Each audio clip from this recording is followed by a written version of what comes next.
Tantor Audio, a division of Recorded Books, presents Deadly Deceit by Myer. Narrated by Christian Leatherman and Mia Madison.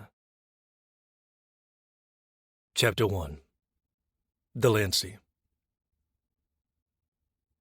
The kills become easier. Every death by my hands adds a layer of numbness, sending me deeper into a pit where humanity can't survive.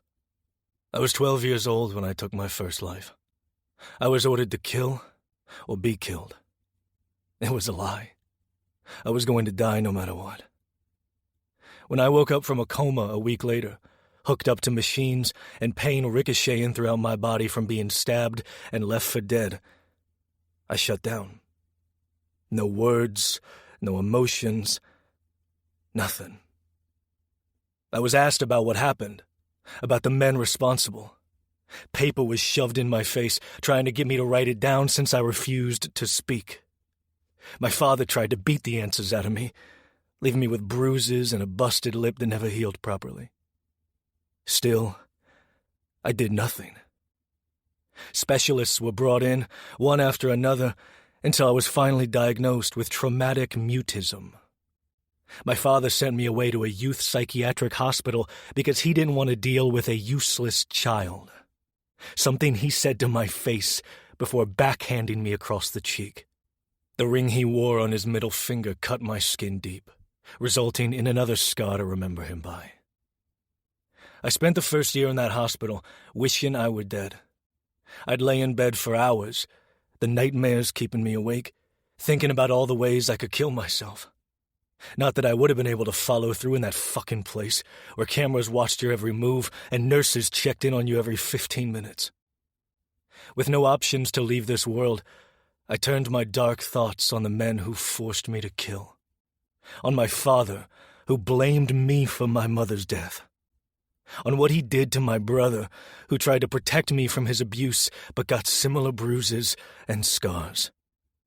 Suddenly I had something to live for. Vengeance. I took my medications and went to my therapy sessions. After a few years, I started speaking again. I was the perfect patient up until my 18th birthday when I was released. My brother picked me up. On the drive home, he told me our father had fallen ill and went to die in some hospice in upstate New York. Not even a goodbye. Good riddance. It's not like he would have asked me about that night again. He eventually found out after beating it out of my brother, the only person I told before shutting down. What happened to me 20 years ago was the catalyst to who I am today. A hitman. I kill to feed my demons. I kill to rid the world of monsters like me. I'm one of the best in the industry, aside from the one called Colpa Sicario, a person I've been trying to track down since they suddenly entered the game 5 years ago. I don't even know if they're a man or woman or non-binary. But one thing is clear. I need to find them. I want to kill them. Or maybe we'll hate fuck each other before fighting to the death. I'm known as the marionette because I pull my strings and control the murder scene. I frame the dead as if they're dolls, my puppets, staging them to make the death appear accidental. If I'm lucky, I can pin the kill on another person. The marionette. I hate that fucking name. I hate the label because I was never meant to play God. When I was 10, I wanted to be a musician because my mother taught me how to play the piano. I was good at it too. At age 11, I wanted to be a firefighter because the house across the street went up in flames and the firefighters let me climb on their truck. On my 12th birthday, I wanted a baseball-themed party. My mother hung decorations around the house, streamers with baseball gloves on them, cut-out paper baseball bats, and banners with baseballs. We had concession-inspired snacks like Cracker Jacks, nachos, and hot dogs. When I was 12, I wanted to be a professional baseball player. By the end of the night, whatever dreams I had of a normal future had turned into nightmares. I suppose I never would have had a normal life because of the family I was born into. Instead, I became a monster. The darkness followed me, haunted me, and begged me to seek vengeance. It's been 20 years, and my body count has reached triple digits. I'm not quitting until I kill the man responsible for the day I nearly died. The day my mother was murdered. I'm not picky when it comes to the type of hit jobs I take. I couldn't care less why someone wants another person dead, but my favorite kills are the liars, cheaters, abusers, and rapists. The man on the bed who I'm currently straddling is many of those things. The knife sinks into his chest, and his hazel eyes widen. He frantically scratches at my gloved hands as blood pours from the wound and out of his mouth. I watch the life drain from his panicked face, his hands weakening and dropping to his sides. Finally. This assignment was bloodier than I'd like. I prefer poisons. They're effective and can sometimes be blamed on an undiagnosed medical condition. But I do what the job entails, and the client wanted this man to die a humiliating death.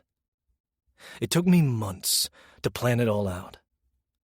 Howard Marks, 55 years old, accused fraudster who swindled millions out of the rich and famous. The person who hired me was desperate. He tripled his offer, more than I'd ever been paid to kill, because no one would take the job. Howard is a powerful man. He's famous. His face is always on some news program talking about who the fuck cares. No one wanted the job because high-profile killings are the hardest to do discreetly. His death will be plastered across the media. Not only did Howard Marks scam my client out of $5 million, but the creep also fucked my client's 20-year-old daughter, who's now pregnant. Which is why I have Howard's dick in a jar. It's not the first time a client wanted a souvenir. It's also not the first time I've cut off a dick. Howard's cock is a bonus that I'm getting paid extra to retrieve. The dick was the first to go. All 3 inches of it. How this 20-year-old woman was wooed by this schmuck, I'll never know. It wasn't about the money. Her father had enough of it. Maybe she fucked Howard to spite dear old daddy. While Howard slowly bled out from the cut-off appendage, I played a video message from my client. I didn't pay much attention. I never do. It's usually the same. You wronged me. You must die. My client also managed to get Howard's will amended to leave part of his fortune to the young woman he got pregnant and her unborn child. I can't even think about the legal shitstorm this presents. Surely this will be contested by his 2 adult children. Instead of wondering about this asshole's family drama, I begin the setup. The marionette at work. I grab Howard's passed-out wife from the closet and set her on the floor, leaning her against the wall across from the bed. Next, I place the gun, which I found in Howard's safe, in her hand and raise the barrel to her head. I squeeze the trigger, and blood splatters on the wall and across the copy of the will I put on the bedside table. When police arrive, they'll find the wife's fingerprints on the knife in his chest, a cut-off dick in her hand, one from a John Doe, given to me by my contact at the morgue, since the client wants Howard's dick, and text messages on Howard's phone from his wife, accusing him of cheating and writing her out of the will. They'll assume she took her own life after killing Howard for having an affair. The wife is just as vile. She knew what her husband was doing. She spent the money he stole. The couple also owns dozens of nightclubs across the country that are hubs for sex trafficking, something the police will uncover while investigating this murder-suicide. Once the scene is set, I triple-check to make sure I don't leave any evidence behind. I change out of my blood-splattered clothes, stuffing the soiled ones in my backpack, before slipping out of the penthouse. I take the stairwell down to a back entrance to stay out of sight. I'd hate to get caught after all that work. Not to mention, I have a dick in a jar inside my backpack. That one would be hard to explain. Surveillance cameras are installed on every floor, including the stairwell. I don't know shit about technology. I hate texting and using the internet. Social media confuses the fuck out of me, and I only use burner phones to communicate with my brother and to accept hit jobs. Which is why I hired my hacker buddy to take care of the camera situation. He accessed the building's security system and looped the camera feeds for a few hours while I completed the assignment. I paused just outside the building to scan the area. During the day, the sidewalks would be crowded with people rushing to their jobs, cars would be bumper to bumper on the street, and horns would be honking for no fucking reason. But it's 4 a.m, and the night is quiet. Only the drumming of my heart, racing with adrenaline and paranoia, can be heard. Killing? That's easy. Avoiding getting caught during the getaway is what racks my nerves. I walk down the block, turn right, then left, and right again before coming up on the street where I parked my motorcycle. Retrieving my helmet from the case, I put it on and start up the roaring engine to get the fuck out of here. The assignment was on Billionaire's Row on the southern end of Central Park in Manhattan. That's another thing. Assignments on the island are always riskier. Manhattan has too many people, too many eyes, too many chances to get caught, which is why I plan my kills late at night. I weave in and out of traffic and cross the Queensboro Bridge into Astoria. Despite having millions of dollars to my name, saved in an offshore, untraceable account, I rent cheap apartments in all 5 boroughs that I use as safe houses, where I can hide in plain sight. Living a flashy lifestyle would make it easier for my enemies to find me. The apartment I leased in Astoria is small, which is fine because I'm rarely there. Or, at least, that was the plan. Up until 2 months ago, I only used it for sleep, showers, and occasionally to fuck. I don't have sex often, only when my hand is no longer enough to satiate my needs. I take out my keys to unlock my door, and pause at my neighbor's muffled giggles. Fuck me. Noah is entertaining again.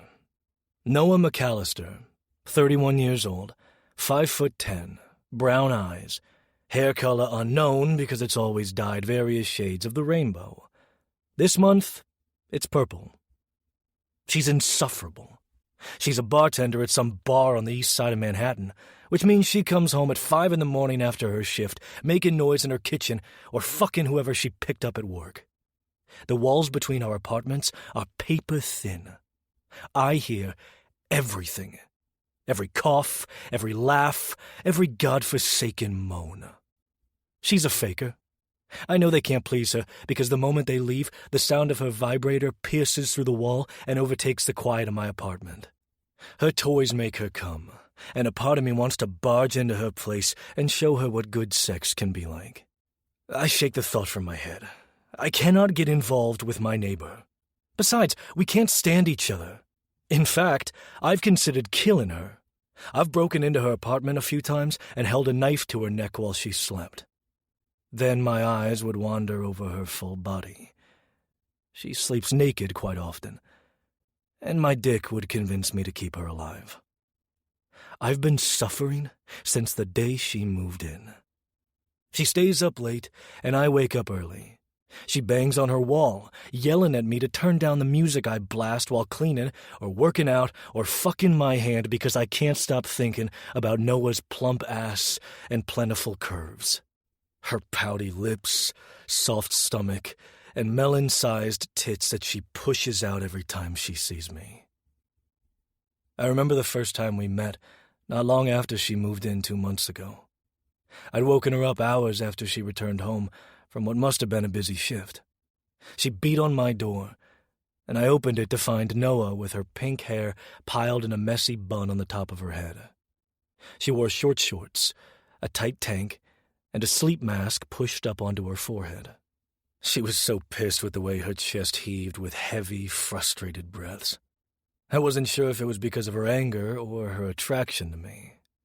The way her pupils dilated as her eyes raked over my bare chest, down my abs, and to my gray sweats. Her nipples hardened in the thin tank the moment she saw the outline of my cock. I almost grabbed her right then and shoved my tongue into her mouth. She might have let me. I'm too exhausted tonight to mess with Noah and her latest conquest, so I hop in the shower and wash the blood and sweat off me. I put my soiled clothes in a trash bag to take to the incinerator at the funeral home down the block when I wake up. It's nearly 6 in the morning when I finally lie down. Before falling asleep, I hear Noah moan and call out another man's name. Jealousy burns in my chest. The only name she should be screaming is mine. The thought haunts my waking hours because I've never had such a visceral reaction to anyone. I don't let myself feel any emotion other than anger to fuel the kills. Noah gets under my skin because she's one of the few people who stands up to me and looks me in the eye. Most people sense the evil woven within my DNA. Noah is oblivious to the dangerous man she constantly taunts. It's as if she feeds off my reactions, like a vampire draining their victim of blood. I've become obsessed with her. There's something about her that draws me in. It's why I've been staying at the Astoria safe house more often. My heavy eyelids fail to stay open, and the last thought before slipping into my nightmares is how beautiful Noah McAllister must look on the cusp of orgasm. Chapter 2. Noah. Music blares from the other side of my bedroom wall, jolting me awake. Fucking Delancey. I groan and reach for my phone on the bedside table, squinting open an eye to check the time. 9 a.m. Oh, great. He let me sleep in. Usually he plays music at 7. Why the hell is he even up this early? I heard him come home at 5 this morning, stomping around as if that would have stopped me and my one-night stand from keeping quiet. I glance over at the man next to me. His mouth hangs open, and he's snoring exceptionally loud. Maybe Dell turned up the music to drown out Adam's chainsaw melodies. Adam was a decent lover. He's a big man, plus size like me. A tall teddy bear who I enjoyed cuddling with more than the actual sex, which is saying something, since I hate cuddling. I only cuddle when I'm drunk. Adam managed to catch me in a rare drunken state. I can hold my liquor, but last night I went overboard after my dad texted me saying he wanted to meet me for lunch this week. My fantastic night turned sour the minute I confirmed I'd be there. He'd have sent his cronies and dragged me out of this damn apartment, kicking and screaming, if I had said no. The music next door ends, and a door slams shut. Great. Maybe Dell left. And Adam wakes with one final raucous snore. He sucks in a never-ending breath and stretches, letting out his best porn star moan before he turns his head to look at me. A sleepy smile spreads across his face. "Good morning, sexy." A wave of cringiness washes over me. I never liked being called sexy. Pet names in general aren't my thing. Baby, honey, sweetheart? No. Ick. I'm nobody's sweetheart. "Good morning," I say. No pet name for him. Before Adam gets any ideas about kissing me with his morning breath or initiating morning sex, I sit up and get out of bed. I find a pair of shorts and a tank on my clean-clothes chair and slip them on. "I'd offer you coffee, but I ran out yesterday. Out of food, too. I really need to go grocery shopping. Plus, I'm a horrible cook. I'd burn the eggs and toast, or you'd end up with food poisoning. So..." My back is to him, but I can hear him moving around behind me. "Yeah, no worries. I need to head out anyway. I'm meeting friends for brunch, and after last night with all the sweating we did, I could really use a shower. Cringe. Unless... Crap. I shower here, and you join me. Maybe we could go for round 2? Ugh, no. I hate shower sex. Not to mention my apartment's shower is too small to fit 2 big bodies inside. Tempting, but I also have brunch plans with my bestie in Soho, so I need to get ready and head out. I should feel bad. Aside from the pet name and the mention of sweaty sex, Adam's a sweet guy. Super sexy, with potential to be a great fuck, if I cared, or had the time to instruct him. But Adam's not him.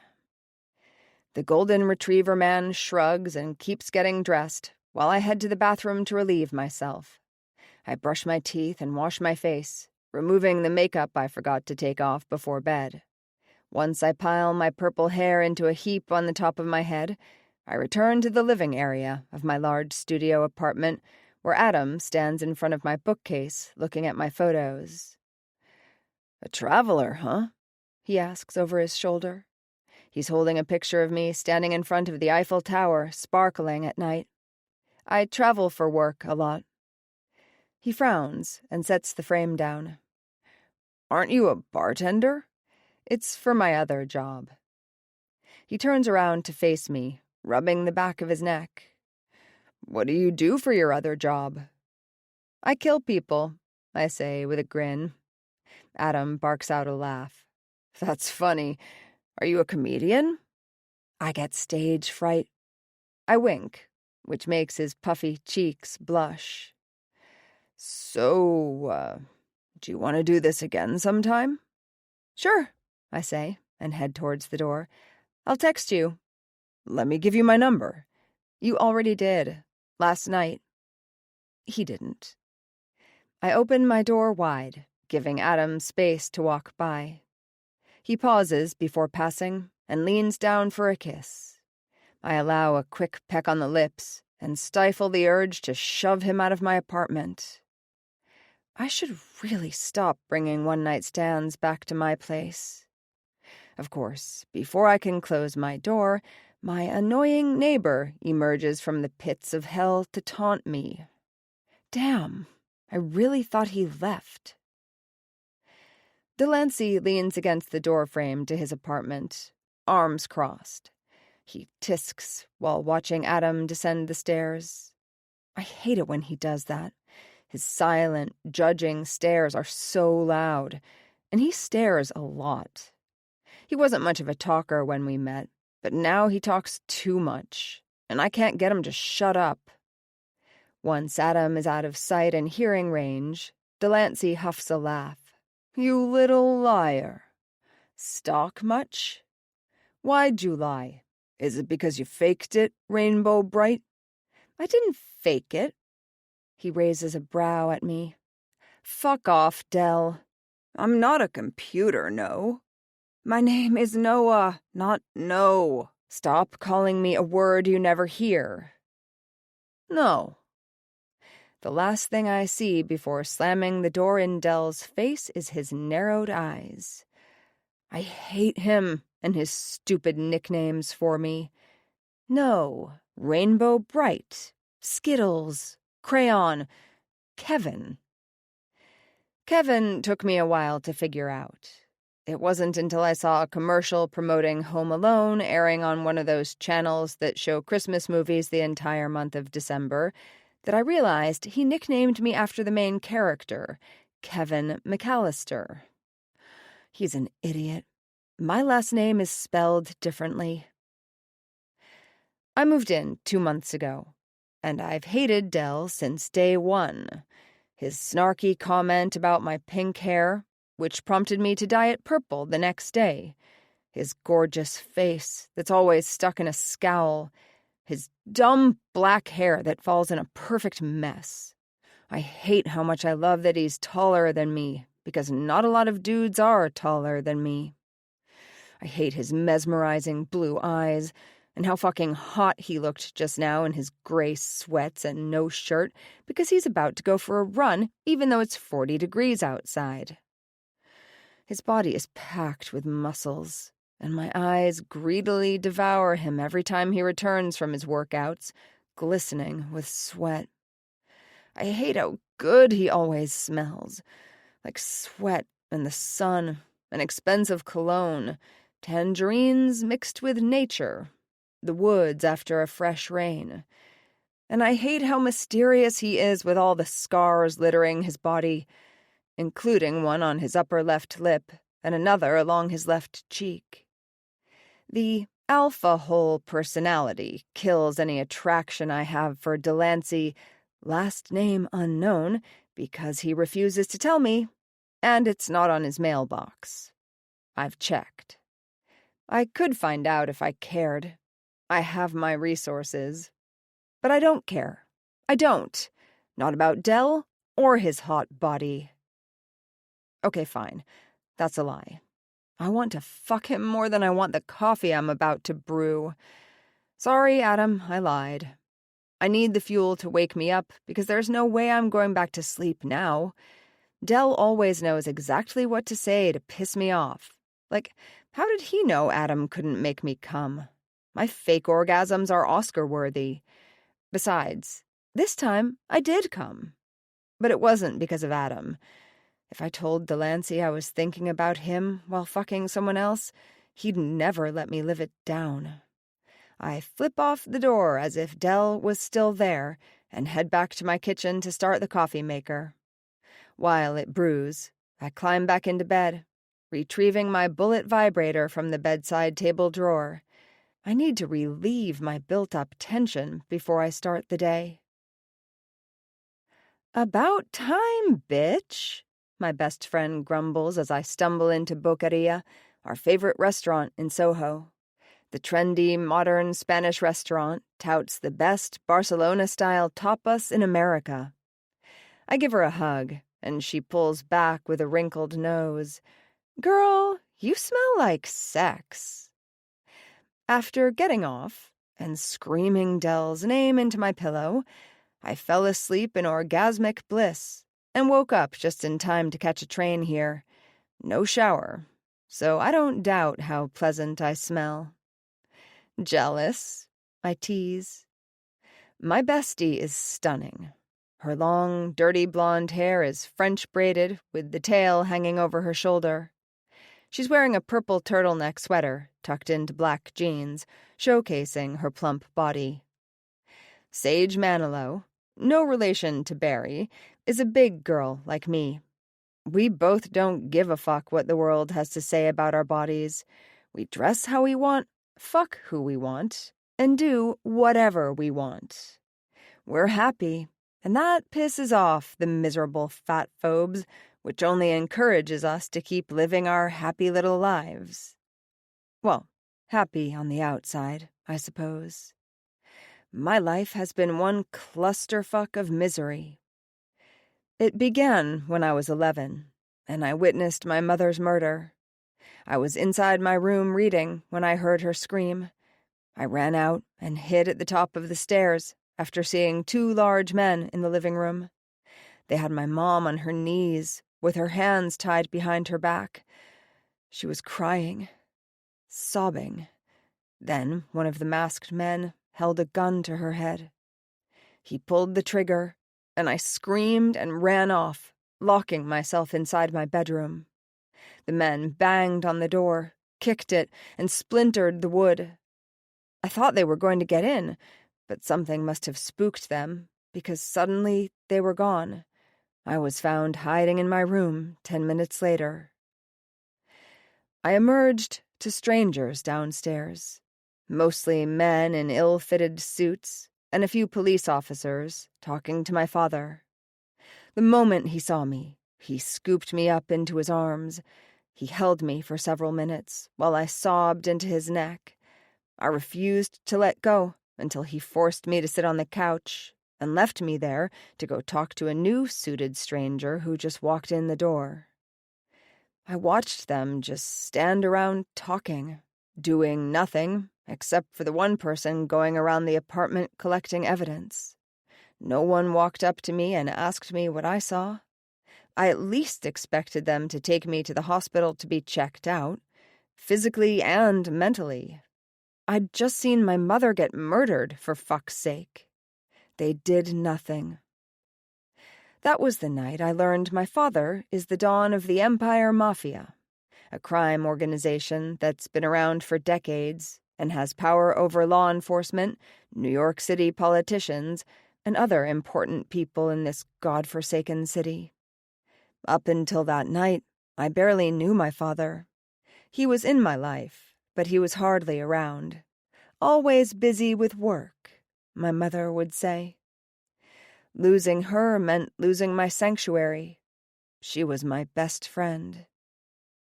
The week following her death, I woke up every night screaming in terror. Nightmares haunted me. Seeing her get shot replayed not only while I slept, but while awake. I'd stopped eating, stopped smiling. I was scared of everything and everyone. My father didn't have time to deal with my mental breakdown. He had a mafia to run, after all, so he changed my name and let people believe I had died too. He said it was to protect me from his enemies. Then he sent me away to live with a distant aunt on the opposite side of the country, where I was ordered to go to therapy for the horrors I saw that night. It was only supposed to be temporary, because my father wanted me to return home when I turned 18. He had plans for me. But on my 18th birthday, I wasn't ready to go back to the home where my mother took her last breath. Therapy may have dulled the nightmares and allowed me to turn my fear into rage, but I will never forget. I tried to live a normal life. I went to college in Northern California. I traveled the world, but the rage never went away. Now I'm 31, and I returned to New York City 2 months ago. Not because my father wanted me to come home, and it's not because he wants me to learn the business. How could he ask me to do such a thing after his business is the reason my mother is dead? I'm back because I'm determined to find out who's responsible for her murder. I'm back because I plan to dismantle the Empire. My father won't be the first powerful man I've destroyed. Hello? Sage waves her hand in front of my face. You just spaced out. Was the sex that good you just went through a replay? Tell me there were multiple orgasms. Hand necklaces? Bite marks? Does your kitty cat hurt, at least? I wish. I sip the mimosa she ordered for me and chase it down with water.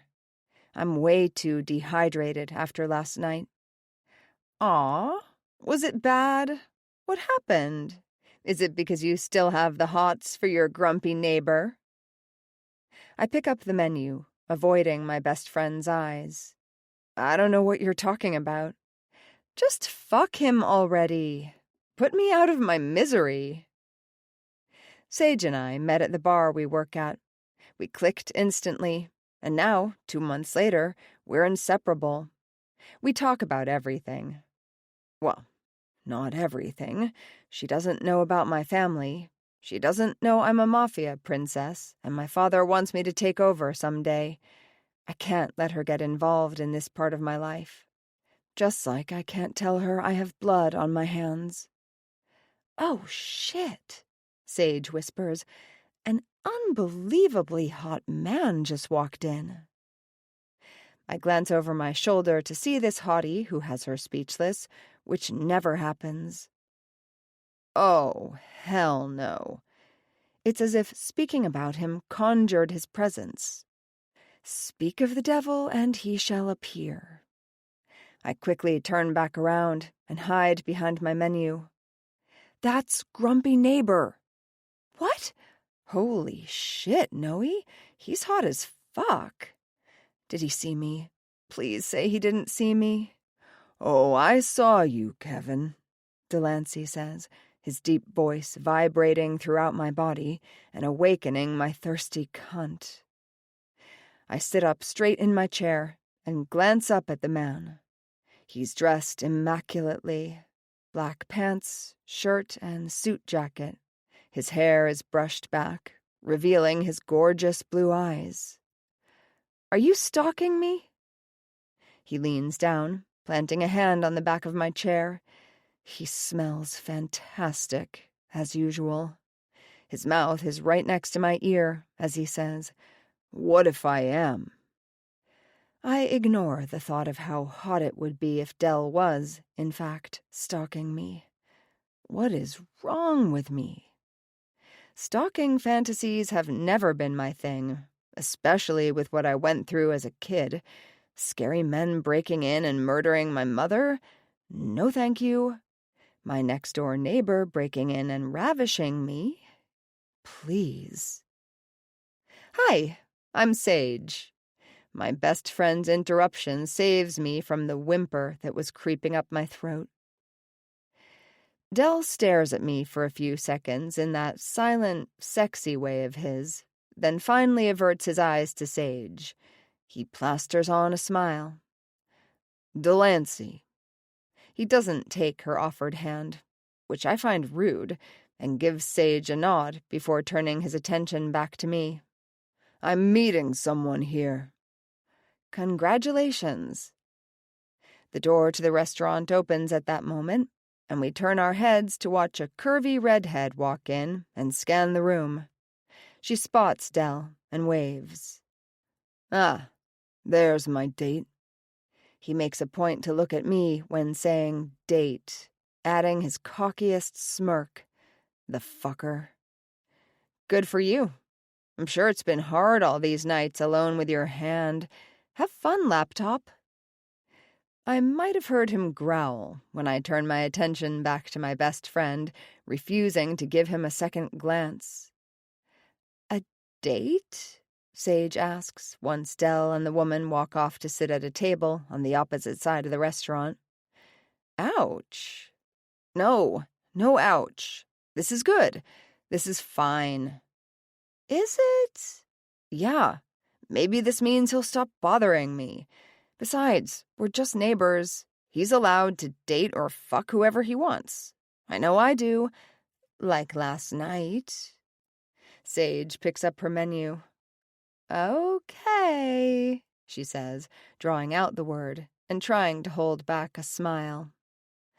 Thankfully, our server arrives at that moment, so I don't have to kick my best friend's ass. After we order, I allow myself a glimpse over my shoulder and find Dell staring back at me with a heated intensity. I quickly turn away, feeling my cheeks warm. What's he up to? There's no way it's a coincidence that he showed up at mine and my bestie's favorite restaurant. Maybe he is stalking me. Chapter 3. Delancey. I've been stalking Noah for weeks now. This morning I overheard her telling that asshole Adam that she was meeting her bestie in Soho for brunch.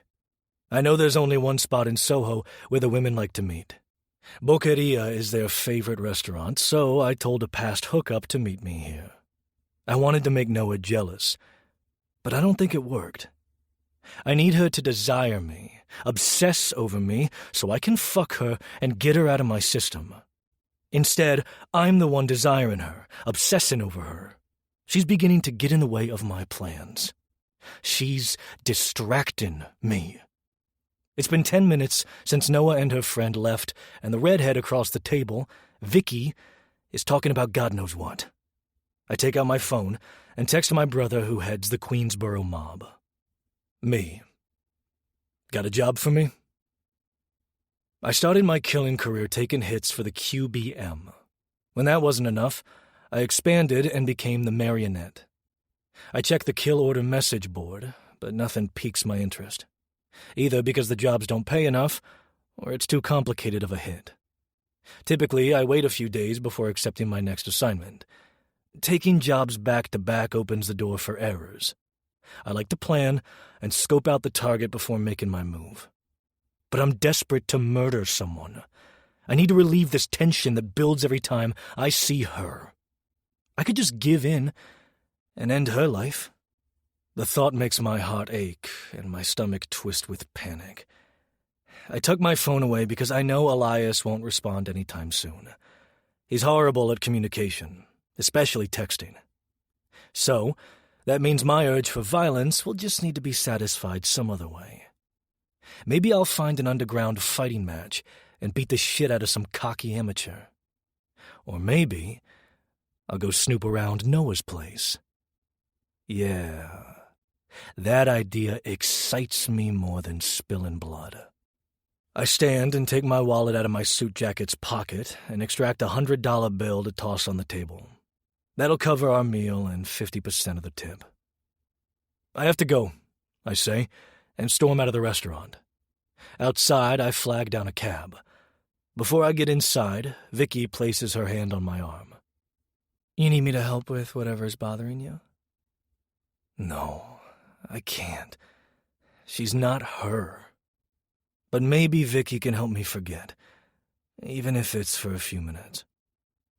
I step back for her to get in, and she tells the driver her address. The moment the cabbie takes off, her hands reach for my pants. She gives me a sly smile as she undoes my belt and glances to the front, but the man is on the phone, not paying attention. She pulls out my cock and licks her lips, breathing heavily. Her nipples harden in her skin-tight top. Vicky is an exhibitionist. The 2 other times we've met to fuck have always been in public. She loves being watched, the thrill of potentially being caught. Her lips close over the head, and I sigh when her tongue laps up the pre-cum. She fists me up and down a few times, then stops and frowns. You're not into this, baby? I glance down at my semi-hard dick. Apparently it only wants to be buried in one mouth, one pussy. And that would be Noah's. Keep going, I say and close my eyes, thinking about how fantastic Noah looked today in her pink crop-top sweater, black skirt, and black stockings. That's better, Vicky says. I shove her head down on my cock, making her gag as the tip hits the back of her throat. The driver's eyes dart to the rearview mirror and widen. I place my index finger over my mouth and smile. He shakes his head, but does nothing to stop us. The only way I can get off with Vicky's mouth on my dick is thinking about Noah. Her plump lips, her soft stomach that she loves to show off, her thick thighs that need to be around my head. Does Noah think about me when she's fucking her one-night stands? I want nothing more than to punish my rainbow bright, spank her for making me feel this way. She isn't part of my plan. My balls tighten, preparing for release. Swallow, I grunt, holding Vicky's head in place as I pour cum down her throat. Better? Vicky asks after removing herself from my cock and wiping spit and cum off her chin. I nod, zipping up my pants and latching my belt in place. Before she can question me further, because I know she didn't believe the lie, the cab pulls up to her apartment building. Vicky gets out, leaving the door open for me. When I don't follow, she leans down to look inside the car. You're not coming? I hold up my phone as if I just got a text or call. Something came up. Rain check? She frowns and smiles faintly. I should feel bad for using her to get off, but to be fair, she offered. I never promised I'd reciprocate. Maybe that makes me an asshole. I'll hold you to that rain check, baby. She shuts the door and I roll my eyes. I hate it when she calls me baby. I instruct the driver to take me back to Astoria and hand him $200 for the trouble. Noah doesn't appear to be home, so after I set my keys on the table, I walk through the living room to the set of windows along the far back wall to access the fire escape. I make my way across the metal landing to Noah's living room window and peer inside, listening. Yep, not home. I put on my gloves that I keep in my pocket in case of emergency. Not that breaking into Noah's apartment is an emergency, and test the window, which is locked. That's fine. I'll get it open. This is an older building, and the locks on the windows are shit. They're loose and rusted, and with a little jiggling, the latch shimmies open, and I slip inside. She should really get these locks reinforced. It smells like sex in here. My jealousy rears its ugly head, and I have no right to be jealous, especially after the stunt I just pulled at the restaurant and in the cab ride after. I walk to Noah's bookcase, which has one shelf full of photos. She's traveled a lot. Places I've never been to, like Brazil, Costa Rica, and South Africa. I pick out my favorite picture of her and take it out of the frame, then tuck it in my pocket. I return the frame to the shelf with the stock photo still inside, thankful that Noah didn't toss it out. It'll take her longer to realize her photo is missing. I don't usually break in during the daytime, only at night when she's asleep, but I've been needing to go through her belongings to see if I can find anything out of the ordinary. I ran a background check on her, but it was too perfect, too boring. Noah is far from boring. The moment I saw her moving in, I wanted her. I learned her work schedule, who she's friends with. She just moved back to New York City, but from where? Despite stalking her, there's a lot I still don't know. I'm not able to follow her around 24/7. Sometimes she disappears for days before returning home. Something tells me she's not who she says she is. She has secrets, and I'm determined to find them out. Even if that means straying from my plans for revenge. It's infuriating because I don't have time to stray. Noah's spacious studio apartment is chaotic. Her bed is unmade, and the condom wrapper Adam used is strewn on the floor with a bunch of dirty clothes. She has stacks of books on the floor along the wall, in addition to the ones stuffed in her bookcase. Curious about what she likes to read, I select a romance with a bare-chested man on the cover. I make myself at home and stretch out on her red couch to flip through the pages. Whoa. Noah, you naughty little vixen. This book is porn on pages. I didn't know that was a thing. Okay, I'm keeping this too. I stand, tucking the book in the back of my pants before moving on to her bedside table. The top drawer is full of sex toys. Vibrators, dildos, nipple clamps, butt plugs, lube, condoms. A strap-on. Fuck. My cock jumps at the thought of Noah using it on me. I'm tempted to take everything. If she can't get off without her toys, maybe she'll knock on my door and beg me for help.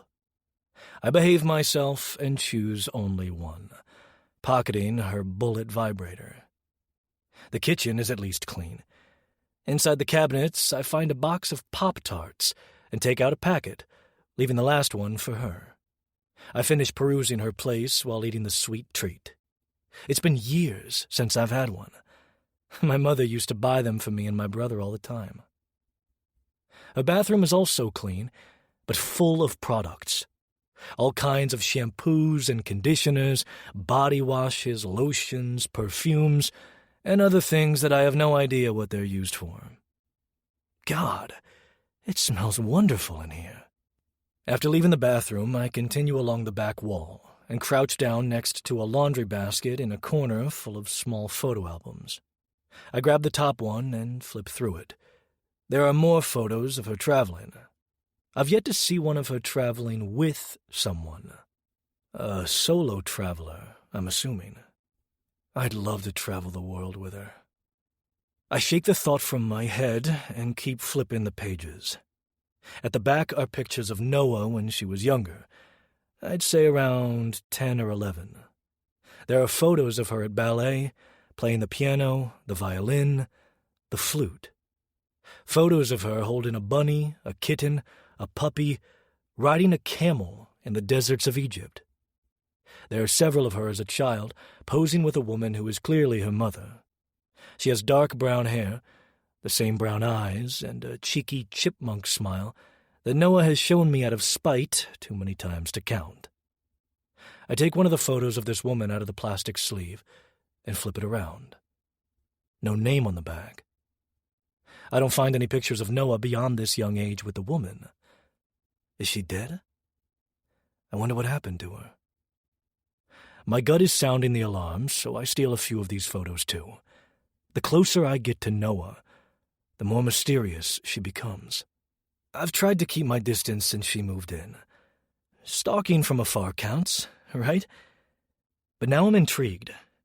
I have a job to do. I can't get distracted. But I've already decided to make an exception for this one. Chapter 4. Noah. It's been a few days since I've seen Del, and I'm both relieved and pissed. Him showing up at mine and Sage's favorite restaurant was all too suspicious, and I'd planned to question him about it. But of course he's been MIA. Now I'm heading to meet my father for lunch, and I'm having the worst day. After I nearly sat in pee on the subway, then missed my stop and had to take a train back, but that train went express and skipped my stop, I'm ready to murder the next person who looks at me the wrong way. "You're late," a disappointed voice grumbles as I sit my ass on the cushioned chair of Linetti's. Dad's pride and joy. It's the first restaurant he opened in New York City, 2 years after moving here from Italy when he was 21 years old. Now he owns a dozen restaurants and other various businesses around Manhattan and the Bronx. "Why do you smell like piss?" Ugh, maybe I did sit in that pee. "Good to see you too, Babbo." Dad. He stands, walks to where I sit, and kisses the top of my head. This is only the second time I've seen him since returning 2 months ago. I told him I was busy settling in, and he was busy doing his criminal thing, and we never found the right time to meet more than that. I wasn't busy. I'm just not at that level of relationship with him. Even though I refused to move back when I turned 18, I'd still visit him once a year for the holidays and attend his annual Christmas party. That all changed 5 years ago, when I started looking into my mother's death. He refused to talk to me about it, saying the police and his team of private investigators were handling it. I was so mad at him. It seemed like he didn't care, like he had moved on. So I stopped visiting. I claimed my life was too busy, which was technically true. Freelance work kept me occupied. Babbo kept my bank account fed, allowing me to live my life the way I wanted, but I never used his blood money and donated it to charity instead. Now he's trying to make up for all the years he missed out on. Except he's being overbearing and protective, and it makes me regret moving back.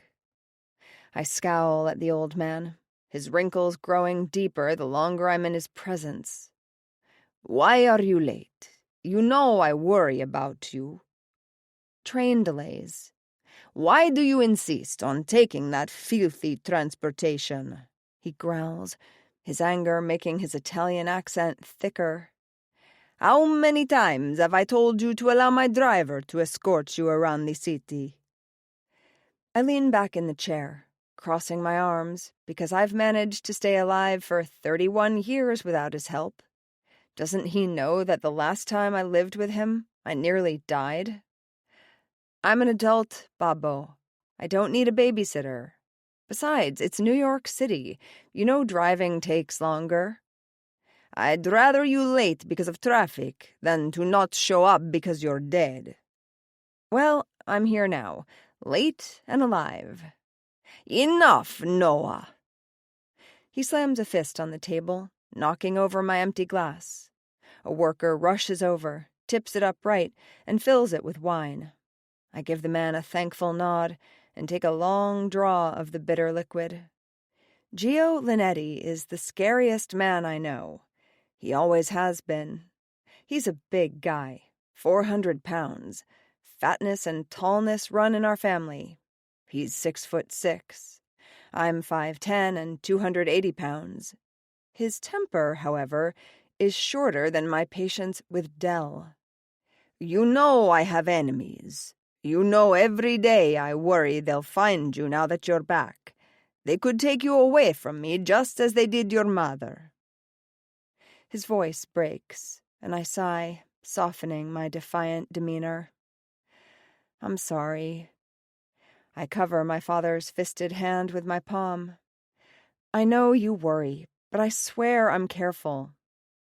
He takes a puff of his cigar and says nothing until he composes himself. I want 2 of my men to escort you. My eyes widen.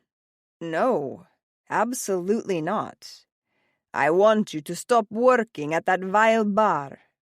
What? No, I like working there. I will give you all the money you need. I stifle a groan. You will learn how to shoot. Bobo, stop!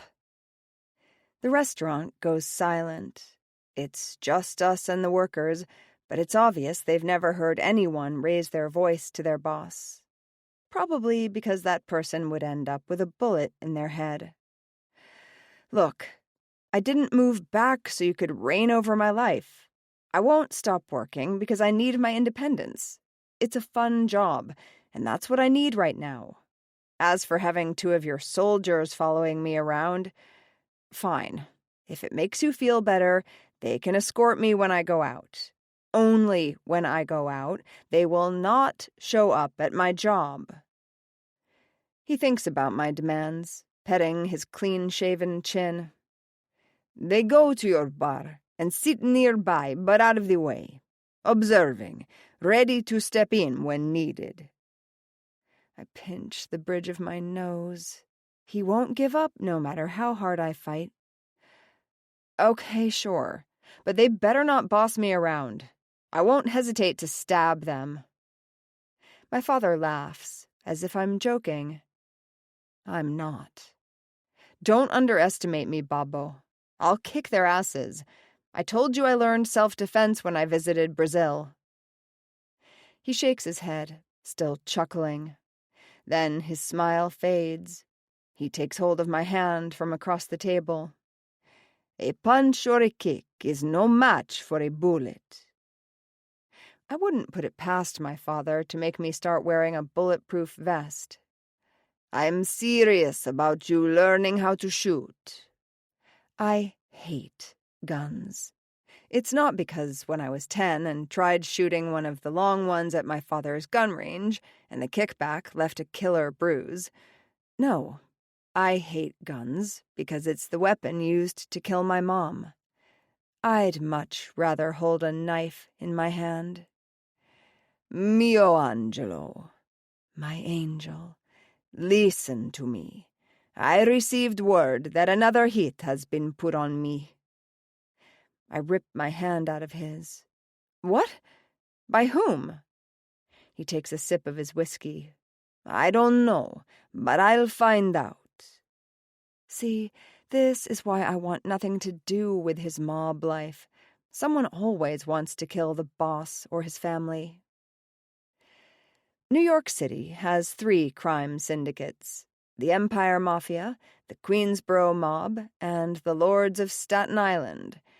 I always wondered if it was a rival mob responsible for my mother's death, but neither the QBM nor the Lords ever took claim. I later learned that 20 years ago, the night after my mother was murdered, all the Mafia wives and some of their children were targeted and killed. That's another reason I'm back. I need to figure out how to get in touch with a QBM member or someone with the Lords so we can compare notes. But the moment I tell them I'm Lynette's daughter, I'm dead. I hate this world. I hate being heir to the Empire Mafia, a job I've told my father several times that I don't want, but he will do whatever it takes to make sure his legacy lives on. But if his enemies know I'm back, I have no doubt they'll kill me to end his bloodline. I want you to head out to the gun range this week, my father says, his deep voice making me jump.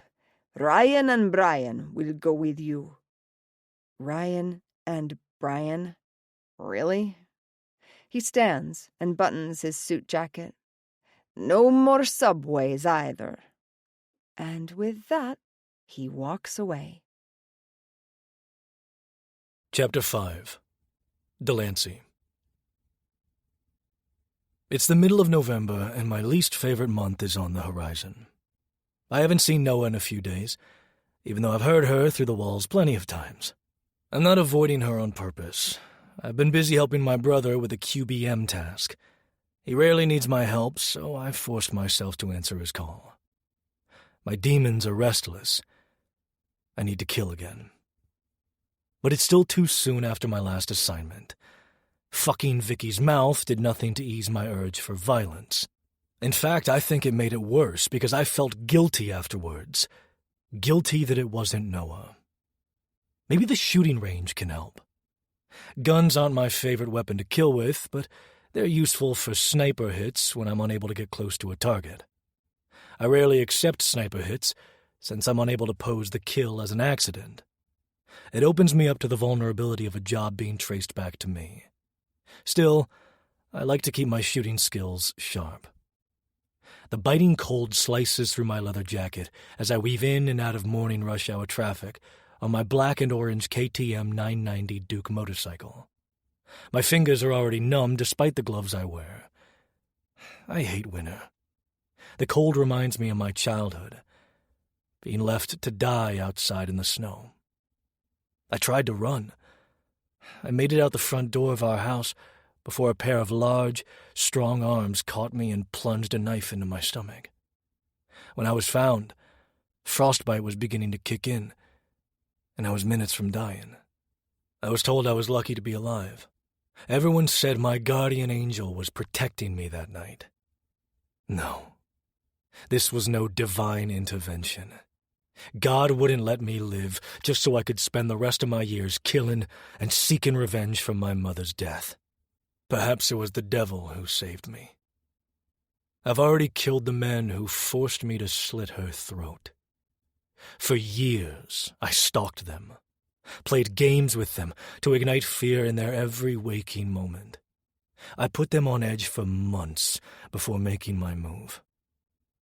The man who tied my mother down to the chair was first. I kept him in the basement of an abandoned home, deep in the mountains of the Catskills.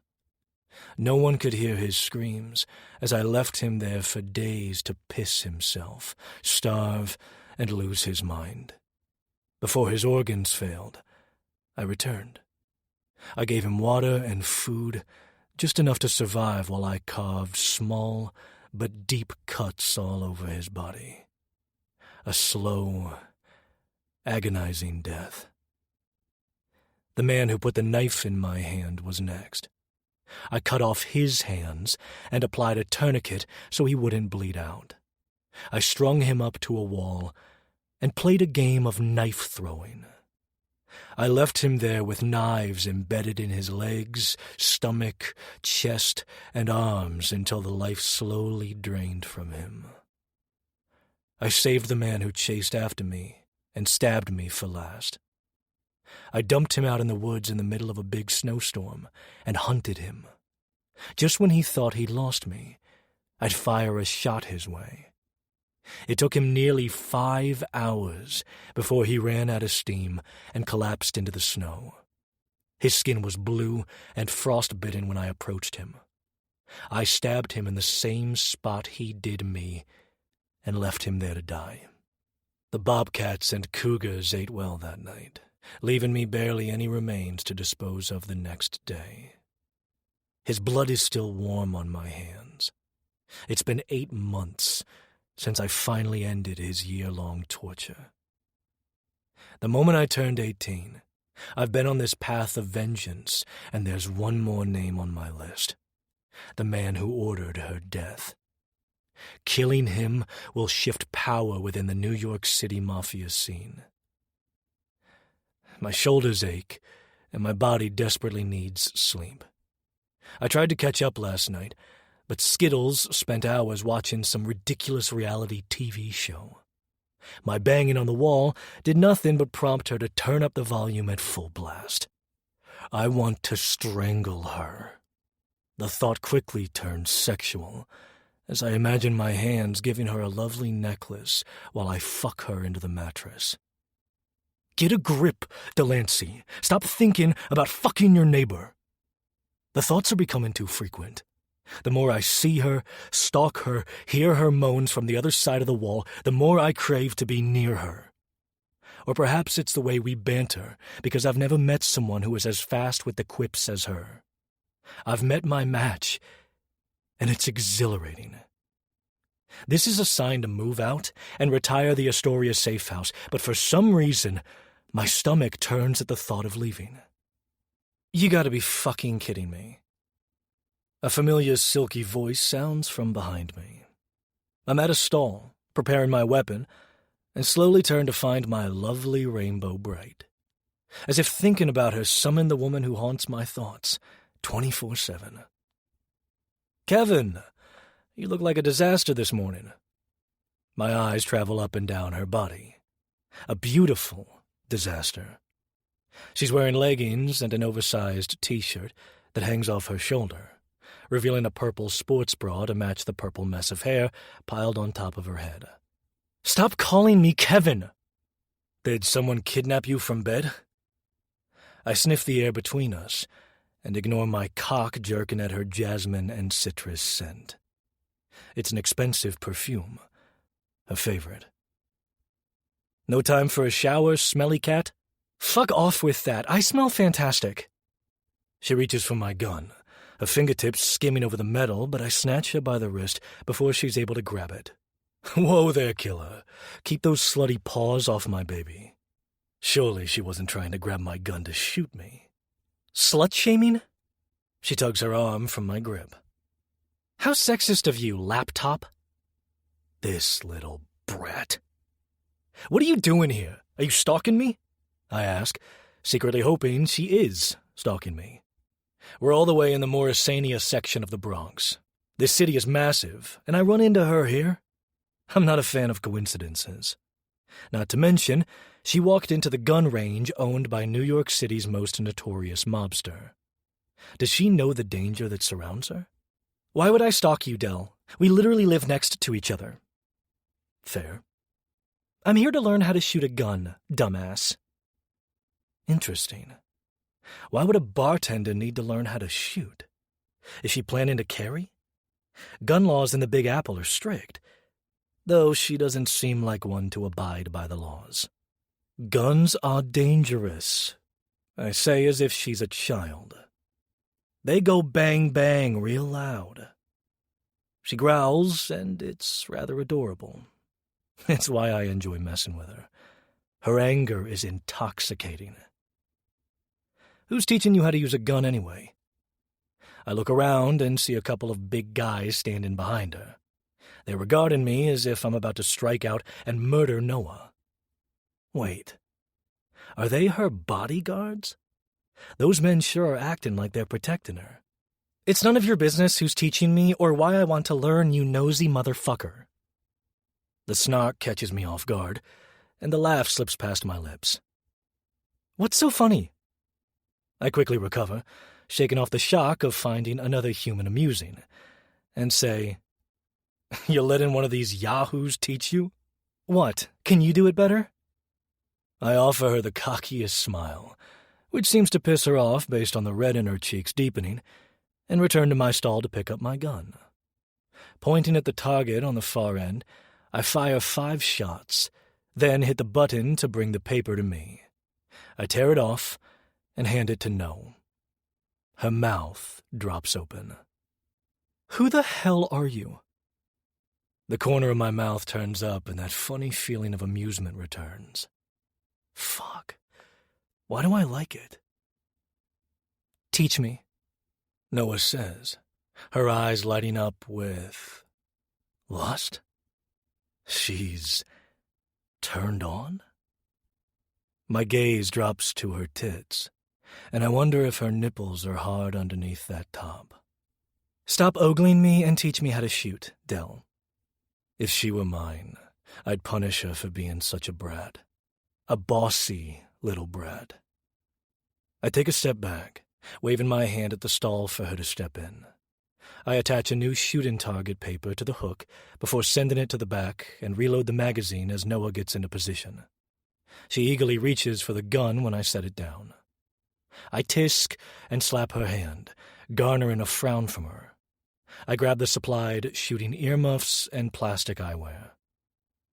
Always wear protection. I smirk, placing the glasses on her face. Her mouth forms an O, as if understanding the double innuendo. I try to put the earmuffs on her too, but she snarls and snatches it from my hands to do it herself. Treat all guns as if they're loaded. Never point it at another person and keep it aimed at the floor. Your finger off the trigger until you're ready to shoot. She rolls her eyes at my safety lecture and fidgets on her feet. She may be putting on a strong front, but I can tell she's nervous. I place my hands on her shoulders and turn her to face the target, tapping my toe on the instep of her feet. Spread these and bend slightly. Toes should align.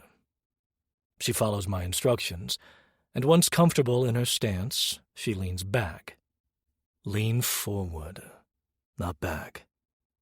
I whisper, my breath brushing her ear. She shudders at the sensation.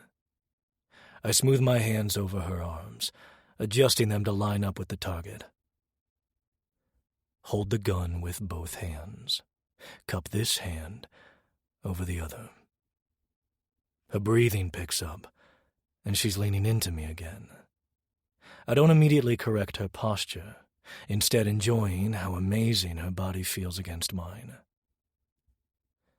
Index finger goes along here, hovering the trigger guard until you're ready to shoot. I trace the pad of my finger along hers, and she shivers again. Close one eye and line the target with the notch at the end of the gun. Once you have it in view, fire. I step back and wait for her to adjust. After a few seconds, she closes her eyes and pulls the trigger. She winces at the recoil, which she likely felt in her wrists. Did I hit it? Not even close. Try again, and this time, keep your eyes open. She sighs, frustrated, which makes me want to smile again. Who even am I? How many are in here? She asks, manhandling the gun, pointing it at me while trying to figure out how to eject the magazine. 11 more, and didn't I say to never point a loaded gun at someone? I growl, pushing the barrel away from my chest. Unless I want to kill them. She smiles and winks. I ignore my cock-hardening as I picture Noah standing in front of someone, the barrel of a gun to their head, and shooting them point blank. Blood splattering over her face and chest. Better yet, I imagine her straddling a man with her thick thighs, holding a knife over her head before plunging the blade deep into his chest. I shake the images. Noah may be chaotic and feisty, but she's no killer. Focus, Skittles. She flips me off. Think about what makes you angry. You make me angry. Take that hatred and anger and divert it to the gun and the target.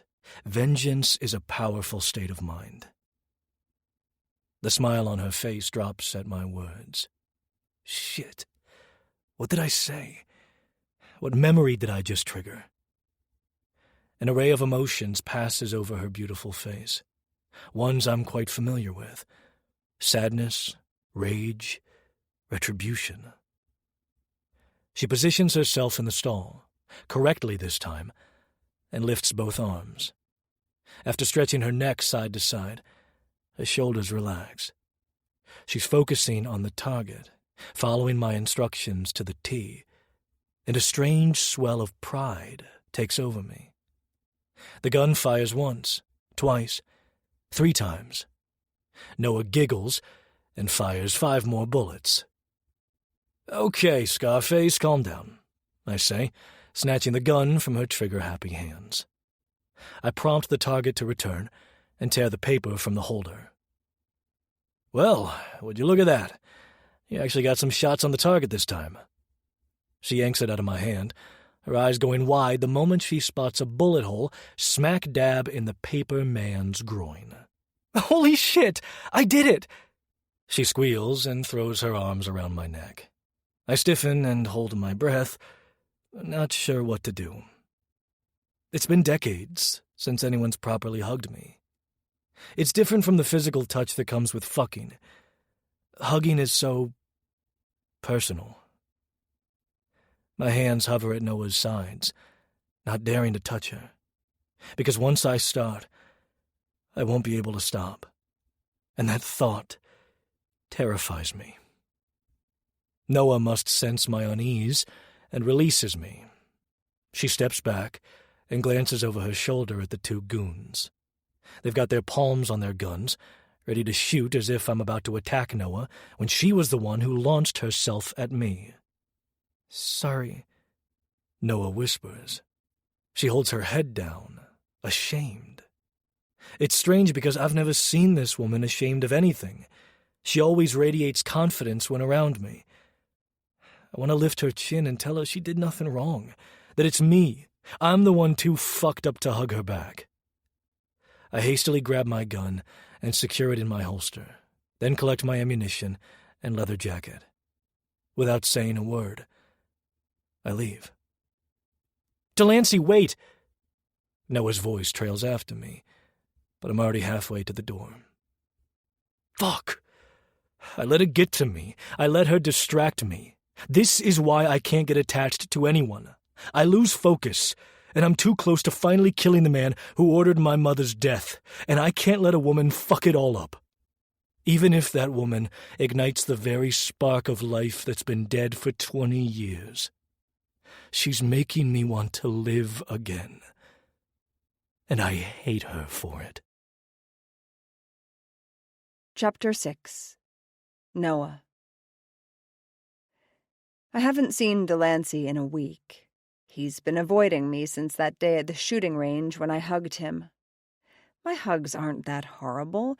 I mean, I get that we've only known each other a couple months, and it's purely a hate-hate relationship, but he's the one who was being all sexy, hovering behind me. I could have sworn I felt his cock getting hard, smoothing his hands over my arms like he was staking his claim over me, tracing his fingertips over my fingers and whispering in my ear, his hot breath against my skin making me shiver. I was seconds away from dropping my pants and bending over, begging him to call me his dirty little slut while taking me from behind. Hearing Dell say, "slutty pause," awakened my degradation kink, hitting me at full force. But the more I think about his reaction and the sudden departure, the angrier I get. I can't wait to see him again and give him a piece of my mind. No, that'd be too nice. I'm going to kick his ass. He may be taller than me and packed with more muscle, but I doubt that pretty boy knows jujitsu. I spent 6 months in Brazil learning the martial art form. My professor was surprised by how well I did despite my size. Rude, but the comment filled me with pride. Still, Dell surprised me by knowing how to fire a gun. I bet he can fight, too. How else would he have gotten those scars? Ugh, who is this man? Work tonight was brutal. I check my phone for the time, then scan the space, making sure everything is spotless. Once satisfied, I lock up and walk toward the subway. When I get home, I'm drawing myself the hottest fucking bath. Then I'll pour myself the biggest glass of wine and soak in the tub while reading a smutty book until my fingers and toes are pruned. I'll end the night with my bullet vibrator, coming so loud that fucker next door will be forced to tug on his dick, wishing his hand was me. I pause at Dell's door and listen, but all I hear is my fast-beating heart, still revved up from work tonight. Or is it beating so frantically because of how anxious I am, hoping to run into him? He's got to show his face at some point. After entering my apartment, I make all the loud noises, just in case Dell really is home and asleep. Slamming doors and cabinets, blasting music, and singing at the top of my lungs. I'm a wonderful singer. Vacuuming. I have hardwood floors, but the living area rug needed a good cleaning. I only stopped with the noise because it's midnight, and Dell's not my only neighbor. When I finally make it to the bathroom to start my bath, disappointment sets in. He really isn't home. He really is avoiding me. I hate him. While letting the tub fill with water, I select a new book to read. That's weird. I'm missing one. Did Sage take a book without asking? I can't remember the title. I just know it had a bare-chested man on the cover. It's too late to text her, so I make a mental note to do it tomorrow. I choose a spicy enemies-to-lovers romance. I turn to my bedside table next and open my toy drawer. What the hell? Where is my bullet vibrator? I sigh. It's my favorite toy, and I've lost it before in the sheets of my bed. I'm too tired to search for it. Giving up on getting off tonight, I head into the bathroom. I hiss as I sink into the water, the heat soaking my sore muscles. Leaning my head back, I inhale the jasmine and white tea bubble bath. It takes all of 1 minute for me to doze off, only waking when my head goes underwater. I didn't get to read my smutty romance book, but my fingers and toes are most definitely pruned. I drain the tub and rinse off in the shower, scrubbing the day away. I always feel like there's a layer of grime on my body after doing this job. Before burying underneath the covers of my bed, I chug the rest of my wine. The second my head hits the pillow, I fall asleep. My body protests waking up. Muscles I didn't even know I had throb with pain. Work last night did a number on me, and it probably wasn't the best idea to drink a full glass of wine right before falling asleep. I should have rehydrated with water. I groan as I crawl out of bed and rush to the bathroom to relieve myself. Before heading into the kitchen, I pull up a music app on my TV and blast the Top 100 Pop Hits channel. A song I've never heard of plays, and it's catchy and fun enough that I dance around the kitchen while making coffee. As it brews, I stare into the fridge as if that will magically produce food. My stomach grumbles at the thought of an omelet. I should just order food. Oh, wait, I have Pop-Tarts. I grab the box from the cabinet and frown when I only find 1 pouch left. I know I had 2. Maybe Sage took 1 too, though she never takes anything of mine before asking. Unless, have we reached that level of friendship? What's hers is mine? Butterflies dance in my stomach at the thought. I've never had a best friend before her, always too hesitant to bring other people into my life because of who I am. Sage is different, because even when I tried pushing her away, she never let me.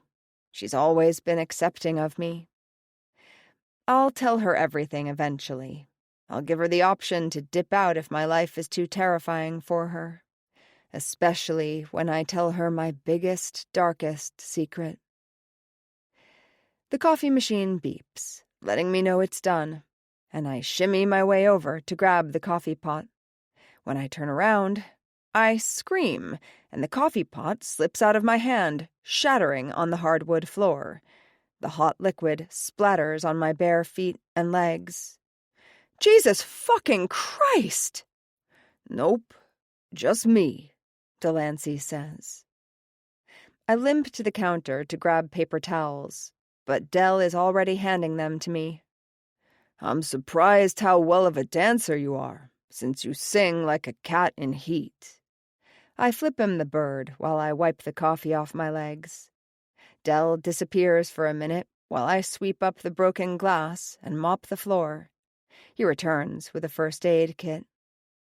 How the hell did you get inside my apartment? He sets the kit on the counter and searches the contents. Your door was unlocked. No, it wasn't. It was. You should really lock your door. This city is full of psychopaths. There could be a killer living in this very building. He leads me to my tiny kitchen table and chair and sits me down.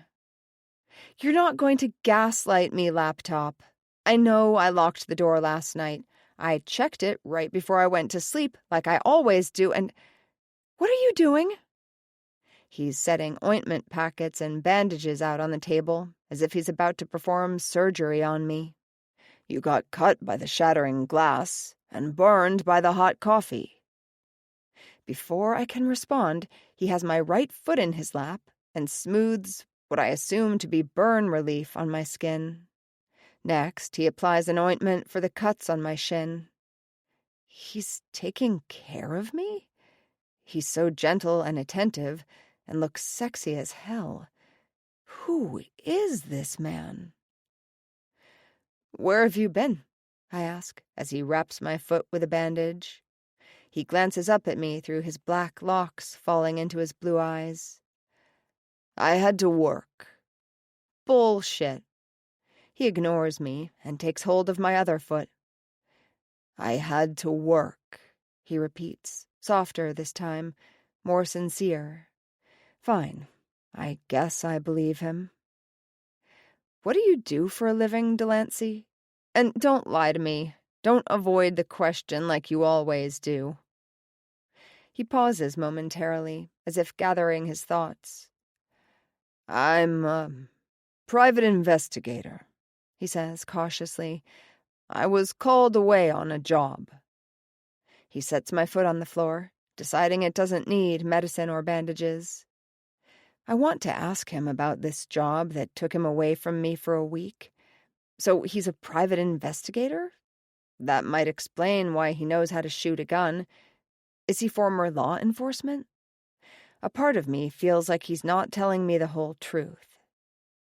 He holds my wrist and lifts the sleeve of my robe, checking my arm for injuries, since some of the coffee splattered the sleeve.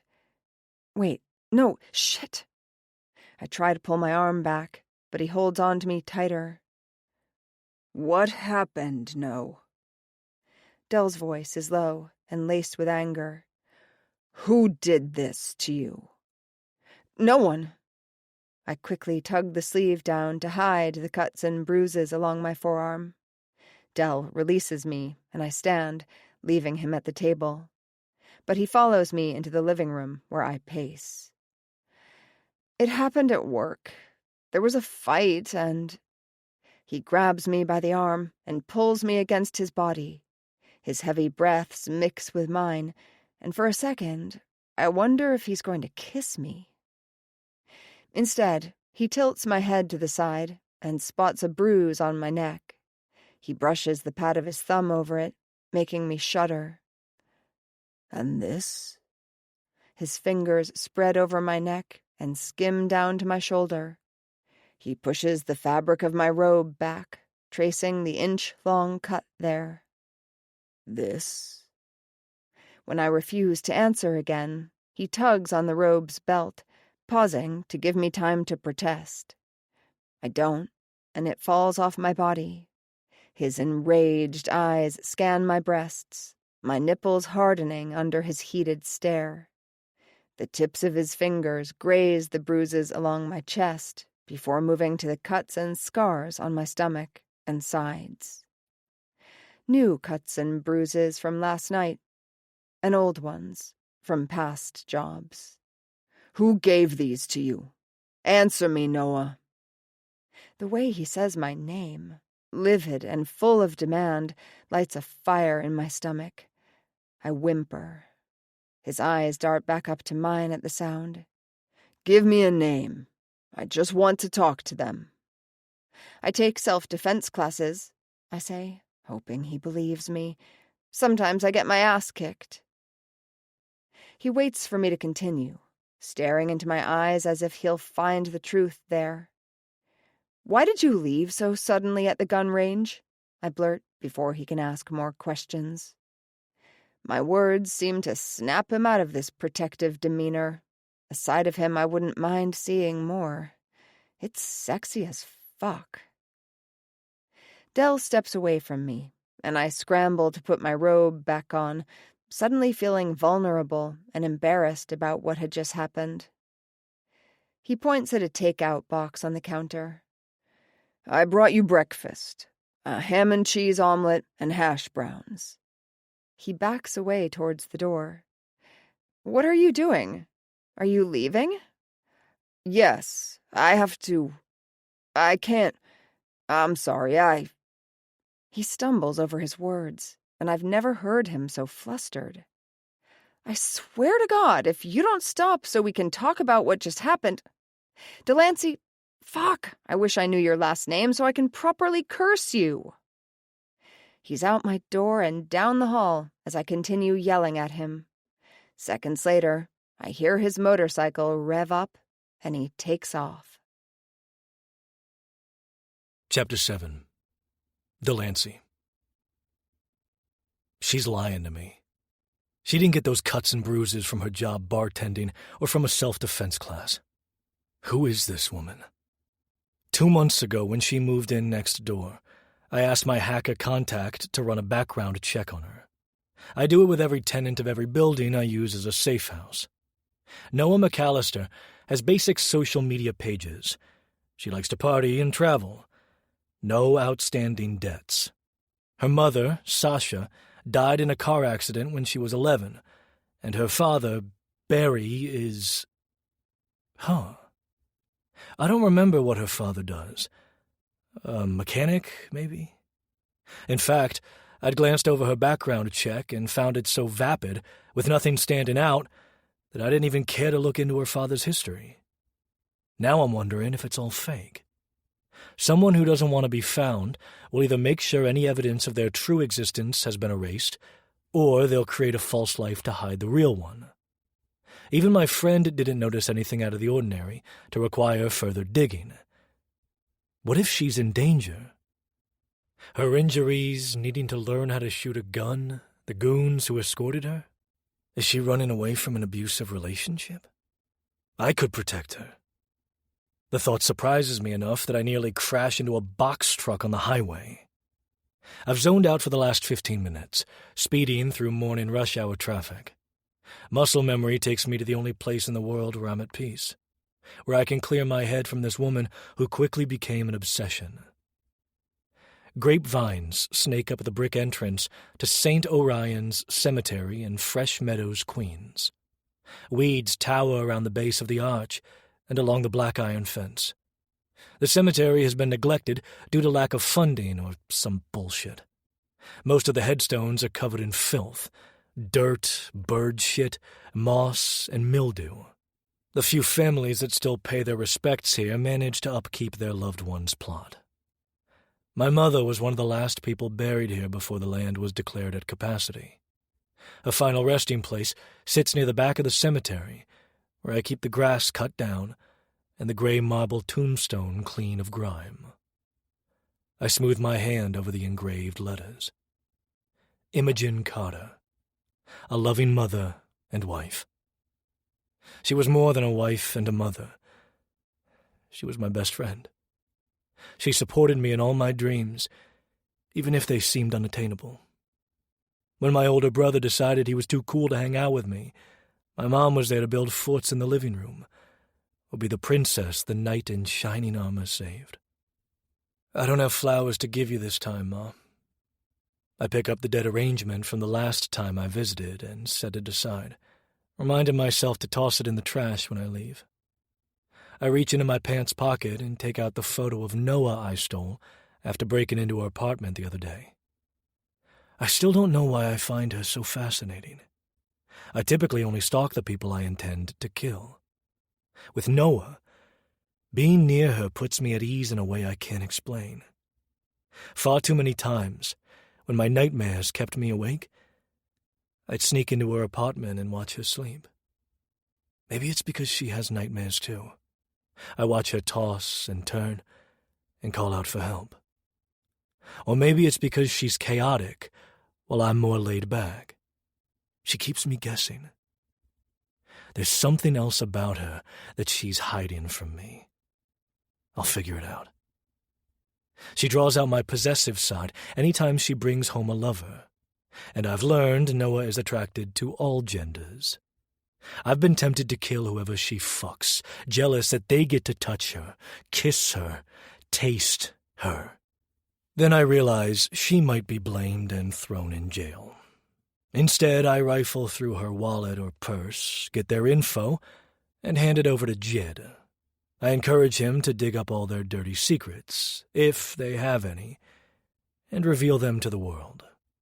Cruel, sure, but I kill people for a living, so I feel it's rather nice of me. So, there's this woman. I stare at the photo of No, attempting to hold up the Leaning Tower of Pisa. Cliché, but I'd expect nothing less from her. A smile spreads across my face, unwillingly. She looks happy here, beautiful. Her dark black hair is styled in curls around her round face.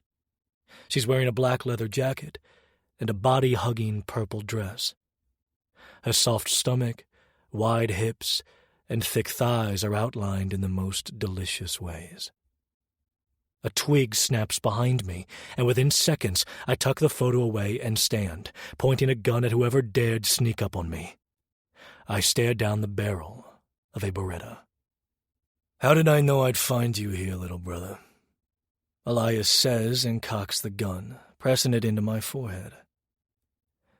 "I come here once a week, sometimes more. Doesn't exactly take a genius to figure that out. Yet you're still alive. Certainly, if your enemies knew where to find you, you'd be dead by now. Then why haven't you pulled the trigger, Ellie?" He grinds the cold end of the barrel into my forehead. He hates the nickname I gave him as a kid. I no longer recognize my brother, and it has nothing to do with his appearance. He's still as handsome as ever. His hair is dark like mine. His light blue eyes are weighed down with fury. Even after 20 years, he's never forgiven me. He pulls the trigger, but nothing happens. It wasn't loaded. He did that to let me know he's in control. Or maybe it was to scare me, but he should know it takes a lot to garner a reaction from me. At least when it comes to him. I've become numb to my brother's antics. He's never said he blames me for our mother's death, but I know he does. Yet he won't do anything about it. He won't kill me. He won't even kick my ass. He just stays angry. It's almost as if his hatred for me is the only thing he lives for. He needs me, though. I'm the only close family he has left, besides our insignificant uncles, aunts, and cousins. Elias drops his arm and secures his gun in the holster hidden in the jacket of his designer suit. "Give me an update," he demands and runs a hand over his stubbled chin, then through his black wavy hair. We may have similar features, including hair and eye color, and we're both tall, but Elias is a hefty man. Big with equal parts muscle and fat, like the wrestlers we used to watch on TV as kids. Elias could have gone into the WWE and crushed every competitor. I light a joint before sitting down on top of Mom's grave, leaning against the headstone. Elias turns his head at the sound of the spark wheel and glares at me. I give him the cockiest grin because he hates when I do this, saying I'm disrespecting Mom. I know she'd be right next to me, asking me to pass the joint. She was a cool mom like that. I have to go back to the gun range. I wasn't able to stay long. "Why? What happened?" I shrug. "I got distracted." He clenches and unclenches his fists at his sides. "Stop fucking around, Lance," I scoff. "Me? What about you? What are you doing to help? I've done everything. I killed and tortured those men. I'm crossing into enemy territory, digging for information. I'm the one doing the dirty work. I'm running the QBM. That's what I'm doing. I'm cleaning up your mistakes and keeping your ass out of prison." He growls, his hands on his hips. "Honestly, Delancey, you're getting sloppy. A strand of your hair was found inside Howard Marks's apartment." "Don't know him." And don't get me started on the cock found in that woman's hand. I shrug. My client wanted a trophy. Well, investigators wanted to run tests to make sure it was a match. You're lucky I know the district attorney and stopped that from happening. Lucky, I snort. Maybe I should go buy a lottery ticket. Fuck off, would you? Listen, little brother, I covered for you like I always do. But what happens if I can't get a hold of my contacts in time to destroy evidence? I'll tell you, we'd both be fucked. Stop making mistakes. I don't respond to that because he's right. And I fucking hate that he's right. Elias was 16 when I was forced to kill our mother. He returned home that night after hanging out with his friends and found her lying in a pool of her blood. He took her into his arms, begging her to wake up. He sat there for half an hour crying, helpless and scared. Elias eventually called our father, who rushed home from his office at QBM headquarters and found me nearly dead in the snow on our front lawn. He didn't take me to the hospital or call the cops. Instead, he took me to the doctor on his payroll who had medical supplies in his home. I was stitched up in a makeshift hospital room where I stayed, recovering, until waking up a week later. Elias was there by my side the moment I opened my eyes. They made me do it, I whisper. Elias's head jerks up at the scratchy sound of my voice. Do what, Lancelot? The men. They made me kill her. My brother's face pales, his nostrils flare, and pure anger and disgust washes over his face. I didn't want to. I know. I'm sorry. So am I. I thought he'd understand. I thought he'd comfort me and tell me everything was okay. Instead, he could barely look at me. He told me not to tell our father. He said Percy Carter would have killed me for what I'd done. I believed him, because when I refused to speak, Percy was furious. He demanded I tell him everything. What the men looked like, sounded like, names, anything to help find them. It was too late. My humanity was gone.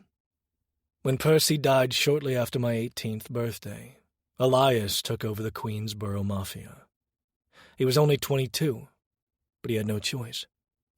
Our father didn't include me in the will and was very clear that Elias was the one to lead the organization. My brother is fucking smart, too. He shadowed my father and learned the business. He was more than ready to lead. I'm glad, because I wanted nothing to do with the QBM. Until Elias suggested I be their hitman and allowed me to have an outlet for the rage festering inside me. I was 19 when he gave me my first assignment. I was 20 when I branched out to take other hit jobs. I was 25 when people began calling me the Marionette. Now I'm almost 32 and considered one of the best in the country, maybe even the world, despite rarely traveling for my hits. Unlike Colpa Sicario, who thrives on international assignments. Elias spent his life hating me for what I did, but he still kept me close. Together, we uncovered our father's secrets, secrets Percy kept from us, and even his underboss, Martin, our uncle. Elias and I spent hours in his office, sorting through our father's paperwork. He had files on the men who barged into our home and kept them hidden in his safe. He had their names, addresses, and pictures.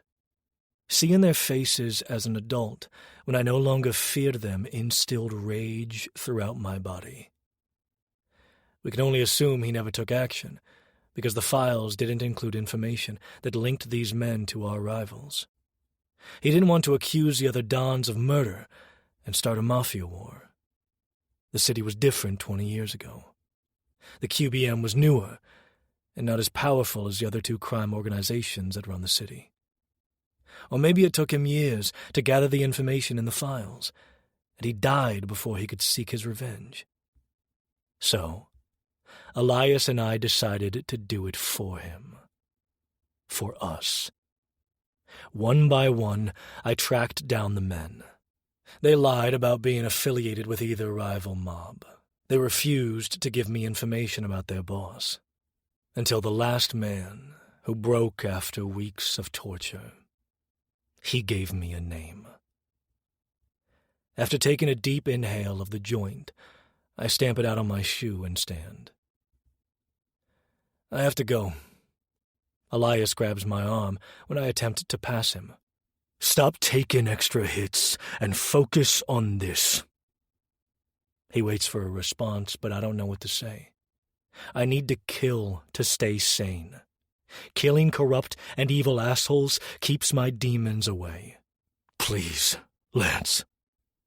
My brother's pleading voice manages to pierce through this emotionless wall I've erected. It's the first time since we were kids that he's looked at me with something other than animosity. Perhaps our relationship isn't a lost cause after all. Okay, Ellie. I'll stop.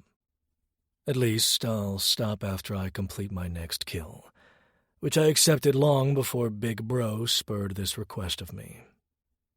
Elias gives me a single nod and lets go of my arm. I don't look back as I leave the cemetery. If I'm going to put a pause on taking jobs, I'll need another outlet. Something to take my mind off the memories that never seem to fade. Something to tame the resentment for the rich and powerful and the life I was born into. I take the highway back to the Morrisania section of the Bronx, back to the gun range owned by Gio Linetti, the leader of the Empire Mafia, and the man responsible for placing a hit on my mother. He's the most powerful man in the city. He has high-ranking city officials on his payroll. Killing him won't be easy, which is why I'm taking my time. It's why I need to worm my way into his organization. Once he's gone, the QBM can take claim as the most powerful mob in New York City. We're prepared to fight for the spot. Even though my Rainbow Bright distracted me while at the gun range, I did notice how secure the place is. Huge guards wearing suits and earpieces, packing heat, stationed at doors. Time to let my charm do the work. I rarely use it because I have no need to make friends. But now I do. I need to get access. It might take a few weeks, but this is how I get close to Linetti. It's going to take patience, which is why I need that new outlet more than ever. Chapter 8. Noah. Fucking Delancey. I can't stand him. He left suddenly. Again. I waited all day and night for him to return, only to fall asleep on the couch because he never came back to his apartment. It's Saturday, and I don't have plans tonight. Maybe I should go back out to the gun range. I've owned guns before, but I just never understood the appeal. They're so impersonal, messy, the easy way out. Give me a knife any day. The last time I even used one was a few years ago, and my aim was shit. So yeah, I need to practice. Dell's redirect approach helped me understand. It got me excited, because when I find the man responsible for my mother's death, I won't hesitate to shoot the motherfuckers in the middle of the head. I've been blankly staring at the shelves of my living room bookcase, trying to figure out what's wrong with it. Something's off, but I can't quite pinpoint what exactly. I dusted the other day. I cleaned my entire apartment top to bottom out of frustration over the asshole next door. Maybe the cleanliness is what's so jarring. My phone chirps with a text. Bestie. Hey, I'm feeling sexy and want to go out tonight. Come with. I laugh because Sage is always sexy. Me. I'm down. Let's go to Club 99 Soho. 9 p.m. Bestie. See you then, babe. She adds a kissy face emoji.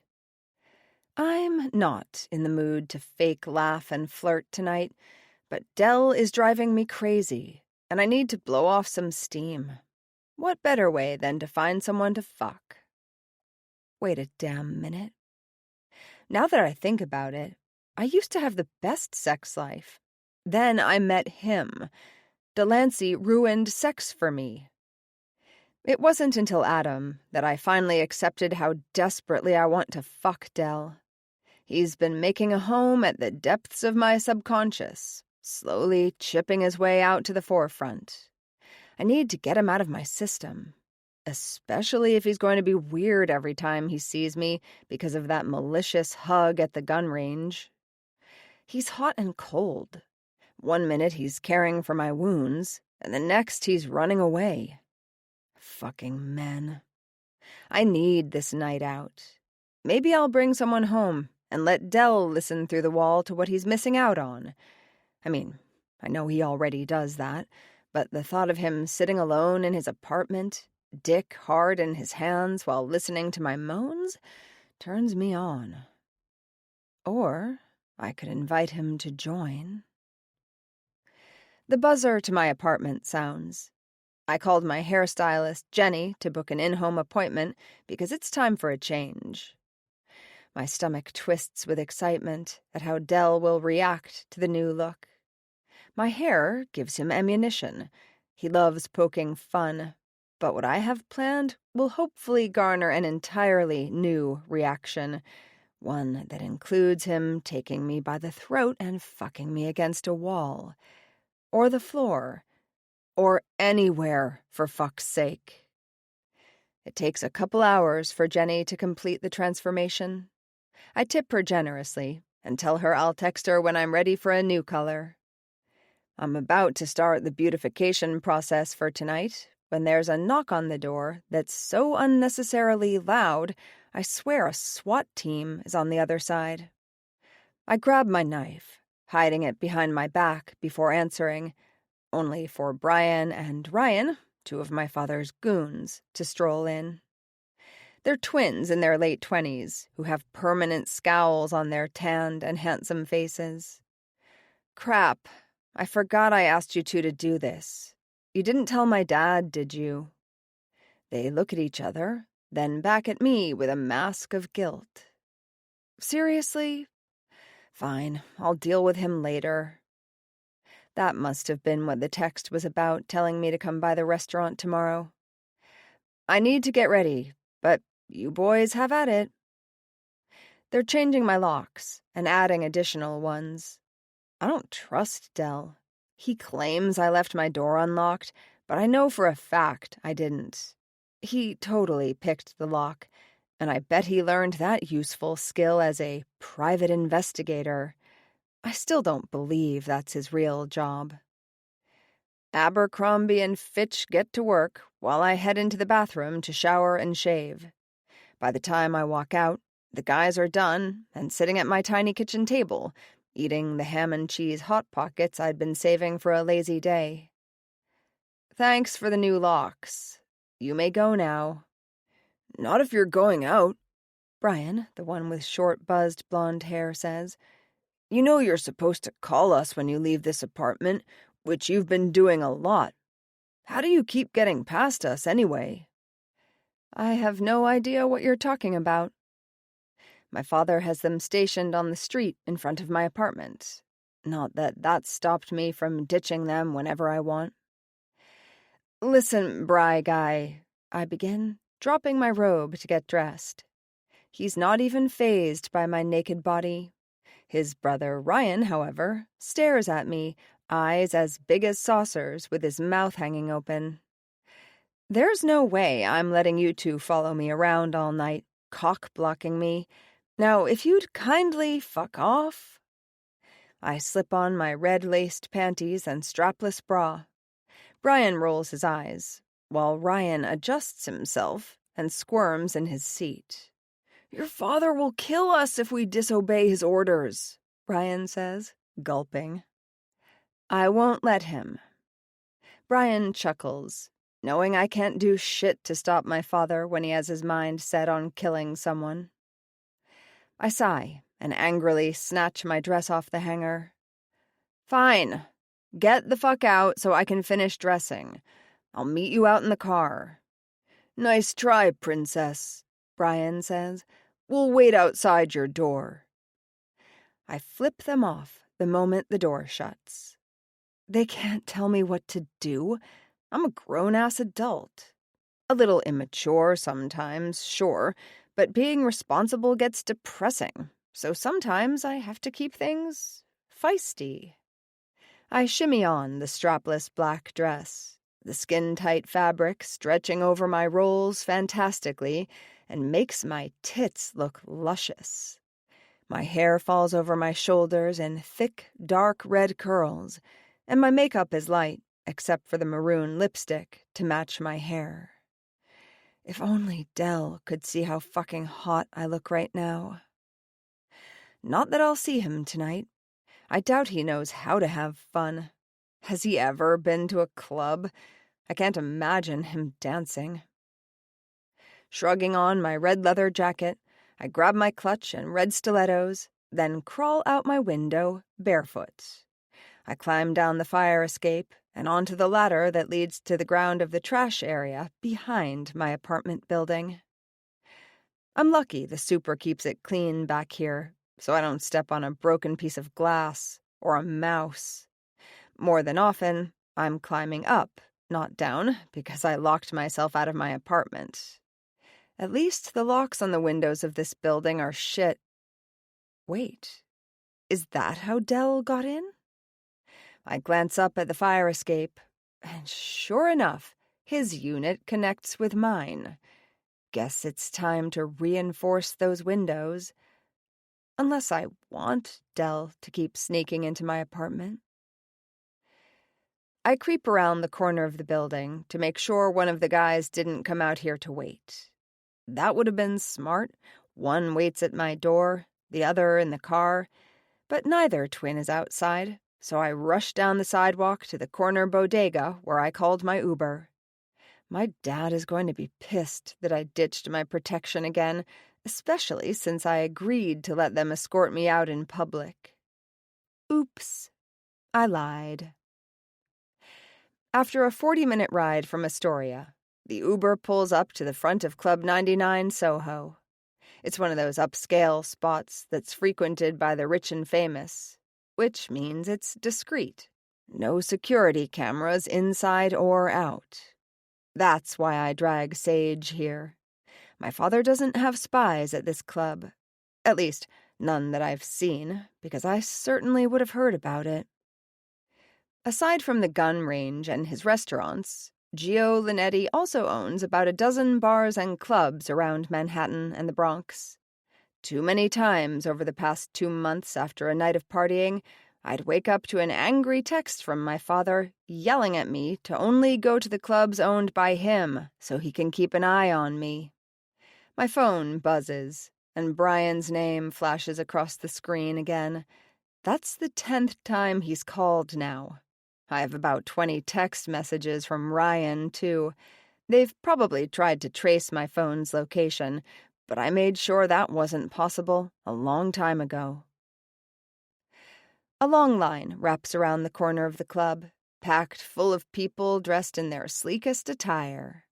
Sage is waiting at the entrance, flirting with the bouncer, Marco. He's a huge guy with an equal amount of muscle and fat. He's not too tall, about my height, and he has long curly hair that he keeps up in a man bun on the top of his head. His brown eyes light up when speaking to Sage. She's hooked up with him a few times, which helps us get a fast pass inside. It's very clear he's in love with her, but my best friend is like me. She's not looking for commitment.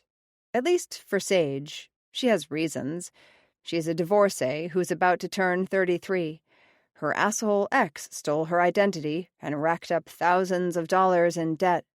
He went to jail, but his sentence was only a year. I keep telling Sage I can get rid of him, but she dismisses the idea as if I'm joking. I'm not. I will kill him if she says the word. Or maybe she knows I'm serious and doesn't want me to get in trouble, and that's why she also refuses to tell me about the other horrible things he's done to her. "Noe!" she sings, once spotting me. "Damn, woman," I praise, giving her a once-over. She's wearing a body-hugging red midi dress with a sweetheart neckline and built-in corset to give her breasts a bouncy boost. Her blonde hair is up in a high ponytail. All she needs is a whip to complete the dominatrix look. Sage poses like a pin-up model, one hand on her hip, the other up in the air. "Do you like? I'm feeling really demanding right now and want to find a good boy to boss around." "I think I'm in love with you," I laugh, hooking my hand through her arm. "Do you want to watch? I'll let you give orders." Her eyes light up in excitement at the prospect. "Maybe. We'll see how the night goes." Marco unhooks the velvet rope and lets us inside. We ignore the boos from the people waiting in line, throwing back our heads and cackling like the evil bitches we are. Heat greets us the moment we step into the coat check, a welcome to the harsh winter air outside. We hand over our jackets and walk down a long hallway where flashing lights are synced to whatever song is playing over the speakers. Passing through a velvet curtain, we enter the main space. Club 99 Soho used to be a theater in the 80s. It's 4 stories tall, with balconies on each level, allowing people to stand around and chat or observe the dance floor below. A DJ is set up on a small stage at the back, and 4 cages hang on either side where hired dancers are gyrating. Bodies already crowd the massive dance floor. We squeeze our way through, heading to the bar lining the left side of the massive space. Sage flags down the bartender. Harry gives us a wave and a wink, letting us know he saw us. He already knows our orders, since we're somewhat regulars here now. While waiting, I turn and scan the crowd, hoping to find someone to take home. I barely get a good look at the beautiful people when I'm suddenly jolted to the side by a massive body bumping into me. "What the fuck?" I bark. I whip around to see who the clumsy asshole is, and nearly choke on my next words. "Oh, well, hello there." A gorgeous man stands before me, his green eyes wide and face growing red from embarrassment. He's tall and slim, with chiseled cheeks and a well-defined jaw. A god, perhaps? "I am so sorry." He runs his fingers through dirty blonde hair. "I didn't mean to run into you like that. Someone knocked into me, and it was a domino effect." I wave him off, blushing. "It's okay. It happens." He looks behind me. "Are you here with a boyfriend?" I raise my brow at him, real smooth. "No, just my girlfriend." I point my chin back at Sage, who gives him a little wave and blows him a kiss. A sly smile spreads across his face that might have been creepy if my horniness and his beauty weren't currently clouding my judgment. "Let me buy you a drink." He holds up his hands at whatever look I just gave him. "As an apology for accidentally bumping into you." Was it an accident, bumping into me? "Cross my heart," he says, followed by the motion. He winks and gives me another mischievous smile to tell me he, in fact, meant to bump into me. He does some finger-wagging to get Harry's attention, then points to himself and me and mimes taking a drink. Harry nods, but I catch the eye roll before he turns away. Blondie doesn't notice the shade, because he's now leaning his arm on the bar, crowding my personal space. I don't mind. He smells fantastic. Rose, amber, sandalwood, and other scents I couldn't name. Expensive, for sure. I glance over his shoulder at Sage, and she mouths, "Oh my God." "You know, "I've seen you in here before," he says. "Oh, yeah? And why haven't you introduced yourself until now? Do I intimidate you?" "A little, yeah." Good. He should fear me. I have plans for him. Harry arrives with our drinks. A vodka soda with a splash of cranberry for me, and whiskey for my target. He holds up his glass. "What should we toast?" I ask. He smirks. "How about to Killian O'Connor, finally working up the courage to speak to the beautiful woman who will surely want to dance with him." I snort as we clank glasses. "Just dance? You don't want to fuck me?" He chokes on the booze, and I hide my humor by taking a sip of my own drink. I set down my glass and grab Killian's hand. "Dance with me, Killy boy." Killy boy. I'm so clever.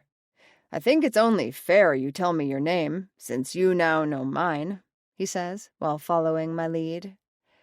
"Is it?" I laugh. "Fine. You can call me Rio." "Rio? That's an interesting name." "It's short for Sicario." Chapter 9.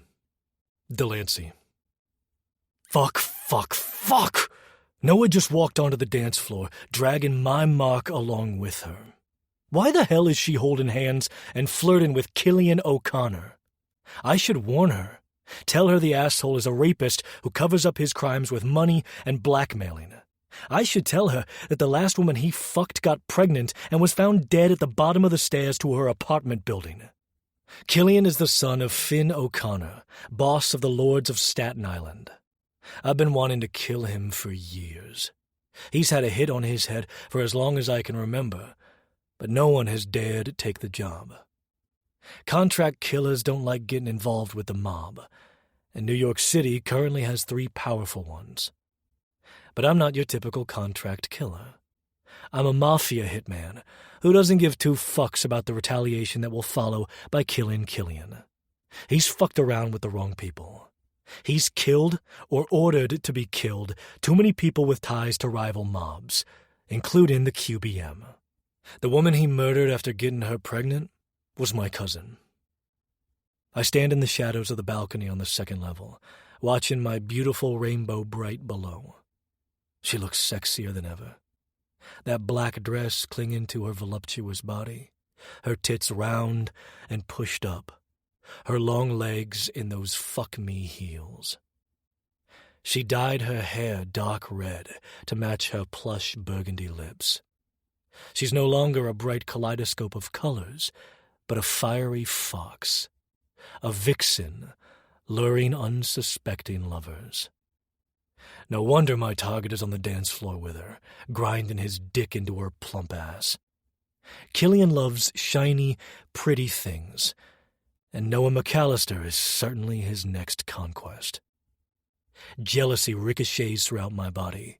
The urge to protect her, to claim her as mine and keep her safe, overwhelms me.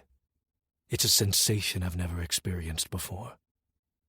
Killian's hands roam over my vixen's wide hips, his fingers splayed on her soft stomach as he kisses her neck. Noah laughs and reaches her arm up to fist his hair. I want to kill him more than ever. I scan the crowd for the 2 goons who accompanied Noah at the shooting range, but they're nowhere to be found. I've seen them lurking around our apartment building a lot more lately. She's definitely being protected, but why and from whom? And why aren't they here stopping this dickwad from fondling her? It takes everything within my body not to go down there and rip him off her, throw him to the ground, and bash his head on the concrete dance floor until his skull cracks, splattering brain matter everywhere. It's been ages since I've wanted to violently murder someone. I don't like my kills to be bloody unless the job specifically states to do so. I would make an exception for him. But I can't go down there. I can't take Noah in my arms and kiss her to claim her as mine. I can't blow my cover. Instead, I'm forced to watch her kiss him. They make out for what has to be 5 minutes before coming up for air. She glances up into the balcony where I stand, and my heart forgets to beat. I step further into the shadows. Did she see me? Recognize me? Certainly not. She smirks in my direction. There's no way she saw me. Right? Right? Then whispers in Killian's ear. He nods excitedly and takes hold of her hand, leading her through the crowd and off the dance floor. They stop next to a thick blonde woman, and Noah speaks with her briefly before leading Killian to the exit. Fuck. They're leaving. My stomach sours, and my chest aches with how fast my heart is beating. I'm panicking. I'm worried about her. I can't think about these strange emotions, how human they make me feel. I'm rushing down the long balcony walkway and descend the stairs. When I get to the lobby, I stay hidden behind a corner wall, waiting for them to get their coats. Every time I peek around, his hands are somewhere new. Her ass, her lower back, in her dark red hair so he can pull back her head and kiss her neck. I hate PDA. It's too sweet, too happy and loving. Yet if Noah were mine, I'd make sure everyone knew. I wouldn't be able to keep my hands and lips off her in public either. After an excruciating 2 minutes, they have their coats and the horny couple leaves. I rush up to the window and toss the worker a $100 bill and my ticket. I'm in a hurry, I seethe. The pixie girl's eyes widen before she disappears to search for my leather jacket. She returns in record time, and I rush outside to my bike. My hands shake as I unlock the helmet case, my fingers fumbling with my keys while trying to insert them into the ignition. Get it together, Delancey. Noah and Killian are long gone, but I know where he's taken her. It's where he always takes all the women he picks up at clubs. The high-rise in the financial district disappears into the cloudy night. The streets are busy except for the side road where I need to enter to get to my vixen. He takes women down this dead end because it's dark and there are no cameras around. I park my bike at the end of the street and walk a block to the building. There's a code to get in, one I know from my surveillance of Killian over the last few months. The green light flashes, and a beep sounds after I enter the 4 digits. I slip inside, passing through a long hallway. This part of the building is lacking in security. Killian has made sure of it. He doesn't want any trace of who he brings to his secret penthouse, a place where he feels he can do anything he wants without the consequences. Down at the end of the hallway on the left is a pair of double doors, which I assume are for laundry service. What I need is on the right. I press the up button for the freight elevator and wait. It takes a few minutes for it to arrive, and my anxiety rises with each ticking second. While Killian has made sure not to have security in this area, there's still a chance I'll run into someone. When the doors finally open, I slip in and push the button to the penthouse. It requires a key card to ascend, so I pull out the one I stole from a grounds worker this morning, hoping it hasn't been deactivated yet.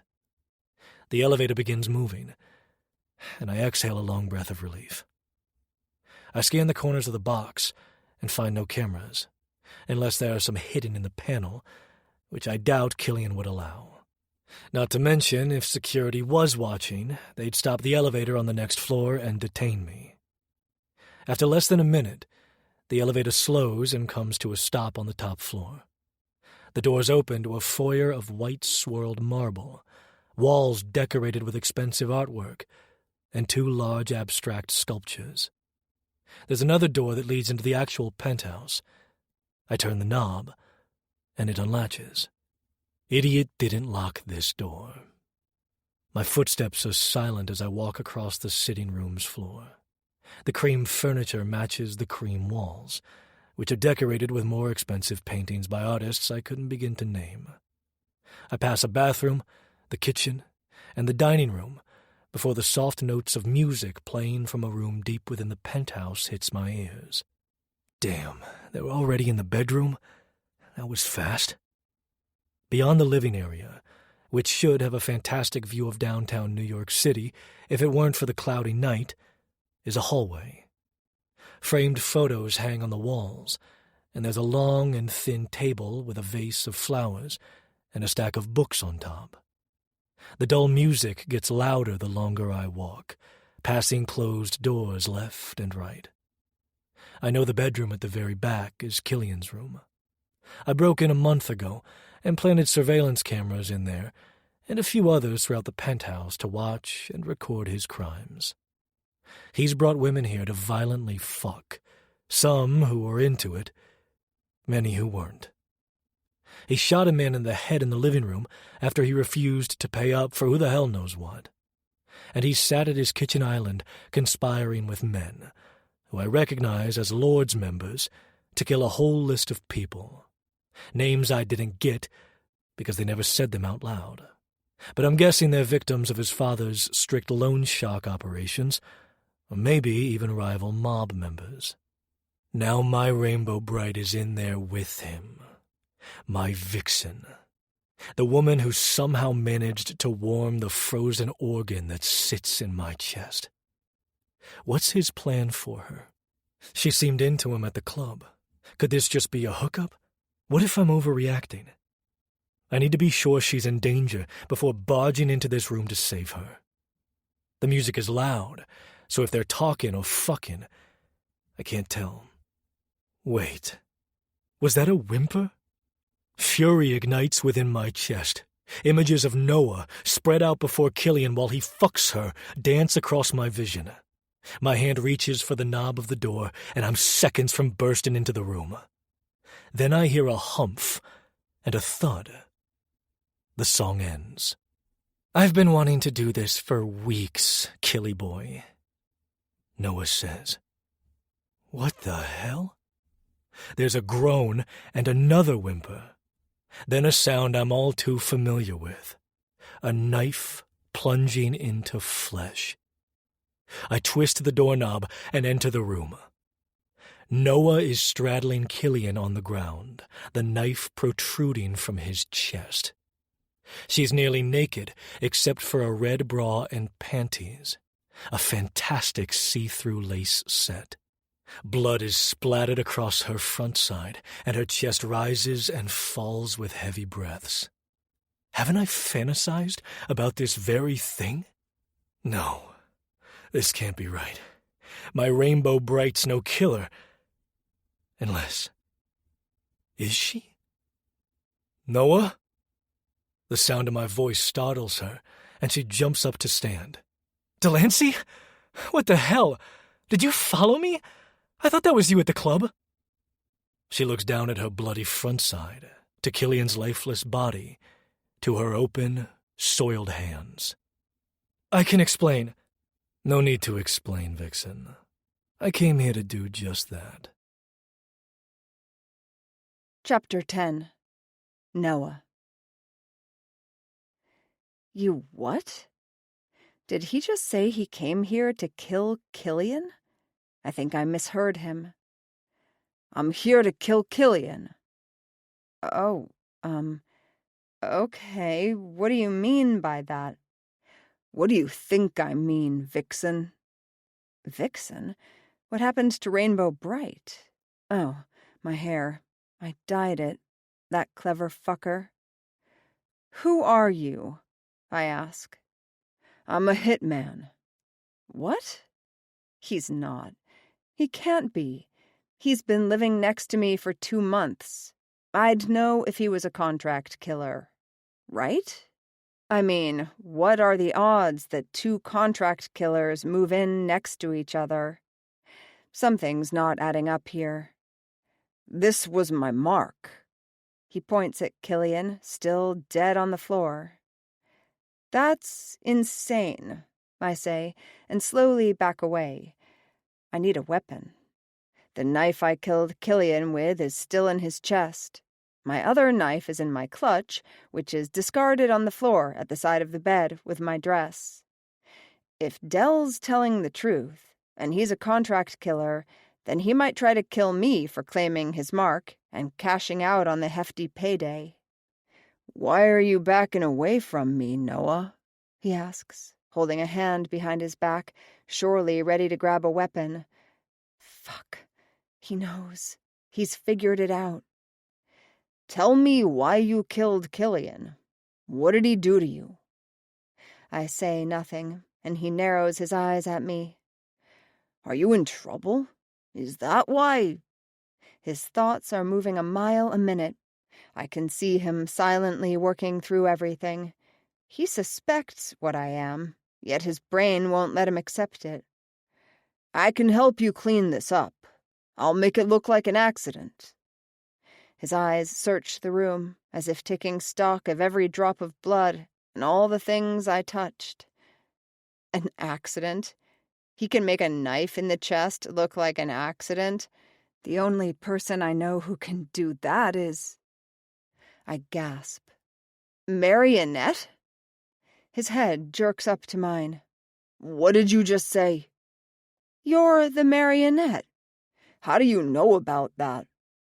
Wait, he's not just any contract killer. He's my rival?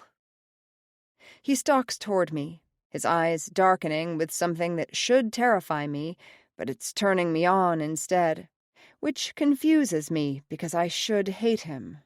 He's the one threatening my title as best contract killer in the country, maybe even the world, but who's keeping track? No, I don't hate him. I've been dreaming about this moment. Will he want to play with me?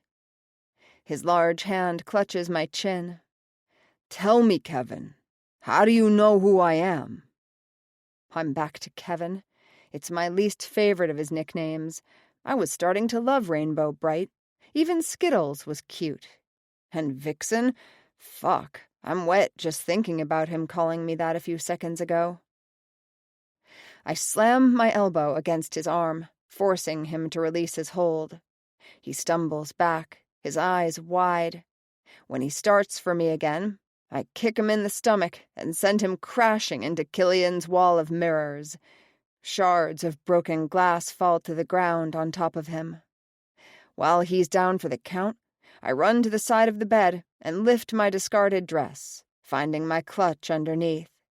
By the time the knife is in my hand and I turn around, Dell is in front of me. I slice him across the forearm before he knocks the weapon out of my hold and grasps my hair at the nape. Tugging my head back, he digs the tip of his own knife into the side of my neck. "Who are you?" he snarls. I whimper as the sharp blade breaks skin, causing blood to trickle out. He's not being gentle, and instead of scaring me, I'm so fucking aroused, my panties are getting soaked. "I'm Noah," I whisper. He hasn't secured my hands, so I rub them over his muscular chest, then slide them down his stomach. He pushes the knife's tip deeper before I reach his cock and tightens his hold on my hair. He narrows his eyes when I moan. "Tell me, who are you?" I arch my body, brushing my front against his. He loosens his grip on my hair enough that I'm able to lean in. "I think you know who I am." He shakes his head and lowers the knife. "No," he says, and takes a step back. "Colpa sicario." "No!" His voice booms in the quiet room. What's wrong? Too scared to kill me now? His shoulders hunch in defeat, and when his blue eyes meet mine, they're full of confusion, of betrayal.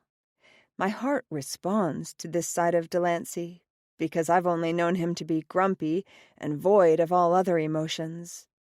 Now, he almost seems heartbroken, because he was planning to kill Colpa Sicario. He just didn't know it would be me. He slowly walks back to where I stand, dragging his feet like a zombie.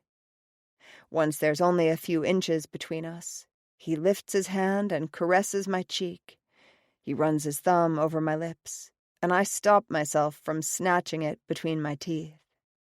Such compassion from a man who kills for a living. I breathe in deeply, consuming his sweaty, woodsy scent, cedar wood with hints of tangerines. His fingertips skim along my jaw and down my neck before snaking around to grip my hair again. Then he crashes his lips into mine. I open my mouth to let his tongue lash my own. I groan, and the sound only intensifies this kiss. My hands fist his shirt as I pull him closer to me. I need more.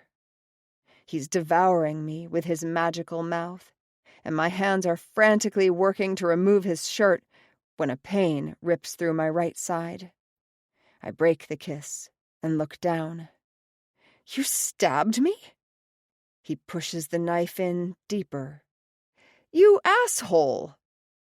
His mouth twists into a wicked smile, proud of himself. You missed some vital organs, marionette. He pulls out the knife, and I grunt at the stinging, biting ache. I hold the wound as blood begins pouring down my hip and leg. I know exactly where the vital organs are, Vixen, he says, stabbing me again in my upper left arm.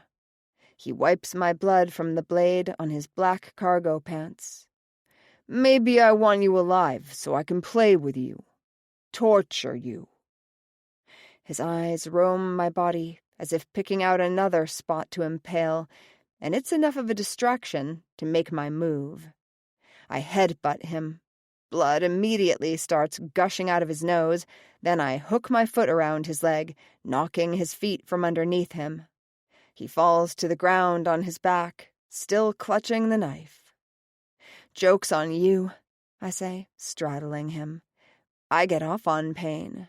Stab me again. Make me come. He doesn't hesitate and sinks the knife into the meat of my right thigh. Fuck, that hurts. I love pain, but not this shit. Still, I put on a show, mewling and closing my eyes as I grind my hips on his crotch. His cock grows hard underneath me. Yes, Delancey, I moan, then slap him hard enough his head ricochets to the side. He growls and slices the knife across my stomach. The wound isn't deep enough to cause internal damage, but blood starts leaking from the cut. My palms flatten on Dell's chest as I continue to move my hips in a circular motion. He leans his head back on the floor, closing his eyes. Does that feel good? He nods and drops the knife so he can smooth his hands up and down my thighs, spreading blood in streaks. I'm not sure if it's my blood or his. Probably both. I slap Dell again, harder than last time, forcing his lip to break open. Noah! He roars and flips us around until my back hits the ground. I kick out my leg, hitting him in the nuts. He falls off me, grabbing his injured jewels. I scoop up his knife and fall to my knees. With the cuts he gave me on my stomach, arm, and thigh, I'm close to passing out. Not until I fuck him up some more. I slam the blade into his thigh, and he cries out in agonizing pain. Here we are, I say, swaying. My vision is starting to blur. Number 1 and number 2. After composing himself from the nut kick, Dell rips the knife out of his thigh. He doesn't even flinch as blood spurts out and onto the floor. My aim must have been shit, and I didn't cause enough damage. That's a shame. The cut I made on his forearm, however, will definitely leave a scar. Blood continues to trickle out down to his knuckles. He matches my stance, on his knees before me as he takes in my body. I'm still covered in splatter from killing Killian, and now my own.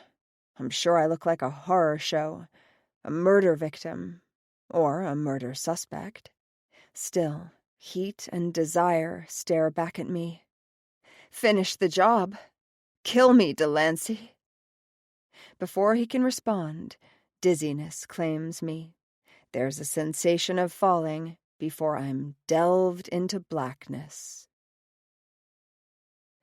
I wake up in an unfamiliar bed, sore and barely able to move.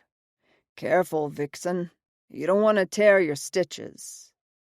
I swat my arm towards the voice, attempting to smack the man, only for his warm hand to stop me from making contact. When my eyes finally focus, I see Dell smiling back at me. "Good morning, sweetheart." "Don't fucking call me sweetheart, asshole." I rip my arm out of his grip. I hate pet names, and even though him calling me sweetheart makes that organ in my chest flutter ever so slightly, I'd never tell him that. If he knew I liked being called all his silly nicknames, minus Kevin, he'd never do it again. Where am I? Killian's guest bedroom. I glance around the space and sit up, wincing at the throbbing pain. How did I get here? I carried you. How? I'm nearly 300 pounds. And? My eyes move to his arms. Fine, I suppose he is fucking ripped. He smiles, the cocky bastard, seeing me checking him out. How long was I asleep? About 3 hours. It's 3 a.m. You stabbed me 4 times. You told me to. It was the blood loss. I wasn't in my right mind. Oh, yeah? He chuckles and pinches my nipple through the fabric of my bra. I gasp and try to hit him again. Is that why these are hard right now? I can basically smell how wet you are. Nice bruises, I say, admiring the half moons under his eyes from where I head-butted him. Is your nose broken? Nope. Damn. I toss the covers off my body. What are you doing? You probably shouldn't get up. The panic in Dell's voice, because I doubt he's cared for many injured women in his life, makes me huff a laugh, which hurts like a bitch. I have to pee. Help me or get out of the way. He rolls his eyes, but offers his hand.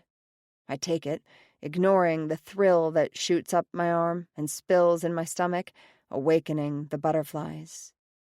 It's been a long time since a single touch has made my stomach flutter. Dell cautiously leads me to the bathroom across the hallway. He's careful and patient as I hiss and groan with every step. He's also limping, and I'm quite proud of myself for giving him that hole in his thigh.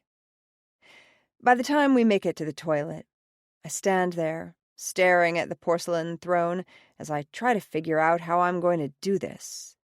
Do you need help here? I frown, then nod. If he's in pain from the wounds I gave him, he doesn't show it, as he kneels and slips the tips of his fingers behind the bands of my panties. He slowly slides them down, and not once does he look at my pussy just inches from his face. Instead, he locks his blue eyes with mine.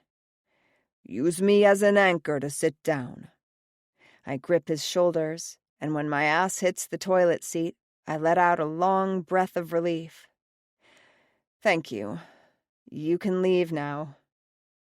He pauses as if considering staying, but gives me an unsure smile before leaving. I'm surprised I hadn't pissed the bed with how much pee I release. Once finished, and feeling 1,000,000 times better, I manage to pull my panties back up. I carefully and slowly wash my hands, then use the sink's counter as a crutch to raid the medicine cabinet.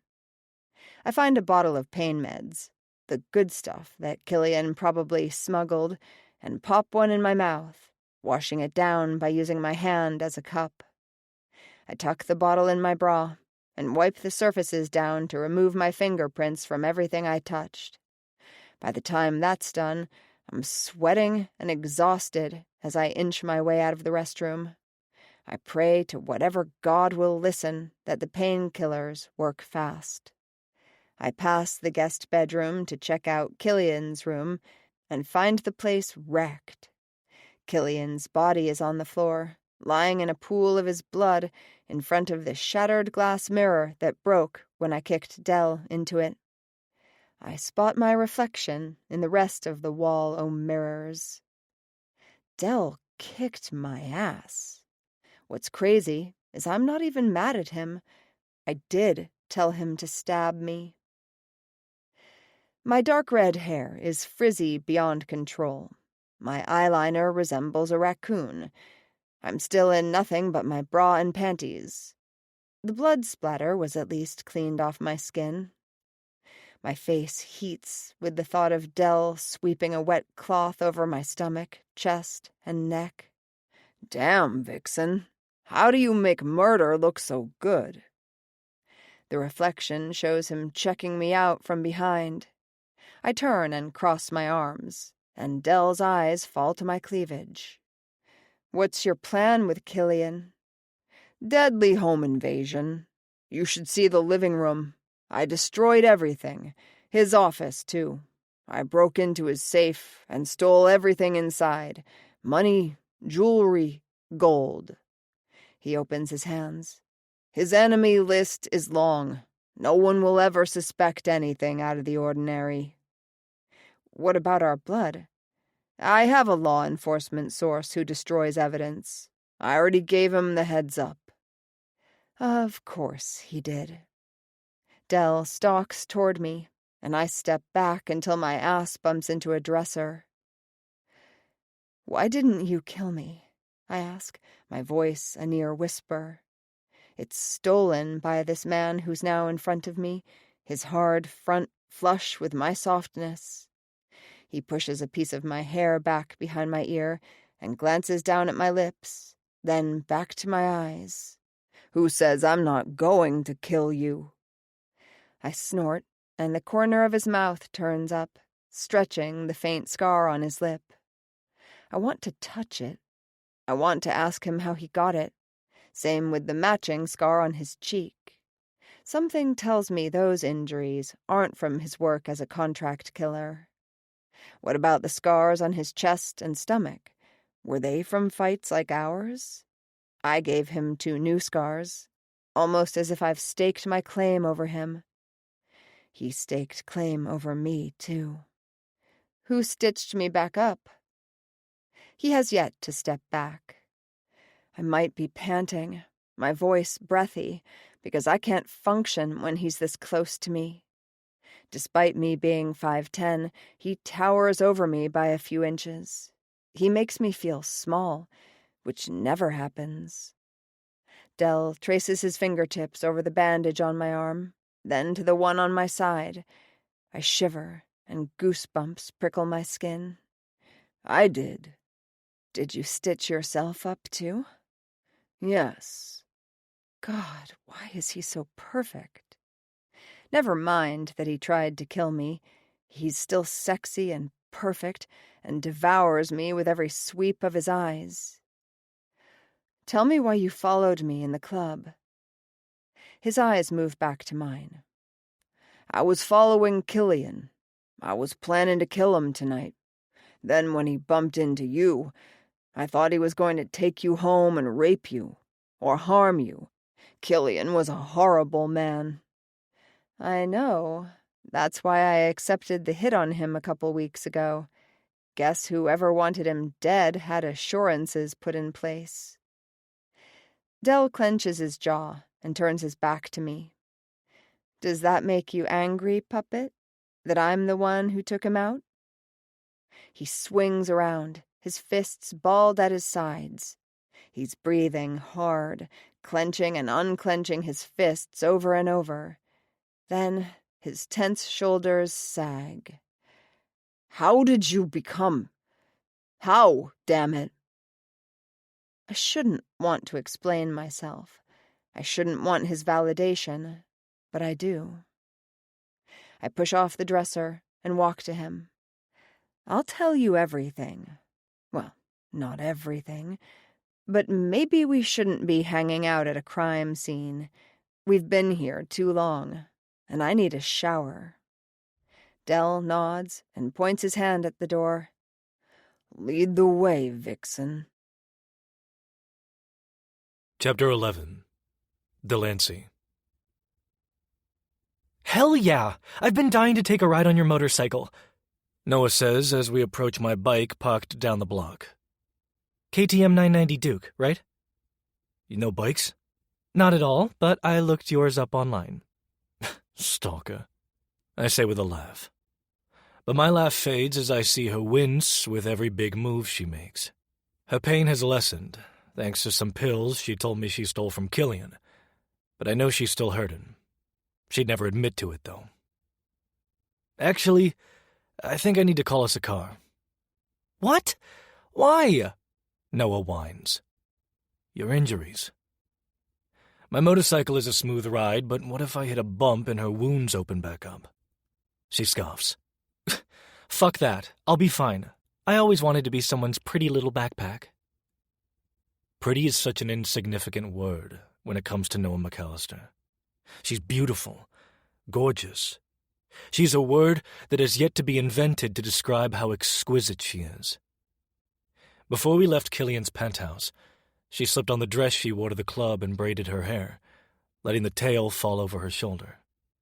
She put herself back together, but I'd love nothing more than to destroy her again with a night of sex and worshipping. This new obsession of mine is both terrifying and exhilarating.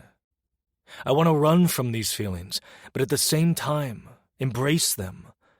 Embrace her, and never let go. Okay, my pretty little backpack. I hand her my helmet to put on. I'll take you for a ride. She giggles at the innuendo while securing the helmet's straps underneath her chin. Wait, Noah says as I climb on. I can't go back to my apartment. Before I can ask why, she continues. I'll explain later. Just take me to one of your safe houses. How do you know I have safe house, Marionette? Of course she knows I have safe houses. What about her?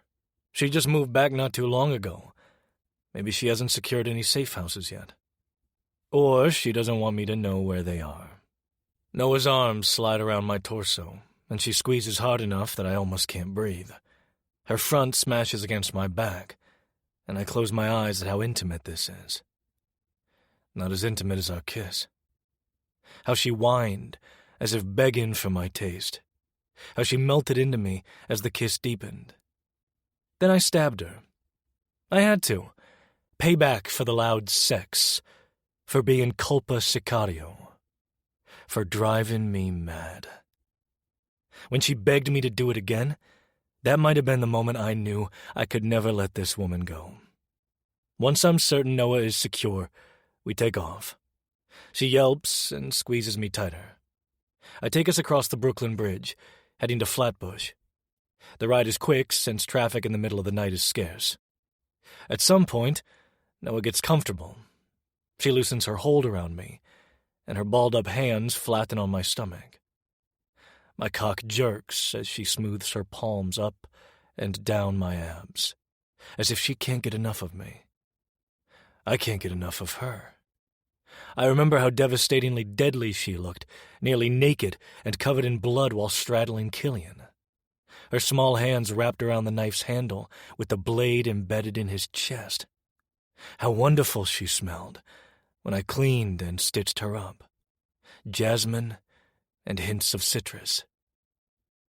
It felt wrong to touch her, clean her, while she was passed out, but I couldn't risk bringing anyone in to mend her injuries.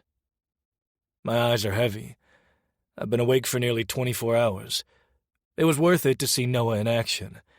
I'm not even pissed anymore that she's culpa sicario, which means guilt killer, or sin killer in Italian. How could I be angry? She's perfect. I want to ask her what her plan was after she killed Killian. How is she going to frame it? Her kills are passionate. She's not concerned about making a mess or posing it as an accident. But at the same time, she's careful enough not to leave evidence behind. I pull up to a 2-story building where I rent a loft above a pizza place. Are you hungry? I ask, locking up my bike in a narrow alleyway. God, yeah. I want a slice of pineapple and ham, and cheese sticks. I should kill you right now. Pineapple does not belong on pizza. Wrong, puppet. Just for that, I want 2 slices of pineapple and ham. I wince at the nickname. Seriously? Puppet? It's cute. Come on. She laughs, then blanches from pain. Fine, I'll grab the slices. I toss her my keys. You go upstairs. Behave yourself. I hope you have wine, she yells as I turn and walk inside the pizza shop. Your place is amazing, Noah says the moment I return. She's changed into one of my tank tops and a pair of my sweats. They're both too small for her, but I quite like how the fabric clings to her body, allowing me to see all her wonderful curves. She walks around the massive living room, snooping through my stuff.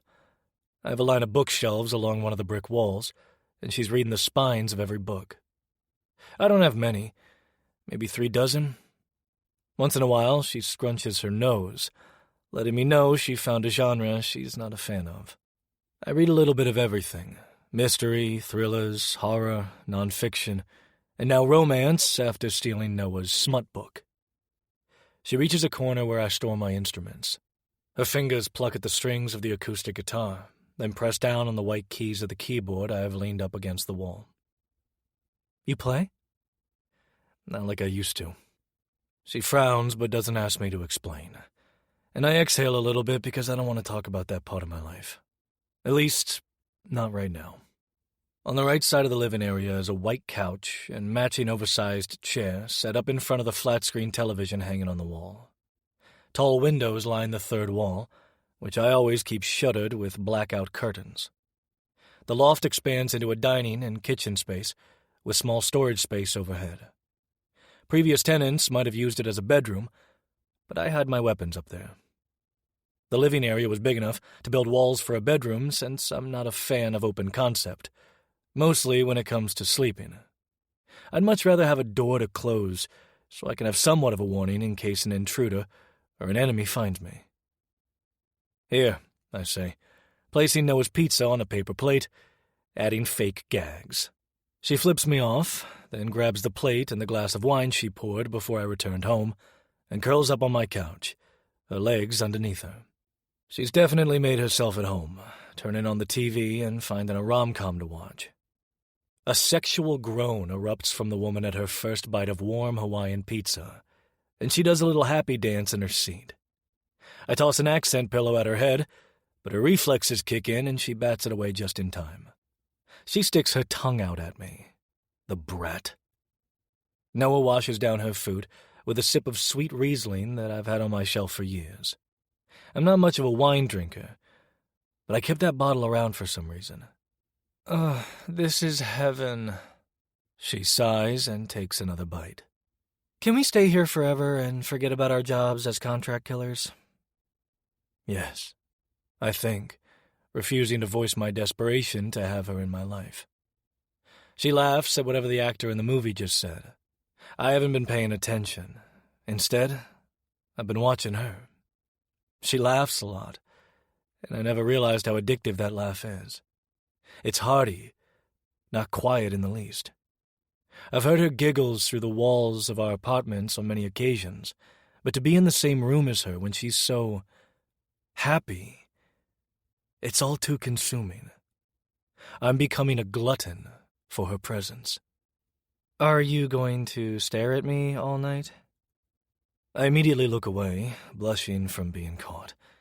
I rarely blush, yet this woman constantly has me flustered. The cuts and bruises you had that morning I snuck in your apartment, was that from a hit job? She scoffs. You broke into my apartment.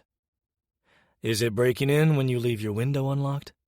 I left it unlocked one time. Besides, those flimsy window latches wouldn't have kept you out. They didn't. How many times did you break into my apartment?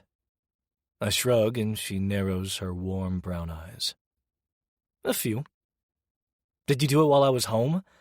Did you watch me sleep? Would that turn you on? I sleep naked.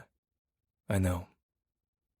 Her mouth drops open, her cheeks coloring a lovely red. Yep, she's turned on. The cuts and bruises, no. She rolls her eyes, but smiles. Yes, I got them during a hit. The man wasn't going to die quietly. He grabbed a kitchen knife and nicked me a few times and got a few good punches in too. What was his crime? How did you kill him? He beat the fuck out of his girlfriend and put her in a coma. She's brain dead, and now her family has to make the tough decision to end her life. I met her sister at the bar where I work. She stopped in to get a drink, to try and escape her life just for a few minutes. We started talking, and at the end of my shift, I offered to help. I really enjoyed stabbing the fuck out of that asshole. I wonder if she'd let me tag along on one of her jobs. I'd love to watch her work. And you just left him there to be found? I ransacked the place and made it look like a deadly home invasion. Just like I did Killian. I guess we're more alike than I imagined. Don't worry, I made sure to clean up any evidence that could be traced back to me. She's perfect. I can't believe I've been living next to my rival for 2 months. No wonder I've been so drawn to her. I hate coincidences, but if no one knew I was the marionette when she moved in, she would have tried to kill me by now. Was it fate? Tell me how you became Colpa Sicario. Do we really have to talk about this? Yes, I say, standing to pour myself more wine. I grab another slice of supreme pizza and smile, remembering Noah's nose scrunching at the sight of the olives and mushrooms. She sighs, preparing herself for difficult memories. My mother was murdered when I was 11. Mine too. Well, I was 12, but still. She pauses and gives me an empathetic glance. Keep going, I urge, not meaning to distract her by blurting out my trauma. I heard her yelling when 2 men broke in, so I came out of my room and hid at the top of the stairs. Then I saw one of the fuckers shoot her point blank. I screamed. They ran after me, but I made it back to my room in time to lock them out. They tried to get in. They almost did, but 1 minute they were kicking and punching the door, and the next there was nothing but silence. She takes another drink of her wine to compose the rest of her thoughts. I had nightmares every night that first week after.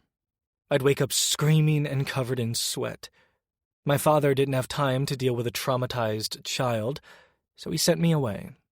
He also claimed it was to protect me, worried the men would come back for me. I spent years in therapy for what I saw, and when I turned 18, my father begged me to return home. He promised the threat was over, but I wasn't ready. I enrolled in college, attempting to live a normal life. I even got my degree in business management. This would explain her fake background report. A new life was created to protect her from the men she witnessed killing her mother. My question now is, what's her real name? Why was her mother targeted? Who is her father?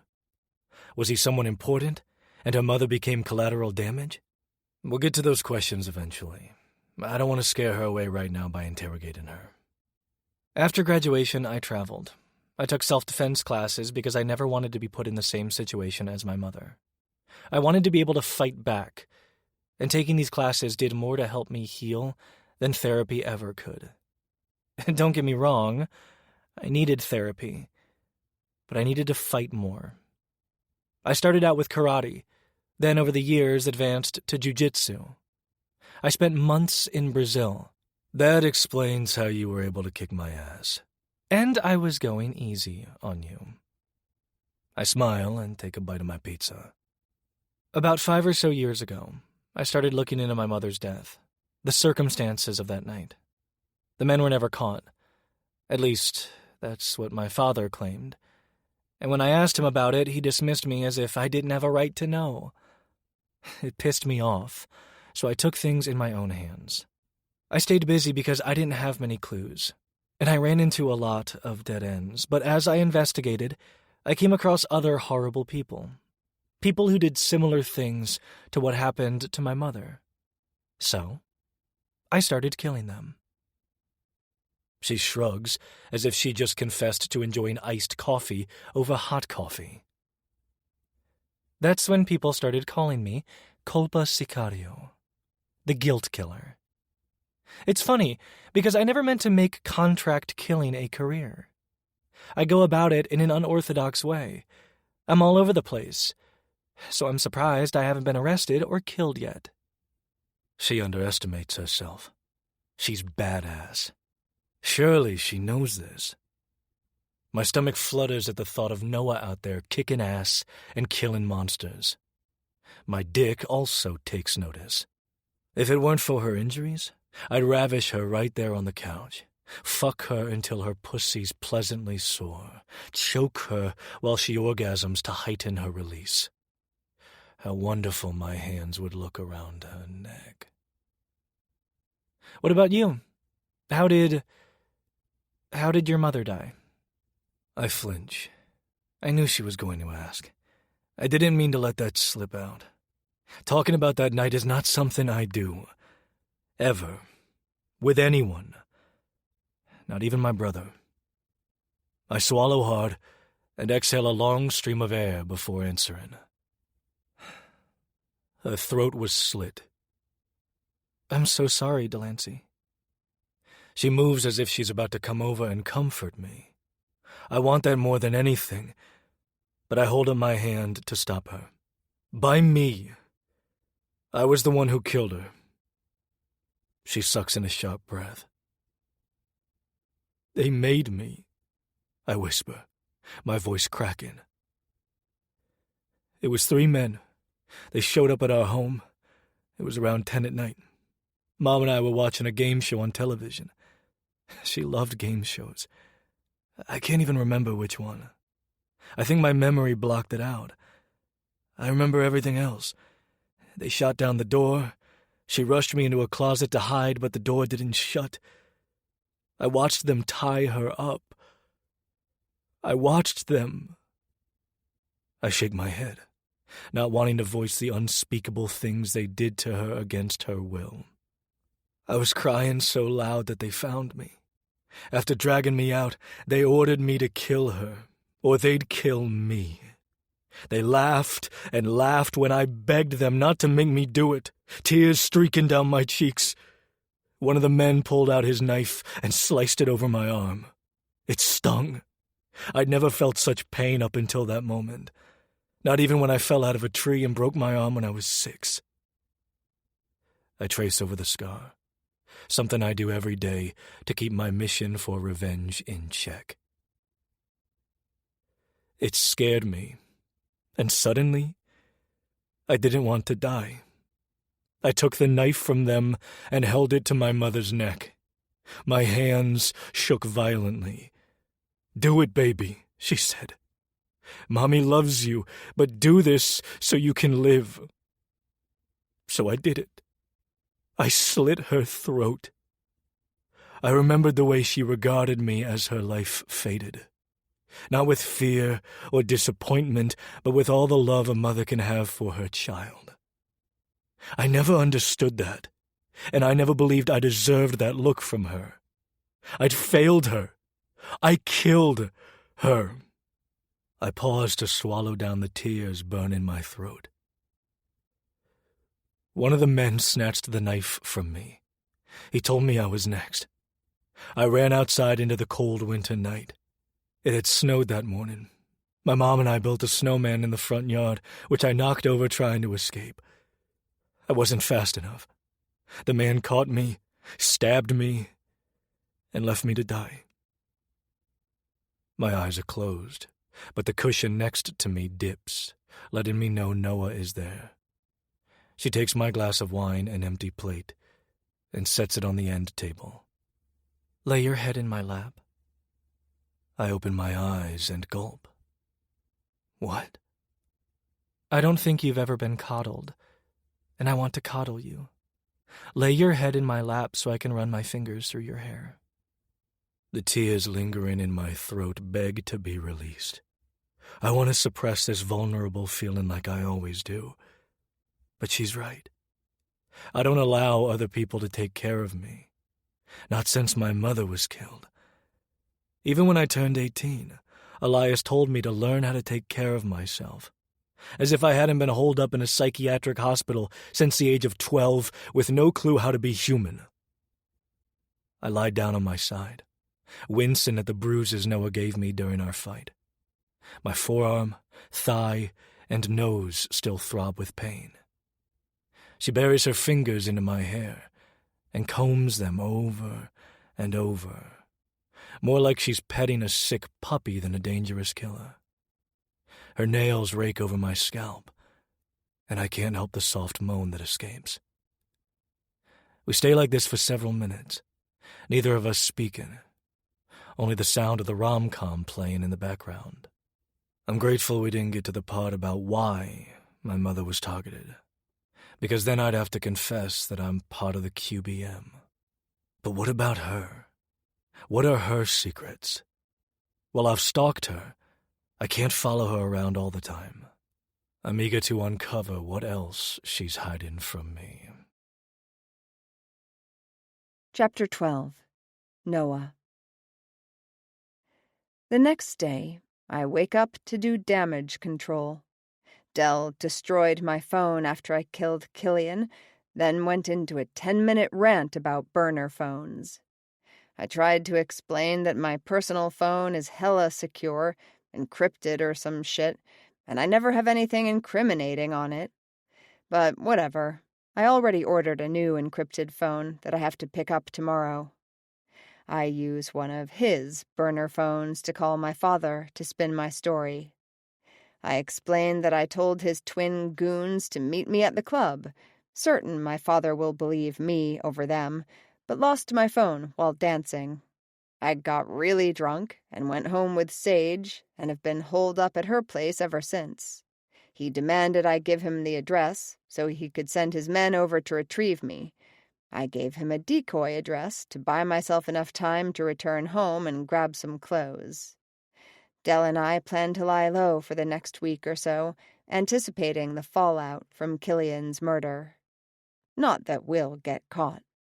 We were both careful about avoiding security and street cameras, and Dell said his law enforcement contacts will take care of whatever evidence we left behind. Besides, everyone knows Killian was an asshole who had a lot of enemies. Investigators will be focusing on that list for months. You know you don't have to go with me, I say, following Dell to his motorcycle. I can just call an Uber. Oh, wait, I can't. Somebody destroyed my phone. I can't believe you're leaving a digital trail by using that car service app. And don't even get me started on all those strangers you brought home to fuck.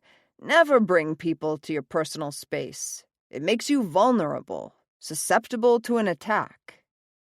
Fine, he got me there. But is it a crime? Maybe I like living dangerously. It wasn't fucking smart, Skittles. I'm going to kick his ass again, even though my heart danced with joy at the nickname, one he doesn't use often. Like I said, I don't need a babysitter. I can go by myself. Can I take your bike? I'm going, he begins, sassy and mad at me. He also ignores the bike comment.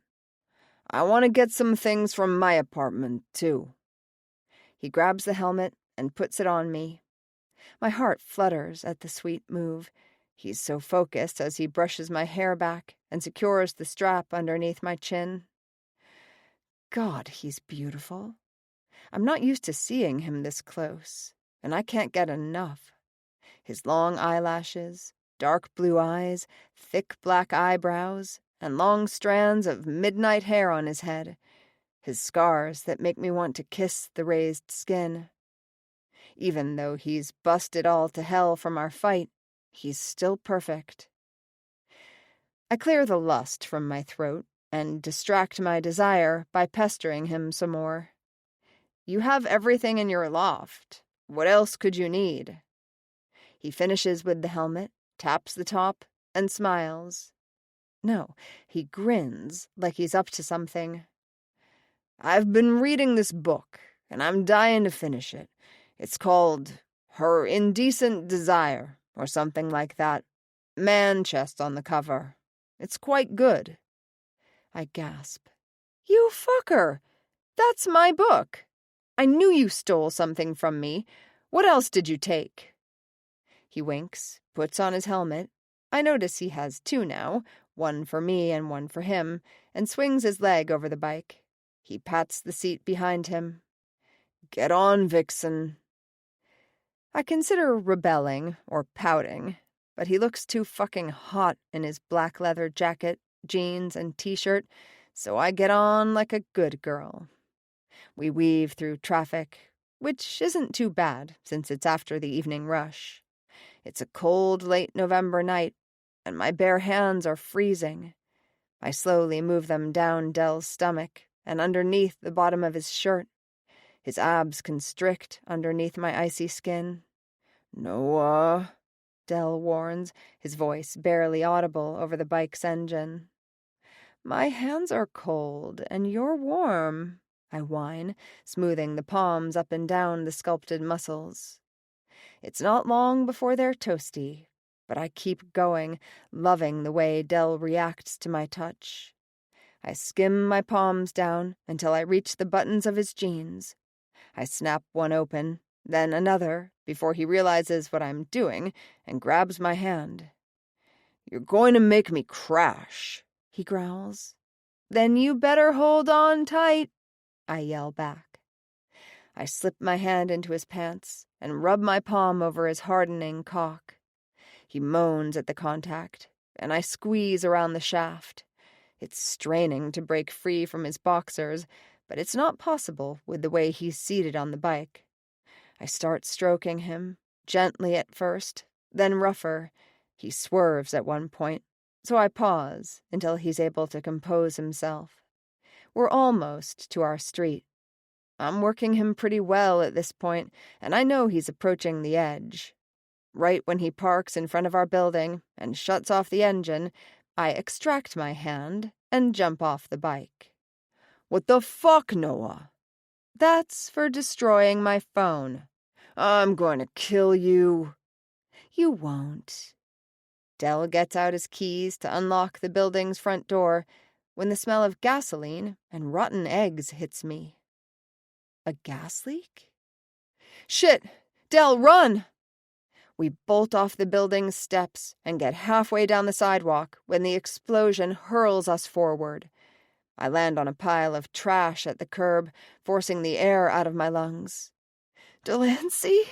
I wheeze, and attempt to get up off the ground. My ears ring, my body protesting the sudden movement after the hard landing. A series of sharp pains rip through my side, across my stomach, on my arm, and then my thigh.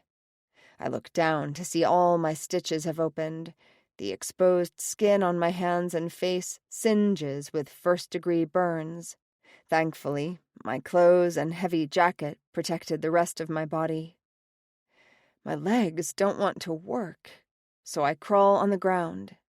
Debris digs into my palms and knees as I make my way through the yard, determined to find Dell.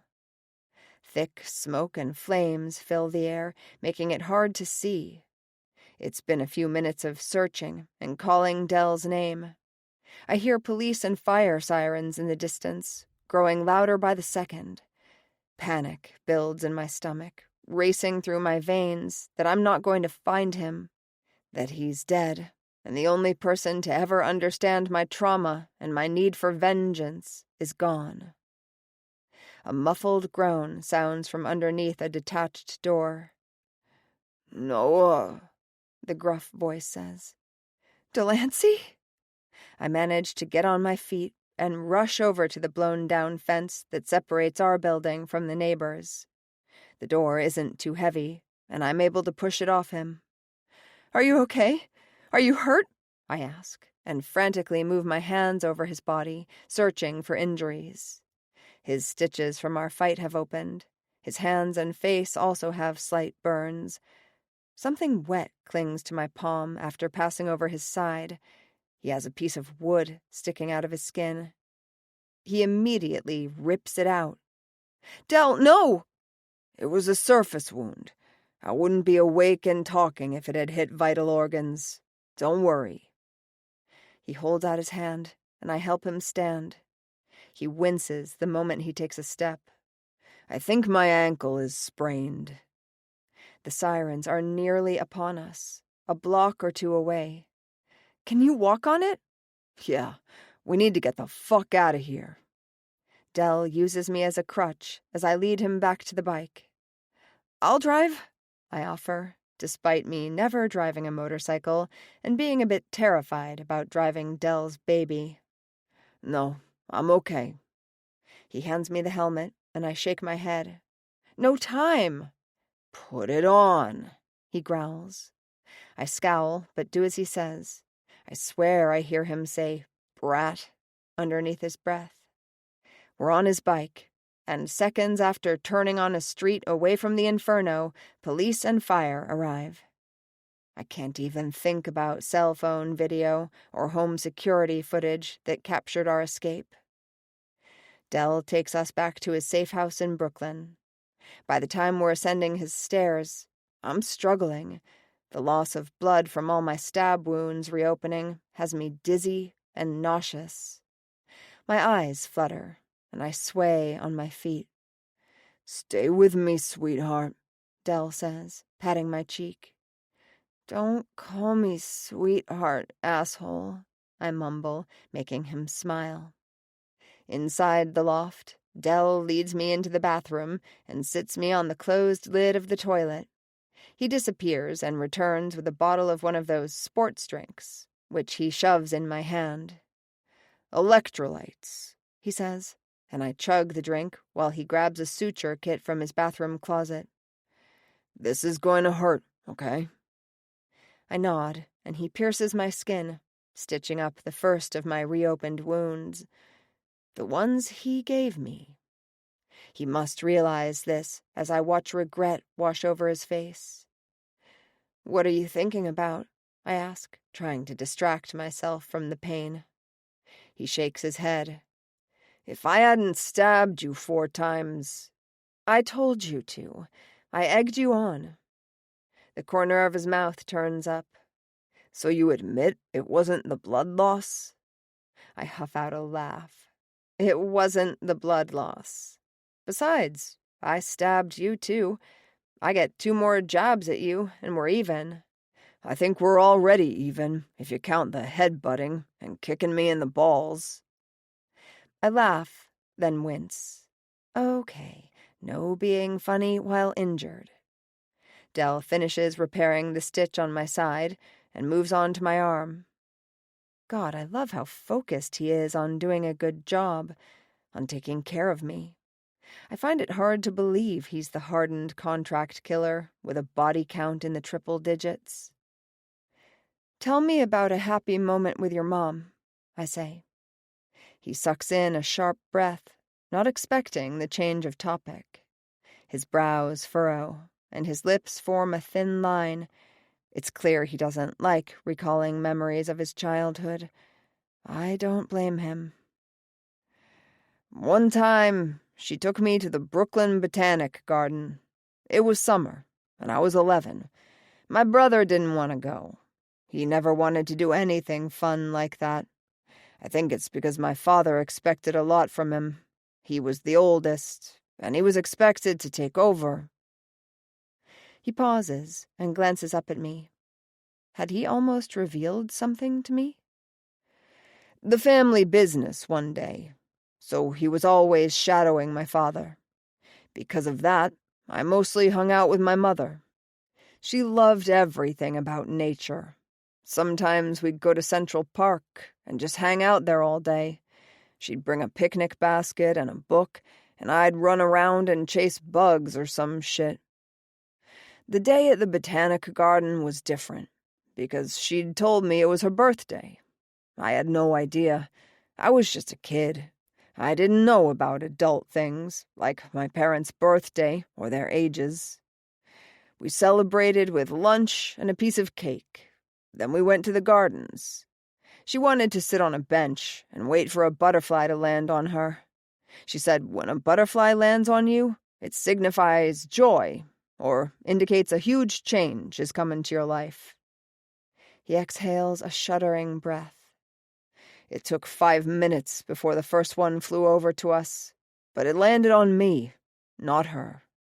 Then another, and another. After a few minutes, I was covered in them. My mom was laughing so hard she could barely snap a picture with her Polaroid camera. I still have that picture, too. I look at it any time I'm... He stops talking and clenches his jaw. I want him to finish what he was saying, but I won't push him, because I know how hard it is remembering the ones who are no longer here. That was 6 months before she died. It's clear he's done sharing this memory with me, and starts working on my burns in silence, applying a gel from his first aid kit. Can I see it? The photo?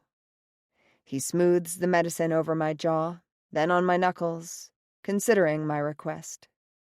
Once done, he extracts his wallet from his jeans pocket and flips through the contents until finding the photo. He hands it to me, and I smile as wide as my face will allow. He still has the same dark hair and blue eyes, but as a kid, his cheeks were puffy. I notice no scars either, so he must have gotten them after age 11. Tears gather at the back of my throat, and I swallow them down, not wanting to cry about the time before when we were both innocent, before darkness claimed us. I hand the photo back and stand. My turn to fix you up. Are you feeling okay? You were trying to pass out on me earlier, Dell says. My heart flutters because he's always thinking about me, concerned about me, protecting me. I'm not sure what I did to deserve him. I'm good now. Come on, let me operate. Do you know how to stitch? Not in the least, but how hard can it be? He opens his mouth to argue, but I place my finger over his lips. Just trust me. I'll be gentle with you, puppet. He nips at the pad, and I yelp, pulling it back. He laughs, proud of himself. Slowly and carefully, Dell takes off his t-shirt, then his jeans, and sits down. I do my best not to ogle his body and focus on the injury on his side from the wood. It's still bleeding, and I don't know how he hasn't passed out by now. He does look a little pale. I pierce into his skin, and he doesn't make a sound. He doesn't make a move. His tolerance for pain and all his scars tell me he's become numb from all his suffering. I want to murder every single person who's harmed him, even though I'm one of them. While I stitch up Dell's thigh, he applies the gel for his burns. I'm between his legs as I work, and the way he stares down at me in this intimate position makes my cheeks heat. He's looking at me as if he's ready to throw me on the ground and fuck me until the only name I can remember is his. I don't know how I was able to focus, but I finish the stitch, proud of how clean it looks. The slice on his arm isn't as bad, only needing 2 stitches.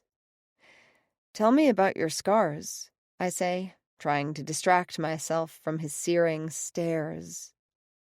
I expect him to refuse to talk about them, so I'm surprised when he points to the one on his right forearm first, then to the one on his left stomach. From the men who forced me to kill my mother. He taps 3 other scars, 2 on his chest and 1 on his shoulder. All of these were from hit jobs, from marks who fought back. I have a couple on my back, too. I finish the stitches on his forearm, then wrap his sprained ankle. Once done, I stand before him and reach out my hand to graze the scar on his cheek with my fingertips. My thumb skims over the raised skin on his mouth. And these? He swallows hard, his eyes filling with pain. This time, he doesn't answer me. That's when I know they're from someone who was supposed to love him, Someone who was supposed to protect him. I have no doubt it was his father. I cup his head in my hands and lean in because I need to kiss him. I need to let him know he doesn't have to be alone again. But the sound of a phone ringing interrupts us. Probably my father calling on the burner phone. Dell closes his eyes, and I rest my forehead on his. Back to reality, I whisper. Fuck. I'm falling in love with this man.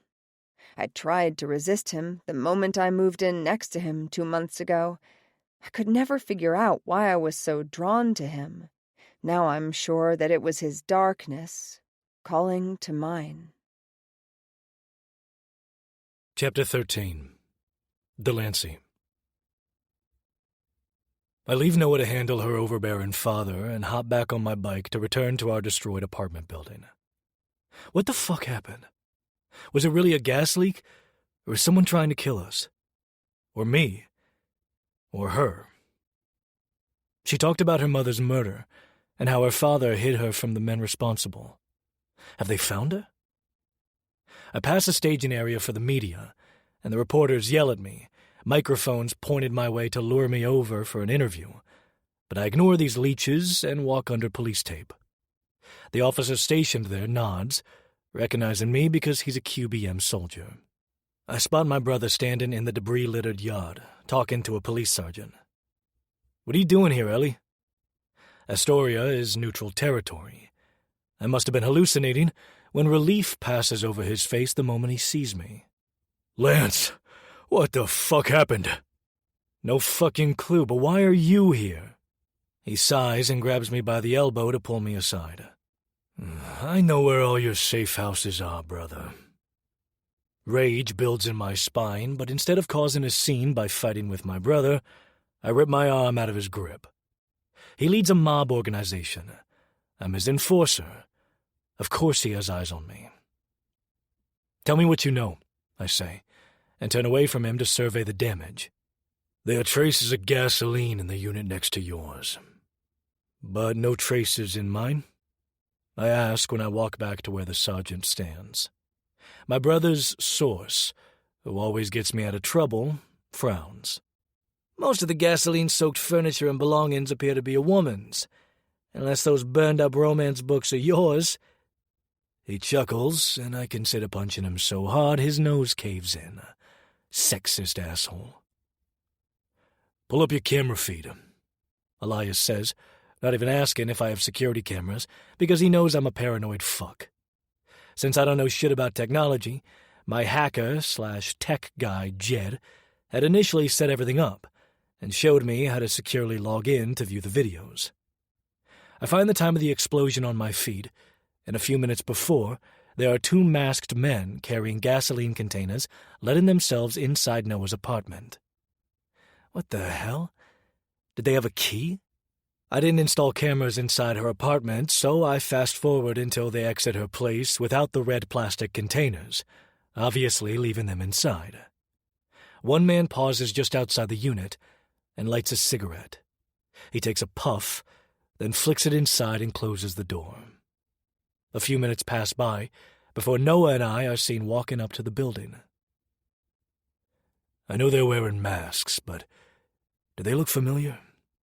Elias asks. "No. I'll show Noah and see if she recognizes them." "What have you gotten yourself into with that woman, Lance? What do you know about her?" I shake my head. Nothing, apparently. "Any deaths? Injuries?" I ask, avoiding my brother's question. "An older woman in her 70s died. Mrs. Crowley. That's a shame. She always smiled and waved at me. She didn't seem to fear me. Not like the other residents, who avoided eye contact with me any time we passed by each other. About a dozen others were injured. I pull out a joint from my jacket pocket and light it, taking a huge drag and letting the pot soothe my frayed nerves. I manage to get one more puff in before Elias snatches it from me and stomps it into the ground. "There was a gas explosion here, you idiot." I shrug and nod my chin at the apartment building. Can I go in and salvage some stuff? Check with the fire chief, the sergeant says. My guys are done in there. I don't bother finding the fire chief because he'll likely tell me no. I do, however, grab my fake badge from my jeans pocket in case someone tries to stop me. At least 2 walls of my unit still stand. I grab an empty duffel bag and load it up with a few clothes and weapons. I rarely keep personal items in my safe houses. Any photos or knickknacks owned by my mother are in a storage unit out in Fresh Meadows. In the bedside table drawer, I remove the book I stole from Noah, a few of her photos I snagged, and her bullet vibrator, and add them to the bag. Noah's apartment is nearly leveled, and the flooring is unstable, so I go back outside to sift through the debris on the ground. I find a few of her clothes that aren't burnt to shreds. I also find almost all the framed photos she had on her bookcase. I add them to my duffel and keep searching. It takes nearly an hour before coming across her photo albums scattered underneath a piece of metal door. Hey, Elias says, after I stuff the albums in my bag, zip it up, and stand. One of the firefighters found this. He holds up a necklace with a cross. I'd seen Noah wear it a couple times. It has the initials S.L. on the back. Seems important. I take the chain and pendant from Elias and nod. Did the police give video from neighbors, ring footage, anything like that? Not yet. I'll send someone around to make sure everything with your ugly face on it is deleted. Was that a joke? A tease? My brother being funny? I turn to leave, but Elias calls my name, stopping me. I'm glad you're okay, brother. If he sees the shock on my face, he doesn't react. What the hell is wrong with him? I know he's still not over his latest breakup, but he's been incredibly emotional lately. He's almost acting like a real brother. I obsess over that thought on the ride home and come to the conclusion that Elias huffed too much gasoline and smoke at the fire scene. When I walk into the loft, Noah is asleep on the couch. Her mouth hangs open and she's snoring. She's also drooling. I notice an empty bottle of wine on the table and the pain pills she stole from Killian next to it. Oh, okay. She's wasted as fuck. I cover her up with a blanket and kiss her forehead. She stirs, but stays asleep. I set out the clothes I salvaged, but store the book, vibrator, and photos in my safe. I have plans for those. After showering and crawling into bed, I struggle to fall asleep. I remember Noah's hand on my cock while on my motorcycle, and how badly I wanted to punish her for giving me blue balls. I fist my cock, attempting to relieve this tension she's caused, that she always causes, and within minutes I'm coming all over my hand. I wash off my release and finally feel rested enough to doze off. Tomorrow, I'll meet with my tech guy and go over the surveillance video again. I'll see if he can track these men on street cameras. Why the fuck would someone want to kill Noah? I have a suspicion this has something to do with her mother's murder. I still need to question her about why she was targeted. But would revealing the truth change everything between us? That's what I'm scared of finding out. Chapter 14. Noah. Someone was trying to kill me. The explosion was all over the news. I watched the reports, and I was waiting for one of the reporters to show videos of Dell and me riding away on his motorcycle. Thankfully, Dell had already returned to the scene. Or maybe he said he'd called someone, I can't remember, and collected all the footage recorded on cell phones or surveillance. I don't know what he, or whoever helped him, did while he was there, but not long after, the blast was deemed an accident. Mrs. Crowley's gas oven was broken and leaking, and it blew up when she lit a cigarette.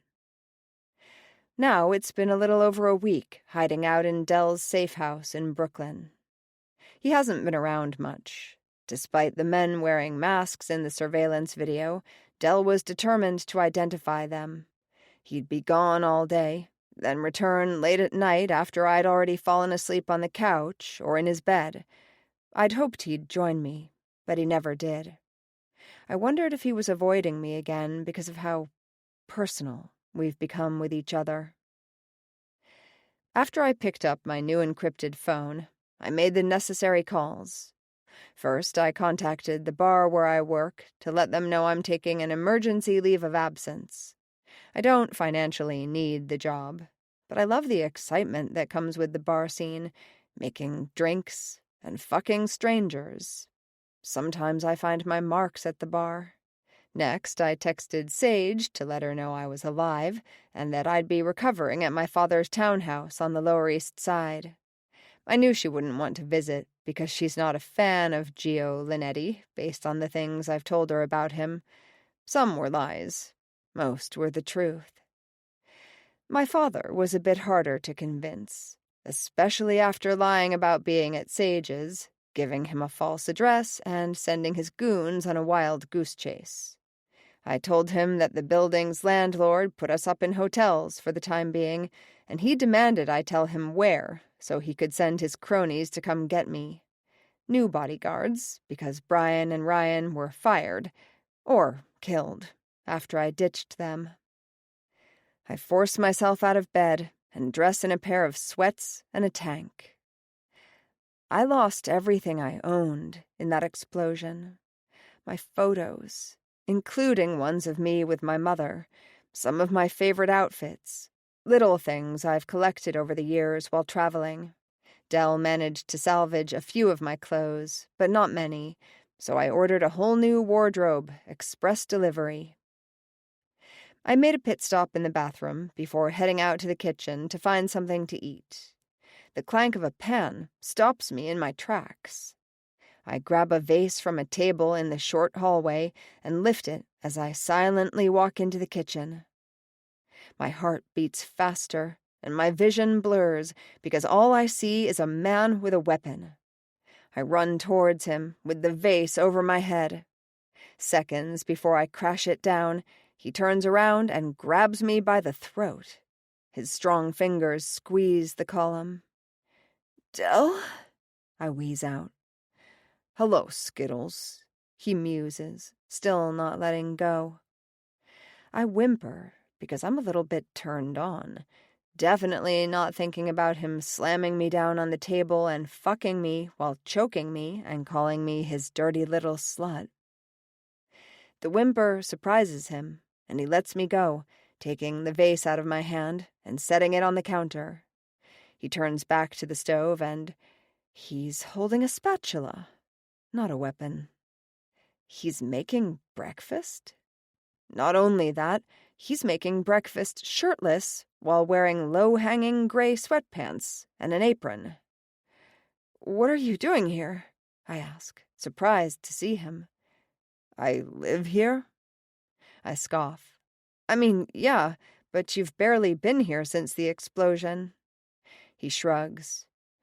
"I ran into dead ends, so now I'm back." He places 2 plates of food on the table. I gasp. "You made waffles?" "Sit," he says, and points at a chair. It was bossy, and I want to defy the order, but my stomach growls. He set out all my favorite toppings. How did he know? I ignore how suspicious that is and prepare my waffle, butter, drowned in maple syrup, and topped with strawberries. I cut into the pillowy bread and savor the sweet tastes, moaning my appreciation. "Holy fuck, Dell. You're a fantastic cook." "I know," he says while pouring me a mug of coffee. He adds a shot of creamer and 1 packet of sugar since he apparently knows how I like it. He really is a stalker. He hangs up the apron, but declines to put on a shirt, and prepares his waffle. No butter, but he adds syrup and whipped cream. The fun we could have with that whipped cream.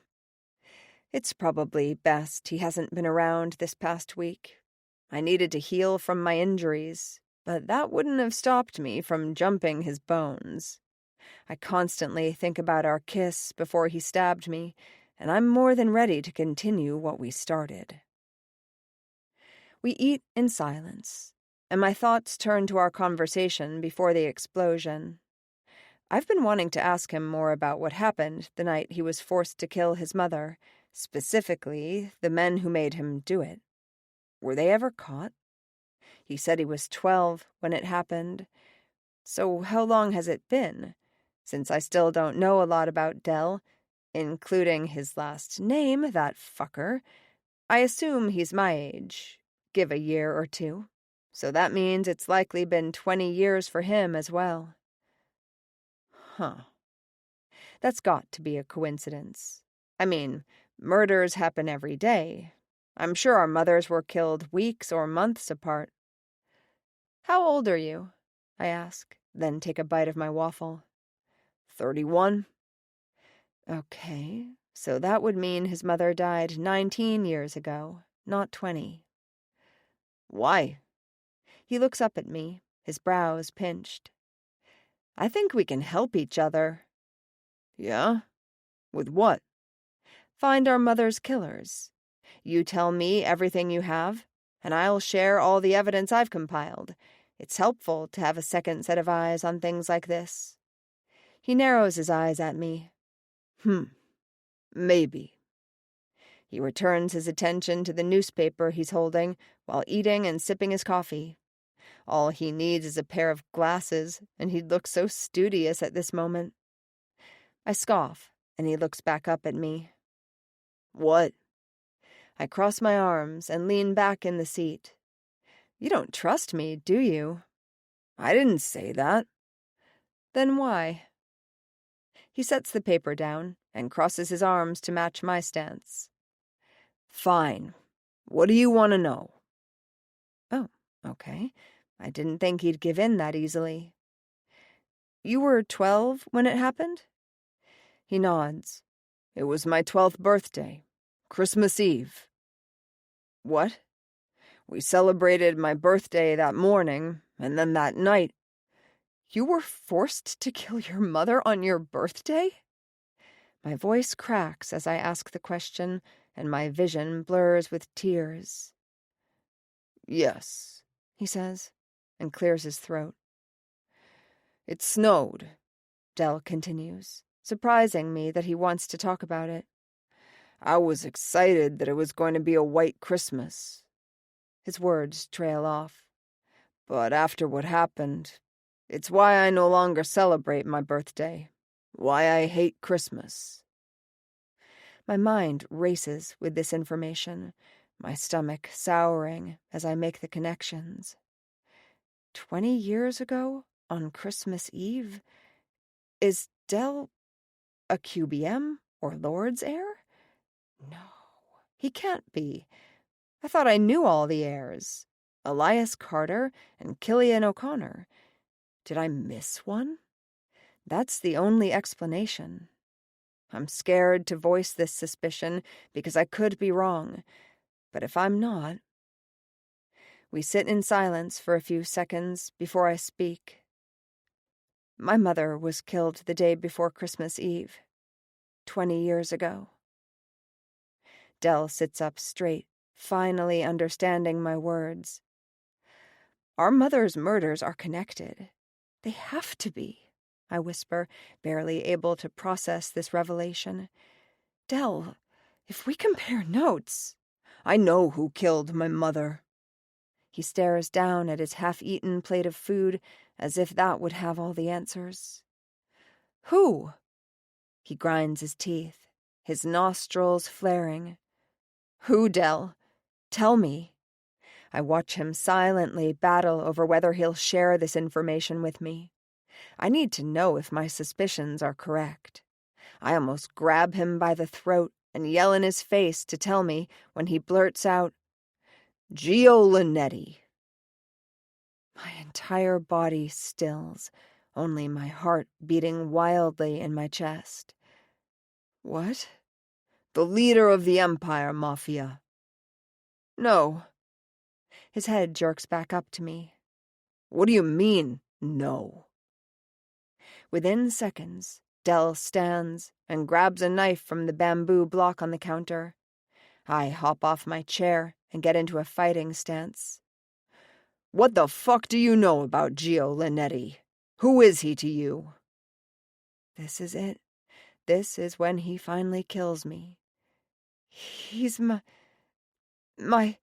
He's not. He's my father. Of course. Dell laughs like a maniac and rubs a hand down his face.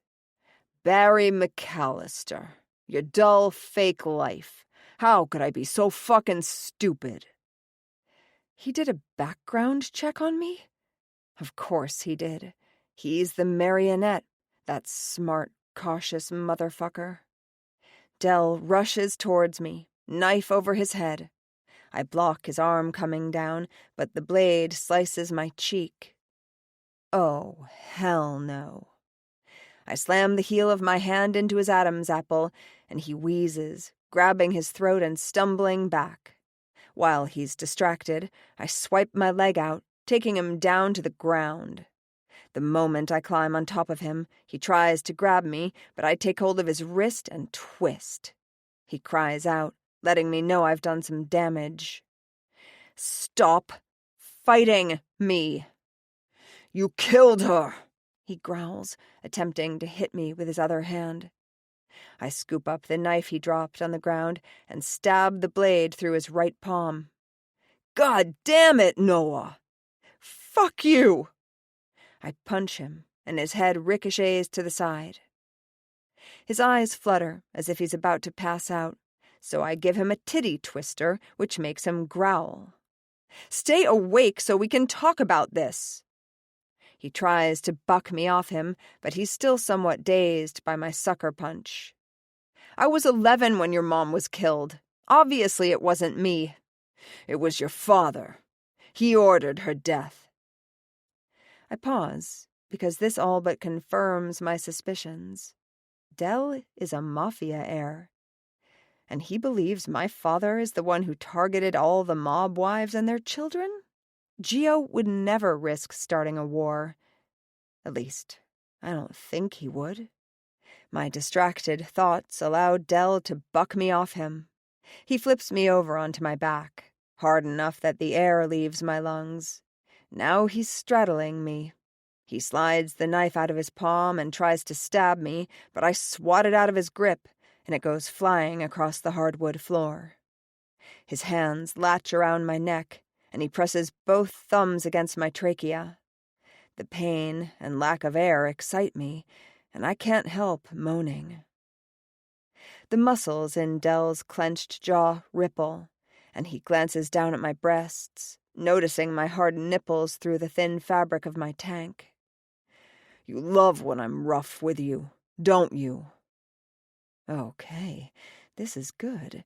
He's getting turned on. Maybe that means he won't kill me. I nod at his question, since I can't speak. "Do you want me to fuck you while I choke you?" I nod again. He leans down, his mouth grazing against mine. "I should kill you right now." I'm seconds from passing out before he lets go and stands. I rub my neck, which is covered in blood from his stab wound, and savor the pain. It's going to be bruised tomorrow. "I didn't do anything, Dell. We can figure this out." He looks at me with a mixture of disgust and lust. He wants to fuck me, but he also wants me dead. "Your father is a monster. You're the heir to the Empire. You're just like him. Do you kill for them too, culpa sicario?" "No, never. I don't want anything to do with my father," I cry out. "Dell, you know me. Even though we've only been neighbors for a couple of months, and we hate each other, I never lied about who I am." "Except your real name is Noemi Linetti." I'm taken aback, as if he'd lashed out with a slap to the face. "No," I begin, my voice shaking and my heart thundering in my chest. "I'm not that person anymore. Noemi Linetti died 20 years ago when my mother was murdered. I'm Noah McAllister now. I work at a bar. I'm horrible at cooking and singing, but I'm fantastic at sex and killing dirtbags. And I fucking hate the Empire. I don't want to take over, Delancey. I want to bring it fucking down. You need to go. Dell's voice is low and dangerous. Go, Noah, before I kill you. No. He pulls a gun out of a hiding spot underneath the table next to where he stands, then storms me until the barrel digs into my forehead. Dell, if he's responsible, I didn't know. Let me help you. Let me question him. I can find out for sure. I would never support him. He cocks the gun's hammer. Did you move next door to spy on me? To kill me? I shake my head. No, I swear on my mother's grave that I didn't know who you were when I moved in. This is just an odd coincidence. I hate coincidences, Dell says, his voice shaken. You have 10 seconds, or I'm pulling the trigger. No, you won't kill me, puppet. I'm not confident in that declaration, so I keep talking, distracting him. My mother was murdered too. We can help each other. He studies my face for a painful minute, at least, before lowering the gun and grabbing my arm to drag me to the door. I dig my feet into the ground to try and stop him, and he responds by throwing me up against the wall. He leans in, his mouth hovering over mine. I fucking hate you, he seethes. Yeah? Well, I don't hate you, Dell. I never have. We stare at each other, breathing hard and not saying a word for nearly a minute. Then he kisses me. It's rough and not at all romantic. He bites my lip, making it bleed before shoving his tongue in and caressing my own in desperate lashings. His hands cup my face, coating my cheek with blood from his stab wound. I fish his cock out from his sweats and wrap my fingers around the thick shaft. He groans into my mouth as I fist him up and down. I use his pre-cum to lubricate the length, squeezing just enough to hear him moan. He moves his hand to my nape and fists my hair, tugging my head back so he can kiss and bite along my jaw and down my neck. The bites aren't gentle either. I'm positive bruises will be left behind, and my pussy gets wetter thinking about seeing his marks every time I look in the mirror. We enter a competition. Every rough bite is met with me squeezing his cock harder. I'm not even sure if it feels good for him, especially when he reacts by biting my shoulder and breaking the skin. I gasp at the sting, and he laughs proudly. The asshole. He swings me around, so my back is flush with his front, then walks us to the chair in the living room. He folds me over the back, my ass in the air, and tugs down my leggings. He takes handfuls of my ass cheeks and squeezes. Is this what you want? For me to fuck you? Yes, Dell. Please. Call me your slut and ruin me. I don't have a condom. I don't care. He runs the thick head of his dick up and down my wet pussy and nudges the tip in, holding it there. Beg for me, vixen. Please, sir. Fuck me. Don't be gentle. Not good enough, he says, and slaps my ass so hard the sound ricochets around the room. I savor the ache. Fuck my pussy, Delancey. I need your cock. I need you to choke me until I can't breathe. Slap me, bruise me, use me. Poetic, he says, and thrusts into me to the hilt. Oh, God. Not God, he says, and pistons into me at a damning pace. He wraps his hands around my neck for leverage, restricting my air and transforming it into pleasure. Play with your clit, slut, Dell growls, viciously pumping into me. He's hate-fucking me, and I don't fault him for it. I crave it. My fingertips press onto my clit, and I rub it in circles. Del groans as my walls suction around him. Yes, Noah, that feels good. The sound of our bodies slapping together fills the quiet loft, our mingling moans adding to the chorus. Can I come, sir? I beg, struggling to get the words out because he's still choking me. No, not until I say so. Please, can't hold much longer. He slips out of me, and I nearly gut punch him at the loss. Get on your knees and open your mouth. Play with yourself while I come down your throat. I don't question him and drop down to the ground. I open my mouth, and he grabs my hair at the nape to hold my head still. My fingers return to my clit, and it's so swollen, so worked up, that I'm orgasming seconds later. Del follows, giving himself a few more strokes until jets of cum hit my tongue. When he's finished, shaking out every single drop, he scoops up the cum that dribbled on my chin and shoves the finger in my mouth. Swallow, slut. I shouldn't like him calling me slut, but I really am a slut for degradation. I swallow all his cum like a good girl. Fuck, Noah. I haven't come that hard in, well, ever. A smile spreads across my face, ear to ear. He rolls his eyes.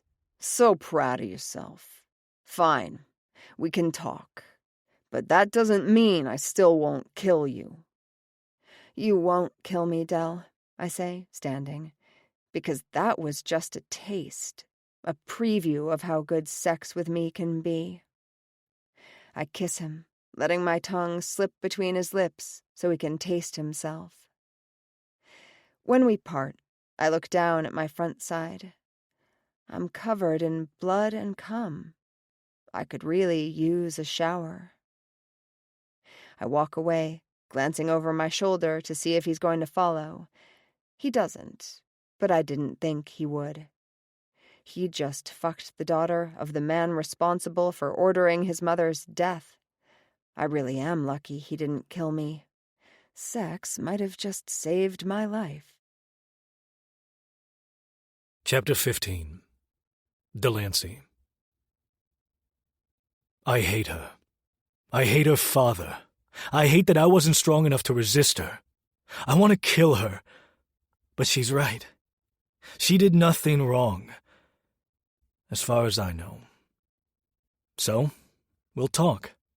I'll find out how deeply ingrained she is with the Empire Mafia. She says she doesn't kill for them like I do for the QBM. She said she wants nothing to do with her father after he wouldn't talk to her about her mother's death. It's why I didn't fight harder to make her leave. I was relieved when she stayed.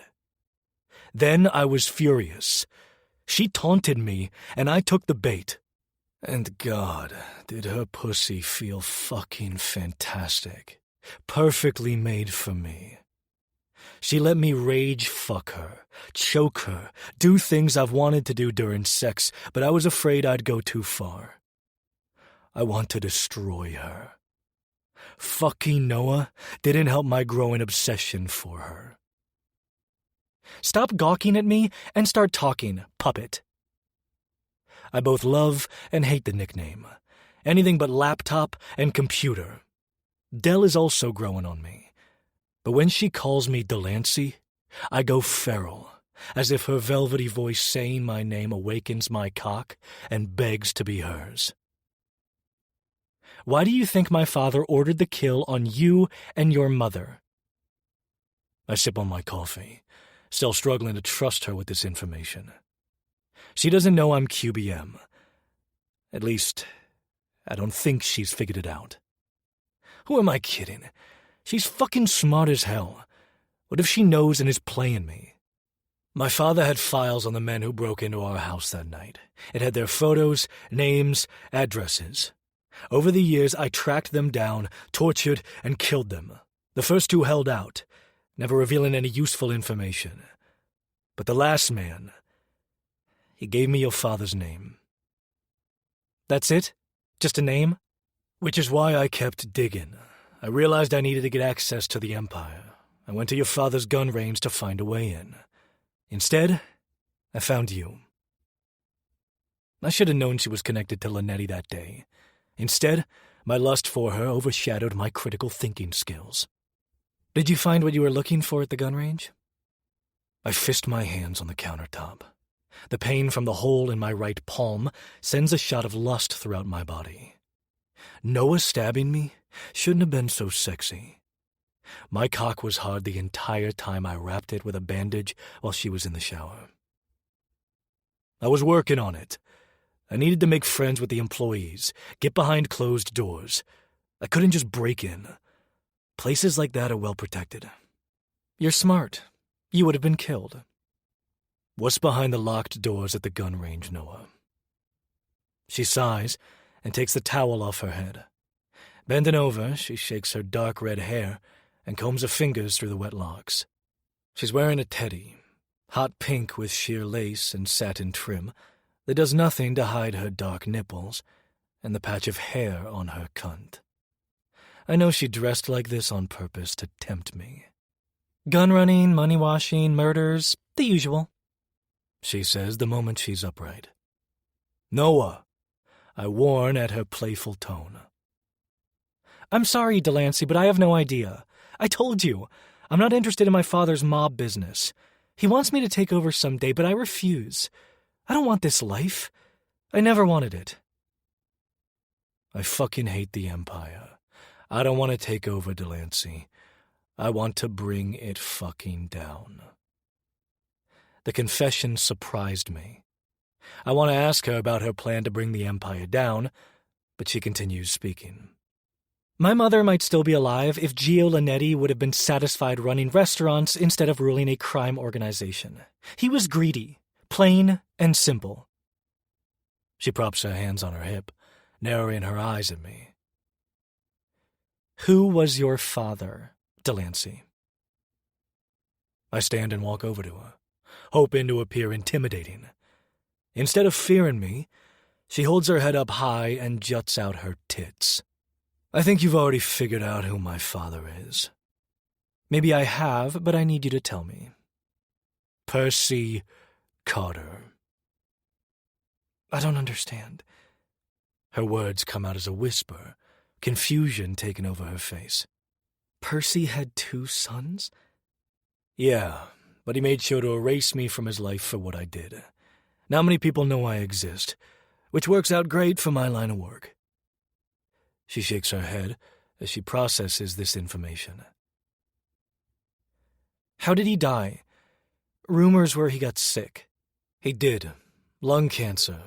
He spent his last few months in hospice. I didn't even get to say goodbye. Not that I cared to. He refused to let me or my brother in to see him. He didn't want us to remember him that way. Her palms flatten on my chest, and she slides them up to my tension-packed shoulders. The tightness slowly unravels the longer she touches me. You're the QBM's enforcer, aren't you? I nod. She steps away from me to pace the living room while rattling off words. This is insane. My father would never put out hits on all the mob wives and their kids. He'd never start a mafia war. He's always been at the top. Why would he target the other mobs when he's the most powerful? Why do you think, Vixen, to have claim over all 5 boroughs? She stops pacing and wraps her arms around her stomach. Then what about my mother? She asks, her voice full of tears. I know she died the day before, but it's too odd of a coincidence. Fucking coincidences. In my experience, the majority of coincidences are suspicious or manufactured to appear coincidental. If my father was responsible, why kill her too? I don't have an answer to that, no. The city was led to believe Gio Linetti's wife and daughter were both killed. So to find out you're alive? Tell me again about the men in the file. I join her in the living room, arms crossed while watching her pace. I'll never forget their faces and names. Francesco Ricci, Dante Amato, Luca Candreva. Recognize them? She shakes her head. Her brows pinch as she thinks. I know she doesn't want to believe her father could be responsible, but it's time she wakes up and realizes just how horrible that man is. It doesn't make sense. Unless... What is it, Vixen? She tries to fight the smile at the nickname. What if my father reacted because he found out who killed my mother? What if he believed it was QBM? That doesn't explain the Lords. What if it wasn't Geo at all? What if someone targeted all the mobs, someone who wanted to weaken them with the deaths of loved ones? What if my father was framed? This is something I've considered. Something I asked Elias about. All the mob bosses' wives and children were killed or attempted to be killed. I'd be interested to know who the Lords believe were responsible for that night. As if someone was trying to pit the city mobs against each other, I say. Noah collapses on the couch, her tits jiggling in the teddy, which does nothing to support her melon-sized breasts. She sighs and covers her eyes with her forearm as if discussing this has exhausted her. She's splayed out on that couch, legs spread, inviting me to bury my head between them. She knows exactly what she's doing. I kneel on the couch, the cushion dipping under my weight. Noah doesn't remove her arm to look at me or question what I'm doing. Instead, a wry smile spreads across her gorgeous face. An hour ago, you wanted to kill me. Now you're between my legs? I still might kill you, I say. My palm smooths over her legs, from her ankle up to her dimpled thigh. She holds her breath, waiting for my next move. Yet she doesn't remove her arm. Would she like to be blindfolded? I stand and nearly run to my bedroom, opening the drawer holding all my ties. I take out 2, and when I return to the living room, Noah is peeking beneath her arm. Sit up and put your arms behind your back. Ooh, kinky. No talking, slut. She purrs at the derogatory endearment, but does as I say. I wrap my tie around her wrists a few times, then thread it through, tightening it hard enough that she lets out a tiny gasp. I pull the other tie from my pocket, and her cheeks redden. What's that one for? I said no talking. She scrunches her nose at me, and I assume it's because no one's ever ordered her around. Not my Vixen. She likes control and power. She wouldn't be a successful contract killer if she let people tell her what to do. Yet, she's more than willing to hand over control to me. She sucks in a sharp breath when I cover her eyes with the tie, securing a knot at the back of her head. I lean in and brush my lips over hers. Good girl. You're mine now. You'll take the pleasure I give you, and you're going to like it. Do you understand me, Colpa Sicario? She groans. Yes, sir. Now, lie back down. I tug the lace of her teddy away from her breast, exposing her nipple. Taking it between my fingers, I squeeze and twist. Her back arches, and a moan escapes those plump, pink lips. I cover the hardened nub with my mouth and lap it with my tongue. She pants and squeezes her legs around my body, squirming beneath me, and desperate to use her bound hands. I want to hear you, Noah.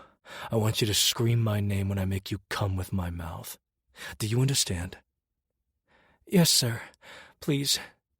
I peel off her sheer pink panties over her hips and pocket them, then run my palms back up her inner thighs. Keep these apart, I demand. The tip of my finger traces up and down her opening, enough to know she's soaked. I slowly insert a finger down to the last knuckle, garnering breathy pants from Noah. I add a second finger and pump into her lazily, enjoying her writhing because it's not fast enough. When I add the third finger, I lean down and cover her clit with my mouth. She bucks off the couch and moans. My thrusts pick up, but barely, and I can tell she's getting frustrated. I suck her swollen clit into my mouth and tongue graciously. "Delancey, please," she begs. Only because I love the sound of my name coming out of her mouth do I give her what she demands. My fingers piston into her as I suck her clit harder, my tongue lashing out more viciously. Her pussy walls clamp down, and I know she's close. I reach up my hand to pinch one of her nipples. The combination of sensations sets her off. She arches, her orgasm rippling throughout her body. I wait until she comes down from climaxing before removing my fingers. "Open your mouth," I say. When she does, I stick my fingers inside. "Suck. Tell me how good you taste." She wraps her lips around the digits and licks them clean, making my already hard cock jump. I remove my fingers and kiss her, long and hard. "Do you want more?" She nods. "Yes, fuck me, Delancey." I pull my cock out of my sweats and rub the thick head up and down her slick opening. It's leaking pre-cum, just as excited as I am to fuck her again. I nudge the head in an inch. Noah fidgets, anticipating me being inside her. You're so patient, Noah, and patient girls get rewarded." I enter her in one solid thrust and stay seated to the hilt. She screams, letting me know how good it feels. Her pussy pulses around me, still sensitive from her first orgasm. I slide back out, then pound into her again, savoring the way her body bounces.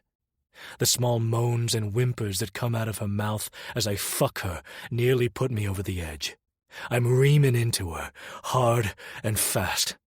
"Slap me," she breathes. "Call me your slut." I don't even think about it and smack her across the cheek, making her head whip to the side. "You're my perfect slut vixen." Her pussy responds wonderfully, squeezing my cock as I drive into her.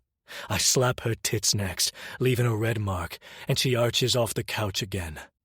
My orgasm builds as I watch her destruct beneath me. Her cheeks, neck, and chest flush because she's on the cusp of another orgasm. "I need you to come, Noah. Now." I growl, and when I rub her clit with my thumb, she shudders. Her release takes over, sending her body shaking. This orgasm wasn't a quiet one either. She screamed loud enough that I'm sure the pizza patrons downstairs heard. I thrust into her a few more times before my cum coats her pussy walls. When I collapse on top of her, breathing hard, she wraps her arms around me. Of course, she was able to free herself from her binds. "Fuck, that was good," she whispers. Noah's right. Sex with her is good. As if my addiction to her wasn't bad enough. But it's more than that. Noah is forcing me to face parts of myself that I thought were long gone, like my humanity. Perhaps all I needed to send the violence-craved monster retreating was my missing piece. Chapter 16. Noah. My pussy is pleasantly sore.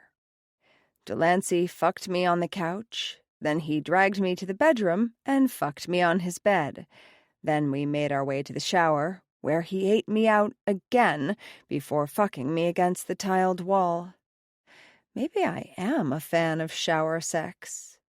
The way he dried me off after, it was gentle, caring.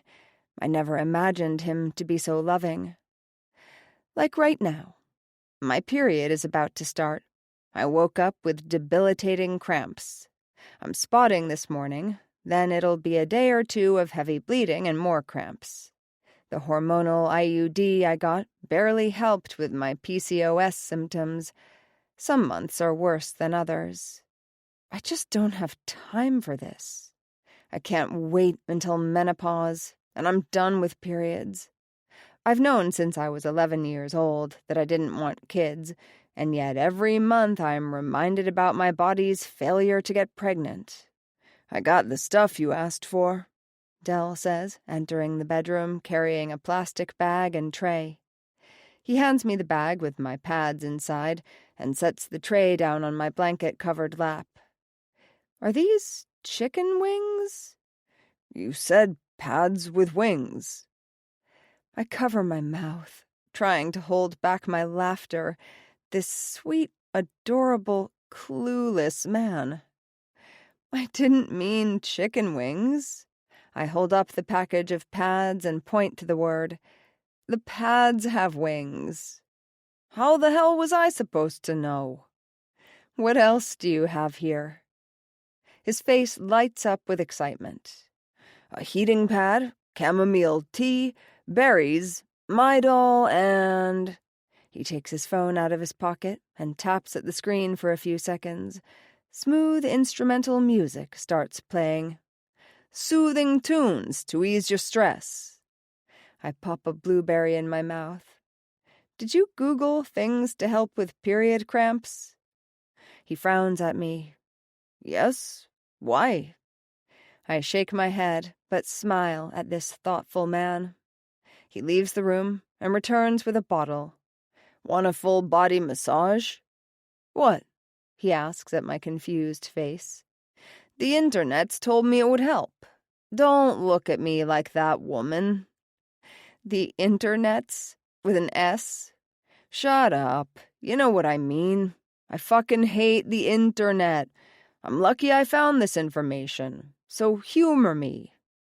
I take a sip of the tea he brought and hum. "You like it? I can bring you something else if you hate it." "No, this is perfect." I twist off the cap to the Midol and pour out 2 pills. After popping them into my mouth, I chase them down with another long sip of tea. I could get used to this pampering. "So, massage?" Dell wags his eyebrows at me and waves the bottle of massage oil.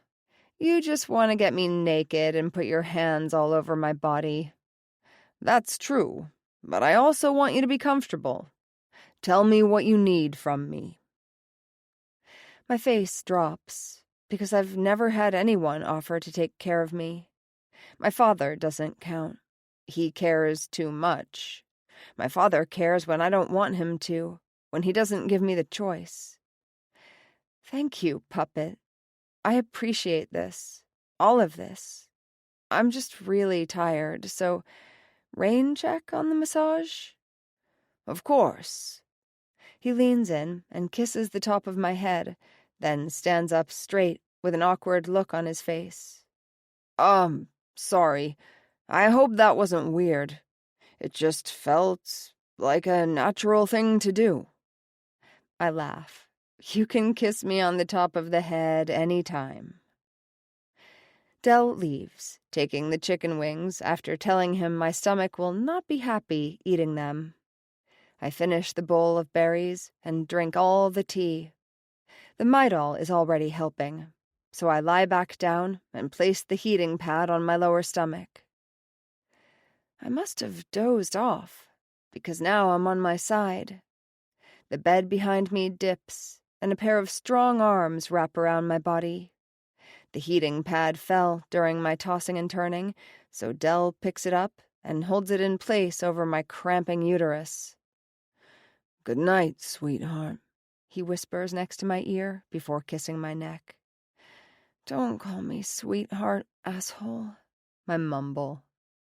His soft laughter at my feigned anger is the last thing I remember before falling back asleep. 5 days pass, and my period kept me in Delancey from fucking. Don't get me wrong, I have nothing against period sex, but this cycle was a rough one. I did not feel sexy. which was good, because keeping our hands off each other was productive for our plans to figure out our mother's murders. Well, sort of. Dell asked his brother to contact his law enforcement source to see if police reports were filed on the Christmas Eve murders and my mother's death the night before. Surprisingly, there were. Of course, most of it contained fabricated details. Same with the FDNY's report on the deadly fire at the Lord's mansion. The police report on Sasha Linetti's death is somewhat how I remember the night. After I was found hiding in my room, a detective brought me downstairs. My father was there, which, as a kid, I didn't find strange, but now he was supposed to be in the Bronx all night, finishing up work before the holiday. How did he get to the Lower East Side so fast? I remember seeing my mother's body covered in a white sheet with deep red blood soaked through at the head. Nothing else was out of place. The men didn't go through our belongings or steal anything, yet the police report marked my mother's murder as a deadly home invasion and burglary. It's bullshit. The men spoke Italian, and while I wasn't fluent in the language, I remember them saying Linetti several times. They also kept saying figlia, daughter, as if they'd seek me out next to kill. Maybe this is why I feel so connected to Dell. We both experienced something no child should ever have to go through. We both got a second chance at living. And now we both kill for a living. We seek out revenge by ridding the world of the bad. Fingerprints were taken from the scene of my mother's murder. DNA was collected, but neither garnered a match in police databases. Too many details were left out of these files, because it's the mob. They only included what they wanted the government to know, which made our investigation that much harder. The file on Imogen Carter didn't have any information on Dell. Nothing on a child being found in the snow, nearly dead. His father really did erase him from existence. The FDNY file on the fatal fire at the Lord's mansion was so fabricated, the information was useless.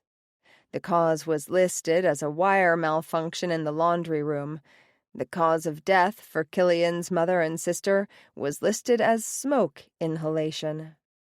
Killian made it clear over the years that an accelerant was found in the bedrooms. He also claimed an autopsy, that remained off record, revealed his mother was raped, stabbed, and strangled. But can we really trust Killian's words? "That's the third time you've looked over those reports. Find anything new?" Dell asks. He's sitting across the kitchen table from me, drinking a mug of coffee and eating a cream-filled donut from a shop down the block. "Nothing. We need to find the mob reports. You know we don't leave paper trails." "Your father did." "Yeah, well, that was a dumb thing to do. He knew better." "But then you'd never be able to kill the men responsible." "I know," he says, his voice short and clipped. I frown at him. "Was your mother... did they..." "Yes," he answers the question I struggle to ask. "They raped her just like Killian's mother." "But my mother wasn't." I stand and pace, hoping the movement will trigger a memory or something. This was a planned attack. Why hasn't anyone connected the murders until now? Why has everyone moved on as if it never happened? Stopping in the middle of the space between the living room and kitchen, I put my hands on my hips. "Fight me." "What?" Dell pauses mid-bite, and he stares at me as if I've gone mad. "Fight me. I do my best thinking when I'm beating the shit out of someone." He laughs. "And you think I'm gonna let you kick my ass?" I shake my head. "No, I think you're a competitive asshole like me, and you're going to push me to my limit." His humor drops from his face. Challenge accepted. He stands and walks into the living area. Let's move all the furniture back to give us more space. By the time we're done, a big empty circle remains. Should we do a countdown or... I don't let him finish and kick out my leg, aiming for his chest. He catches it by the ankle and twists, sending me to the ground. I ignore the shot of pain to my hip from the impact of the fall and swipe my foot, striking him in his Achilles tendon. He topples over, knees and palms hitting the hard floor right next to me. God damn it, Noah! He's in the perfect position for me to implement a triangle chokehold. I wrap my legs around his head, squeezing tight until his face turns red. He claws at my leggings, and I almost let go, but seconds later he swings his legs around, twisting his body to turn me on my side. I lose my hold, my legs parting enough for him to free his head, and the next thing I know, I'm on my stomach, and he's smashing my face down on the cement floor. Ready to tap out? He whispers next to my ear. Fuck no. He slaps my ass hard before getting off me to stand. I scramble to get to my feet, huffing because it's pissing me off that he's winning. I adjust my tank top and swat a piece of hair out of my face. You look sexy, all flushed and disheveled. Shut up, puppet. He slowly walks to his right, so I do the same, and we move in a circle, sizing one another up, looking for a tell or a weakness to implement our next attack.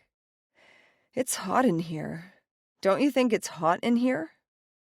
I stop to fan myself, then hook my fingertips behind the band of my leggings. Don't, Dell warns. What are you talking about? I peel them down over my ass and hips. I'm just trying to cool off. I step out of the pooled fabric, then shed the tank top, tossing it into a corner. Dell groans and adjusts his cock. You're not playing fair, he says, his heated eyes scanning my body from head to toe. I look down at the sheer black lace bra and matching thong I'm wearing. Oh, this thing? Isn't it cute? I wore it just for you. I turn around to shake my ass, fluttering my eyelashes at him over my shoulder. He runs at me, but I bend down just in time, grabbing his arm to catapult him over my back. He hits the ground with a heavy thud, knocking the air out of him. I mount him and grind my pussy in circles over his groin. He closes his eyes and runs his hands up and down my thighs. Does that feel good, Marionette? He nods and swallows hard. I want to eat you out. Straddle my face, vixen. We're supposed to be fighting, I say, but he tugs me down until his nose and mouth are buried in my pussy. He moves the thin fabric of my thong out of the way and plunges his tongue inside me. I toss my head back and moan. His nose rubs against my clit while he thrusts his tongue in and out at a damning pace. He digs his nails into the meat of my thighs and scratches thin lines down to my knees, hard enough to break skin. The pain mixing with the pleasure has me quickly building up to an orgasm. I speed up the grinding of my hips, and he spreads my legs further apart to give him more access to my cunt. He takes my clit into his mouth and sucks hard, then grazes his teeth over the sensitive bundle of nerves. Fuck! I yell out and bury my fingers into his hair, tugging at the strands as his magical mouth sucks and laps and bites. His palms skim over my thighs, spreading the blood from the scratches. When his hands reach my ass, he smacks both cheeks hard. My pussy reacts with a spasm. I'm so close. I pinch both of my nipples, and Dell nips my clit with his teeth, taking me over the edge. When I'm done shaking, I fall to the floor next to him, breathing hard. Dell turns to his side and rests his head on his palm. I almost lost consciousness from lack of oxygen there at the end, he says, and a laugh bursts out of me. What a way to go, though, right? He leans in for a kiss, and despite his face being covered in my release, I part my lips for him. He doesn't hold back and plunges his tongue inside my mouth. I taste myself, salty and somewhat sweet. I groan, and Dell reacts by getting on top of me. He pulls his hard dick out of his sweats, and without warning, thrusts into me in one slick move. Fuck, Delancey. Don't stop, I say as he pounds into me. He pushes my hair out of the way to gain access to my neck, where he leaves rough kisses and love bites. He sucks one patch of skin hard enough to leave a hickey, and I don't even care at the moment. He's not being gentle, and I wouldn't want it any other way. Harder, I moan, and he abides. His balls slam into my ass with pleasant slaps. I'm close, he groans. 2 more thrusts later, he's fully seated, emptying his cum inside me. Once he's done, he slides out and presses a thumb against my clit. I jolt at the pressure, since it's still sensitive from him eating me out. I need you to come too, Vixen. I already did, I say, my voice breathy. Come again for me, sweetheart. Don't call me... Oh! He presses harder, massaging in tight circles. He notices his cum starting to leak out of my pussy and pushes it back in. When he slaps my tits, hitting my aching nipples, my orgasm erupts throughout my body, and I scream. That's a good girl, showing me what my touch does to you. My vision blurs with how hard I came. I'm breathing like I just ran up 10 flights of stairs, my skin slick with sweat. So, Dell begins, lying down on the floor next to me. Did the fighting or fucking help your thought process? I smile drunkenly, because that's how I feel right now. Actually, yeah, it did help. Chapter 17. Delancey. This is a bad idea. This is a bad idea. It's not going to work. He's going to murder me. He's not going to murder you, Noah says, and I realize I've been nervously muttering to myself. Have you ever brought someone to meet him? Well, no. Exactly. He's going to kill me. She's putting on gold hoop earrings and pauses. You're being dramatic. You're his only child, and he wants you to take over the empire someday. That means he'll probably want you to marry someone of his choosing. Well, he should know by now that I do what I want. Right, like gallivanting around the world, killing the corrupt and powerful? Who even says gallivanting anymore? I ignore her sass.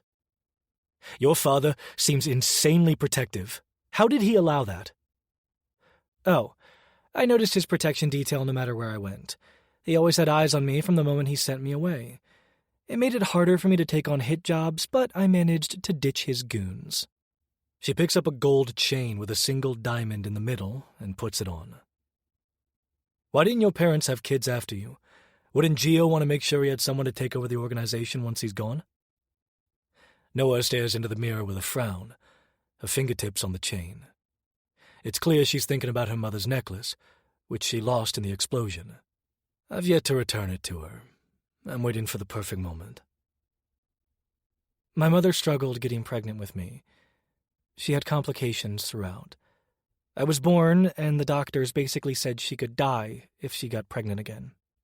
She gives herself one final look in the mirror, smoothing her hands over her black dress. It's absolutely stunning on her. Form-fitting on top, with a dipped neckline showcasing her cleavage. It has puffed sleeves that fall off her shoulders, and a full skirt with pockets. The pockets were important. I'm surprised my father didn't cheat so he could have more. I know he desperately wanted a son and got me instead.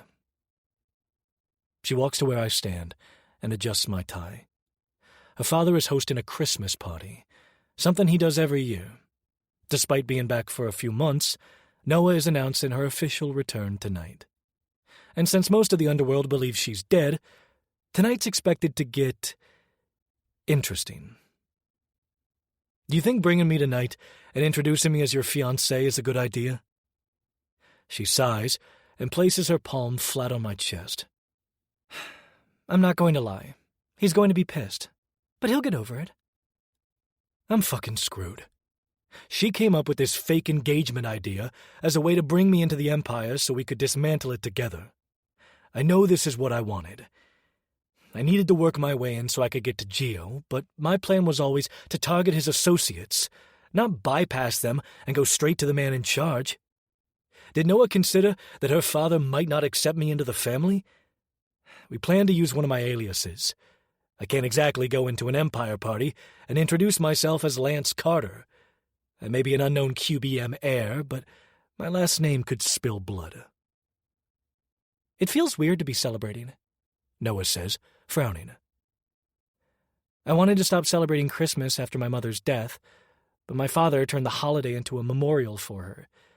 It's the only reason I returned every year to visit. I wanted to honor her. Noah looks down, and I cup her chin, lifting her head. We're going to get our answers. What we find might hurt, but we'll get closure. We'll have each other to lean on, okay? She nods, her eyes glazing over with tears. Okay. I place a soft kiss on her lips. Do you still want to kill me? She pouts, fluttering her lashes. I'm not ruling it out just yet. Her laughter makes my heart dance, and I smile at the fact that I turned her grief into a happy moment. You won't do it. Yeah? How do you know? You'd miss this body if I were to die. That is true, I say, silently adding that I'd miss her more. I smack her ass when she walks past me to open the door. She holds out her hand. Ready, fiancé? I hire a car to take us into Manhattan. Her father's Christmas party is being held at the Winddock Hotel in Midtown. It's a 5-star luxury hotel with all the amenities you can think of, and views of the Empire State Building. Rooms cost thousands of dollars, including the penthouse, which goes for about $50,000 per night. The lobby is 2 stories high, with sleek black and silver marble floors. I count 4 round columns, 2 crystal chandeliers, and an elaborate painting on the ceiling, as if this place is the frickin' Sistine Chapel. On the left, a woman decked out in a fur coat, a pearl necklace, and white gloves leads a worker pushing a luggage cart full of bags to a row of elevators to head to her room. How cliché. We pass the bar area on the right, where a man in a tux plays a Christmas song on a grand piano. Just past the bar is a hallway that leads to the grand ballroom. We turn the corner and encounter a line of about 6 people waiting to be let in. 2 women wearing earpieces hold clipboards checking names, 2 other workers check coats, and 3 Goliath security guards wave metal detectors over bodies. Phew, Daddy's not playing, huh? I say out of the corner of my mouth. I glance at Noah when she doesn't answer. She's wringing her hands and fidgeting on her feet while we wait. I grab her shaking hand and squeeze. It'll be fine. She squeezes back and nods. I point my chin at the double doors that lead into the ballroom. Can we skip the queue? I don't want to bring attention to us. Not yet. I want to get in, see who's all in there, then find my dad before we make our announcement. I bring our embraced hands up to my lips and kiss her knuckles. Have I told you how beautiful you look tonight? Yes, about 5 times now. She smiles, some of her anxiety slipping away. Well, it's still true. Even though you wouldn't let me fuck you in the car ride over. I didn't want to wrinkle my dress. You could have at least let me fuck you with my fingers. I whisper, though not quiet enough, because the elderly woman in front of us turns around and scowls.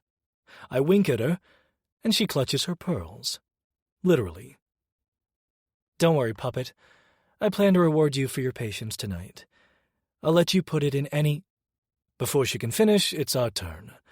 Noah is immediately let in without giving her name or going through any security checks. She tries to pull me in after her, but one of the older guards, who I just know gets off on power trips, stops us. He scans me for weapons and goes the extra mile, patting me down, swiping his hands up my legs too close to my crotch. I almost ask if I can buy him a drink with how frisky he's getting. Noah is about to step in when the man finally releases me. Sorry about him, she says, handing our coats to a worker. They give Noah a ticket, which she puts in her clutch. That's Vershin, my father's head of security. I'm sure he's already called him to let him know I'm here. With a man. Fuck.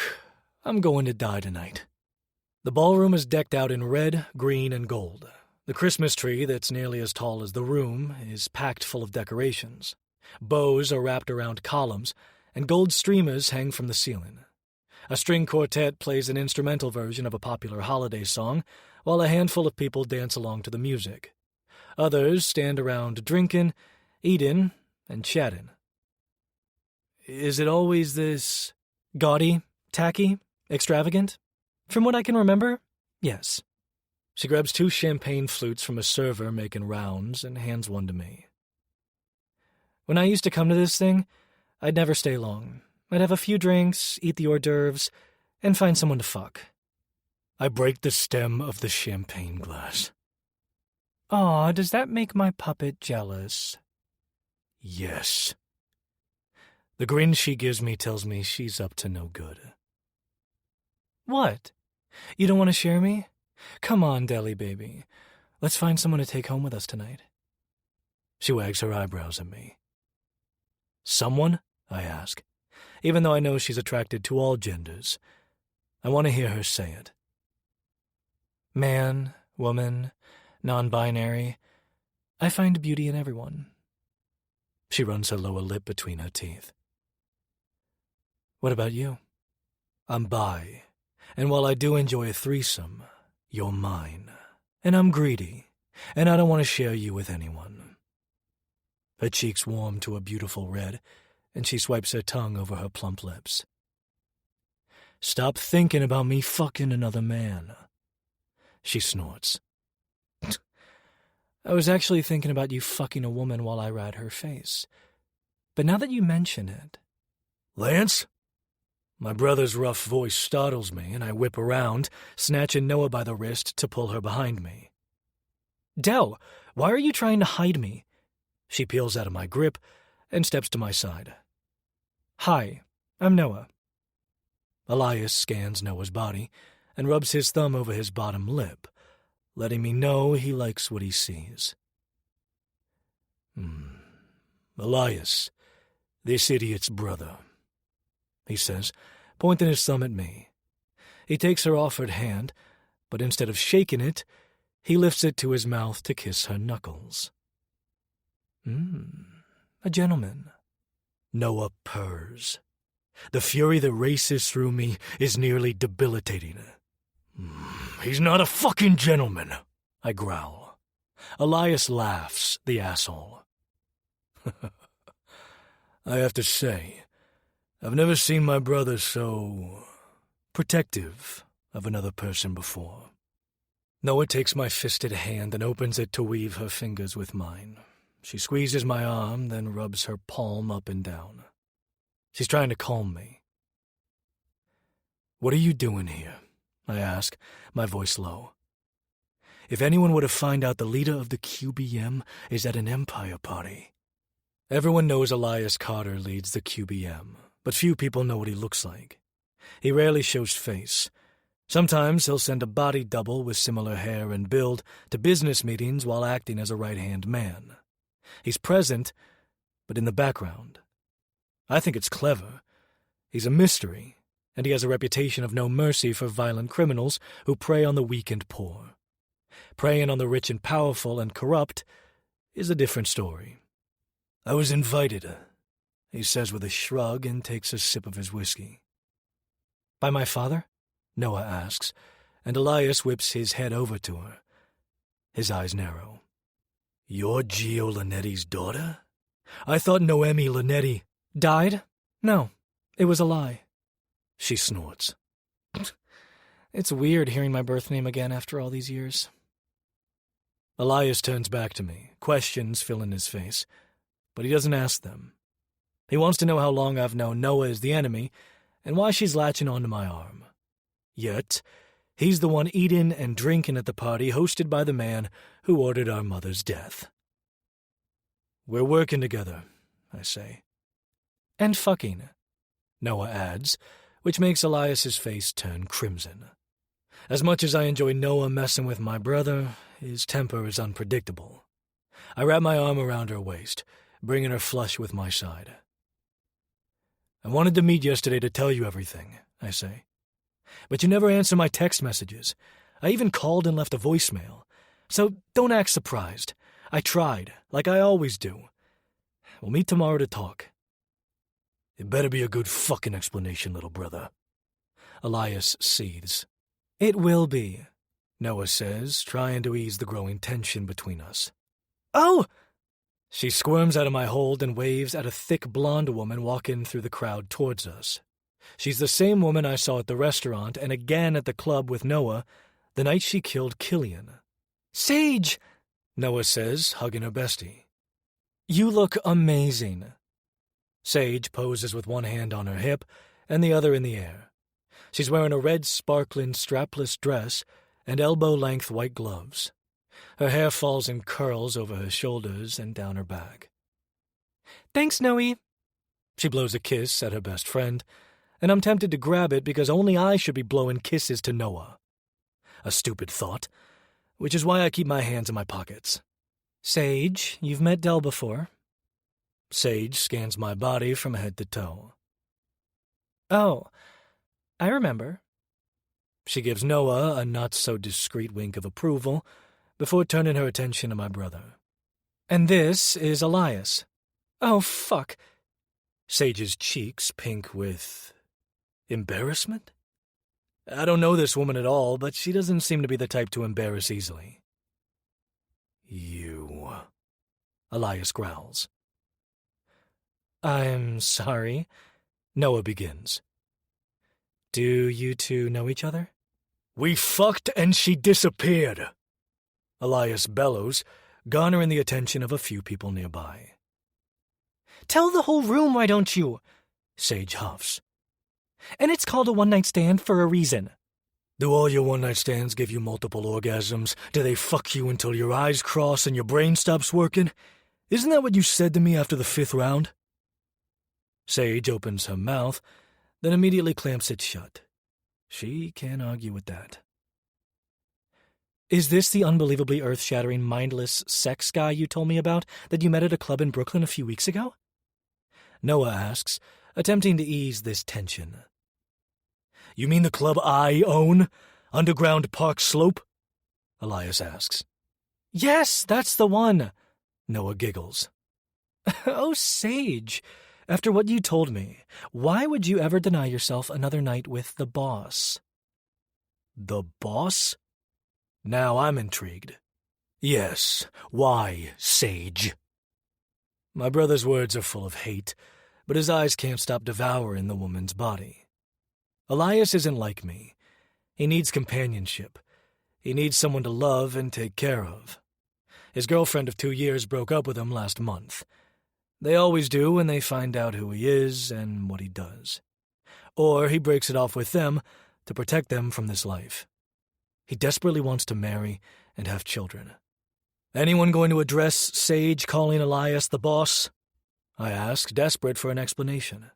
Because he owns the club, obviously, Sage says. Elias smirks. Or is it because I owned your pussy, made that cunt sore, and stretched to fit my cock that no other man will be able to live up to the job of pleasing you like I did? Sage walks up to him, her nose high. The top of her head barely reaches his chin. Elias's large and wide form towers over her. She doesn't realize the dangerous and powerful man she's challenging. Crossing her arms and with a sneer, she says, "I've had better." "Okay, well, what's happening between you two is interesting," Noah says, grabbing Sage's arm to pull her back next to us. "The show's about to begin." Noah nods to the stage where her father is off to the side, talking to white-haired and wrinkled men who are probably important.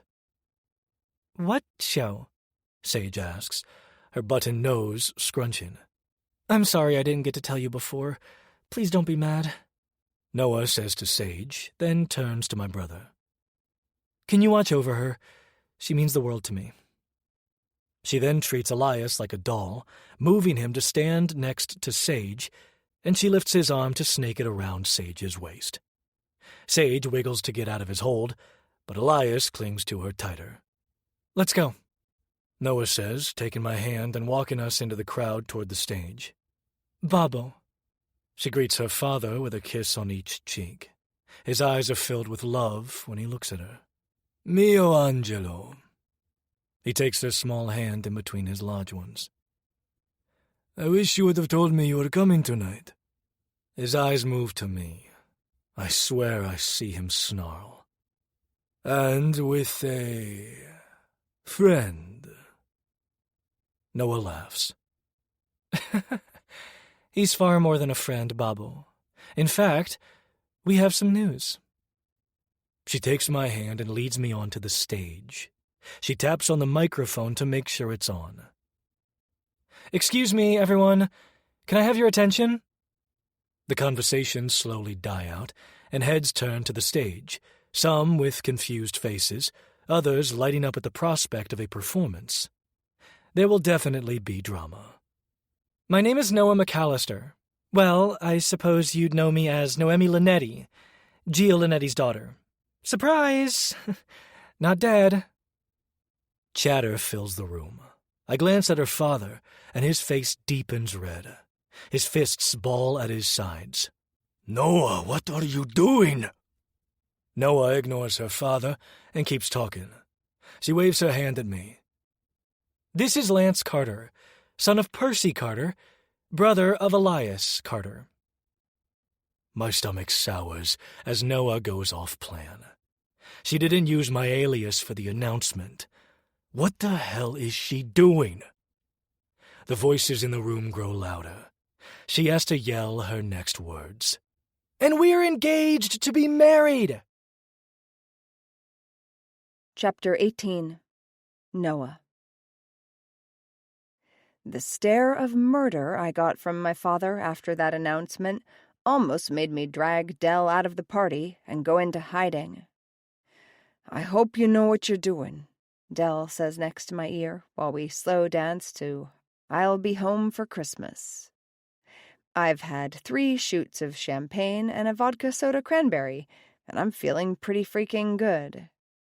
It's going to work. Your father is going to kill me. Don't worry about him. I can handle my father. Once I tell him that I'm ready to learn the business, he'll be too excited to care about killing you. I think. Besides, it's just temporary. No one will question the fiancé of Noemi Linetti being in Empire territory. This makes it easier to snoop around for answers about our mother's murders. But they will question Lance Carter, QBM heir. Your father's not going to trust you now that he knows you're engaged to the enemy. Honestly, I'm surprised I'm not already dead. I'd considered this. I didn't mean to out Dell, too. Okay, now hear me out. This ought to be good. Rude. I had this idea after seeing your brother here at the party that maybe we can bring the 2 families together and become one crime organization. We'd be powerful enough to take over the Lords' territory on Staten Island. The Lords are such a waste of space. It's time for them to go. They run illegal gambling rings and black market trading schemes. They're also a hotbed for sex trafficking. Not that the other 2 mafias are angels. The QBM controls all the drugs that come in and out of the city. and the Empire has majority power over guns. I know each organization deals in other illegal activities: extortion, fraud, loan sharking. Up until now, I haven't cared to learn all those details. I still don't want to know all the details, but if it will lead us to answers, then I'll learn. Speaking of answers, we've yet to figure out who's trying to kill me. Am I being targeted for being a Mafia heir or contract killer? I don't know about this, Vixen. I'll talk to him. I'm surprised he hasn't come over here to steal me away. He's been busy doing damage control over my little stunt. He won't touch you if he knows how important you are to me. Am I important to you? Yes. I need you to help me snoop through my father's stuff. Is that all I'm good for? Dell's hands smooth up and down my back, inching dangerously close to my ass. He leans in and sniffs my neck. Basically, I'm not good at eating you out and fucking you until you're sore. You're definitely not good at that. You're fucking fantastic. Dell growls in my ear. Fuck it. Talk to him another night. I want to take you home now so I can devour you. Home? And where might that be? Your safe house? Yes, the safe house. His soft lips press against my neck. Or wherever you want. I'll buy you a penthouse with the best views of New York City, if that's what you'd prefer. More kisses, this time along my jaw. Moving in together so soon, we barely know each other. Even though we've technically been living together since the explosion. Good thing we're engaged, fiancé. We have until our dying day to get to know each other. It's a fake engagement, and you know it, I say, breathless, as his eager lips leave no part of my skin untouched. Nope. We're getting married. What if I want a divorce? Not happening. You're mine forever. Should I be concerned about this obsessive behavior of yours? What's next? Are you going to tell me you love me? He answers by nipping at my jaw. I need to stop Dell's PDA, because he won't hesitate to fuck me in front of everyone in the middle of this dance floor. I glance around the crowd. I was hoping to talk to Sage. I know she's probably pissed about me hiding this part of my life from her. When I invited her tonight, I didn't think she'd accept, since she's not a fan of my father. But I think she misses me. Fuck, I miss her. Dell has been taking up too much of my time. So yeah, she was thrilled to attend. She told me she was going to find a rich sugar daddy to take her home. She either found that person, or a handsome mobster stole her away. Where's your brother? I don't see Sage, and I'm worried he kidnapped her. He might have. I saw the way he looked at her. He twists me around, crushing his front to my back, and crosses his arm over my stomach. His lips return to my neck, and I close my eyes at how wonderful they feel. You better behave, I whisper. My father has not let us out of his sight. We want to be believable, yes. I also want you alive. At that, he stops and swings me back around. I spoke too soon. We're about to be summoned. I nod at Vershan approaching us. Miss Linetti, he says coldly. I blanch at the use of my birth name. Your father has requested an audience with you and your friend. I think you mean fiancé. I hold up my ring finger, flashing the white gold, 5-carat, pear-shaped diamond ring. I nearly passed out when Dell gave it to me. He claims it's not real, and it cost next to nothing, but I know my diamonds. It's the real deal with $100,000 price tag. Lead the way, Vershi. He snarls at the nickname, and Del snarls at Vershan's reaction. My puppet is so adorably protective, and I'm quite enjoying this possessive side of him. But right now, he's raging. "Are you trying to break my hand?" I ask as we walk through the crowd. "Sorry," he says, and loosens his hold. He might be nervous, too. I mean, I'm nervous, but at least I know my father won't hurt me. Vershan leads us out of the ballroom to a conference room with a long table and 12 chairs around it. My father sits at the front, or I guess the back, smoking a cigar. "Sit, daughter." The moment my ass hits the seat, my dad has a gun in his hand, and he pulls the trigger. Despite the silencer masking the noise of the shot, Del was prepared and dodges the bullet to hunch over me like a shield. "Impressive. Your reflexes are fast, and your first instinct was to protect my daughter." "Is this really necessary, Babbo?" "No, but it's fun." I grab Del's hand and sit him down next to me, weaving my fingers with his, a sign of solidarity for my father. "What is this about?" I ask. "What is this about?" My father laughs. Then he laughs a little more until his face is scarlet and tears are in his eyes. He might have gone insane. In a flash, my father's gun is back in his hands. "No!" It's too late. The bullet pierces through Del's shoulder. It would have gone in his chest if I hadn't tugged on his arm, out of the line of fire. I stand up and press my hands over the wound. "What the fuck, Giovanni?" "Watch your mouth, little girl," he says, pounding a fist on the table. "You disappear for over a week after the apartment you rented in neutral territory blows up, and you return only to be engaged to the enemy? Then you tell everyone your true identity. After everything I've worked for to keep you alive and safe? You wanted me back, and now I'm here. Everyone was going to find out who I am." My father's face is as red as his tie, and I worry he's going to have an aneurysm. "Tell me this engagement isn't real." "It's real, Babbo. I love him." "You love me?" Del wheezes through the pain. "After what? A week? Bullshit." Del's face pales, and sweat coats his forehead.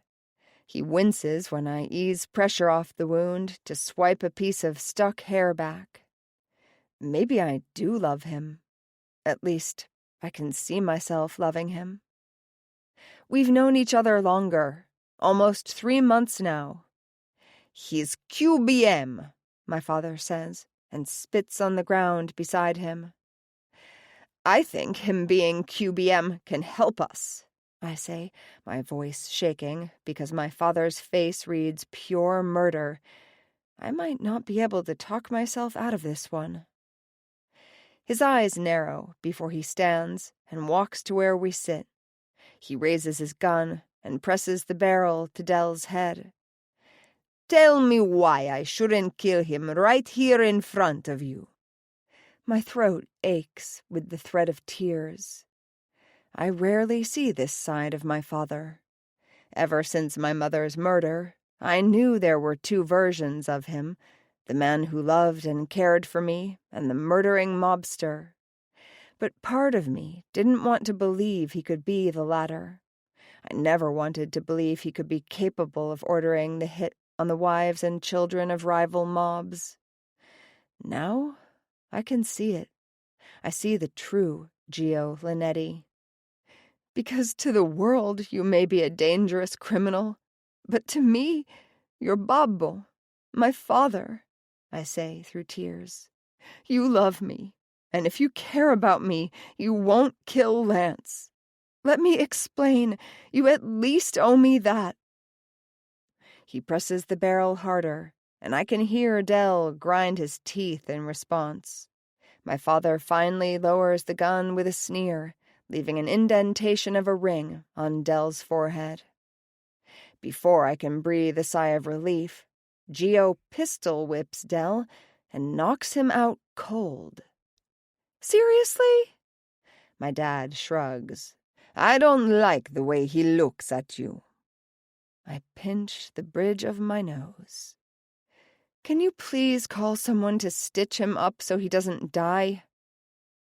Geo stares me down, as if he's about to say, Maybe I want him to die. He glares at me, well, more at Dell, then flicks his wrist at Vershun and the other guard with blonde hair, whose name I can't remember right now.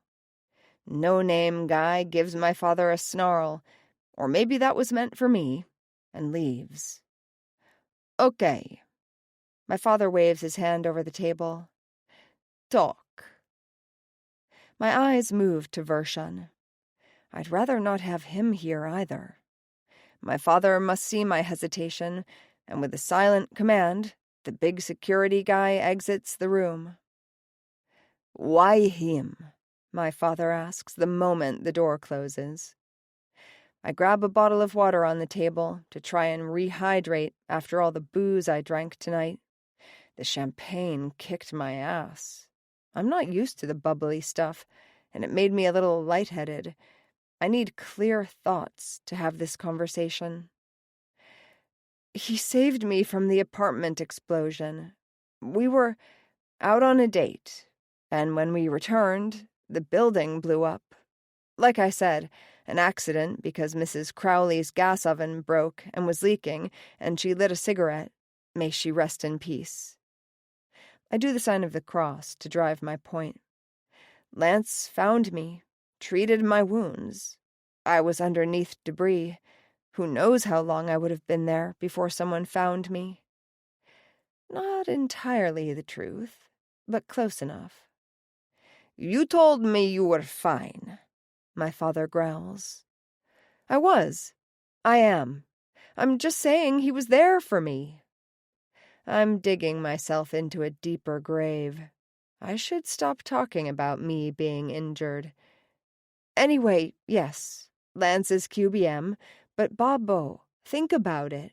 If I marry into their organization, then we can work together. We can unite and have majority control over the city. Together we can take down the lords. He puffs on his cigar and rubs his chin as he considers my words. The Empire will never work with the enemy. What makes them the enemy? When you're the most powerful mafia in the city, everyone else is insignificant. Uniting with QBM will show weakness. Or our combined forces will show even more power, and the lords will be no match to a united front.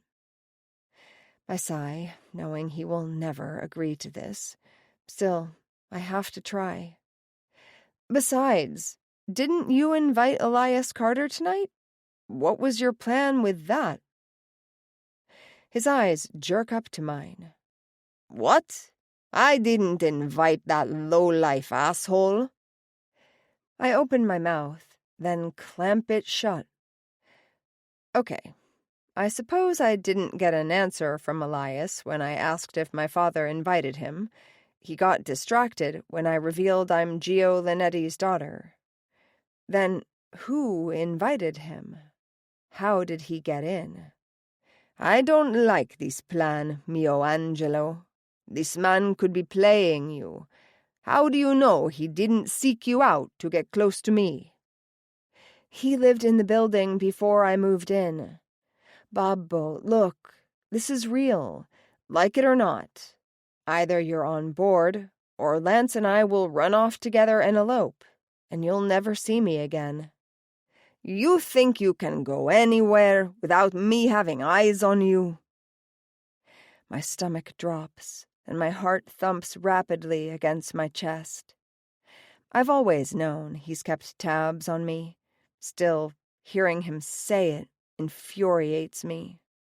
What did he see? If he knows about me being a contract killer, why hasn't he said something about it? or utilize my skills, or stop me from killing because every hit I accept puts my life in danger. Maybe he knew that if he forced me to return home, dragged me back against my will, I'd hate him forever. And I'm all he has left in this world, so he lets me think I have my independence. Babbo, I came back because I'm ready to start learning about the Empire so I can take over someday. My father's face brightens with shock and pride. It's the words he's been waiting to hear for years. Tell me you are not joking. I ease my pressure on Dell's wound and hope he doesn't bleed out in the next 5 minutes, and stand to walk to where my father sits. I lean over and hug his head. I'm not joking. These last few months with Lance have opened my eyes. I want a future, and that includes leading the Empire. My father grumbles at the mention of Dell being the one to open my eyes, but his excitement over me learning the job is overshadowing his apprehension. At least agree to a meeting with Elias. Just you, me, him, and Lance. No guards, no guns. There will always be guns. Fine, then no shooting those guns, and no violence. A civil meeting. Elias is doing good things with the QBM. He runs that organization smoothly and effectively. He has connections, Babbo. Maybe even more than you. He scoffs, and before he can respond, the door opens. A woman with a medical bag enters, and I point at Dell. She rushes to him and gets right to work. He looks so innocent right now, while passed out. I love watching him sleep. It's not often I wake before Dell, but when I do, I perch my head on my palm and watch his eyes flutter from whatever he's dreaming about. The first night we fell asleep together, a nightmare woke him up. I can't imagine what he went through being forced to kill his mother. The second night we fell asleep together, he slept through the morning. Now that I think about it, my own nightmares are few and far between now that I have him by my side every night. You really do love him. I can see it. Your mother looked at me the same way, my father says, his voice soft and sincere. I want to ask him about that night again. I want to tell him that we're investigating her death and the murders of the other Mafia families on Christmas Eve. But what if he's responsible? I don't want to tip him off and have him come after us or try to destroy any remaining evidence. So, until then, Dell and I have our way in. We'll get access to the Empire and, hopefully, track down information that could lead us to answers. I do love him, I say, and walk back to my seat next to my puppet. He's slowly coming out of it. I hold his hand while the woman takes the bullet out and stitches him up. I want to say that my confession of love is a lie, but if I'm honest with myself, I think I'm falling hard for this man. I can see myself loving him, and it's a feeling I've never had with anyone. Still, it seems too soon, and my gut is telling me not to trust him just yet. What if my father is right, and Dell is playing an angle? Why was Elias here tonight if he wasn't invited? Something's not adding up, and I'm going to be a paranoid bitch until I find out the truth. Chapter 19. Delancey. It's been a week since that asshole shot me. My shoulder is still sore as hell, and I haven't been able to properly fuck my vixen. She's been adamant about me resting and healing, and all I want to do is sink inside her wet pussy. Why are you pouting? Noah asks, setting a tray of food on my lap. Thinking about how desperately I need to fuck you. I inspect the plate of bacon, scrambled eggs, and toast. Either she's getting better at cooking, Well, she ordered this from a deli a few streets over. After taking a bite of the eggs, I decide she definitely ordered this. Yeah? Tell me what you'd do to me. Would you fuck me hard enough to leave bruises and make my pussy ache? She snatches a piece of bacon and pops it into her mouth. Salty. She licks her fingers, sucking them greedily before swiping her tongue over her lips. She's teasing me. I place the tray on the bed and stand directly in front of her. She sucks in a breath as I tower over her 5'10" height. My fingers wrap around her neck and I squeeze. Stop being a brat. I growl and kiss her roughly. She gasps against my lips, parting her mouth to let my tongue caress and explore her sweet taste. She had an iced coffee this morning, and it mixes with the smoky and salty flavors of the bacon she just ate. Careful, she says after I release her. You're going to break open the stitches. It was 5 stitches, and they're nearly dissolved. I toss her on the bed, and the tray full of my breakfast rattles. I swipe it out of the way, and it clatters onto the floor below. What the fuck, Del? You just wasted a shit ton of food. You're cleaning that up. Flip over, slut. She thinks about defying my order, pissed I made a mess of the lovely breakfast she brought me. I'll make it up to her later. She sighs heavily before flipping on her stomach. The minute she does, I pull down her sweats and panties. My hand comes down hard on her ass, causing her cheeks to ripple like waves. She lets out a grunt, and when I do it again and again, she buries her face into the bed to muffle her screams of pleasure. I run the tip of my finger up and down her ass crack. I want to fuck this tight hole. Will you let me fuck you here? She pushes against my finger, and it sinks between her cheeks. When I reach her puckered ring, I press the tip in. Yes, she pants. Are you a good little slut who's had men here before? Yes, Delancey, I'm a slut. I'm your slut. Fuck my ass. Make it hurt. I spank her again, and she moans.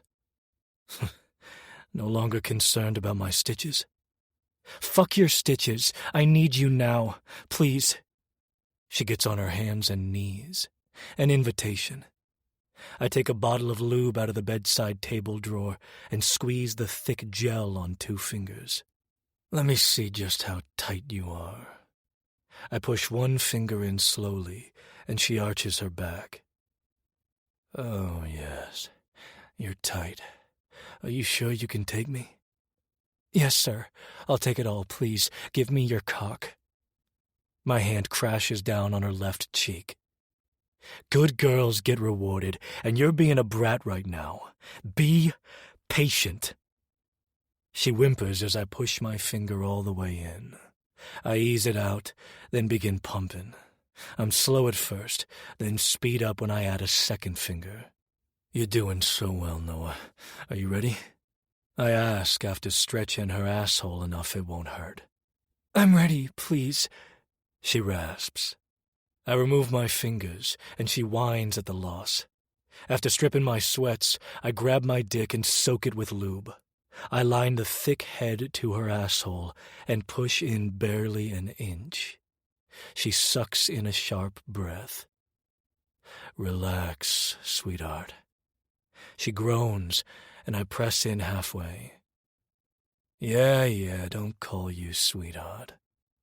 I say at the same time she does, and thrust in to the hilt. She screams at the sudden sensation of my size, but if it hurts, she shows no signs of pain. I move in and out slowly. Delancey, go faster, please, she begs. The hairs on the back of my neck rise, and I hear the soft shuffle of feet behind me. Well, isn't this a sight to see? A familiar voice chuckles. My gun is sitting within reach on the bedside table, and it's in my hand before this asshole can finish speaking. What the fuck are you doing in my safe house, Elias? I point the gun at him while my cock stays fully seated inside Noah's ass. She looks over her shoulder at the intruder. "Hey there, Ellie," she says, and he narrows his eyes at her. I don't even remember telling her my brother's nickname, but hearing her say it makes me proud. "I could join," he offers. "See which brother fucks you better?" Tempting, Noah says, and starts bouncing on my dick. I know she's not joking either. "Get the fuck out, Elias!" I growl and drop the gun so I can hold Noah down. I spread her cheeks and pound into her ass. She moans with every rough thrust. "And miss the finish?" He walks over to the wing-back chair in the corner of the room and sits, propping his ankle on his knee. He has a glass of whiskey in his hand, my whiskey, the bastard, and takes a sip. "Let him watch," Noah cries out, her voice a mix of pleasure and pain. "It's turning me on. I don't mind a little voyeurism, but not when it's my asshole of a brother. But Noah's into it, and I'll do whatever she asks of me. Begs of me. I'm still pissed, though, and I take it out on Noah's asshole. I slap both of her cheeks hard enough to leave a red outline on my hand, and she moans. She's being so vocal for her guest, which pisses me off even more. I thrust into her at a damning pace until her tight hole clenches around my cock and an orgasm washes over her. I reach my climax soon after. "I see you're recovering well from being shot," Elias says as I lean over Noah's body, huffing and sweating. After removing my cock from her ass, I watch my cum leak out and push it back inside where it belongs. Elias sighs, the impatient fucker. I grab Noah by the neck to bring her in for a kiss. "Go clean up," I whisper against her lips. Noah nods and crawls off the bed, not an ounce concerned about being half naked in front of my brother. She gives him a little wave as she walks by, and he watches her every step of the way. "What do you want?"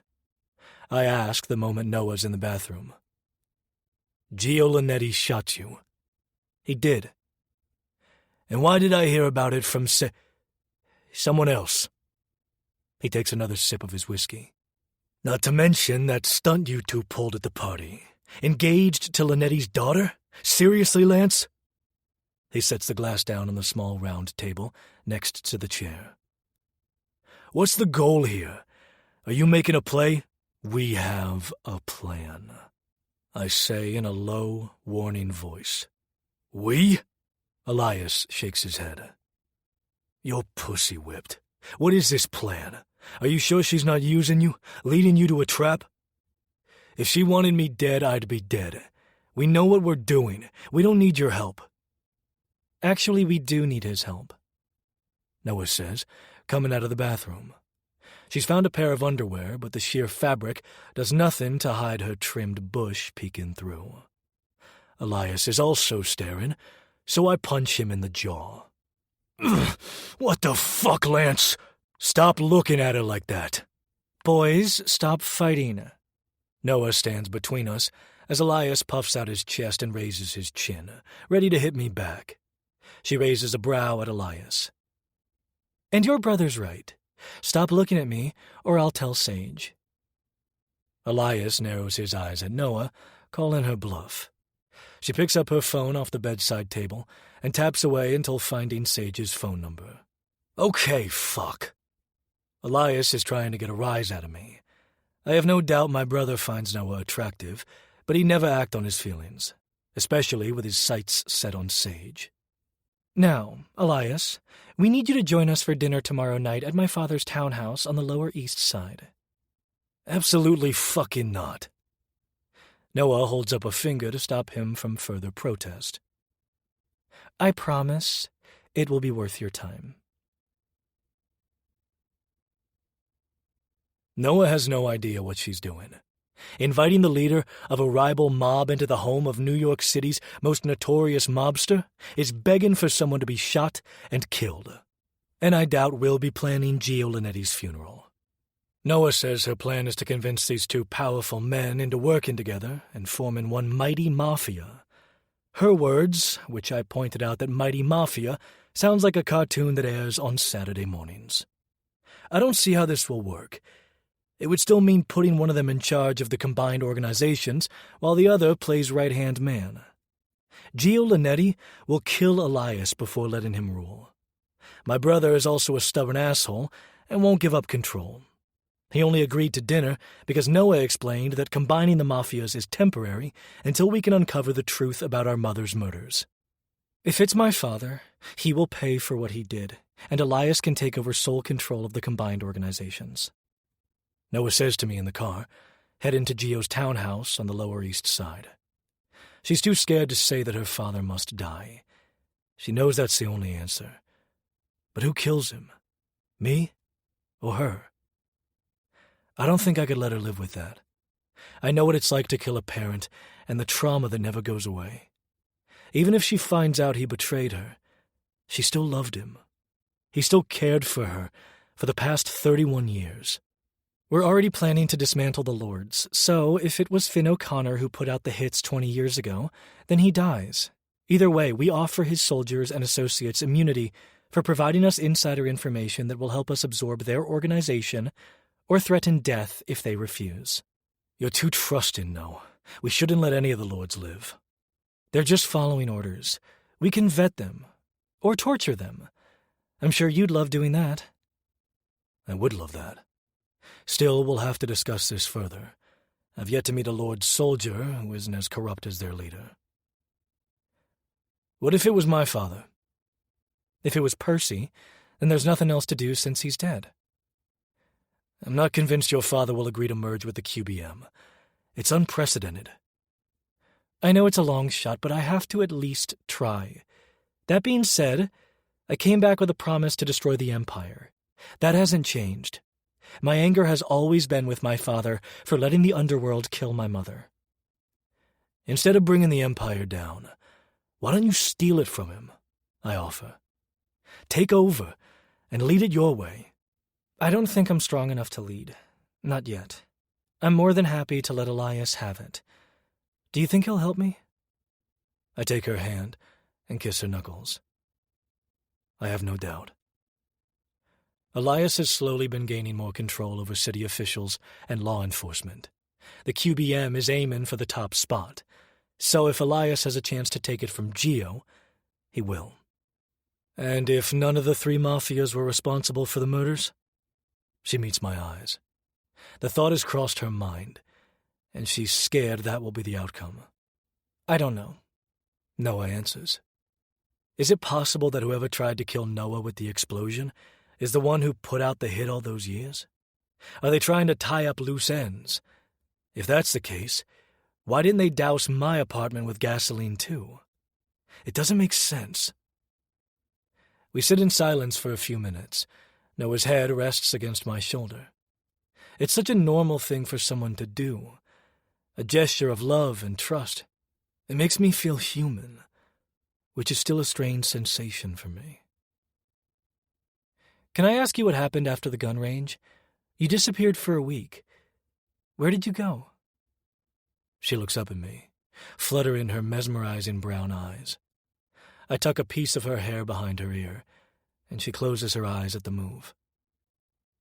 I didn't lie, I say. I really did have a job.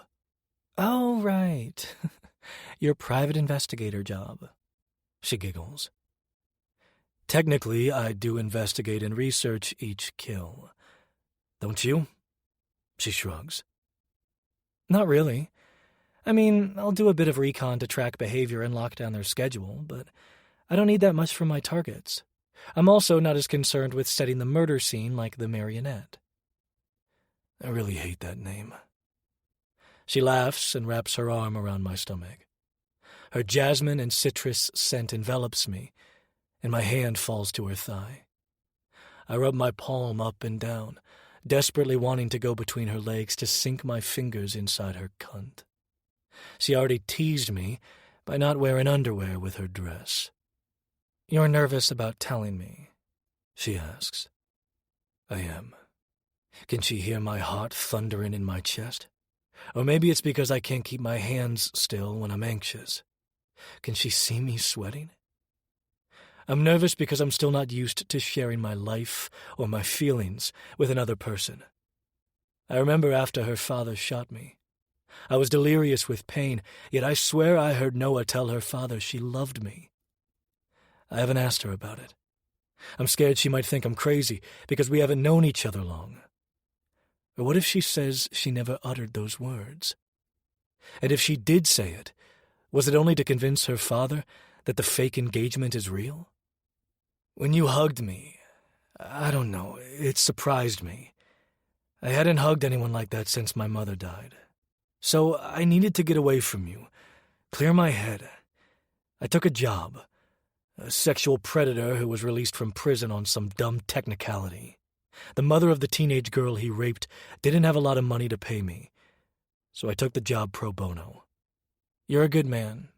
Did you know that? I laugh. I kill people for a living. We're good people who do bad things. We're also killing the monsters who are pretending to be humans. And what does that make us? We're angels disguised as monsters. She looks up at me with a smile.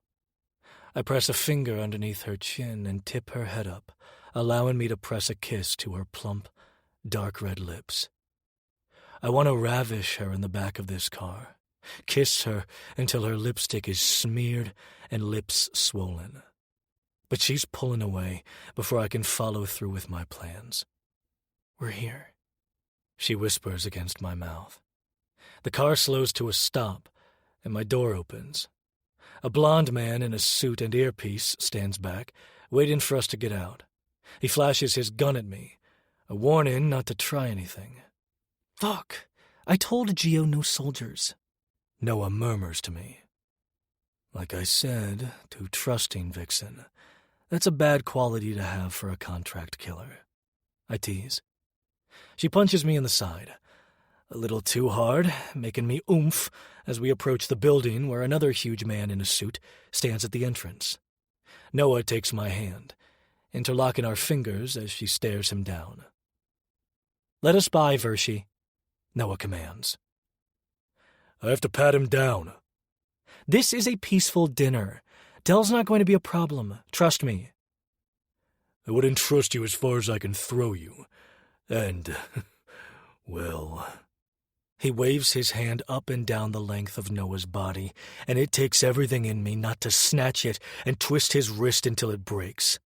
All that tells me, Noah begins, is that you're weak. I bet you've got a small cock, too.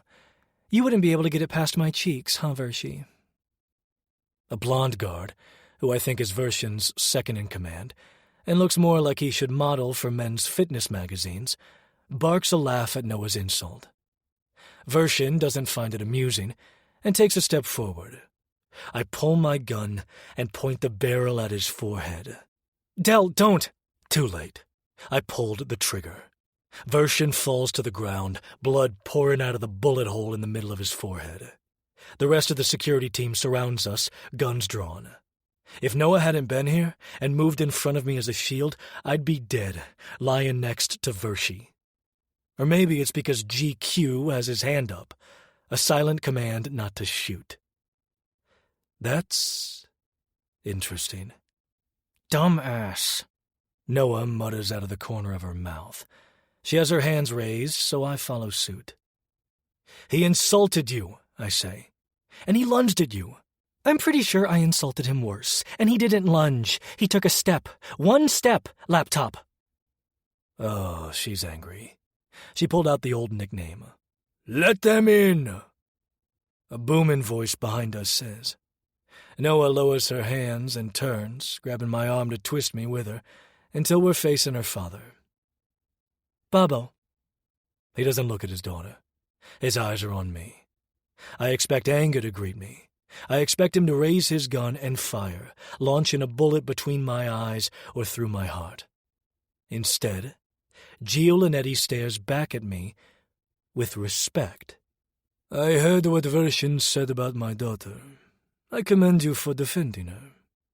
He waves his hand at the men surrounding us. They've lowered their guns but are still on edge. They just witnessed their colleague get shot point blank. Take the body down to the basement, then call the cleaner, Gio says to his soldiers. He points at the blondie. Matthew, you're now head of security. You come with me. He doesn't wait for an answer before turning and walking off down the hallway, Matthew following with a scowl on his face. Handsome and grumpy. Noah is going to love him. I already hate him. I check my pants to make sure I didn't piss myself. You lucky motherfucker, Noah says, amusement filling her voice. Yeah, maybe I do have a guardian angel. Maybe it really was luck, and I should go buy a lottery ticket. Either way, dinner is going to be interesting. Chapter 20. Noah. My father disappeared to his study, leaving me shocked that he let Dell live. Vershon had been his head of security for the past 30 years.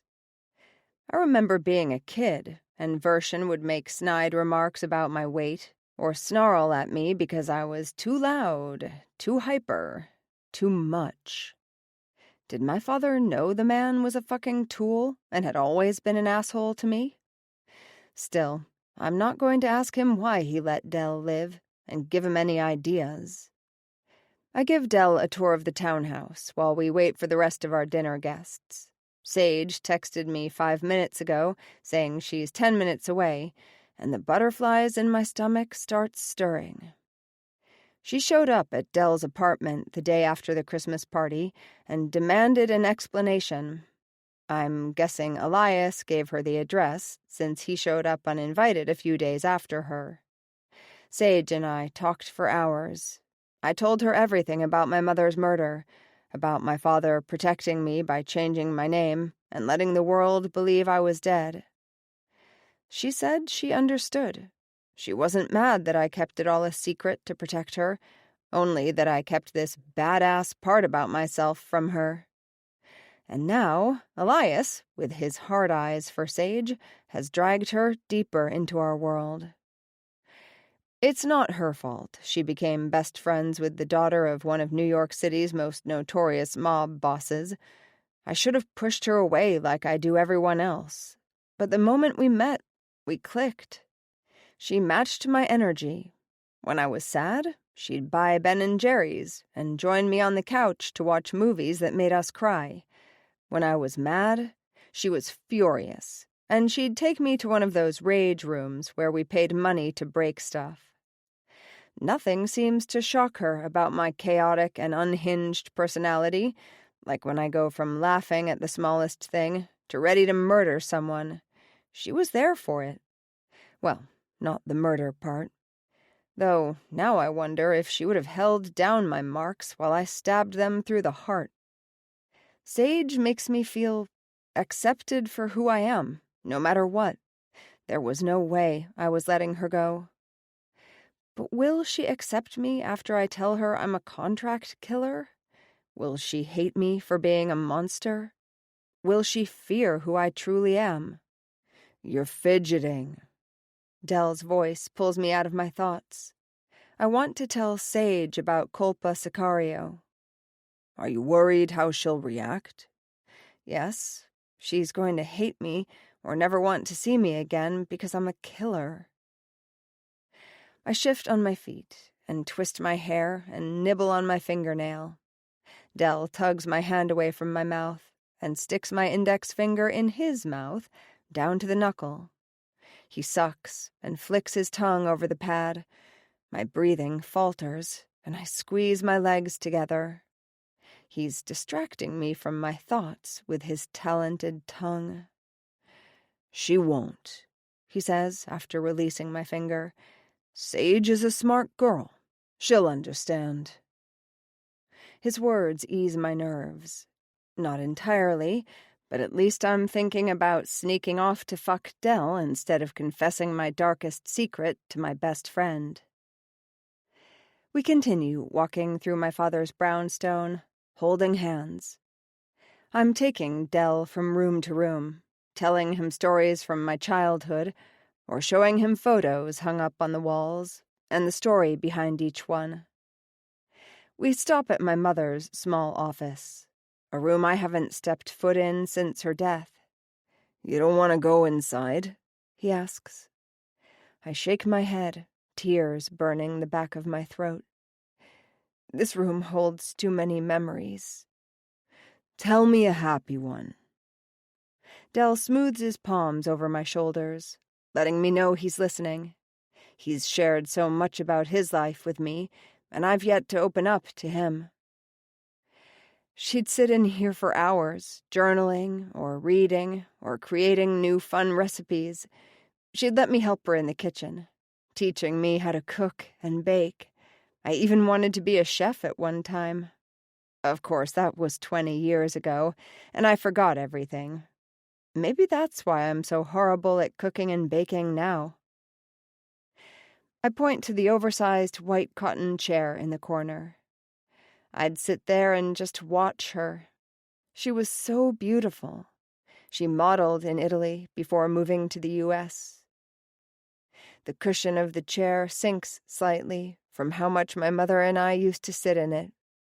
The fabric on the arms is worn down and stained, mostly from Mom spilling her wine or me dropping random foods on it. Ice cream, candy, Cheetos powder. She'd read to me in that chair, everything from fantasies about dragons and damsels in distress to travel books where we'd pick out our next adventure. Gio stayed busy, so we didn't see him a lot. That didn't matter. My mother and I had fun without him. We traveled a lot, with a security team, of course. My favorite trip was to Egypt, where we went inside the pyramids and rode a camel through the desert. This office was our little space. We felt powerful in this room. She'd tell me affirmations to live by, and I'd repeat them every day until I memorized them. "Tell me one," Del says, placing a soft kiss on my shoulder. "Everything I need is within me," I say, tears claiming my voice and streaming down my face. "I am beautiful, inside and out. I am radiant and bright." "Yes, you are, my beautiful, radiant, rainbow bright." I let out a combination laugh and sob at Del's favorite name for me. My mother always called me her brilliant star, a bright light in a sea of darkness. I never knew what she meant until now. Was she miserable in this world, where my father was dangerous and cruel? She married him in Italy, and they moved here together. They were young when Gio opened Linetti's. He struggled for months until deciding to get into illegal business dealings to make ends meet. That's how it all got started. Maybe my mother never wanted to fall in love with a mobster. I turn around to face Del, and he wipes a tear off my cheek. "That was a great memory. She sounded like a wonderful mother." She was. I don't share my memories of her often, keeping them locked deep down. I'd always been afraid to access my trauma. But with Del, he makes me want to remember. We move on down the hallway and enter a music room where I begged my parents to buy me all kinds of instruments to learn how to play: piano, violin, and cello. Instruments I lost interest in after my mother was killed. It didn't matter what dream I had. She'd always encourage me to follow it. Even when I wanted to learn archery and accidentally shot the instructor in the ass cheek the first day. When I wanted to ride horses, but the teacher turned their nose down at me because of my weight. And when I wanted to become a pop star, despite my horrible singing voice. Del sits on the bench in front of the baby grand. He skims his fingers over the top of keys as if he's refamiliarizing himself with them. When I sit next to him, he starts playing. The song has a classical vibe, with a fast and whimsical melody. It reminds me of books I've read that send me to forests full of fey kings and magical creatures. Dell's fingers dance across the keys, his eyes closing as he becomes one with the music. He doesn't miss a beat, and I don't think another human has amazed me more than this mystery of a man. The song doesn't last long, and Dell finishes with a dramatic slowdown as he gently presses the final 2 notes. "Holy shit," I whisper. "What song was that? It was beautiful." He smiles and looks down at his hands in his lap. "Great Fairy Fountain, from The Legend of Zelda. Elias and I used to play the game every day before he decided he was too cool to hang out with his annoying younger brother. Then, when my mother died, I didn't have the heart to play it anymore.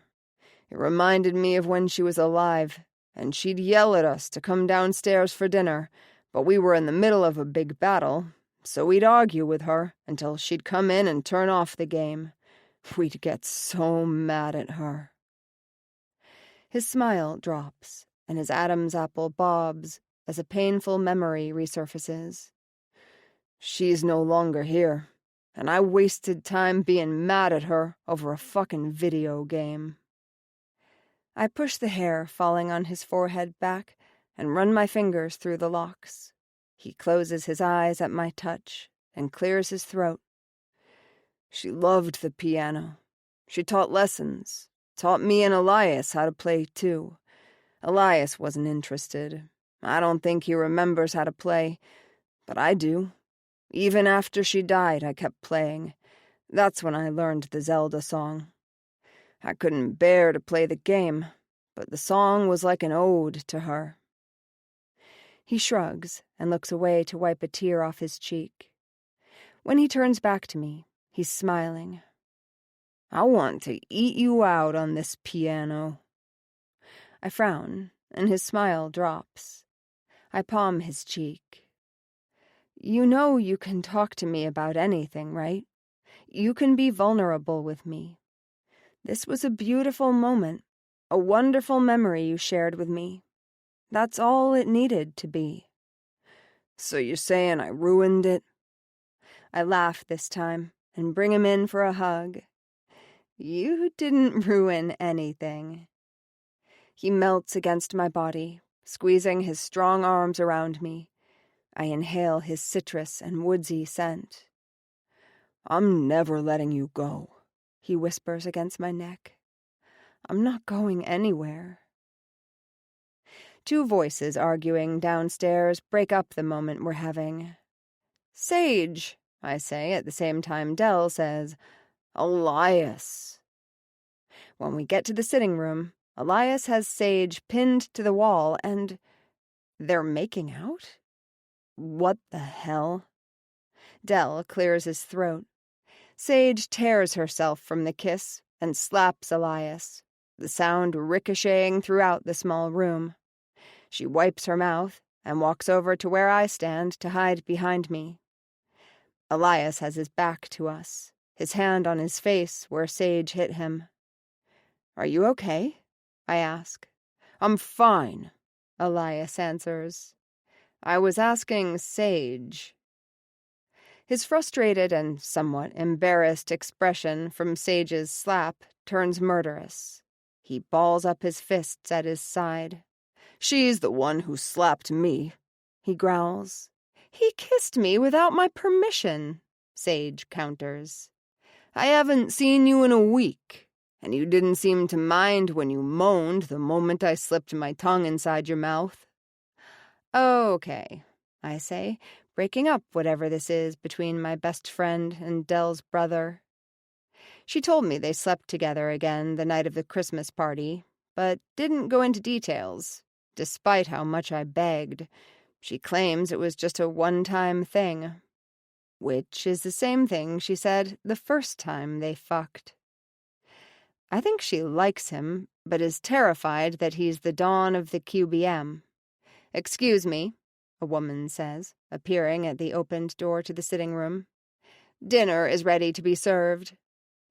"I thought you said there'd be no soldiers here," Elias says as we filter out of the room.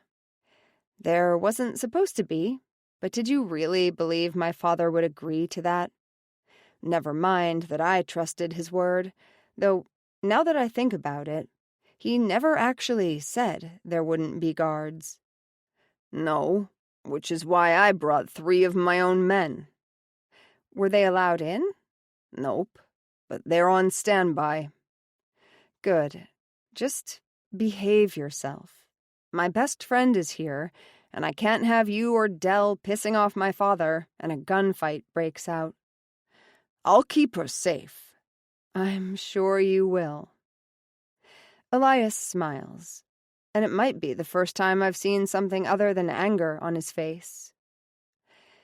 The dining room is large and dark, the lights dim except for a bright crystal chandelier above the long table where my father hosts casual dinner parties. We sit at one end, me and Dell on one side, Sage and Elias on the other, with my father at the head. A server comes around to get our drink order, then disappears. "Who is this?" Babbo asks, pointing his chin at Sage. "My best friend. I told you she was coming, remember?" He's not a fan of bringing civilians into our world, which is why I made sure he knew Sage was cool. I basically named her my associate, so Gio wouldn't see her as a threat. He looks at her again and gives an approving nod. His brown eyes slide to Elias, and they narrow. "Elias Carter. Never in my life did I think I'd be serving QBM swine in my own home." Sage's hand disappears underneath the table, and the fury that was building within Elias settles. "You can thank your daughter for that, Linetti." My father takes a sip of his whiskey and turns his head to me. "Yes, what is my daughter up to?" "Well," I begin, swallowing to wet my suddenly dry throat. "As you know, Lance and I are getting married." Elias and Gio scoff at the same time. "Oh, fuck off, the both of you," I say. "It's happening, and when we're married, our organizations will be connected. We should take advantage of that. We need to work together." "You betray the Empire to sleep with the enemy. Now you want me to do business with QBM rats?" Elias tries to stand, but Sage stops him. She saved his life without even knowing it. The server returns with our drink orders and places them on the table in front of us before disappearing in an instant, likely sensing the tension in the air. Look, the Lords need to go. They're beginning to gain the attention of the FBI. It's a matter of time before Finn O'Connor is arrested on RICO charges. You know he'll sing once he's in custody to get a plea deal. Then the government will target us. Your FBI sources can't protect you forever. So let's unite and take control now, before that happens." My father shakes his head, but doesn't say anything. Elias stares at the utensils on the table, as if they're the most interesting things in this room. No one speaks, so I continue. The Empire runs guns. QBM handles drugs. QBM also takes down sex trafficking rings. The Lords are the biggest offenders when it comes to exploiting sex workers. Lance has recently come into information that they're recruiting teenagers. Babbo, we could help the QBM shut it down. We merge our organizations and become powerful enough to dismantle the Lords. "And who will be in charge?" Elias asks, now focused on a fork he's twirling in his hand. "You still control Queens and Brooklyn. My father will cover Manhattan and the Bronx, and..." I take a deep breath. "Dell and I will control Staten Island." "Oh, we will?" Dell whispers next to my ear. Yeah, I didn't really run that by him. It just popped into my head. But it doesn't matter. This is a temporary plan until we can figure out who is responsible for the deaths of our mothers. That revelation could change everything. Big decisions will be made by the four of us, like a council, I add. Dell has been holding my hand through my entire speech. He squeezes it and smiles when I glance at him. He approves of this plan. You don't know anything about running a mafia, my father says after a few moments of silence. You're right, I say, but you want me to learn the business. Here's my chance. Let me shadow you over the next few weeks or months. Show me what I need to know. My father takes another sip of his whiskey, then pets his clean-shaven face. We need a plan. I pause when 3 servers enter, carrying large bowls of salad and baskets of bread. They set them down on the table in front of us. A woman dishes out my father's salad. No one else moves a muscle until I start scooping the leafy greens and veggies onto my plate. We work together, all of us, to form this plan to take down the lords. You, me, and Elias. You know, teamwork, one big merged mafia, a mighty mafia. Elias sighs at the name. Rude. Sage tries getting a helping of salad for herself, but Elias insists on doing it for her. She wants to fight him so badly, but glances at my father and changes her mind. I didn't want to invite her into the lion's den tonight, but having her here means my father is less likely to murder Dell or Elias. I think. Gio takes a bite of his salad and chews. And chews, and he's driving me insane with the silence. Fine. Really? I agree to work together to destroy the lords. We will not combine our organizations. That will never happen, mio Angelo. Well, that's a start. I never expected him to agree to combine the Empire with QBM. Still, I clap and bounce in my seat, celebrating my victory. But my excitement dies the moment my father leans over and stabs his fork through Dell's left hand, nailing it to the table. "What the fuck, Giovanni?" I scream, standing up in shock. My chair topples to the floor. Sage also stands and backs away from the table. Elias moves in front of her. Dell grunts and rips the fork out of his hand. Blood pours out of the top and bottom, soaking the white tablecloth red. I grab my napkin and start wrapping the wound. "That's for killing my head of security," my father says. He sits back down, picks up a clean fork, and resumes eating his salad. Chapter 21. Delancey. Like father, like daughter. It's been a week since Gio Linetti stabbed me with a fork, giving me a scar in the middle of my left palm to match the one Noah gave me on my right. Jesus fucking Christ. Literally. I haven't seen much of Noah. She'd been staying at her father's townhouse and riding with him to his office at the gun range in the Bronx. He also has an office in Harlem, yet he takes her to the one furthest away from me. We haven't been able to lock down a day to discuss our plan to take control of the lords because Gio is an asshole and won't commit, and Elias is in the middle of an operation to take down a sex trafficking ring on Long Island. I've been accepting easy hit jobs to kill time and feed the monster that craves violence. He hasn't been as hungry since meeting Noah, but with her being away, I want to kill every person who irritates me. Not to mention that tomorrow is Christmas, and my trauma from 20 years ago is trying to consume me. I pull up to the Brooklyn apartment that's now more a home instead of a safe house, and park my motorcycle at the side of the building. After locking it up, I take the stairs to the second floor.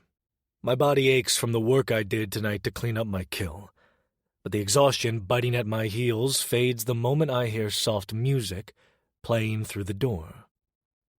Noah is home. The scent of home-baked cookies hits my nose. Santa Baby plays over the radio, and Noah is dressed up in a vintage dress, red and green, with a built-in corset. The colors match her newly dyed hair, styled in curls like a pin-up girl from the 1940s. My Rainbow Bright. She looks fucking fantastic.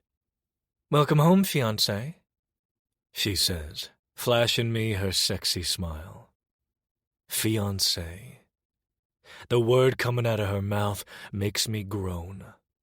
It would only sound better if she had said husband. The moment we agreed to the fake engagement, I knew it would be anything but fake. Does she feel the same? "You cooked?" I asked, impressed. She removes a tray of cookies from the oven and sets it on top of the burners. She takes off the oven mitt and waves her finger to correct me. "I baked. Well, not really baked. I just had to break off the pieces and put them on a tray. Easy, right?" She picks one up and takes a bite. She immediately spits it out and frowns. "I burned the bottom." I laugh and hang up my jacket. When I walk into the kitchen, the burned cookies are in the trash, and Noah is plating Chinese food takeout. She pours 2 glasses of wine. "And what are we celebrating?" I lean in and claim her lips. It's a soft kiss that she doesn't allow to go further. "It's your birthday." "You want to celebrate my birthday?" The voice that comes out of my mouth doesn't sound like mine. It was at least an octave higher. Because this woman has left me speechless. She surprises me every day with her humanity. She's slowly dragging my humanity out of me. "Of course, silly."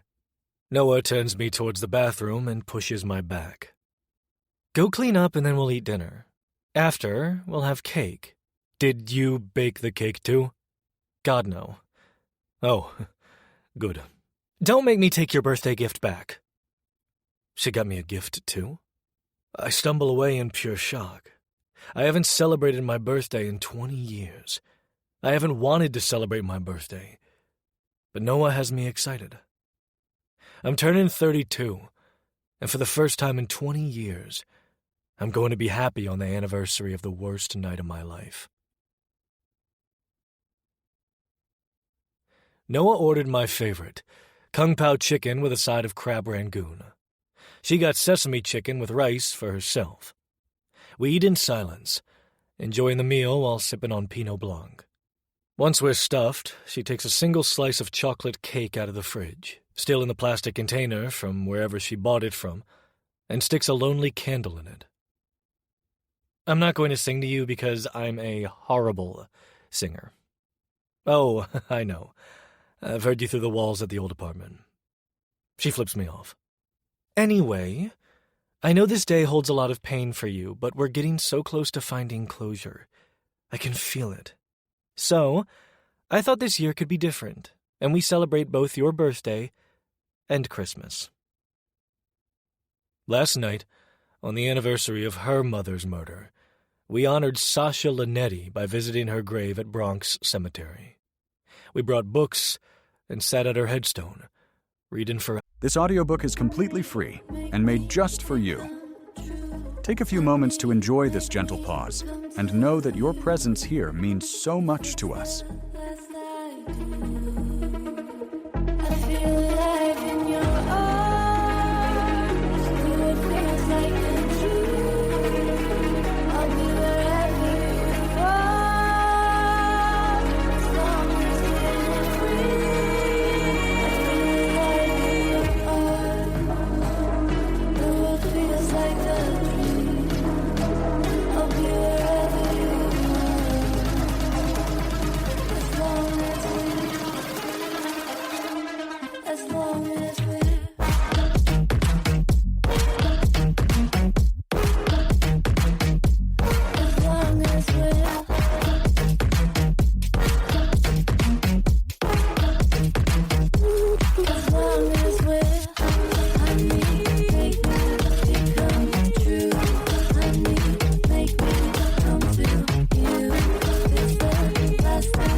last I do.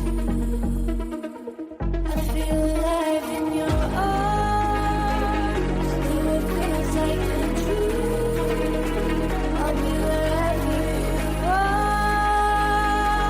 as long as we're free. I feel alive in your arms, though it feels like a dream. I'll be wherever you are, as long as we're, as long as we're.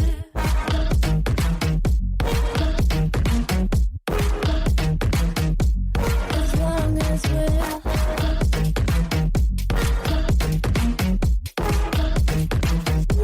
as long as we're, honey, make me become true.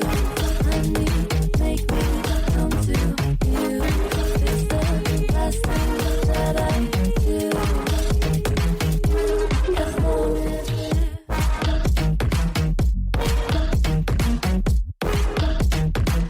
as long as we're,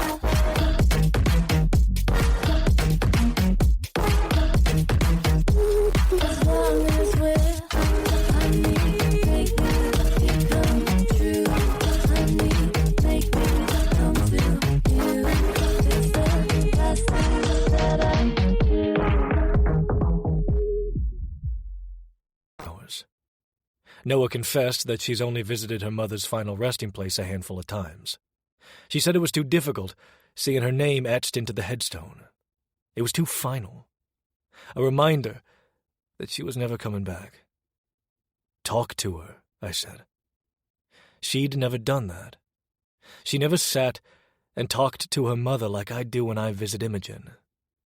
She said she felt silly, but after a few sentences I could see the weight of her grief lift off her shoulders. Noah told her mother everything.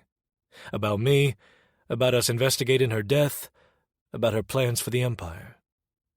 Before we left, Noah heading back to her father's townhouse, and me to plan a kill, she thanked me and said she now plans to visit her mother's gravesite more often. But tonight, apparently, is my turn to face my past. She lights the cake's solo candle. Make a wish, puppet. I close my eyes and wish for a normal life with Noah. No QBM, no Empire, no goddamn mobs. I want a 2-story home, white picket fence and all. A corgi running around the front yard. I've always wanted a dog, and corgis are so damn cute. Maybe we could get a black cat too, because they're considered bad luck and evil, like me. But they're not. And maybe in the future, I don't have to be evil either. Kids? I don't need them unless Noah wants some, then I'd love to make a baby with her. Though I doubt she does. She has an IUD, and has said several times how she's glad it's there since we never use protection. I open my eyes and blow out the candle. Noah's dark red lips spread into that contagious smile of hers again. She stabs the fork into the cake, breaking off a bite, and holding it up to my mouth. Open wide for Mommy, she says with a wink. Never say that again. I laugh and take the offered bite. Sweetness bursts in my mouth, and I groan. I'm not a cake fan. Ice cream is my go-to dessert, but this is good chocolate cake. You should try this. I use my fingers to grab a good chunk and smash it into Noah's mouth. Barely any gets inside, so I smear the rest down her chin and neck, stopping before it gets on her pretty dress. Maybe she'll remove that dress for me. You did not just do that. She giggles and licks around her mouth. She takes a handful of the cake to do the same to me, but I stand out of her reach. That just eggs her on, and she starts chasing me. I'm laughing as I dodge her grabby, cake-filled hand. I jump onto the couch, then the ottoman, the chair, and the coffee table before running into the bedroom and climbing onto the bed. Are you going to come up here and get me? I taunt. Noah hunts me, walking slowly around the edge of the bed. What do I get if I catch you? She asks. My cock. I don't know. I can have that at any time. True. Then why don't you tell me what you want, sweetheart? She lunges for me, and I jump off the bed. "Don't fucking call me sweetheart, asshole!" She lands on top of the bed on her stomach, so I take advantage and crawl up there with her. I flip her onto her back and straddle her. She smears the cake all down the front side of my shirt. I remove the soiled piece of clothing and toss it to the floor.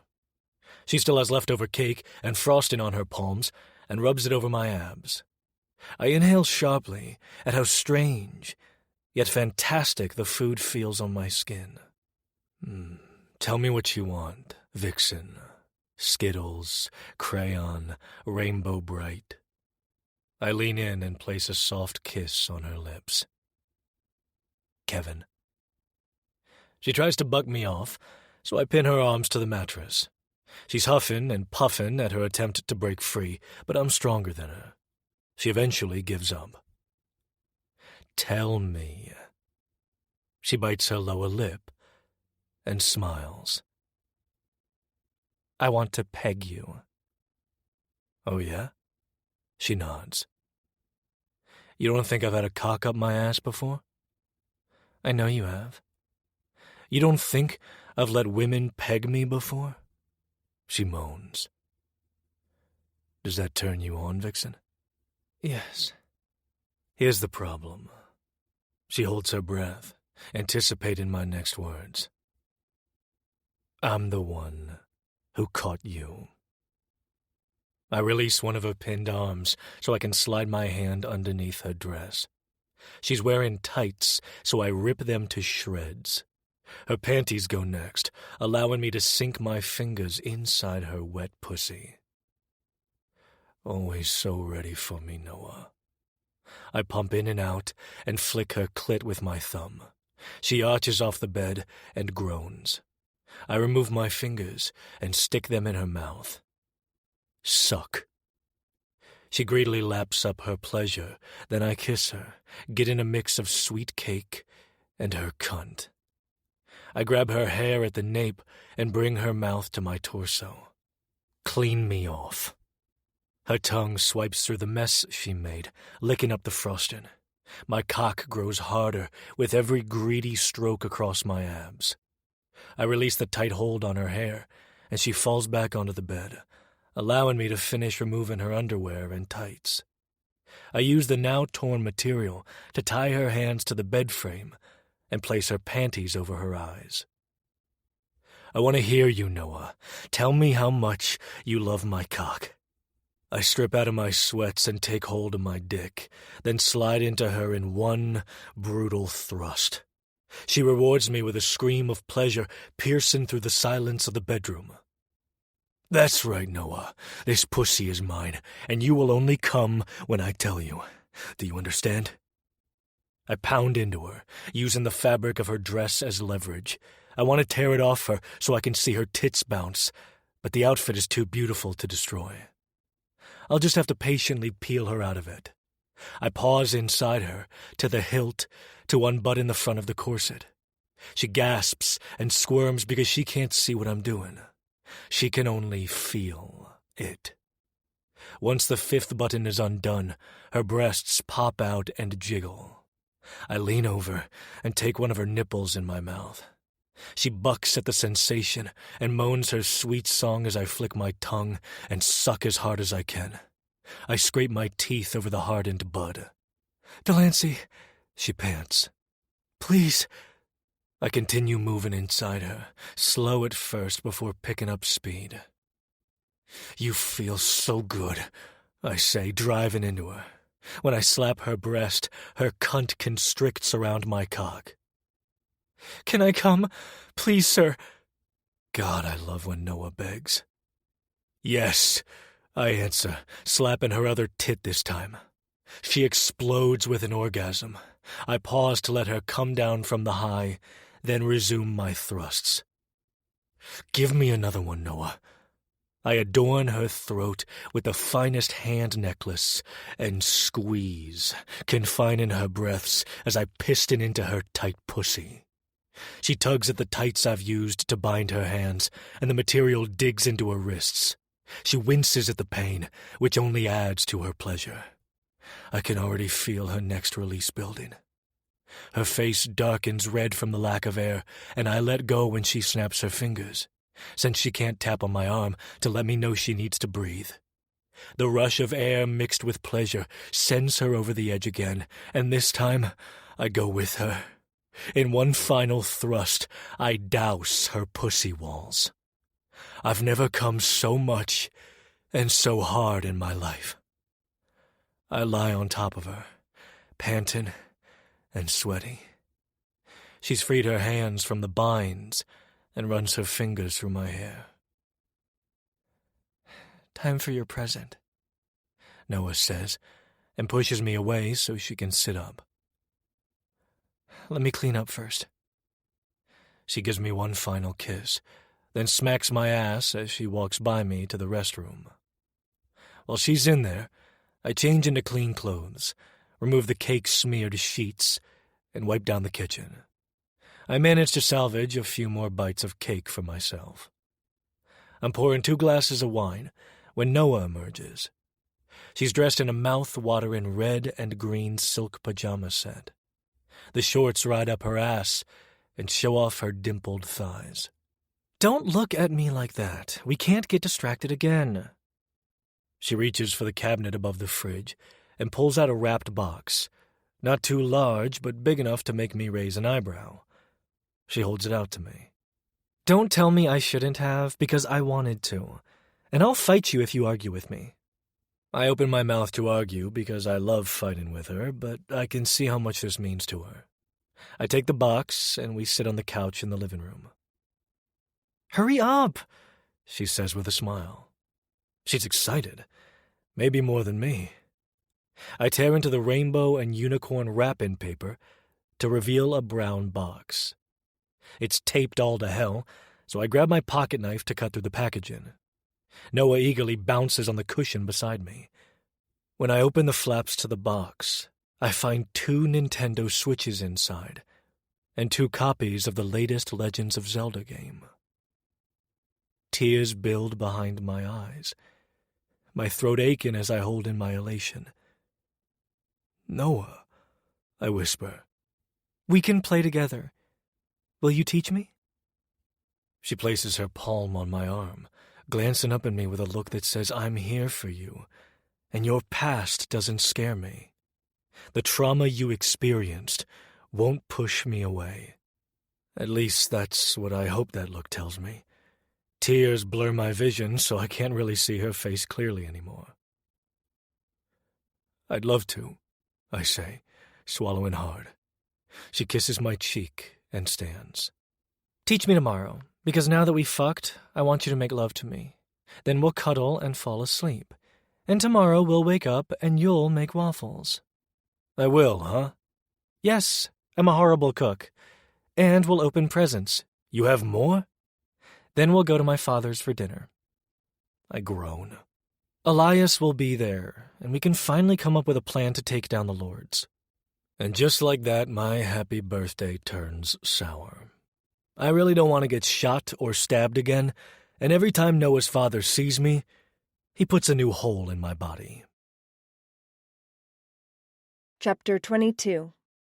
Noah. The sweet smell of waffles wakes me up, and I follow my growling stomach into the kitchen where Dell is making breakfast. I come up behind him, wrap my arms around his waist, and kiss between his shoulder blades. He stiffens for a second, his killer instincts kicking in until he realizes it's just me. My stomach twists in the best way at how domesticated this feels right now. I'd never imagined myself wanting this type of life, a normal one where I wake up happy and in love with a man who spoils me with waffles and fantastic sex. Love? It's a strange word, one I've never experienced with someone. It's the only word that makes sense to describe the way I feel when I'm around Dell. He makes me feel safe. He makes me feel wanted. He makes me feel whole. I've spent my entire life wondering if I'd find someone who could handle my trauma, who isn't scared away by my violent side, who doesn't mind that I'm a kaleidoscope on the inside and out. My rainbow bright. Pet names used to piss me off. They always seemed so impersonal, never clever or unique. Dell managed to put meaning behind each one. Except maybe Sweetheart. I don't know why he likes calling me that one. Merry Christmas, puppet, I say and release him. I ignore how rough my voice sounds. My throat is sore from how roughly Dell fucked it last night. My pussy also aches. I'll gladly suffer these pleasurable pains night after night. Merry Christmas, sweetheart, Dell says with a grin the moment he spots me. Don't you look well fucked? I didn't care to fix my red and green hair standing up all over my head. I'm also covered in bite marks and hickeys, which I'll have to cover with makeup when we go to my father's. I flip off Dell for both pointing that out and for calling me sweetheart, and take a seat at the table. He brings over a plate with my waffle and a mug of coffee, made with a shot of creamer and a packet of sugar, just how I like it. We enjoy breakfast in silence, because neither of us are fans of small talk in the morning, not until we're both full of caffeine.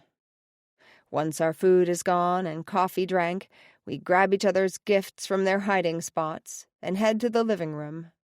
I sit on the couch, tucking my leg underneath me. Mine first.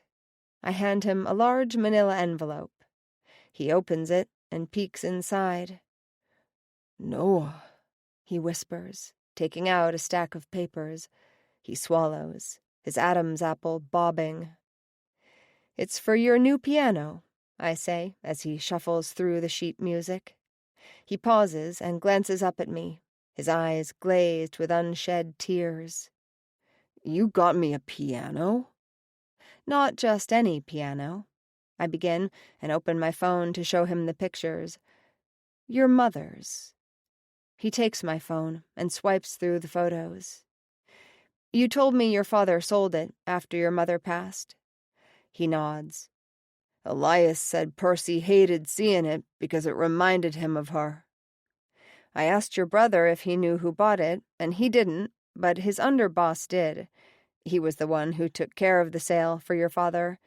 So I called the piano store it was sold to, and they got rid of it years ago. But the piano store owner is a hoarder and kept a record of every purchase made, including contact info. I called the number on the receipt, and a woman answered. She said she'd bought the piano for her daughter, who grew up and no longer plays it. Dell barely lets me finish before I'm in his arms, and he's hugging me. We've come such a long way since the gun range.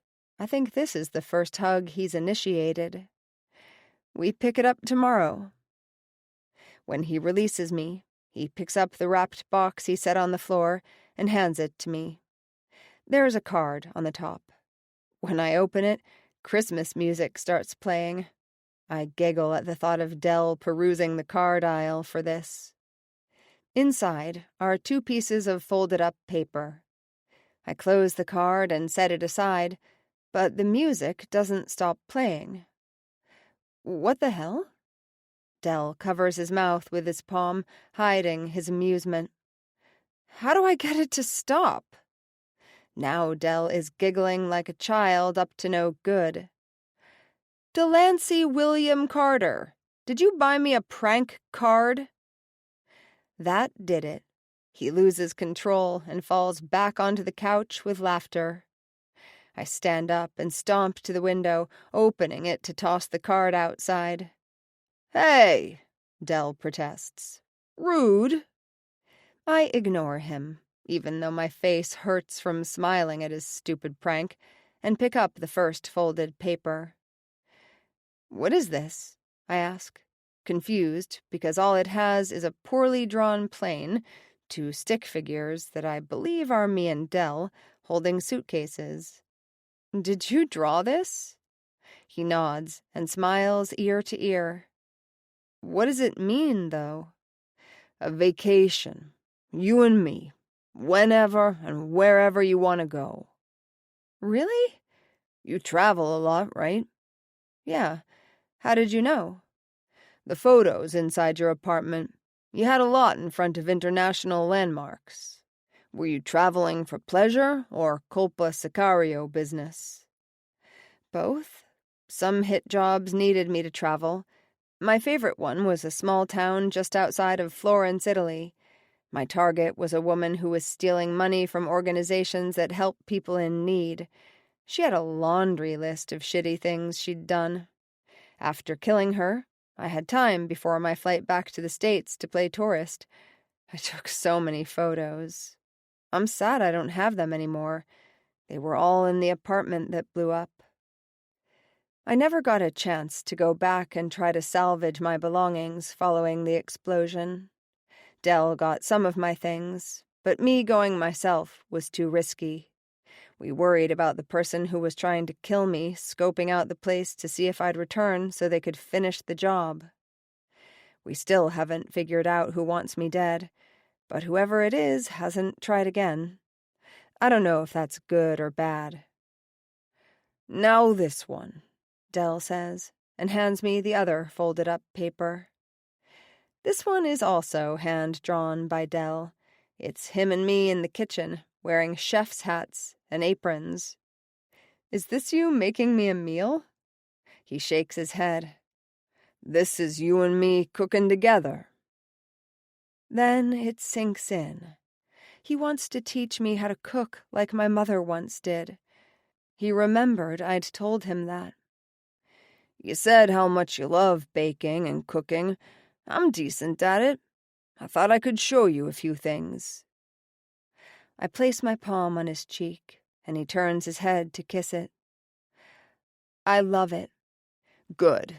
No refunds allowed. I pick up the box next, shaking it. The heavy contents inside rattle against the sides. So what's in this? Open it and find out. I tear into the paper and rip off the tape. Inside is a single photo placed on top of red and green tissue paper. Puppet, I whisper. It's a picture of me at the Leaning Tower of Pisa, doing the iconic pose trying to hold it up. Where did you get this? I stole it from your apartment. I slap him playfully. I knew something was off with my bookcase. He laughs, and I cherish the sound.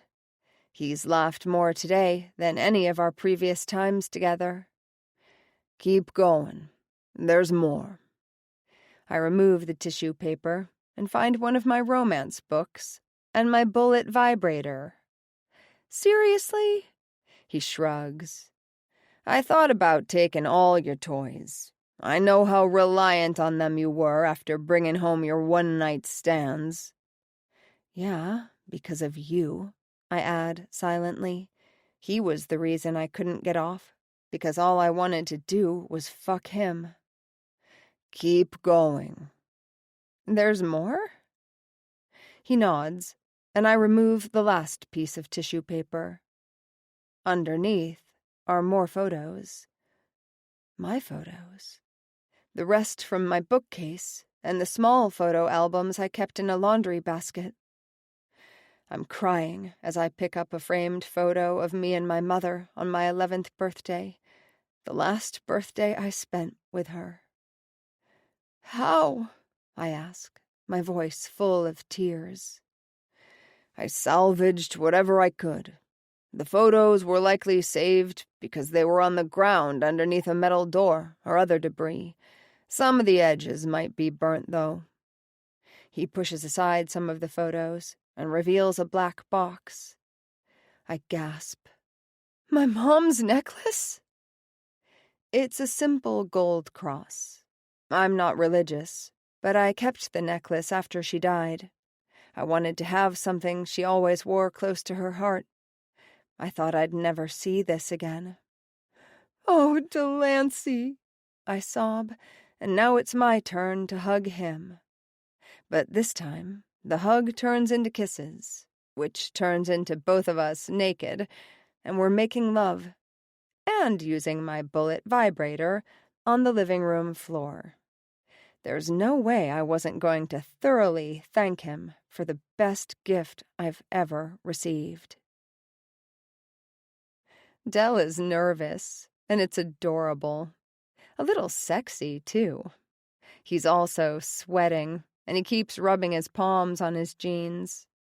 "He's not going to hurt you this time," I say, and place my hand over his knuckles.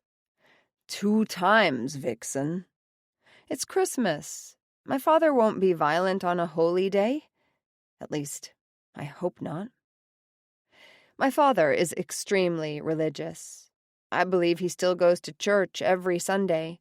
Sometimes he'll attend Mass other days of the week. I just find it strange to be a criminal who murders one day, then asks for penance the next. I don't think it works like that, Babbo. At least not with serious crimes like murder. We pull up to the Lower East Side townhouse, and I get out first. My father's new head of security nods as Del and I walk up the steps.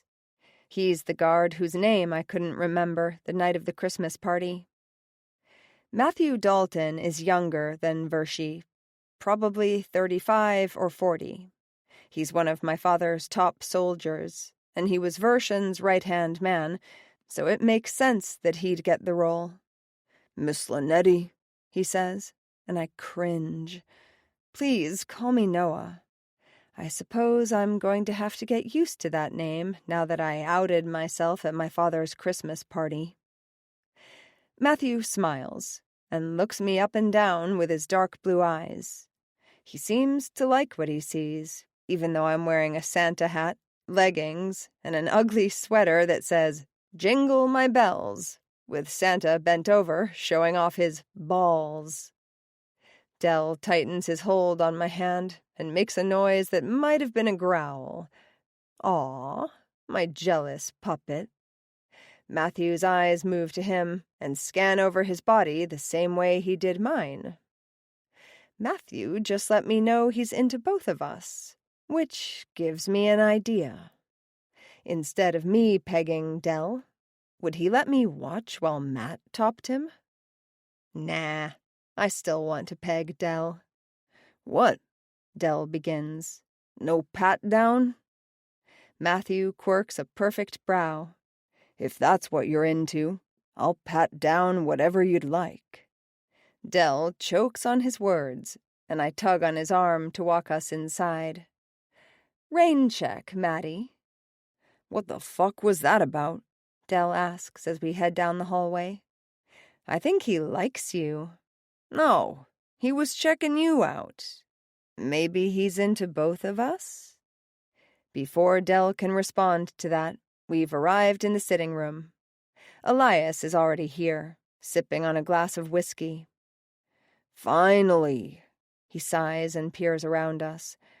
"Where's Sage?" I walk straight to the booze cart and make myself a vodka soda because I'm already stressed about dinner. "It's Christmas, Ellie," I say. "She's with her family." "She's not coming?" His blue eyes widen as big as a puppy dog's. The poor lovesick man. "She told us she wasn't coming. She didn't tell you?" Del asks, preparing to taunt his brother. "Wait, are you not in the group chat? Weird." Elias tosses his empty glass at Del's head and hits him just underneath his eye. I can't help the laugh that bubbles out of me. "You fucking dick!" Del grabs a metal fire poker next to the fireplace and juts it at his brother like he's a sword fighter. The tip nicks Elias in the arm, and he stands, managing to pry the poker out of Del's grip, then hits him over the head with it. Great. Now Del's bleeding, and he's going to have a nasty bruise under his eye from the whiskey glass. I sit my ass on a chair out of the way, sipping on my booze while watching the immature children fight. Elias is twice Del's size, so I'd put my money on him. He currently has his little brother in a headlock, while Del punches his jiggly gut. Elias is unfazed and tightens his arm around Del's neck. My puppet's face turns deep red, and just before I think he's going to pass out, he claws at Elias's arms, drawing blood. Elias lets go, and Del bends over, hands on his knees to catch his breath. Elias takes advantage and kicks him, sending Del to the floor. I clap at the move, and Del gives me a scowl for cheering on his brother. "You're not going to win, Lance. It's like when we were kids. I'm bigger and stronger than you, and I don't lose." Del charges at his brother like a bull seeing red and bends over just before crashing into Elias's midsection. The two go flying into a table with a stack of books and magazines on top. The wood crumbles underneath their combined weight. Elias quickly jumps on top of Del and starts punching, but Del isn't giving up. He grabs a splintered piece of wood and smacks Elias over the side of his head. The big man falls to the ground onto his back, and the two lie there, huffing and puffing, out of breath. Del manages to punch his brother one more time before one of my father's staff appears at the entrance to the room. She begins, her eyes wide. "Dinner is served." "Thank you, Natalia. Can you have someone—" I wave my finger at the mess. "Of course," she says, and turns on her heel. I walk over to the two men lying on top of all the debris caused by their fight and cross my arms. "Dumbasses." "He started it," Del says. "And I ended it," Elias adds. "You both lost," I say, and hold out my hand to Del. "Dinner's ready. Help your brother, then you two go clean up." "You could have stopped us, you know," Del growls. I shrug. "True, but watching you two fight was fun. And sexy." I turn and walk away, hearing a grunt behind me. I don't know which one it was from, but someone sure got in the last punch. Chapter 23. Delancey. Fucking Elias. I won that fight and he knows it. Tussling with my older brother was oddly nostalgic. When we were kids, we'd have wrestling matches like the WWE wrestlers on TV. Elias would also teach me karate, or other martial arts moves that he learned by watching movies. He had no clue what he was talking about, but it was the most fun I'd ever had as a kid. He used to be the best big brother. Until my father demanded he grow up when he turned 13, and Elias no longer wanted to hang out with me. I can't imagine how beat up we both look. Noah's father narrows his eyes at us when we walk into the dining room, one after the other, tails between our legs. He immediately sees our disheveled appearances, cuts and bruises, and shakes his head like a disappointed father. "Where is the other one?" he asks, returning his attention to the paperwork set out before him. "At her family's place in—" Noah begins but pauses and looks over at Elias. "She's at her parents' house." Gio nods and signs one of the white sheets, then hands it to a man standing off to the side. "Are you seriously working on Christmas?" Noah frowns. "I am always working. I get no vacations, no sick days. Have you learned nothing, little girl? You've been shadowing me all week. You need to know this when you take over for the lords." "Speaking of," Noah says, ignoring his scolding, "we need to talk about a plan." "We will do nothing until after the New Year." Linetti immediately interjects.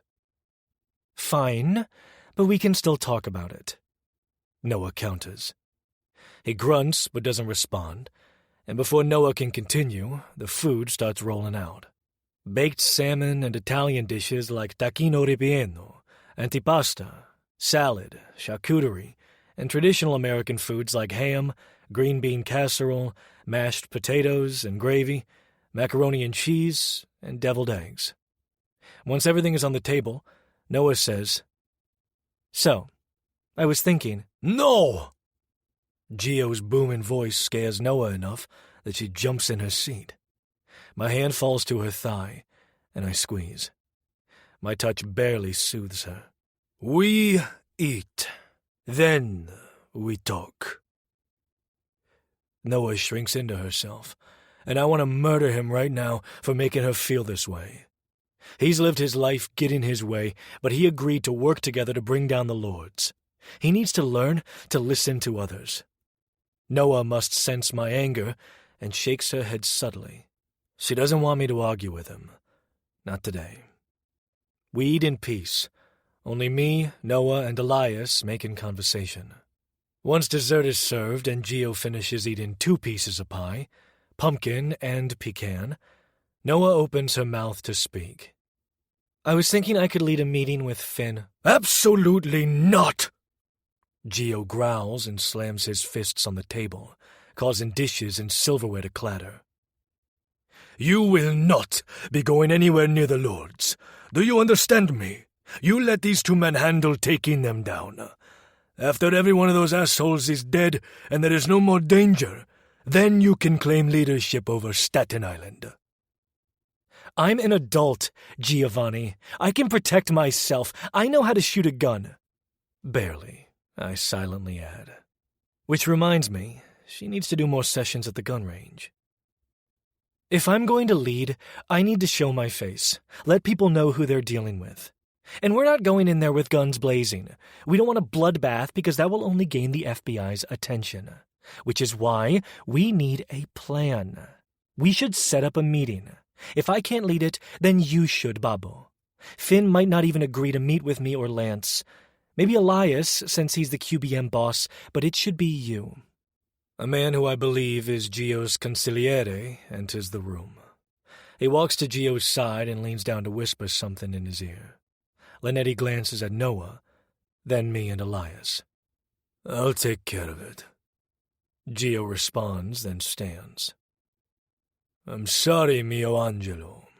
I have to go. Dad. Noah sighs and he scowls at her. It's the first time I've heard her call him Dad instead of Babbo. He must hate it. Is this Empire business? I ask as Gio turns to leave. If so, shouldn't Noah be shadowing you? Careful, young man, he warns. Careful? Elias scoffs. She's going to take over for you someday. She should know what's taking you away right now. Someday. But not today. I stand, refusing to back down, and walk around Noah's chair. She tries to grab my arm to stop me, but I yank it out of her reach.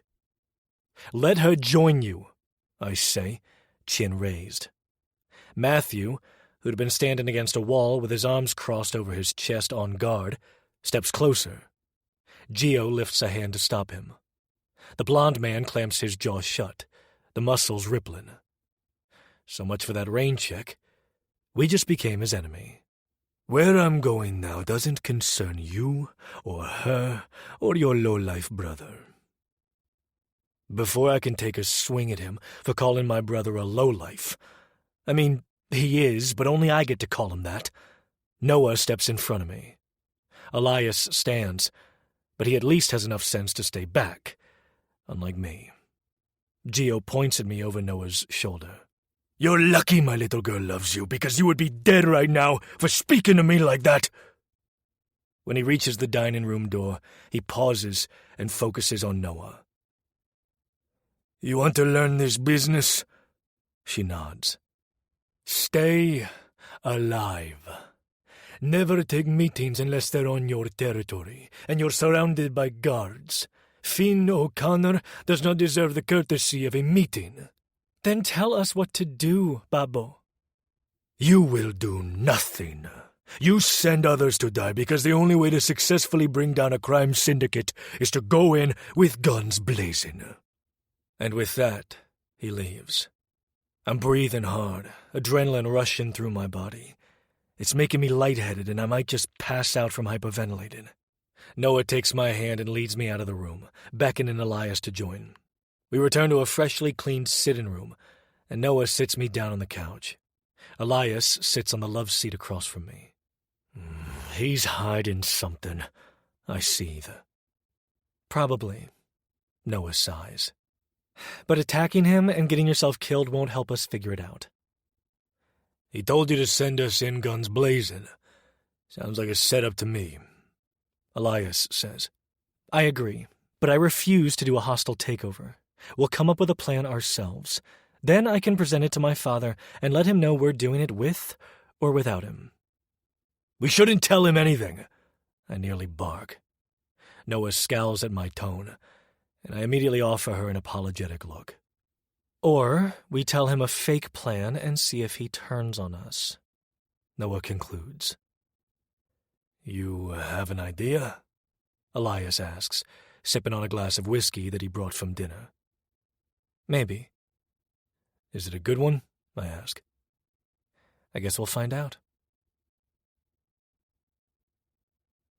It's been 2 weeks since the Christmas Day dinner. Noah and I rang in the New Year on the couch, cuddled up with champagne, chocolate-covered strawberries, weed, and the ball drop on television. We kissed at midnight, got high, made love, then fell asleep shortly after. The best New Year's celebration of my life. Elias disappeared after we formed our plan and said he'd be back in time to implement it. I have a feeling he left to go find Sage, the poor girl. When my brother has his mind set on something, or someone, he won't back down until he gets what he wants. Noah told me a little bit about Sage's past, and her ex-husband, and how he damaged her. It's all she said, since it's not her story to tell, but I made sure Elias knew. He's coming on too strong, and if he scares her, or worse, hurts her, Noah will not hesitate to kill him. And I won't stop her. I asked Noah what she plans to tell her father, and she said she'd figure it out. I've learned over the past few months with Noah that she's not a big planner. She's spontaneous and loves surprises, while at the same time hates surprises. She craves adventure and adrenaline, and the idea of meeting with the Lord's Dawn has her squirming with excitement. I took advantage of that excitement a few times, fucking her until that adrenaline melted into lust. Word spread fast about mine and Noah's engagement. Speculation that it was a move to gain power blossomed to do exactly what we intended. Put the Lords on edge. I was thinking about the trip you got me for Christmas. We'll be pretty busy this first half of the year, so why don't we plan something for the weekend of my birthday? Make it a celebration. Noah says, as we sort through paperwork in her father's office at the Bronx gun range. And where do you want to go? Scotland. I've never been. I want to find the Loch Ness Monster. And chase waterfalls. She starts singing the TLC song, off-key, but it still makes me smile. Because Noah is perfect in every way. Except when it comes to singing. And cooking. When is your birthday, anyway? Puppet! Noah gasps. You don't know? I thought you did a background check on me. She smiles despite her offended tone. Well, that fake-ass file said September 29th, so I'm not sure if I believe it. She laughs and places a stack of papers she's holding inside a folder and files it in a drawer. September 29th is my real birthday. What else in your background check is real? I ask, walking to where she's still shuffling through all the files in her father's cabinet. Since we're at the gun range, I made Noah practice her aim for an hour before coming into his office to snoop around. Noah's back is to me. I wrap my arms around her, bringing her flush with my front, and grind my cock into her ass. It awakens, growing harder as her jasmine and citrus scent overtakes me. Most of it, especially the places I worked, which were all fronts for colpa sicario. My education, my finances, well, the legal transactions. Noah says, her voice breathy. All real. I kiss along her neck, and she hums at the feeling of my lips on her skin. She shuts the drawer and turns around in my arms. You really want to do this here? I take her plentiful ass in my hands and squeeze. Yes, I say, and crush my mouth against hers. I swing her around and sit her on the desk. Even when my father could walk in at any moment? She asks as I slowly unbutton her jeans. You said he's at the Harlem office tonight. Yes, but... oh... Her words are cut off the moment I slide my fingers behind her panties and inside her wet cunt. What was that, Vixen? Nothing. Keep going. You're such a little slut, aren't you? Begging for me to fuck you when anyone could walk in and catch us. Yes, Delancey, I'm your slut. Fuck me on this desk. I pump my fingers in and out of her pussy, and she bites her lips to suppress a moan. Oh, no, you don't, I say, tugging her lip from her teeth. You want to put on a show? Do it. Don't hold back. Your pleasure is mine. I want to hear all your noises. Let everyone hear how good my fingers feel inside you. Scream for me. My thumb brushes against her clit and she bucks, almost falling off the edge of the desk. There's my moan. I adorn her neck with a hand collar and tighten my hold, making her whimper at the pressure. My fingers thrust into her faster. I bring her to the brink of orgasm, then stop, removing my fingers and releasing my grip on her neck. She whines at the loss. I'm going to eat you out now, I say, and lay her back on the desk. Papers fall to the floor, and her head hangs over the edge. Play with your nipples while I taste the rainbow. Ew, don't ever say that again. I snicker as I peel her jeans the rest of the way down her thick hips and thighs. I'm impatient, so I rip her panties off, shredding the fabric. She finds a stapler to throw at my head, which I dodge. Unnecessary! I chuckle again and sit down in her father's oversized chair, then roll close enough to the desk so I can bury my face in Noah's pussy. Wrapping my arms around her thighs, I spread them apart so I can flatten my tongue and drag it over her opening. Yes, Del, she groans. I take her clit into my mouth and suck, then thrust my tongue inside her. Noah's hands find my hair, and she tugs on the strands to bring my face closer. My tongue pumps in and out of her until she's panting and squeezing my head between her legs. I'm about to add my fingers when the door bursts open. For a second, I fear it's her father, and I'm about to die. Instead, it's his head of security. Oh, Matthew says and turns to walk out. He pauses, glancing over his shoulder at us. Hey, Maddie, Noah says with a sweet smile. He grinds his teeth, breathing heavily. I'm not sure if he's pissed, embarrassed, or turned on. Yet, he doesn't leave. He stands there, the door still open, and his hand on the knob as he watches me finger Noah. He sees how I make her squirm on top of the desk. Are you going to watch or join? Noah asks, and I gently bite down on her clit, making her scream. So jealous, puppet, she purrs. Let him join us. I want him to fuck my mouth. My possessiveness over Noah rears its ugly head, but the moment Noah's cunt constricts around my fingers, I know how much she's turned on by this idea. Are you going to run off and rat us out, Matthew?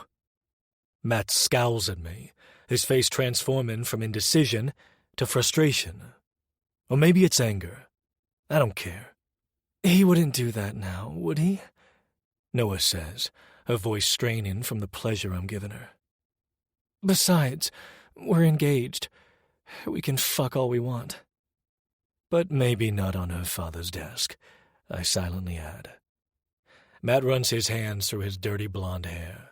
His cheeks flare red, but I notice his cock pressing against his jeans. He's enjoying this. Join, he finally says, and shuts the door. He leans against the wood, hands in front of his groin. Is he hiding how turned on he is? I should punish him for that. Are you waiting for orders? I tease. I know you're Lynette's little bitch, but you can be mine too. I love the way my words make Matt's nostrils flare. He hates me. That much I can tell. He walks to the desk where Noah's head hangs off the edge and reaches out a hand, ready to grab her by the hair. No touching her unless I say so, I growl. He jerks his hand back and nods. So obedient. That's a good little bitch. Now, take off Noah's shirt. She groans at my commands, and Matt eagerly strips off her top. His eyes widen as her large tits fall out. Of course, she's not wearing a bra. Play with her nipples, I demand, and he covers her breasts with his large hands. He kneads them before taking her nipples between his fingers, pinching them hard enough that Noah arches her back off the desk. She reaches for Matt's belt buckle, and I slap her pussy, making her yelp. I didn't say you could suck his dick yet. Please, Del, I need him in my mouth, she whines. Matt sucks in a sharp breath and stiffens. It's clear he's never been in a threesome. Or maybe he has, but not with another man, or at least one who's dominant like me. Take your cock out, Blondie, and rub the tip over Noah's lips. While he gets to work unzipping his jeans, I pull down my sweatpants and run the tip of my cock up and down Noah's pussy. I glance up at Matt and see him following my order, spreading his pre-cum over my girl's swollen lips. Open up for him, sweetheart. She does, likely about to bitch me out for calling her sweetheart. The moment her lips part, Matt pushes his cock inside. Take him as deep as you can, I say and smirk. I want him to fuck her throat hard enough to make her gag and cry. I thrust into Noah's wet pussy at the same time Matt slides his length all the way in. He's gentle at first. Then Noah clutches his hips, digging her nails into his skin. That urges him to fuck her mouth harder. She gags around him, spit starting to drip around his length and onto the floor. Okay, that's fucking hot. I set my jealousy aside and ream into my Rainbow Bright's tight pussy, massaging her clit with my thumb. Her walls clamp around me, and I moan at how amazing this feels. Fuck, Matt grounds out. I'm not going to last long. Noah hollows her cheeks as she sucks Matt's cock like the pretty little slut she is. The way her head is angled allows him to go deep, and his balls slap violently against her nose. Smack her tits and pinch her nipples. She loves that, I say, and Matt abides as he pounds into her face. I match his movements, not holding back, and between the both of us, Noah's orgasm breaks through. Her body tenses as pleasure washes over her. Matt groans and stills as he pours his cum down her throat. Watching her swallow it down, like the good girl she is, has me coming too. I grunt as I splatter her walls until there's nothing left. Matt removes his cock from Noah's mouth and sits down in a chair behind him, melting in satisfaction. I pull out a Noah and walk around to the front of the desk where her head still hangs over the edge. Open. Lick it clean. I never want you to forget how fucking amazing you taste. Noah greedily laps up her release coat in my cock, sucking hard enough to make it twitch, ready for round 2. Before that can happen, I tuck myself back into my sweats. Then I grab my knife from the desk. I stab Matt in the thigh. He screams bloody murder and clamps his hands around his leg. What the fuck, you asshole! Noah shoves me from behind and I stumble, catching myself before my head rams into the door. What the hell is wrong with you? I stand up straight and shrug. I told you, you're mine. I don't like people touching what's mine. The next thing I remember is Noah's fist coming towards my nose and the room fading into darkness. Yep, she punched me. Chapter 24. Noah. Dumbass, I mumble when Dell falls to the ground unconscious. I turn back to Matt and squat to get a better look at the damage from Dell's idiocy. Well, the good news is he missed your femoral artery. Barely, I add silently. Let me call someone to stitch you up. Matt nods, his tan face pale because he's losing a good amount of blood. He's also sweating, either left over from the threesome or from the shock of being stabbed. I collect my clothes thrown everywhere, a chair, the ground, on my father's desk, and get dressed. I'm really sorry about Dell, I say, slipping on my jeans, sans panties because that asshole tore them. He has issues. Matt waves a hand, looking away to give me privacy, despite having his cock in my mouth minutes ago. It's fine. It was kind of hot. Okay. Matt's a psychopath like us. Because it was super hot. I'm still mad he did it, though. I can tie him to this other chair and let you stab his thigh if you want. Matt laughs. No. Well, maybe. Rain check? He winks at me, and I grab my phone to call the doctor on my father's payroll. He says he'll be here within 5 minutes. I tell Matt. Thanks for punching him. That was also sexy as fuck. I shake my head. You're our level of crazy. Yeah, I guess. He laughs. But no offense. I don't think I want to do this again. He runs his right hand over his face, and I notice he's missing a pinky. What happened? I point at the missing appendage. His face immediately falls into cold, hard nothingness, and he looks away. I was punished. What? By whom? He laughs, bitter and unamused.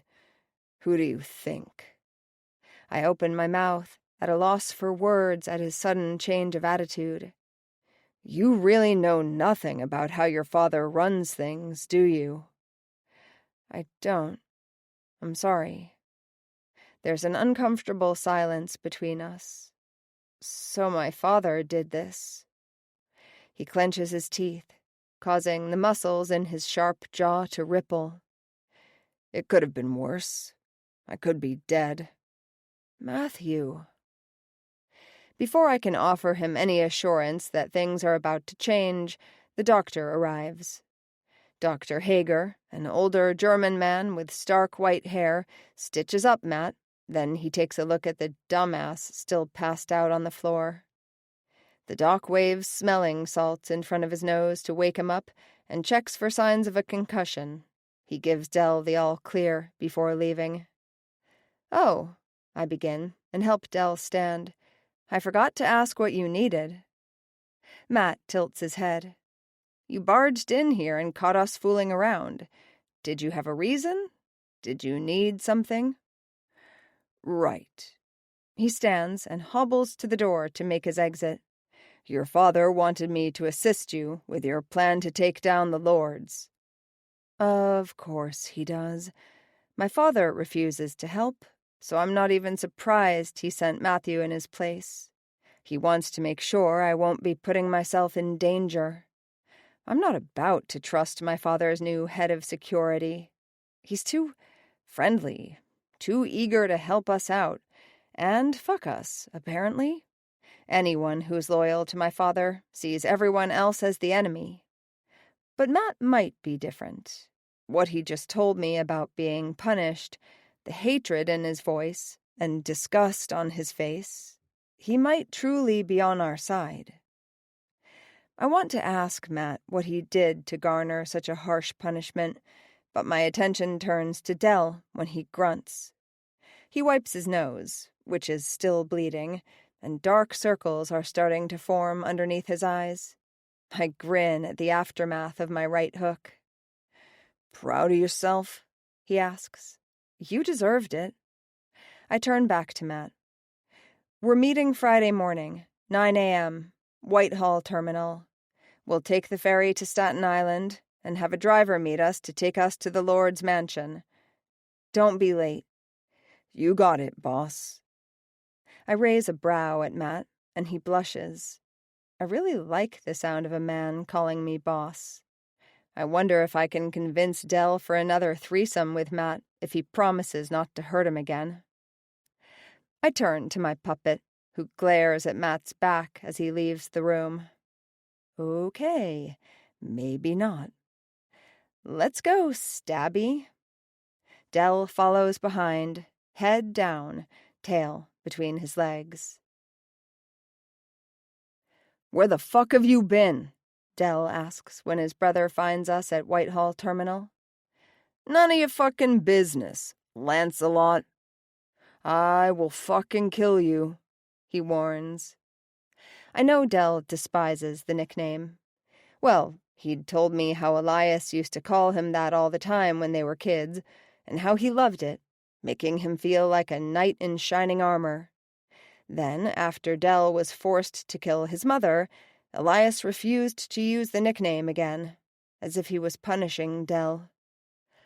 Boys, let's behave. We can't walk into this meeting with tempers flaring, okay? I punch Elias in the arm. Ow! What the hell was that for? You went to Sage's parents' house uninvited. That's where you've been? Dell asks. What the fuck is this asshole doing here?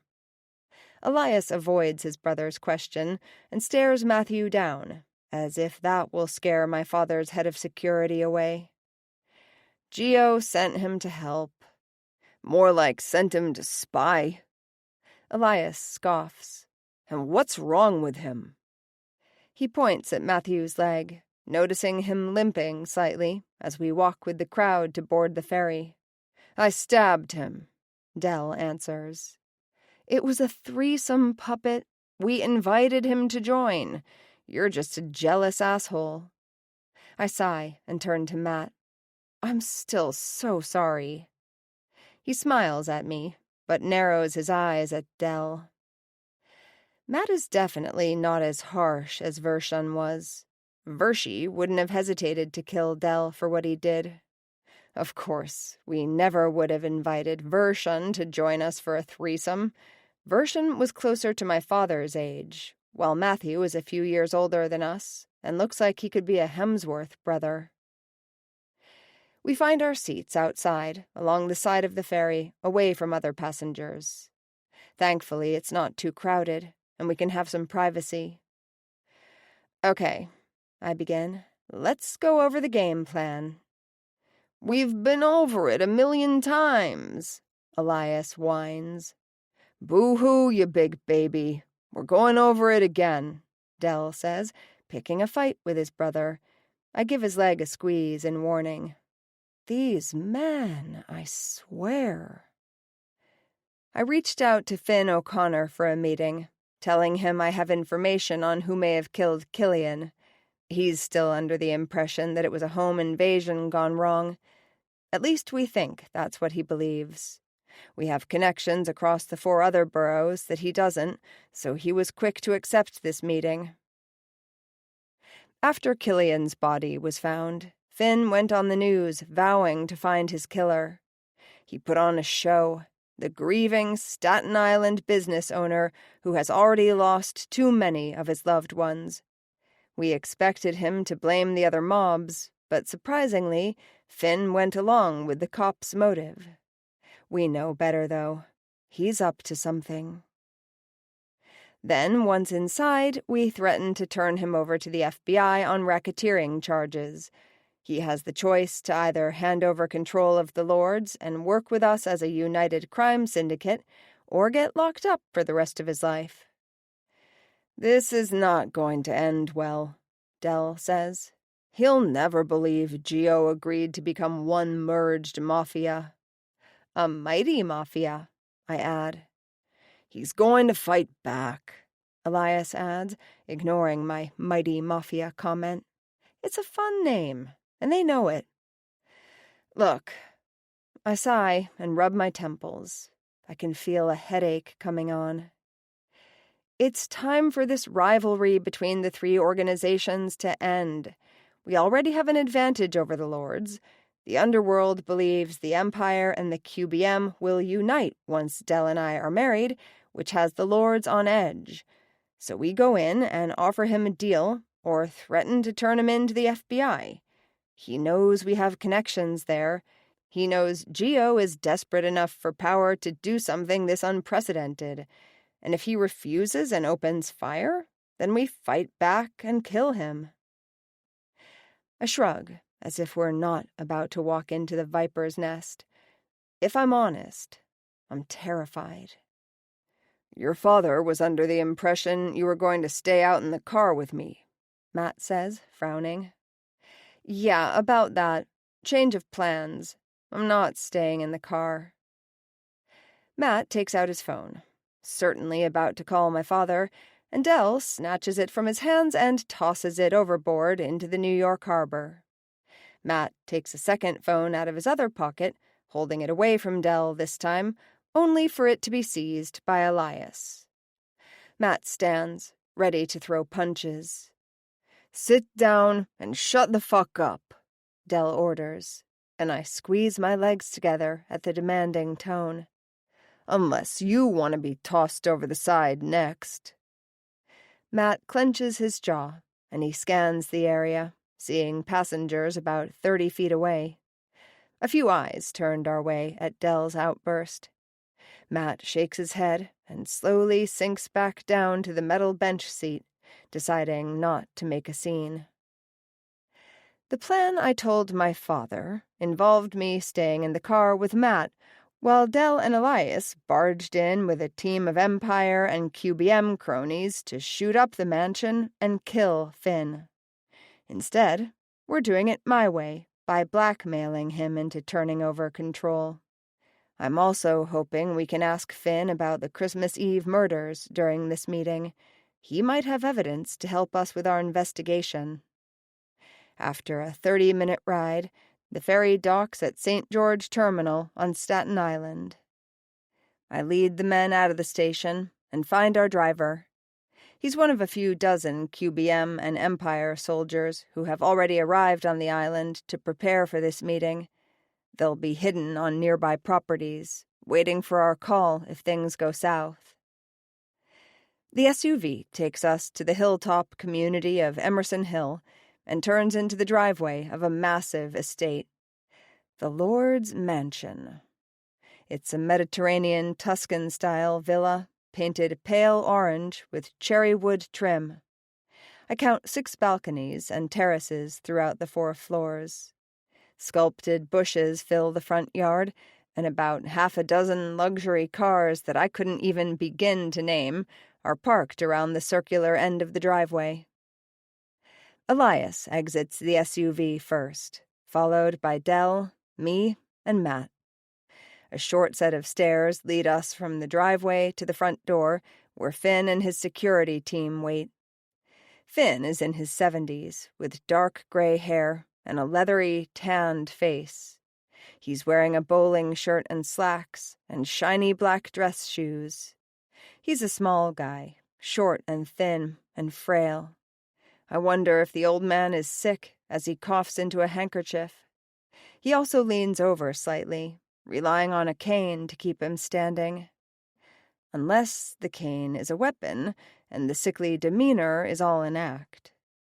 What a pleasure to meet with not only the long-lost daughter of Gio Linetti, but the Carter brothers, Finn says, his arms opening wide in a theatrical greeting.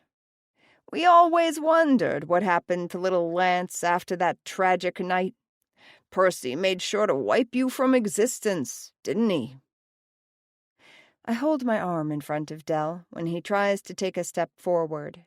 Finn pays him no attention, focusing on me and giving my body a once-over before snarling. However did you convince these 2 QBM men to work with the Empire? And your father agreed to it? Call me perplexed. He smiles, but it's all fake. Underneath, I know he's pissed, but maybe a little intimidated, too. We don't respond to his goading. If you don't mind, my team will need to check your weapons at the door. Finn says, raising an eyebrow at me. Does he think I'm in charge? I'm not. Maybe he thinks being the daughter of Gio Linetti puts me at a higher rank over Elias. We won't be doing that, O'Connor, Elias says, his hand near his belt, where I know he's storing at least one of his guns. This is a peaceful meeting, I add. We're not here to fight. Like I said on the phone, we have information about Killian's death. And why should I believe you? Because we know who's responsible. You could have told me over the phone, Finn counters. Maybe we also have an offer for you, Dell adds, but in order for us to discuss that offer, we enter with our weapons. Finn's eyes dart from me to Dell, then to Elias. He could easily turn us away or start firing at this moment. But he must be curious enough to hear what we have to say because, after a few minutes, he nods at his security team and they back away. Only you, Princess. The rest stay out here. Absolutely fucking not, Dell says. We'll leave the blonde one, but Lance and Elias are coming with me. Your father will kill me if I let you go, Matthew begins, but Finn cuts him off. Fine. Finn waves his hand at us. You three, follow me. I turn to Matt before leaving. We'll be okay. Stay out here in case we need cover and a fast getaway. Take my phone since Dell and Elias tossed both of yours. He clenches his jaw and hastily grabs the phone out of my hand. He's definitely going to call my dad while we're inside. Finn takes us through a wrought iron door and into a hallway, passing the living and dining rooms that are adorned with crisp white furniture, cherry wood floors, large windows, and French doors. We walk by the kitchen, which I hear is one of two, and I peek inside to see quartz countertops, a large island, sleek metal appliances, and another pair of French doors leading out to a backyard area. Finn stops at the end of the hallway in front of opened double doors. One of his cronies gestures for us to enter. It's a cigar room, with 5 large leather armchairs organized in a circle and a small table in the middle. 2 walls are filled with floor-to-ceiling bookcases. Another wall is full of windows, and in the middle of the 4th wall is a lit fireplace. The flames offer a cozy vibe during this intense meeting that's about to happen. Someone comes around and offers us drinks, but we all decline, except for Finn, who takes a glass of whiskey. The server also offers us cigars. Dell and Elias take one, and the woman lights it for them. I hear congratulations are in order, Finn says, holding up his drink. Engaged. Is it true love or merely a ploy? What's next? Merging the QBM with the Empire? No, Gio wouldn't allow that. Does he know you 3 are here now? He's clearly not intimidated by our united front. He should be. We have triple the number of soldiers to his measly dozens of members. So tell me, what is this information you have about my son's killer? We know it wasn't a deadly home invasion, Dell says. Of course it wasn't, Finn scoffs. We believe it was one of the families Killian had screwed over. Oh, yeah? Finn asks, and takes a puff of his cigar, chasing it down with a sip of his booze. I scrunch my nose at the smell of smoke filling the air, and raise a brow at Dell, letting him know I won't be kissing him until he brushes his teeth. He looks back at me confused, so I guess my judgment wasn't all too clear. You don't sound surprised, Elias says, taking a drag and puffing out smoke rings. He appears relaxed, with his leg propped on his knee, as if we're not in the middle of a tense meeting with the leader of a rival mob. I know who killed my son, Finn says, his smile making my insides turn sour. Something isn't right. Who?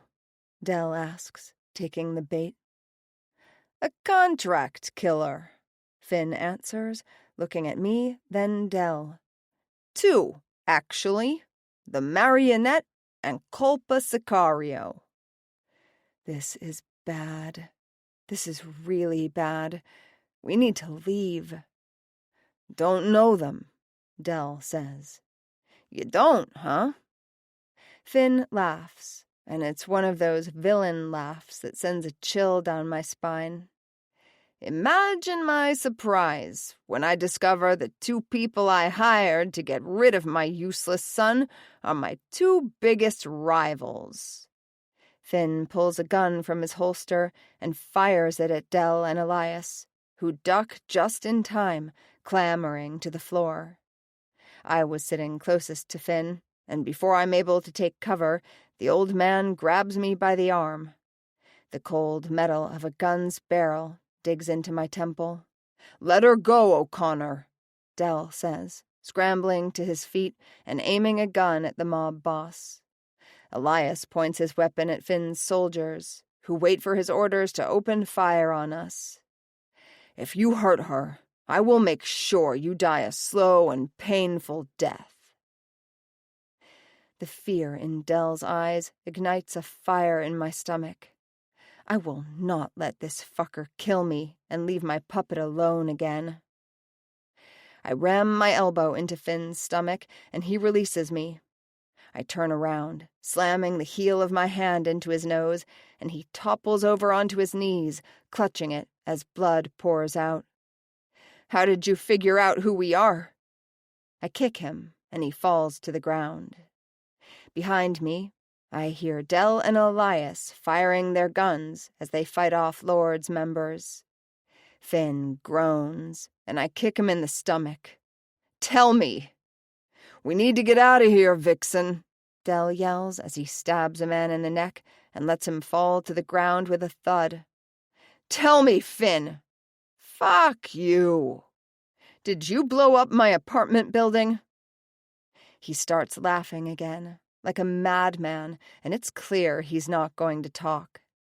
I pull my gun from my holster and fire, hitting Finn in the middle of his forehead. I stifle the urge to celebrate the perfect shot. Those extra sessions at the gun range have really improved my aim. I'm so proud of you, sweetheart, Dell says, appearing by my side and staring down at Finn's lifeless body. I relish his praise, not even caring that he called me sweetheart. Time to go, now, Elias says, shooting out of the door into the hallway. The moment we step out, bullets fly by our heads. Fuck, Dell yells, pushing me behind him. He shoots his gun down the long hall, and it's followed with a thud, letting me know he hit his target. We inch forward cautiously, dodging bullets and blasting our weapons in return. Dell won't let me on the front lines, so I stay behind, covering for them any time they need to refill their ammo. Where's Matt? He should be in here covering us, Elias yells. Minutes of constant gunfire go by before my cartridge empties. I step back out of the way, and that's when 2 large arms grab me from behind. I scream as a hot, searing ache blooms through my stomach. Dell, I wheeze. He whips around at the sound of my voice and runs to where I've been left on the ground to die. I've never felt pain like this. Hot, sharp, throbbing. No, no, no, no, Dell says over and over again. It's fine. It barely hurts, I lie, my vision starting to blur. The room is spinning, and I'm burning up. No, I'm freezing. I'm both. It's too much blood, I hear Dell say. My eyes flutter as I weave in and out of consciousness.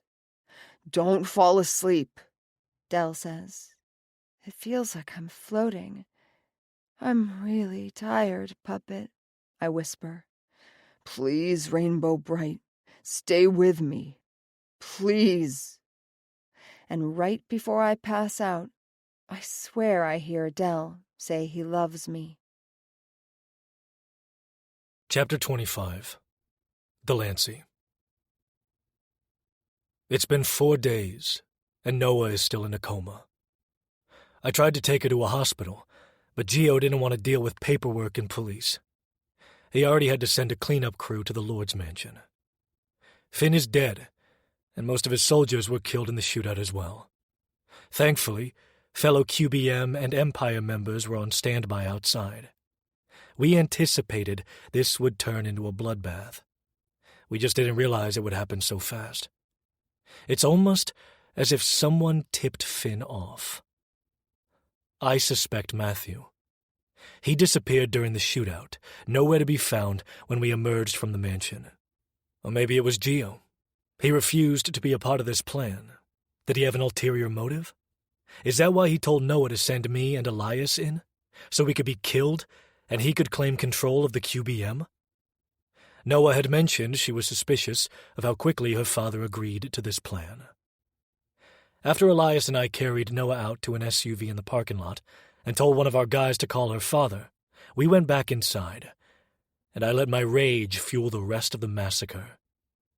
Elias walked away with 2 bullet holes, one in his thigh and the other in his shoulder. I got shot in the arm, and one of the Lord's soldiers managed to slice me on my neck, thankfully not too deep. I was so proud of my lovely Rainbow Bright for killing Finn, shooting him in the head when he refused to answer her questions. Though we probably should have kept him alive to torture him. How did he know Noah and I were contract killers? He hired us to kill his son, but why did he want his son dead? And does this mean he's also the one responsible for blowing up Noah's apartment? Maybe we were wrong about the Christmas Eve murders. What if it wasn't Gio, but Finn instead? I wouldn't think he'd set his own home on fire with his wife and children inside, but after finding out Finn ordered his own son's death, nothing's off the table. Gio set up a room inside his Lower East Side townhouse for Noah's recovery, with all the medical equipment needed to keep her alive. He has a doctor on staff who put her in a medically induced coma to help her injuries heal faster, especially since she was minutes from death by the time she arrived here from Staten Island. Since last night, the doctor has been reducing the medication that's keeping her under, and said she should wake today. They also removed the tube down her throat. Now I sit next to her bed, holding her hand, waiting. I've been a wreck without her. I haven't slept more than a few hours a night. What if she doesn't wake up? What if I lose her? I panicked and told her I loved her, but I wasn't sure if she heard me before she passed out from blood loss. I meant every one of those 3 little words. The doctor enters, and I stand to get out of his way. Gio lingers at the door and gives me a nod.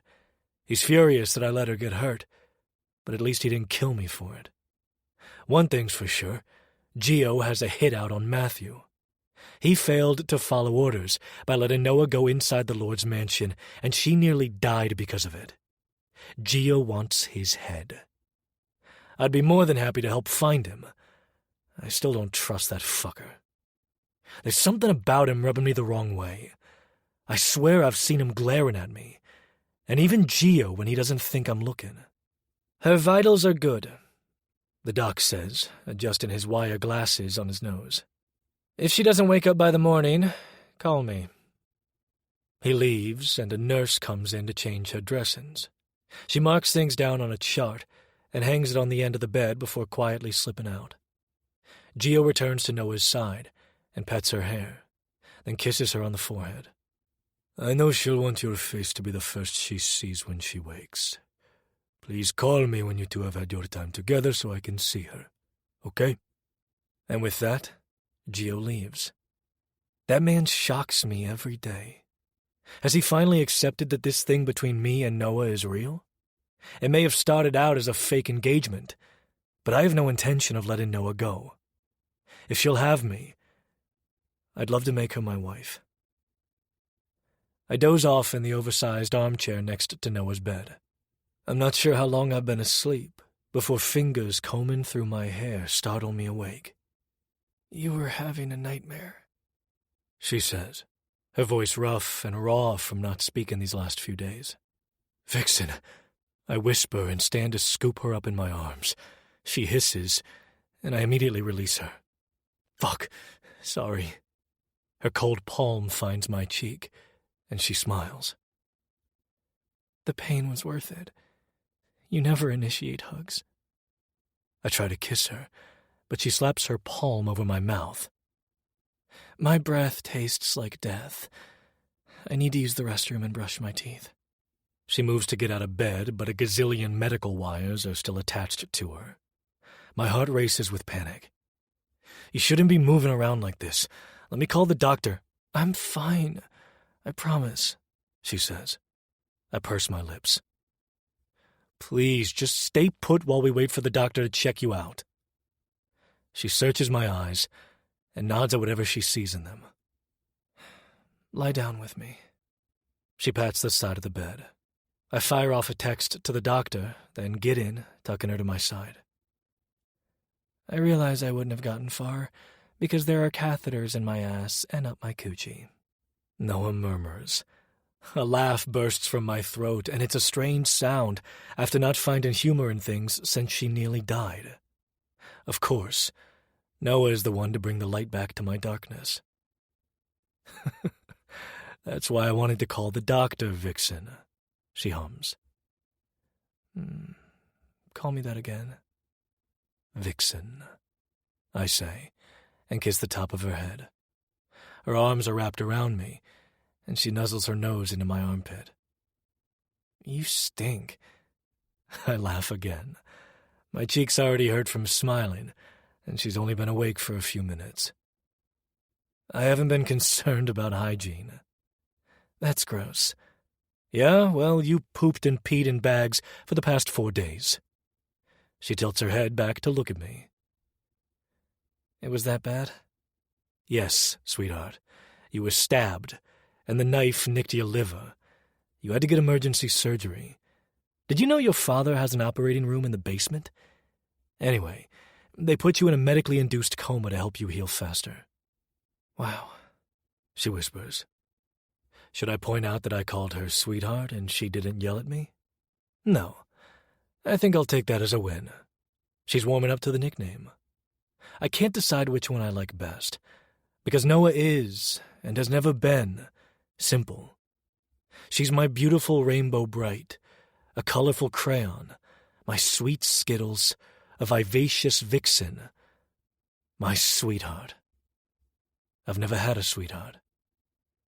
She's Kevin, too, but I only pull that one out when I want to rile her up. Were you hurt, too? Her hand roams over my stomach and up my chest to my neck, where she finds the stitched knife wound.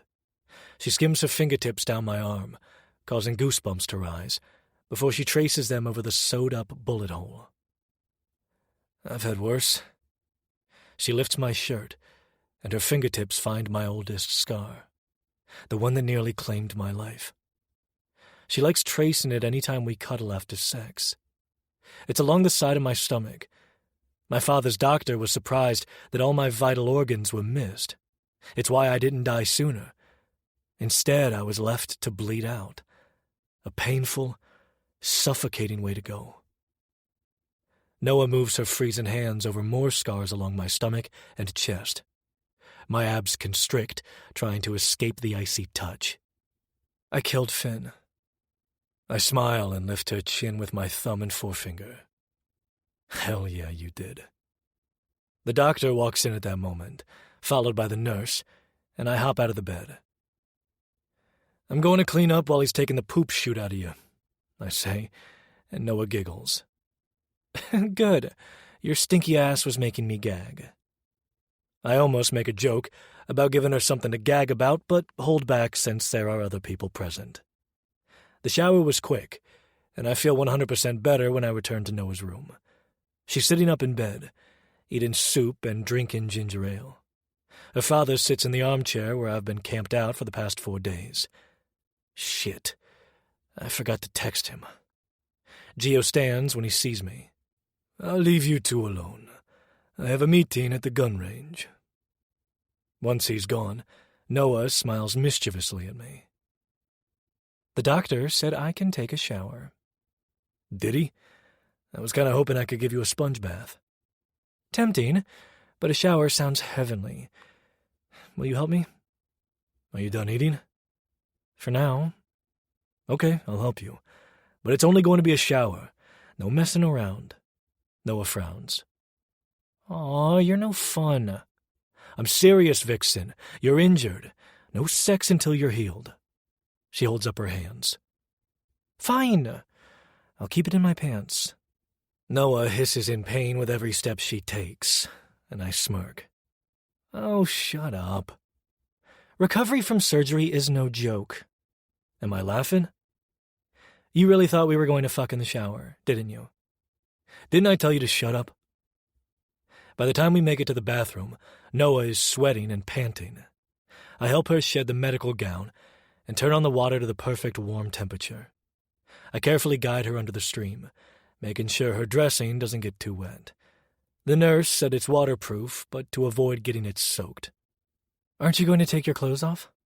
She asks and sighs as she lets the water cascade over her body. I'll behave, I promise. Despite showering just minutes ago, I strip my shirt and pants. I leave my boxers on, so Noah doesn't get grabby. She scowls, but I ignore her tantrum and pour shampoo into my palm to wash her hair. It takes longer than normal to get Noah clean, since I'm being careful of her injuries. After turning the shower off, I lead her out of the stall and dry her with a towel. When I crouch down to get her legs, I look up at her. She smiles and runs her fingers through my hair. Thank you for taking care of me, she says. I give her a wink and kiss her thighs, just above the knees, then grab a robe hanging on the back of the bathroom door and help her put it on. Teeth next? She nods and watches me put the toothpaste on the brush. She tries to grab it, but I pull back. Open, I command, and she pouts, preparing to disobey. I clutch her jaw and squeeze her cheeks. Open, Vixen. She rolls her eyes, and I make a note to punish her for that later. After her teeth and breath are minty fresh, I claim my kiss and lead Noah back to the room. Tell me what you need, I say, my arm wrapped around Noah's waist while she uses me as a crutch to get back into bed. You. Seriously, Noah. She rolls her eyes. More food? That soup did nothing for me. I make a call to Gio's kitchen staff and ask them to whip up scrambled eggs, toast, and a bowl of fruit for Noah. She wanted waffles and bacon, but the doctor had a list of foods she can't have while recovering.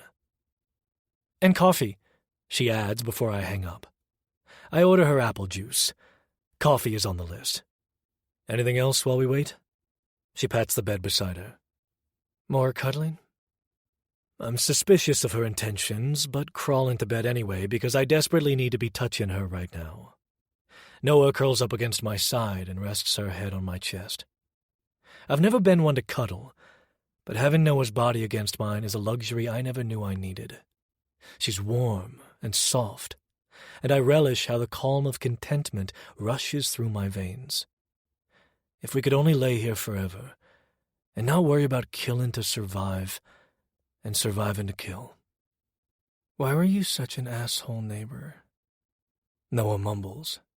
The exhaustion in her voice makes me want to go back to the Lord's mansion and kill every last fucker for a second time.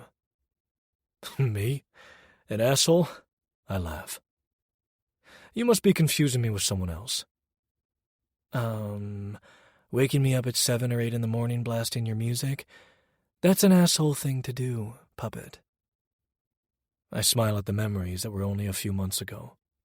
I can explain. You see, I'm quite shy. I begin, and Noah scoffs. I am. So I saw you moving in, and I thought you were gorgeous. But I don't like to initiate conversations. Never have. Then I thought, what if I annoy her enough that she's the one to come knock on my door? And that's exactly what happened. She lifts her head to look up at me. That was the dumbest plan in the world. Maybe, but here we are now. Besides, I liked that you got angry. You are undeniably unapologetic, and when you started fighting back, it became a game. A game I always won. Wrong. What else do you like about me? Noah rests her head back down, sighing. Her palm mindlessly rubs my stomach, and I'm doing everything I can not to grab it and move it down to my hardening cock. I like that you look at me with no fear. You never saw the evil inside me like other people do. You didn't run away. That's the thing. I think I not only saw the evil, but I saw the pain in your eyes. I felt connected to you, and I couldn't understand why. I kiss the top of her head and rub her back. Is that what you like about me? That I'm evil? Damaged? I ask. You make me feel alive, she whispers. And before I'm able to do something dumb, like flip her onto her back so I can fuck her properly for that response, there's a knock on the door. Noah groans at the interruption. Come in. A woman carrying a tray enters with Noah's food. That was fast. I guess when the boss's daughter is injured and healing, she gets anything and everything she wants in record time. I hop out of bed to take the tray from the worker. Noah sits upright, and I place her breakfast, even though it's almost 7 at night, on her lap. I squeeze some ketchup on her eggs, swatting at her hands when she tries to do it herself. You spoil me, she says with a grin. I do because... My heart pounds inside my chest at the near admission. Because you love me? I'm feeling dizzy, lightheaded. I'm panicking. What if she doesn't say it back? I mean, we've only known each other for a few months. Is it too soon? I can face down the barrel of a gun or sink a knife into a man's chest and not care about all the blood that follows. Yet I've never been more scared in my life than at this moment.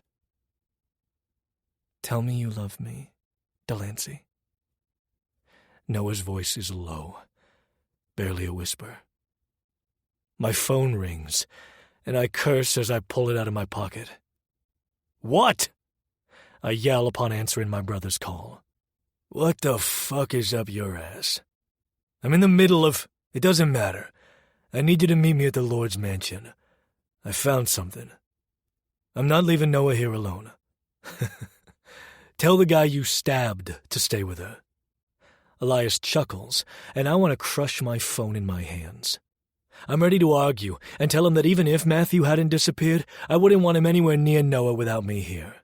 Before I can say that, Noah stands and places her palm in the middle of my chest. Go. If he's calling you and asking for help, it must be important. I cup her cheek and run my thumb over her bottom lip. I've missed these lips. I've missed her. She's alive, but Finn is the reason she nearly died. Noah is right. If my brother has information about him, anything that could explain how he figured out we're contract killers, then I need to go. Fine. I sigh into the phone. On my way. I disconnect the call and angrily stuff my phone back in my pants. I'll be okay. Don't worry about me, Noah says. She takes one of my hands and peels my balled fist open so she can weave her fingers with mine. I clutch the back of her neck and bring her mouth to mine, kissing her hard and deep.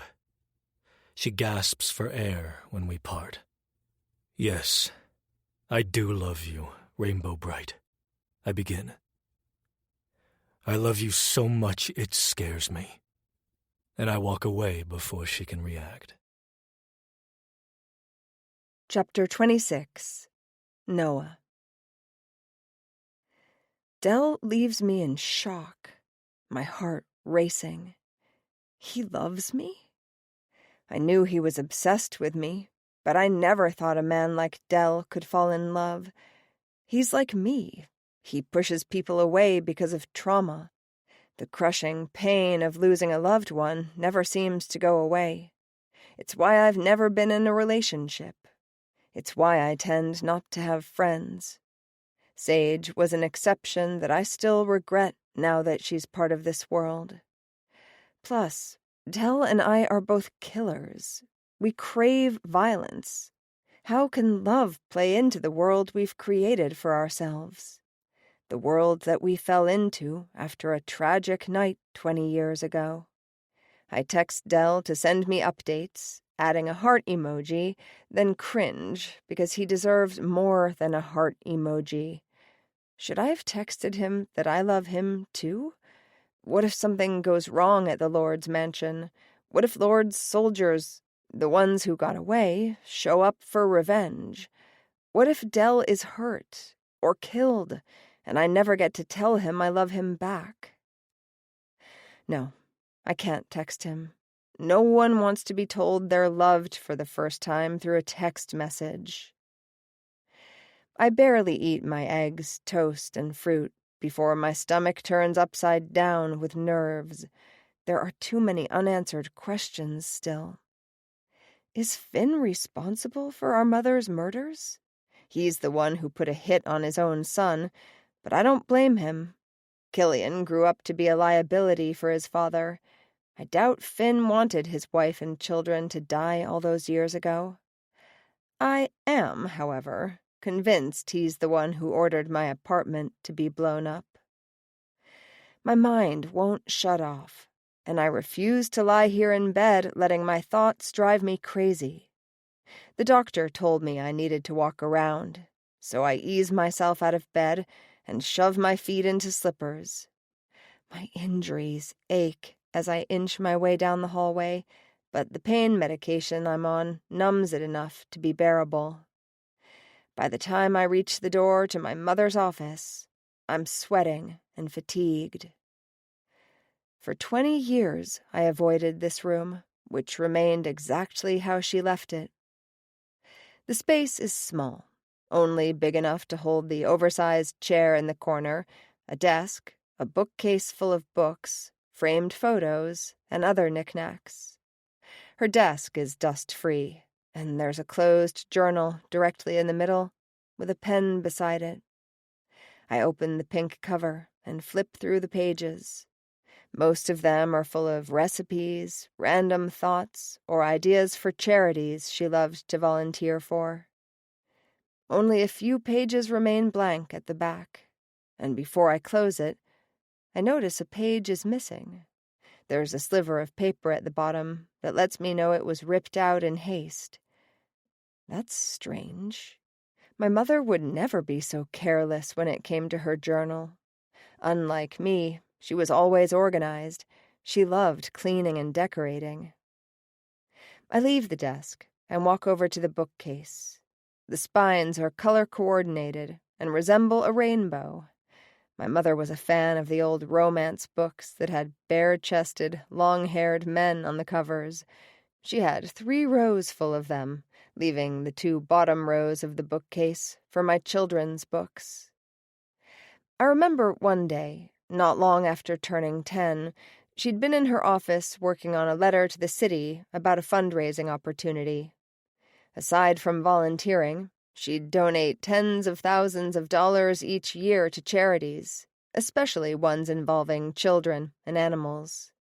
I ran in and begged her to let me read one of her adult romance books. She told me I was still too young, and I could read them once I turned 18.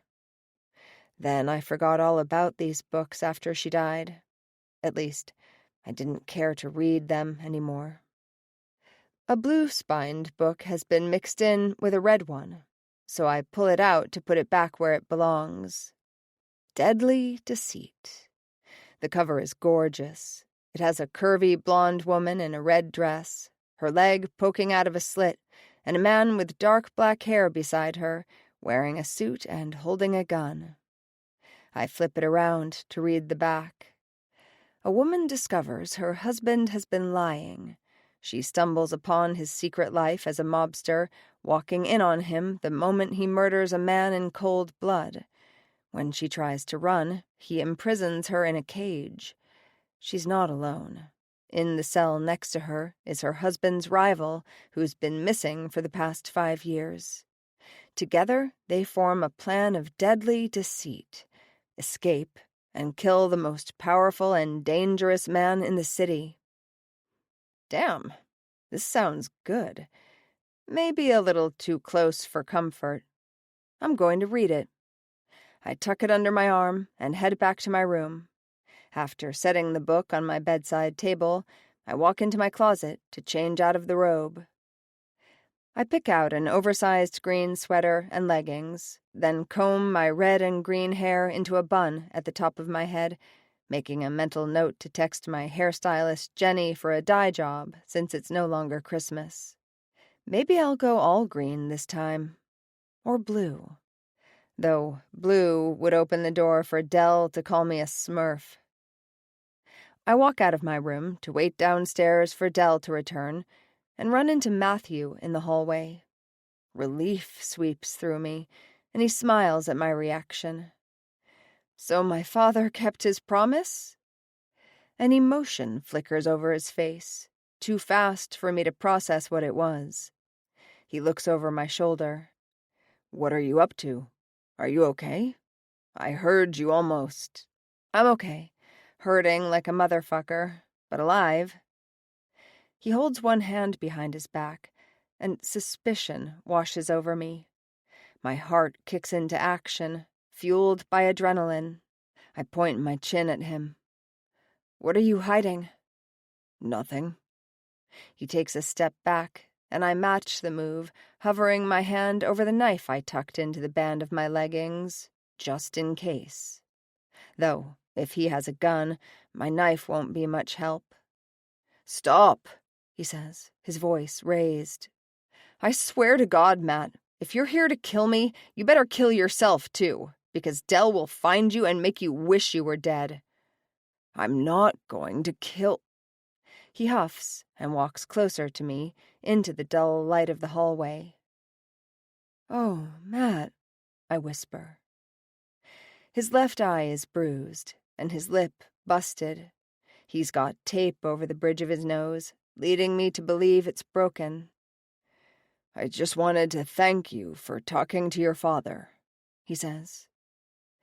After I woke up and Gio came to see me, I'd asked if anyone died in the Lord's Mansion battle. He'd said 5 of his soldiers, and when I specifically asked about Matt, his face turned deep red with fury.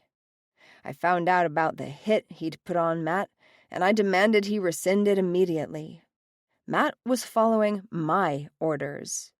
I was the one who changed the plan. I explained to my father that if I'm going to lead someday, I can't have my soldiers defying me. It took me about 10 minutes, but I'd finally convinced him not to kill his new head of security. I may have threatened to leave and cut ties with Gio unless he promised to allow Matt to live. It's clear my father still made sure to punish him. It's fine, Noah. At least I'm not dead. I must wear a mask of guilt on my face. I sigh and nod. What more can I say? No words can undo what happened to him. Will you keep me company downstairs? Matt hesitates before answering, his face conveying an array of emotions. Is he hesitating because of my father? Dell. The other protective man in my life. Don't worry about Delancey. I won't let him touch you again. Please keep me company. Matthew relents, and we head into the living room. I hit a button, and a television emerges from behind the wall. I pull up a streaming app and select a comfort show. Buffy the Vampire Slayer? Matt asks, amused. Don't hate. Buffy is a badass. Matt laughs and shakes his head. We watch the first 5 minutes of the show in silence before I can't take it anymore. I have to know more about this man and his history with the Empire. I shut off the TV and turn in my seat to face Matt, who sits far away on the other side of the couch. "Can I ask you a question?" His eyes widen, but he nods. "How long have you been part of the Empire?" "Since I was 18. His face drops into a scowl. "Did you want to join that young?" He shakes his head as a darkness washes over him. "My father was a soldier." "Was?" "He got sick, and I replaced him." "Wait, were you forced to join?" He sighs. "It doesn't matter. I had to do it for my family." He looks away, letting me know he doesn't want to talk about this anymore. "Matt," I whisper, moving to sit next to him. He looks away, hiding the black eye. "I'm sorry these injuries happened because of me. I asked him not to kill you. I should have promised him not to harm you either." "Did you really think there wouldn't be consequences for letting you go inside the Lord's mansion?" "Show me what he did." He holds up his left arm, revealing his hand wrapped in bandages. "All of it." He stares into my infuriated eyes for the longest time before slowly raising his shirt.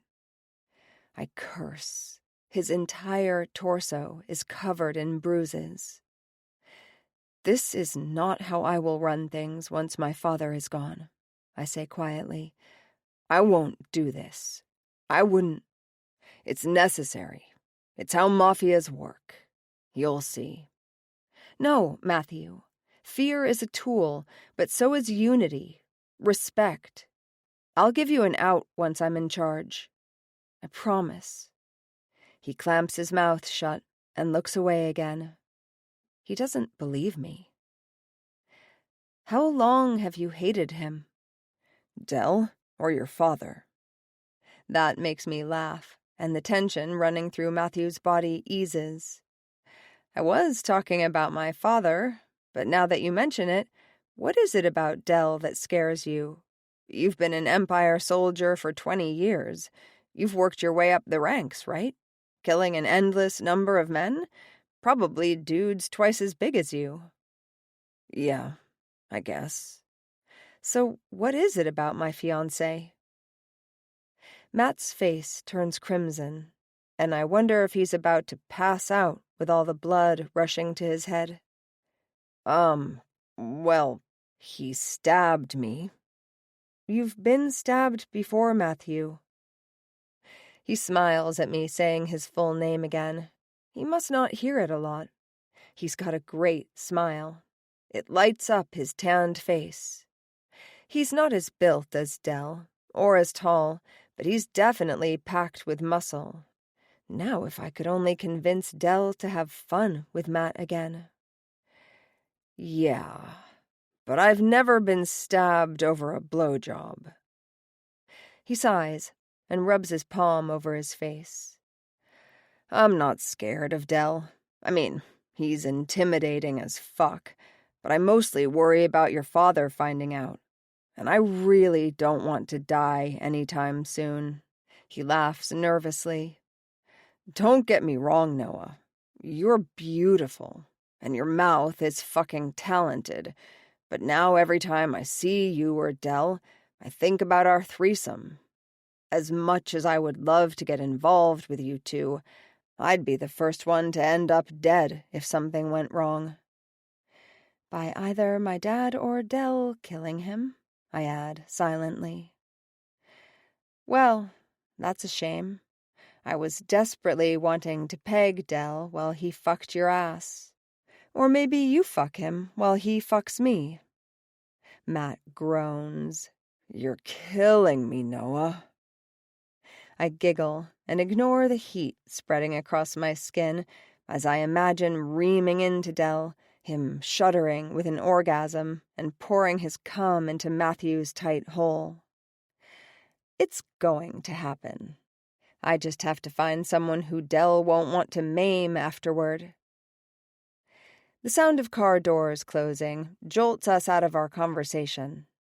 Matt stands. That's my cue to leave. He doesn't let me protest and nearly runs out of the room. It takes me a while to reach the hallway, and by the time I round the corner, Del and Elias are walking inside. "What are you doing down here?" Del asks the moment he spots me. He rushes to my side. "You should be in bed resting." He takes my arm and wraps it around his waist to act as my crutch. It's sweet, but a tad overbearing. I'm rested. I was tired of being cooped up in that room and needed to walk around. The doctor encouraged it. "Where's Gio?" Elias asks, glancing around. He had a meeting at the gun range. When he says meeting, he usually means a game of poker with his cronies. He'll probably be there all night. At least, that's how it was when I was a kid. "Good. We need to talk." Elias walks past us into the sitting room and goes directly to the booze cart. He pours himself a glass of whiskey and takes it to the couch. "What did you two find?" I ask, after Del helps me sit on the love seat across from Elias. "Security video of the 2 men dousing your apartment with gasoline and setting it on fire," Elias says. "The video from my feed," Del adds. "Someone must have hacked it." He curses, mumbling something about firing his hacker friend. Or maybe he said killing his hacker friend.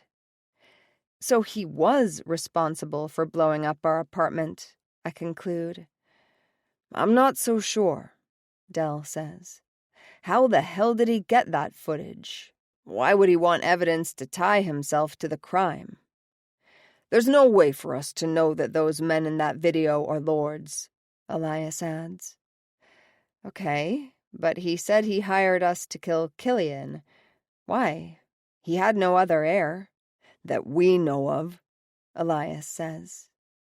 "He could have left the lords to any blood relative, not just his children. We all knew Killian would have gone power-hungry in the role. Maybe that's why he had him killed," Del explains.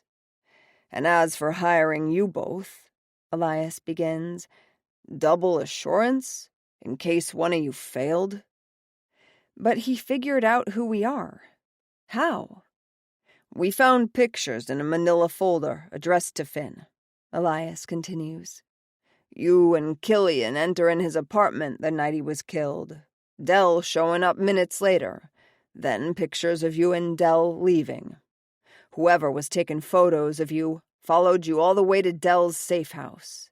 They staked out his place, then followed you the next day when you returned to Astoria and got shots of you both walking up to your apartment building. They must have been in communication with someone the whole time, making sure you two walked inside the moment it blew up. We think whoever took these photos didn't know our true identities until the night of the Christmas party. Then they saw an opportunity and sent them to Finn," Del says.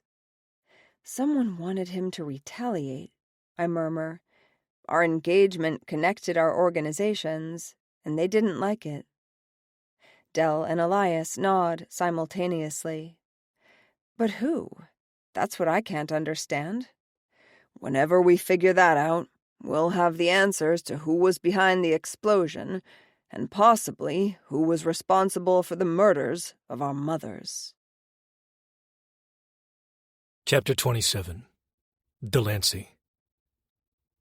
This has Gio written all over it. We just can't figure out why he would do any of this, especially blowing up the building where his daughter lives when he's so protective of her.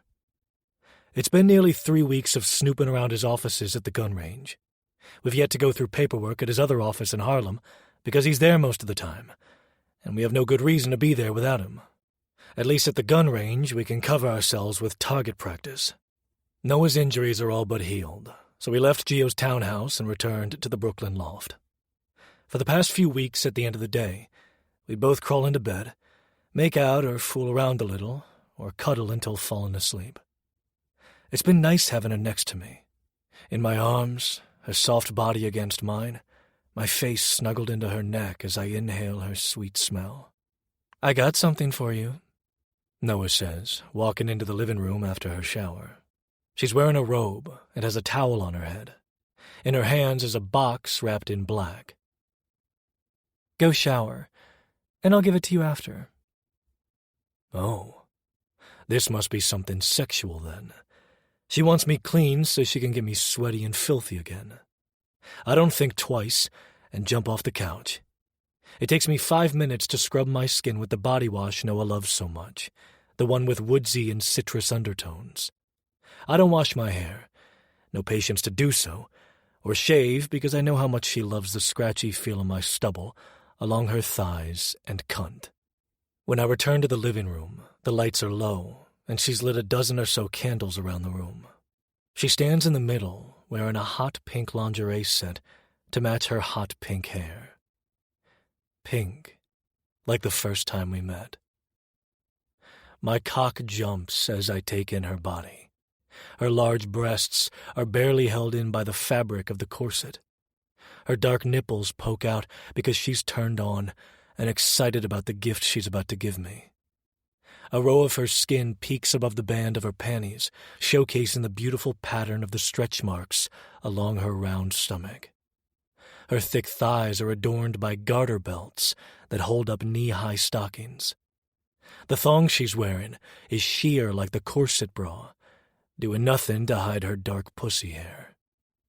I want to bury my nose in the trimmed bush. I take it you like what you see." Noah hums, her eyes drop into my fully erect cock pushing against the loose fabric of my gray sweats. I stalk toward her, and she raises a brow, not even intimidated. "Noah, I don't just like what I see, but I love everything about that body of yours. If it were up to me, I'd be fucking you in the morning, again after lunch and dinner, then once more before we go to sleep. If it were up to me, I'd fuck you hard enough that your pussy ached any time you moved." "Jesus, puppet," Noah says, breathless. Once I'm in front of her, I palm her neck and trace my thumb over her jaw. "You are so beautiful," I say, and lean in to place a kiss on her plush pink lips. She parts her mouth, and I slip my tongue inside and lap up her minty taste. My hands bury in her long, dyed hair, the strands soft as I fist them to tug her head back. I trail my kisses down her throat, making sure to nip and suck her skin and leave my marks. Wrapping an arm around her waist, I pull her body against mine and lower my greedy hands down to her plentiful ass, squeezing hard enough to make her cry out. My hard cock grinds into her soft stomach. "Can you feel what you do to me? How desperately I need you right now?" She groans when I grab her breast and tweak her nipple. "My rainbow bright." She pushes at my chest, and I step back. "You can't just come in here and take charge when I have plans for you." "I can't, huh?" "Yeah, I have a gift, remember?" She walks over to the side table, where she set the box down, and picks it up to hand to me. She claps her hands and bounces on her feet with excitement. I rip the wrapping paper to shreds, then tear the tape. Inside the box is another wrapped box. "Really?" "Gotta make you work for it," she says with a wink. I get through the second box to find a third. "Noah!" I scold, and she giggles, her cheeks turning red. The final box has cock-adorned wrapping paper, and I think I know what's inside. Sure enough, I find a strap-on staring back at me. "Is this my gift or yours?" I muse. "Yours, I promise." She points at the image on the back. "Look, it has a clit massager for me." I sigh and shake my head, but can't help smiling. This is definitely for her. "Okay, go grab my lube." She squeals, claps her hands again, and skips down the hallway to the bedroom. She returns seconds later with my bottle of lube in her hands. My cock is already leaking with how turned on I am thinking about Noah fucking my ass. I've already taken the strap-on out of the box and set pillows down on the floor. Noah walks over to where I stand in the middle of the pile. Will you put it on me? I lean in and place a gentle kiss on her lips. I'd be honored. I inspect the strap-on. It's purple, with buckles that click into place, and the part that presses against Noah's pussy is flat, except for an extended piece that will vibrate and massage her clit. Once it's on her, she strokes her hand over the shaft. I hook my fingers behind the band of my sweats, too eager to have it inside me. Wait, Noah says, stopping me. I want to undress you. Can I? I love that she's asking my permission. She never needs it, but I'll take it any time she offers. Of course. Her hands shake as she slides my shirt over my head. Is she nervous? Have you pegged someone before? She bites her lip. Yes, a few times, but pegging them was never important. Pegging me is important? I laugh as she peels off my gray sweatpants. You're important. I want to explore the things that give you pleasure. I want our sex life to be fun and adventurous, because that's who we both are, right? I nod. Can't argue with that. She stares down at my chest and traces her fingers along the scars I've racked up over the years. Then her nails drag down to my abs, where she places her palms flat. She leans in and kisses the same scars she just touched. All of them. Then her kisses reach the two on my face left by my father's abuse. When she's done worshiping the evidence of my physical trauma, she smiles at me. Get on your knees. Yes, ma'am. A hand crashes down on my ass and I groan. In my 20s, I tried being submissive, but it wasn't my thing. I needed to be in control. Yet Noah being in control of me, spanking me just now, was intoxicating. I need more. Don't call me ma'am. Call me... I glance over my shoulder and see her tapping her lip while she thinks. Call me Madam Rainbow. Yes, Madam Rainbow. Much better. I hear her pop the cap to the lube, and seconds later, her slick fingertip teases the tight outer ring of my asshole. She presses the tip in, just an inch, and I inhale a sharp breath. So tight for Madam Rainbow. Noah purrs, and my cock leaks at the sound of her sultry voice. She adds another finger and slides both in slowly, letting me stretch around them until she's all the way down to the last knuckle. I nearly come when she starts pumping. Her other hand smooths up my spine and I moan, my balls tightening from overstimulation. Are you ready to take my cock, puppet? Yes, Madam Rainbow, I groan. I'll be easy on you since we didn't do much prep. I need a word for when it's too much. I don't need a word. She spanks me, hard enough that I'm sure it'll leave a bruise tomorrow. A word, you brat. Oh, she's going to pay for that. She's the one who's a brat. Kevin, I say, hoping to piss her off. Instead, she giggles. The lube top opens again, and she slicks the gel up and down the dildo. I want you to touch yourself when I enter you. Do you understand? Yes, Madam Rainbow, I say. The head of the silicone dick presses against my hole, and I fist my cock, like the good boy I am. Noah enters me slowly. She slicks more lube on the shaft to help glide it in until it's to the hilt. I clench around the sizable toy and moan. You like feeling this full, puppet? Fuck yes, I grunt. She strikes my ass cheek again, and I buck away from the unexpected pain. Sorry, Madam Rainbow, I say, and she rubs the burning spot, pleased with my correction. Are you ready, sweetheart? I smile at the nickname she hates, but is turned on me. I'm ready, Madam Rainbow. Do your worst. I hear the soft buzz of the clit massager turn on, and Noah gasps at the sensation.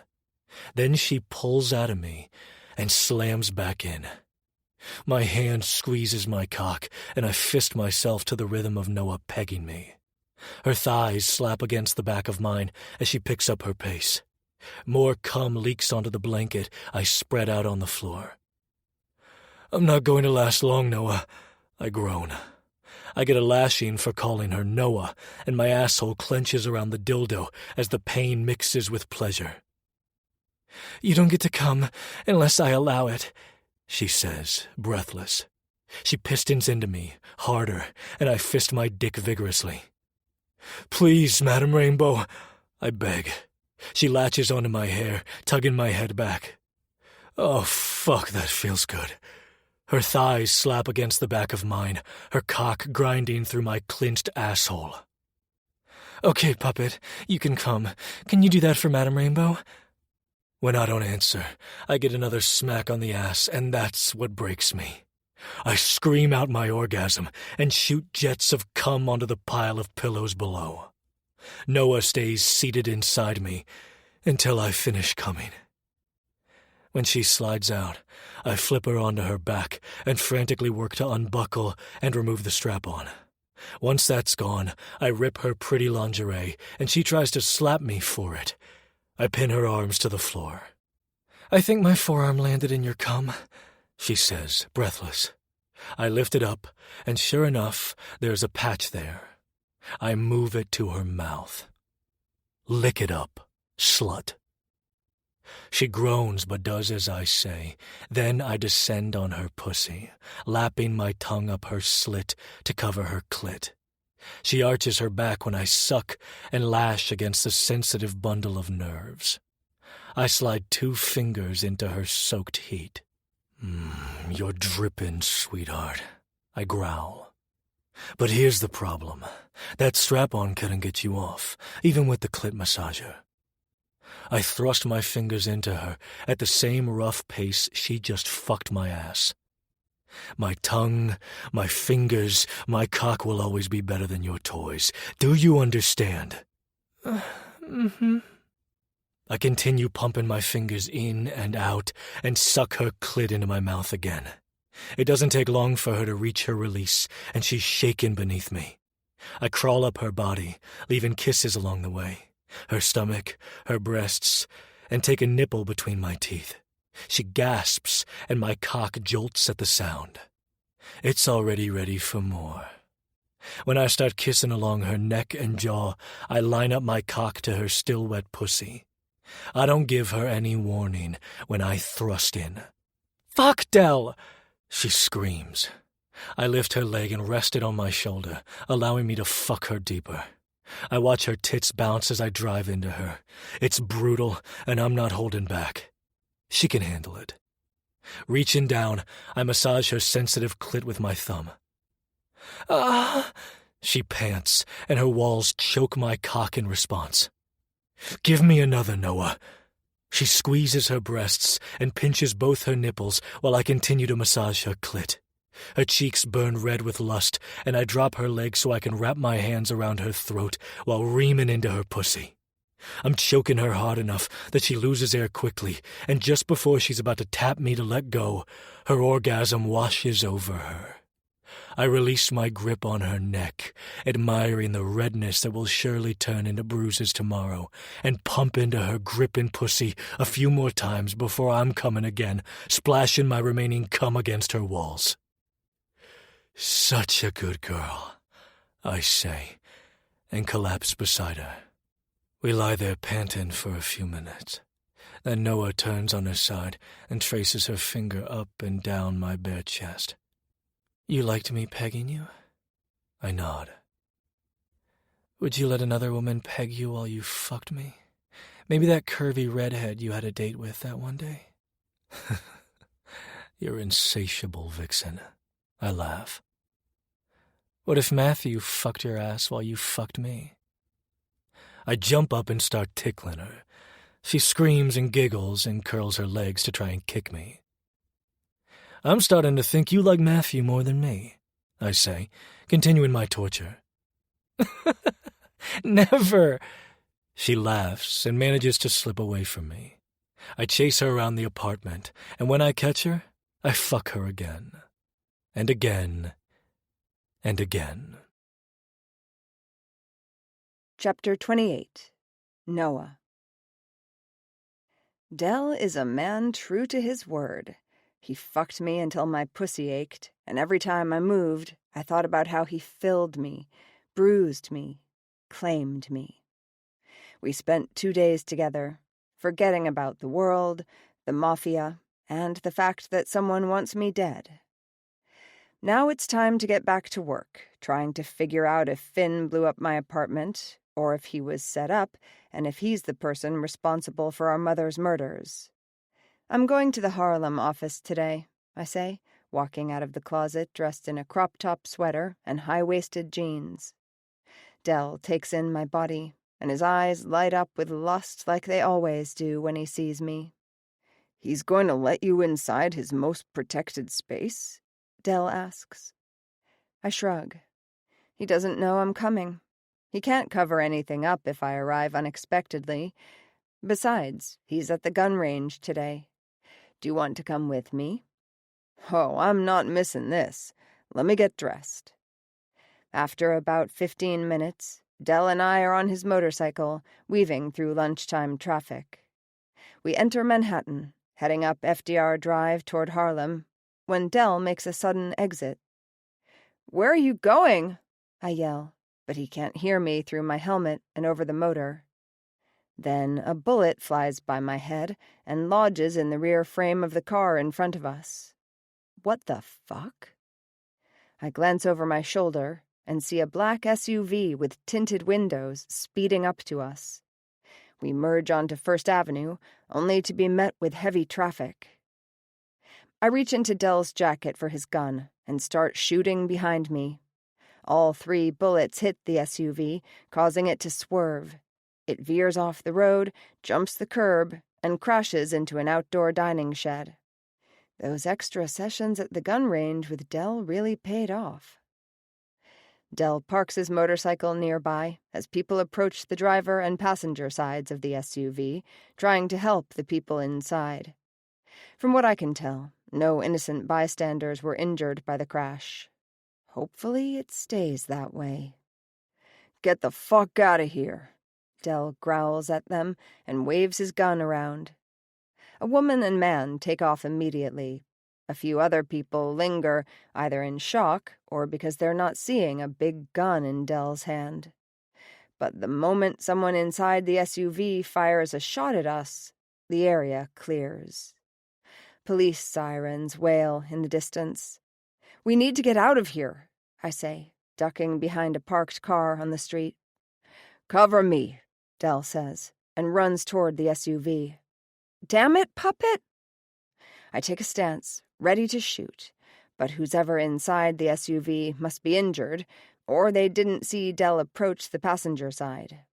I assume the driver is dead, because Dell returns with only one man, dragging him by his shirt. We can't take him on my bike. Do you know how to hotwire a car? No? Do you? Yeah, here, hold him. Right before Dell hands off his hostage, tires squeal behind us. I twist around and point my gun, ready for another attack. An SUV comes to a stop, and Matthew jumps out of the passenger side. He opens the back seat door.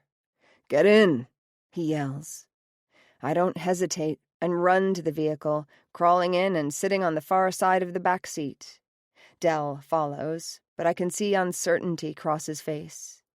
Either get in or get arrested, Matt says, clamping his hand down on Dell's shoulder. I spot police cars a few blocks back, thankfully slowed down by the congested streets of Manhattan. Dell shakes off Matt's hand and curses before shoving his hostage inside. Once Matt and Dell are in the SUV, we take off. I need rope, Dell says, and within seconds, Matthew is handing him some. Del cuts off a long strand with the knife he keeps hidden somewhere on his body and aggressively ties the man's hands together. "We need to go back to my father's townhouse," I say, and the driver nods. He takes the first side street off First Avenue and away from heavy traffic. Del gives me a questioning look. Gio has torture rooms in the basement. The man between us squirms and squeals. Del punches him in the temple, causing him to pass out. "Is this him?" I ask. Del doesn't need me to clarify. "It's hard to tell if it's the same guy from the explosion video, since they were wearing masks, but he has the same build as one of them." "This was messy. Whoever they aren't professionals," I say. Del grunts in agreement. I glance at Matt in the front seat. "Were you following us?" Matt doesn't even turn around to answer. "Linetti's orders." Del doesn't like that answer and punches the seat in front of him. Matt launches forward, only for his seatbelt to stop him from smashing his head into the windshield. My father's head of security reacts by pulling his gun and pointing it at Del's head.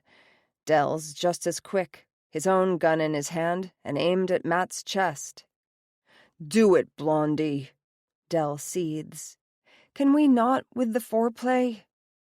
I sigh and pinch the bridge of my nose. "Both of you, lower your guns. Matt, you know Del is an asshole." Matt keeps his eyes on Del, the two playing a game of chicken. But I know Del won't back down, so Matt takes the high road and lowers his gun first. Del tucks his gun away in a holster and leans his head back on the headrest. He closes his eyes, finally relaxing. My nerves are on edge, and I try to calm down by focusing on the landscape out the window. I suck in a sharp breath. "Where the fuck are we going?" "We're going to your father's," Matt says. "This is not the way to the townhouse." Matt turns his head, a vindictive smile spreading across his face, causing my stomach to dip and my heart to drum in my chest. "I wasn't talking about your father, princess." His eyes trail to Del, whose head is still leaned back, eyes closed, and mouth hanging open. "He's asleep? No. He's been drugged. By Matt?" Betrayal slams into me head first. "Who the hell are you? What did you do to Del?" I try the handle of the door, but of course it's locked. Not that I would have jumped out. The driver is speeding, and I would never leave Del. Matt laughs and pulls his gun on me. "Just sit back there and look pretty. This will all be over soon." It takes us about 30 minutes driving through traffic to Queens, QBM territory, before coming to a stop in front of a large 3-story home painted an ugly shade of yellow-green with dark forest green sidings. "I'll bring Rainbow Bright inside," Matt says to the driver. "Untie Baron, and tell Percy his son is here."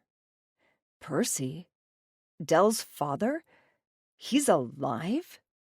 My door opens, and the muscular driver grabs my upper arm, his fingers digging into my fat. Great, he's going to leave a bruise.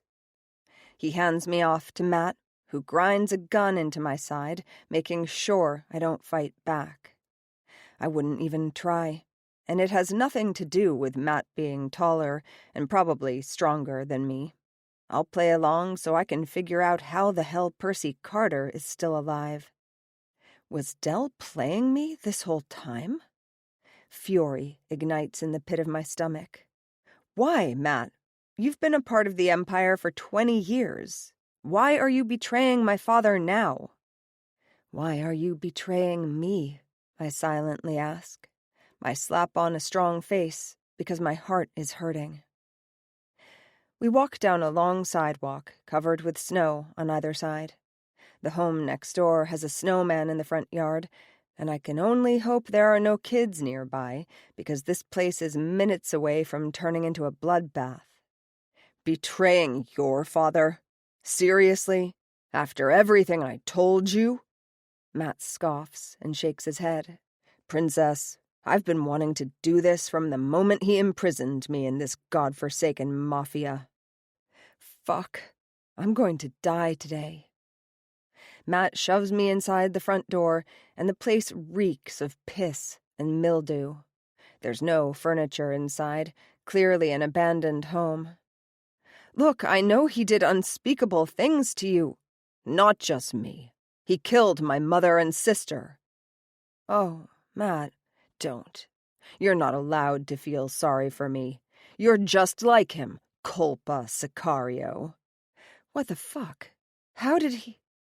My chest aches with how fast my heart is beating. Am I having a heart attack? Panic attack? No, I'm not like him. I'm on your side. Let me go and we can help you get vengeance. He doesn't believe me.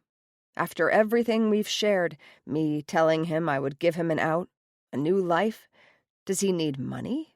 I'll give it to him. But I say nothing, because the Matt I've come to know is no longer here. Here is a man full of rage and retribution. Not going to happen, princess. I really wish he'd stop calling me that. We descend creaky and unsteady stairs into a creepy basement that's probably full of spiders and ghosts. A single light bulb hangs from the ceiling, and there's a solo chair in the middle of the room. How cliché. Matt sits me in the chair and pulls zip ties out of his pocket. He secures my hands behind my back, then binds my ankles to the chair. When he stands, he cups my jaw and skims his thumb over my bottom lip. He grabs his cock with his other hand. You look devastating tied up like this. Can you see how turned on I am? I snap my teeth, attempting to take a chunk out of his thumb, but he jerks his hand back just in time. The move pisses him off, and he slaps the shit out of me, which causes me to bite down on my tongue instead. I spit blood on his shoes. I can't believe I let him put his cock in my mouth. No playing with my toy, Matthew, a deep voice says.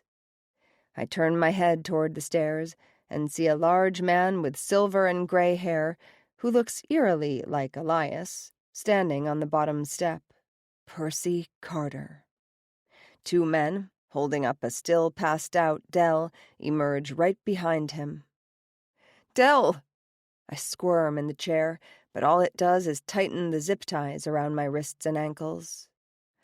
Aw, how precious, Percy says, walking toward me. You really do love him, don't you? He pulls a gun from his jacket and points it at my head. I try to hold in the tears, but they're falling now. Good, because I plan to kill him first. Let you witness and feel the pain of losing a loved one. He's your son, I sob. He killed my wife, his mother. It wasn't his fault. You're right, Percy says. It was your father's fault. He fires the gun, and it pierces my shoulder, sending a stinging, burning pain throughout that part of my body. Bring him over here, Percy says, and the two men drop Dell at his feet. He bends down and waves smelling salts underneath his nose, and Dell starts coughing. It takes him a few seconds to reorient himself.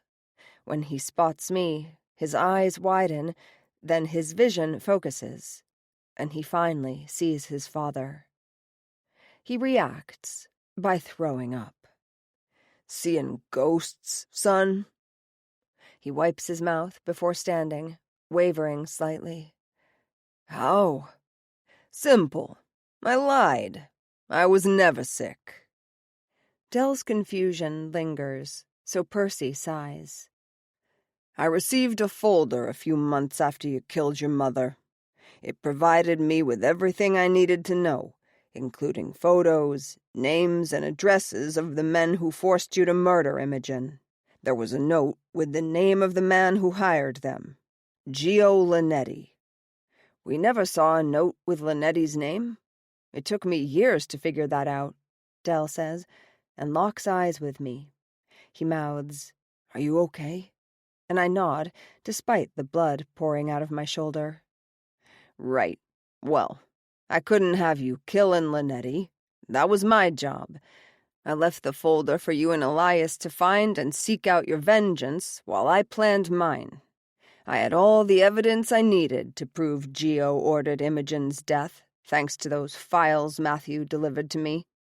Lynette needed to pay for what he did, but in order for Geo to grieve as I did, I had to aim for someone he truly loved, now that his wife was dead."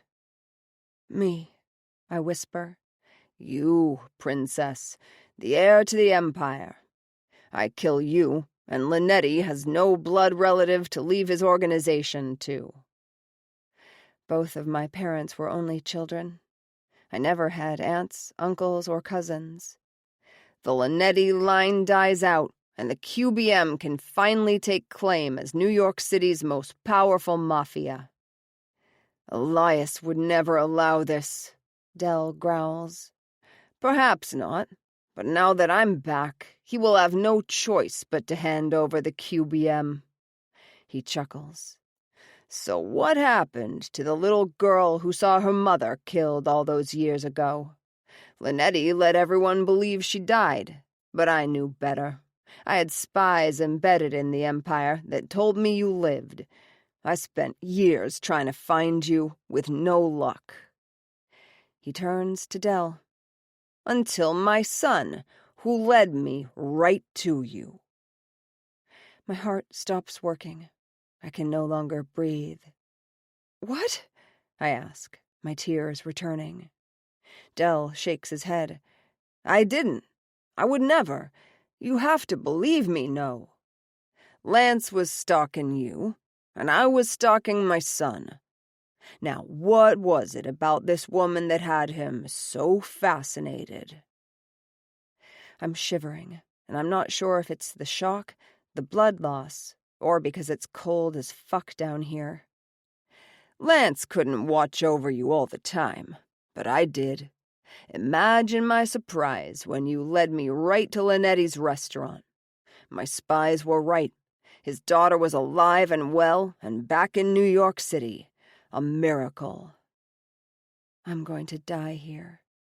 "Then I was furious. My son was infatuated with the enemy's daughter. After killing my wife, he needed to die. I had eyes on him, on the both of you, and ordered my men to douse your apartment with gasoline and blow it up the moment you two returned home." Dell stands frozen, his fists balled at his side. He's processing everything.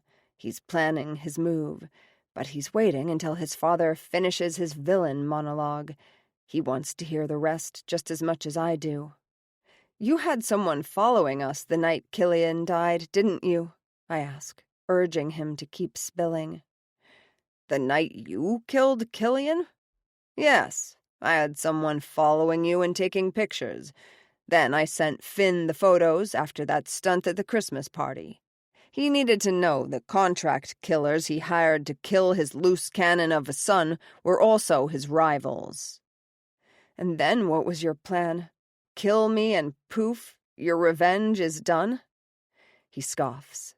"Of course not." He holds out his hand, and Matthew sets a phone in his palm. Percy puts it to his ear. "Gio Lynette, I have your daughter." He hangs up, then types out a text message. "Your father is on his way. I kill you, then him, then reclaim the QBM and become the most powerful man in this city." That's when Dell makes his move. He lunges for his father, but Matt kicks him, knocking him to the ground. Dell is obviously still woozy from whatever they injected into him. How did he not feel being poked? I suppose the adrenaline of the chase could have masked it. It must have happened when Matt had his hand on his shoulder. I found it weird at the time, but I never thought he'd drug Dell. Matt stands over him, a gun pointed at his head. It's a shame we have to end things like this, Matt says. I would have taken Noah up on her offer. An explosion rocks the home above us, and the blast knocks me onto the ground, still tied to the chair. The pain, the blood loss, it's too much. I pass out. Chapter 29. Delancey. Whatever exploded above us sent shards of wood and debris into the basement. Thick smoke fills the air, causing me to cough. My father's alive? I crawl on the floor, trying to find Noah, but instead I come across Matthew. He's passed out but alive with a nasty head injury. This asshole. I knew there was a reason I didn't like him. I'll deal with him later. I'm really going to enjoy killing the fucker. Noah! I scream out, but I'm met with silence. Well, not silence. My ears are ringing, and I think I hear angry shouting, gunfire, and people running around above us. Ugh, son! My father's strained voice calls out. I ignore him as I keep crawling. The smoke and dust are beginning to thin enough that I can see Noah on the ground. She's tipped over in the chair, her arms still tied behind her back and ankles secured to the legs. I find a knife on the ground near her and cut her out of the binds. Blood trickles out of the bullet wound in her shoulder. I check her body for other injuries, but thankfully I don't find any more. I pat her cheek gently at first, then harder when she doesn't wake. Noah, please come back to me. I press down on her shoulder to slow the bleeding and her eyes pop open. She gasps for breath. There's my rainbow bright, I say, palm in her cheek. What happened? She asks, looking around. Oh my God, Del, your father. Are you okay? It's fine. We need to get you out of here. No, Del, I'm okay. It's through and through. The bleeding has already slowed down. Take care of him. Can you stand? She nods and holds out her hand. I help her up and she wobbles a bit before straightening her back and lifting her chin with determination. Fuck, she's perfect. I give her a quick kiss on the lips and turn away to find my father. He's on the ground on his back, injured by splintered wood lodged in his stomach. A survivable injury, if we get him to a surgeon soon. But that won't be happening. I search the area for a gun and find one next to my father's left hand. He realizes I'm eyeing it and tries to grab it, but he's too injured, too slow. Are you going to kill me like you did your mother? Fuck you, old man, I growl. You know I had no choice. You could have let them kill you too. I aim the gun at his head, and I'm seconds from pulling the trigger. Lance! Elias says from the top of the stairs. He carefully walks down. A few steps are gone, but for the most part, they're intact. He glances over his shoulder at a woman preparing to follow him. Stay here, Ren. Ren? Who was that? Sage is here? Noah asks, panic filling her voice when she spots her best friend. Ah, right. Elias knows French. Ren equals queen. Sage makes a move to follow, despite Elias's order to stay, then takes in the appearance of the stairs and changes her mind. Give me the gun. Elias holds out his hand, and I shake my head. I need to do it. Pathetic. Percy spits out when Elias takes the gun from me. Have I taught you nothing, Elias? This is not how the QBM Don should lead. I hand my legacy over, and you share it with the enemy. Elias doesn't wait for Percy to go into another villain's speech. He pulls the trigger and shoots him in the middle of the forehead. He stands there, staring down at our dead father. Elias, I whisper, and he holds up his hand. He doesn't deserve our grief, not after everything he's done.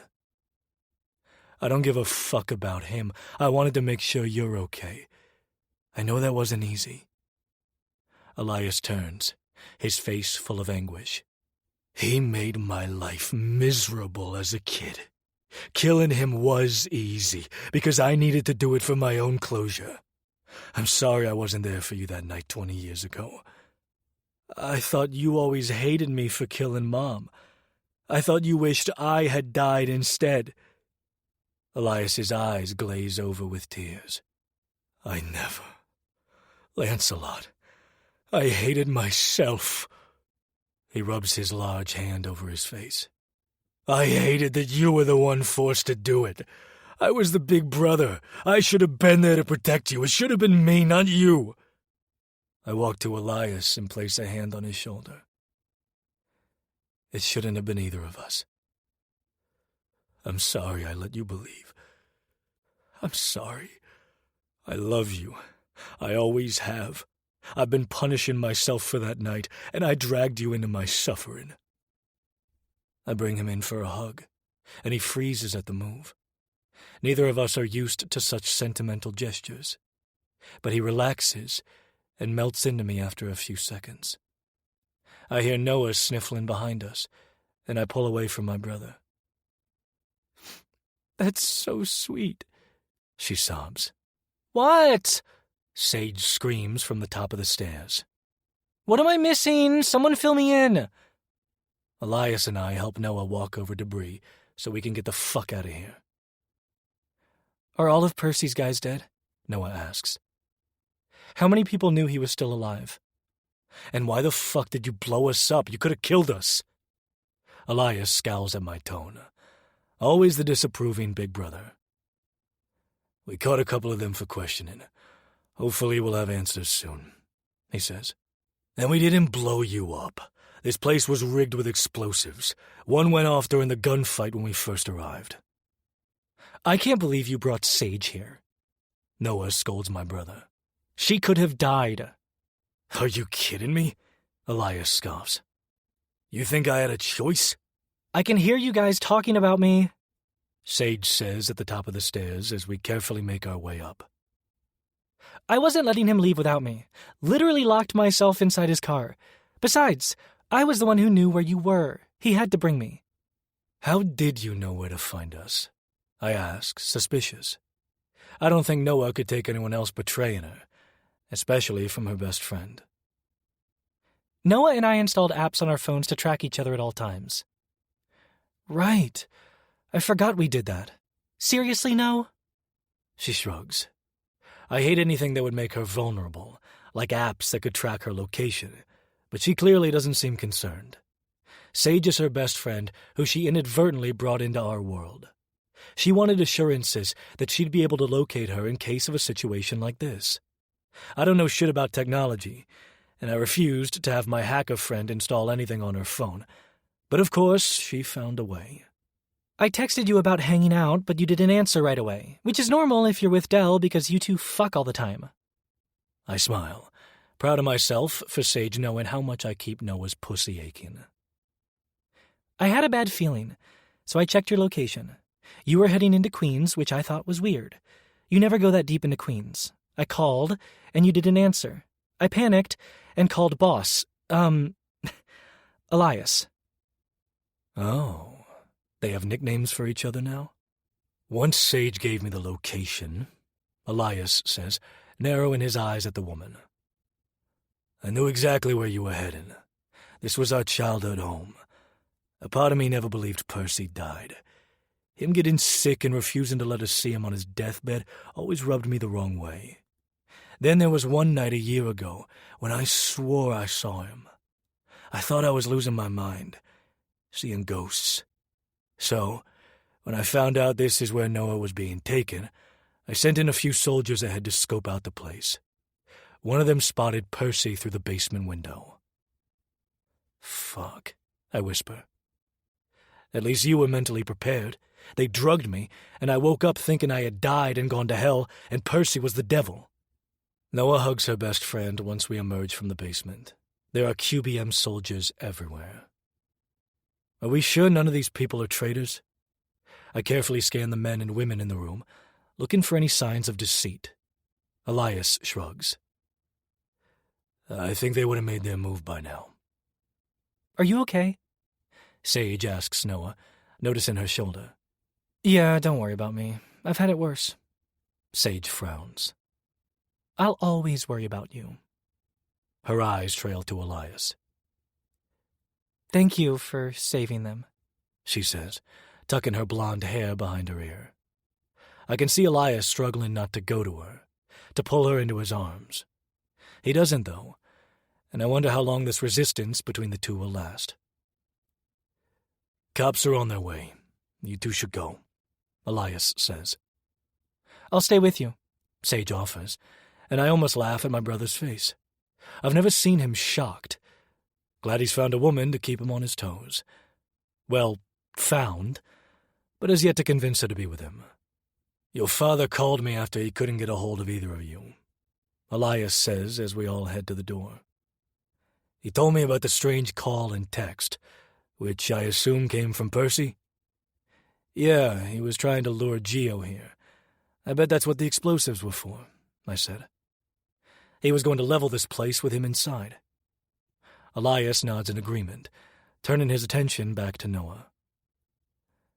He was in the Bronx, and it was going to take him too long to get here, so I told him I was closer, and I'd check it out. You should call him back. He's worried. Noah turns to me. Let's head back to the townhouse. I'll tell Gio to meet us there. It's time I finally confront him about all this. I point my thumb over my shoulder. There's a guy downstairs. Linetti's head of security went rogue. He was working with Percy. Save him for us, okay? Noah's face lights up at the unspoken promise of my words. I'm sure she wants to kill Matthew as much as I do. So, we'll do it together.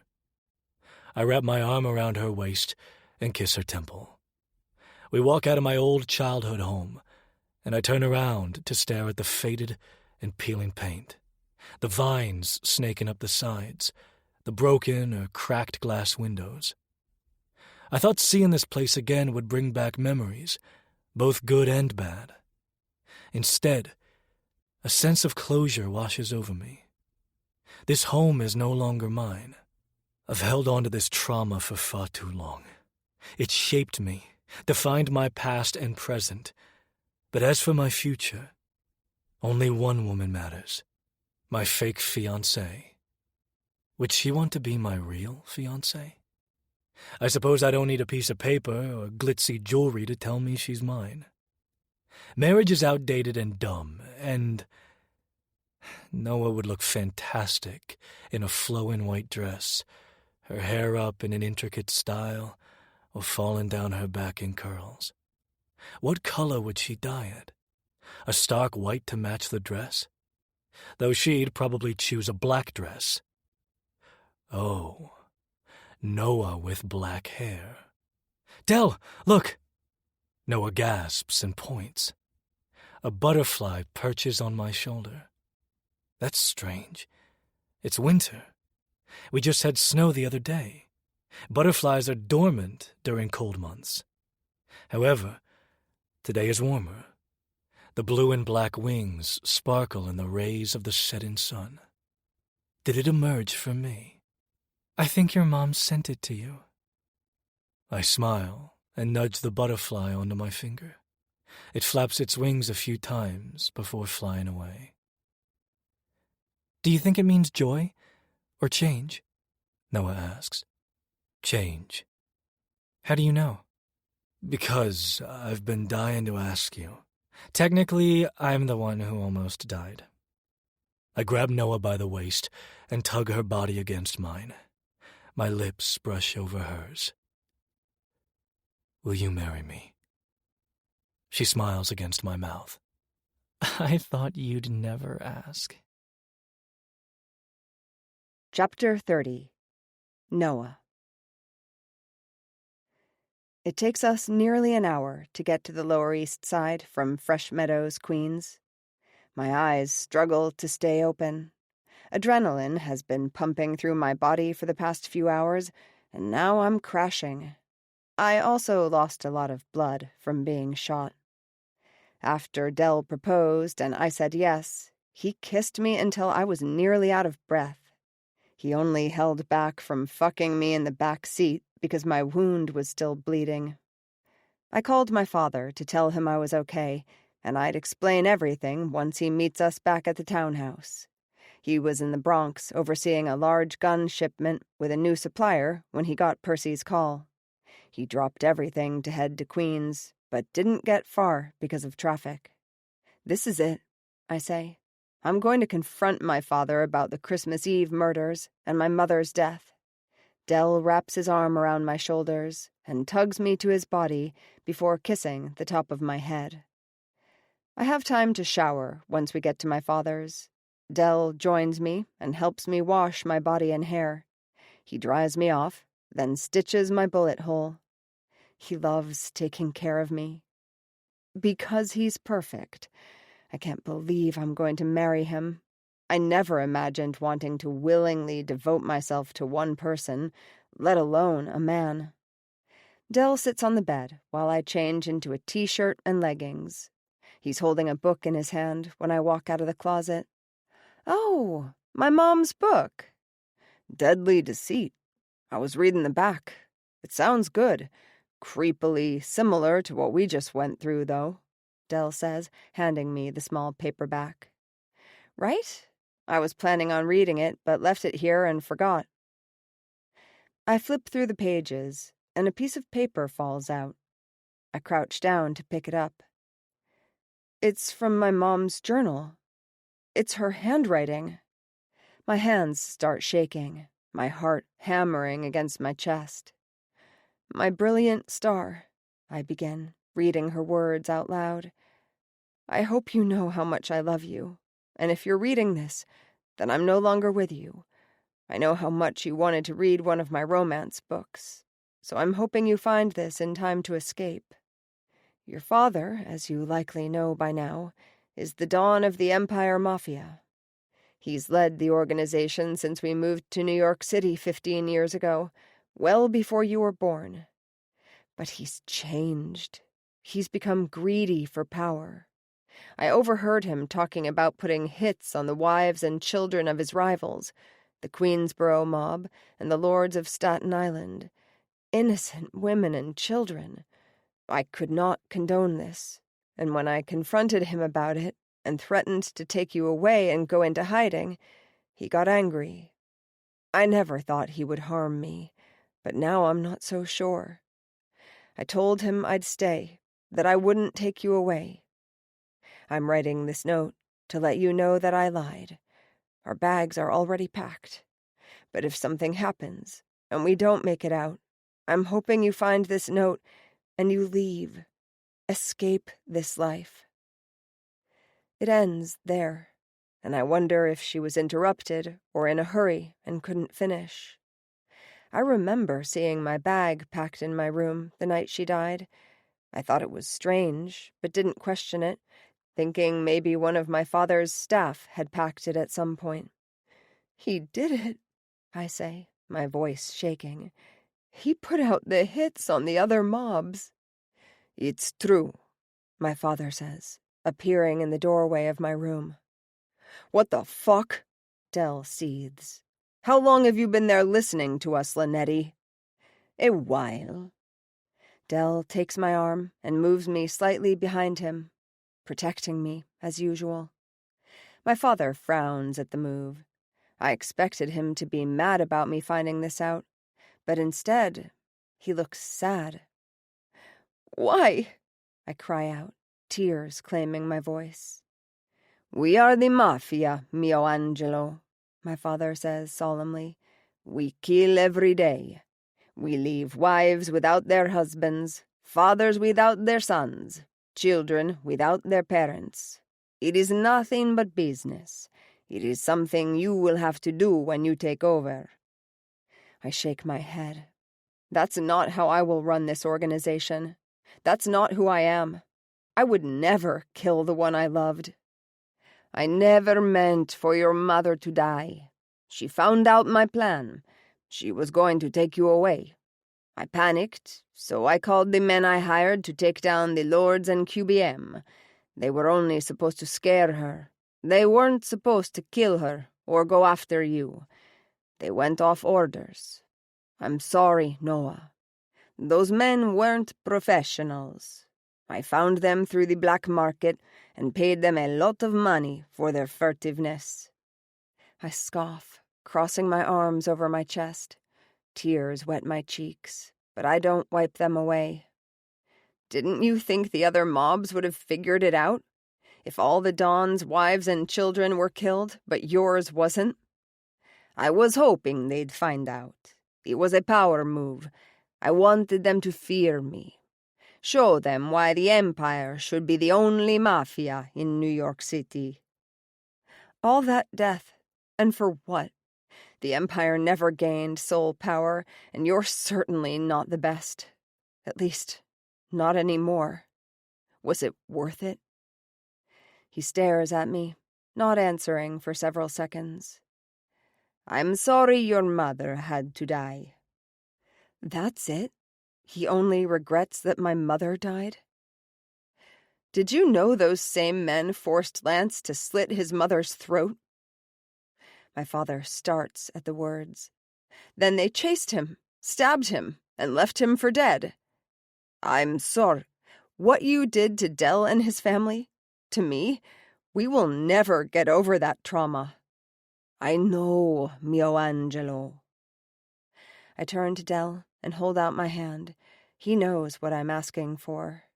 Let me do it, Noah, Del whispers.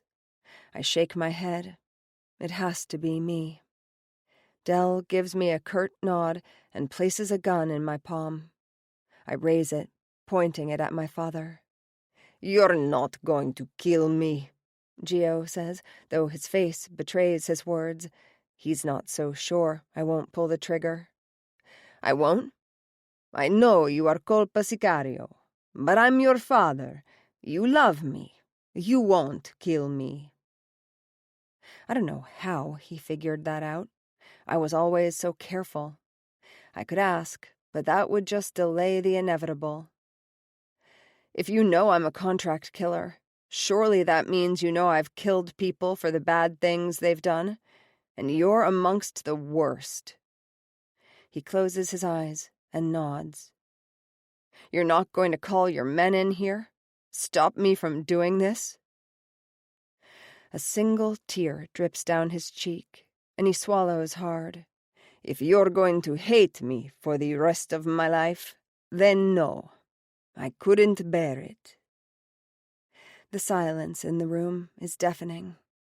I at least expected him to fight for his life, but for him to just accept he's going to die, that his daughter will be the one to end him, it pisses me off. Just know, he begins, I'm proud of you for never giving up on finding your mother's killer. You're ready to lead the Empire. Fuck the Empire, I say, and fire the gun. Chapter 31. Noah. Are you sure you're up for this? Del asks, following me to the bathroom as I finish getting ready. I stand in front of the mirror, staring at my puffy red eyes. You've barely grieved, he continues, watching me wet my toothbrush and squeeze minty toothpaste on the bristles. It's been a week since I killed my father. The shock didn't set in until a few hours after, once the adrenaline had died down. I cried, even though I willed myself not to. I cried for the memories, before I knew my father was a horrible man. I cried for his victims. I cried for the man who chose greed and power over his family. Then I cried for myself, because I killed my father. He deserved a worse death. He deserved to suffer for all the things he did, but I had to be the one to end his life. I wasn't strong enough to torture him. I should have let Del do it. I owed him at least that for all the years he spent seeking vengeance for his mother's death. When I apologized for Gio's quick death, Del held me and let me disappear into my grief. He doesn't resent me, as I feared. He respects me. He sympathizes with me. Because now we have something in common, We've both killed a parent. It will get easier. What you feeling? My eyes lazily fall to Dell as he leans against the doorframe to the bathroom of the Brooklyn loft.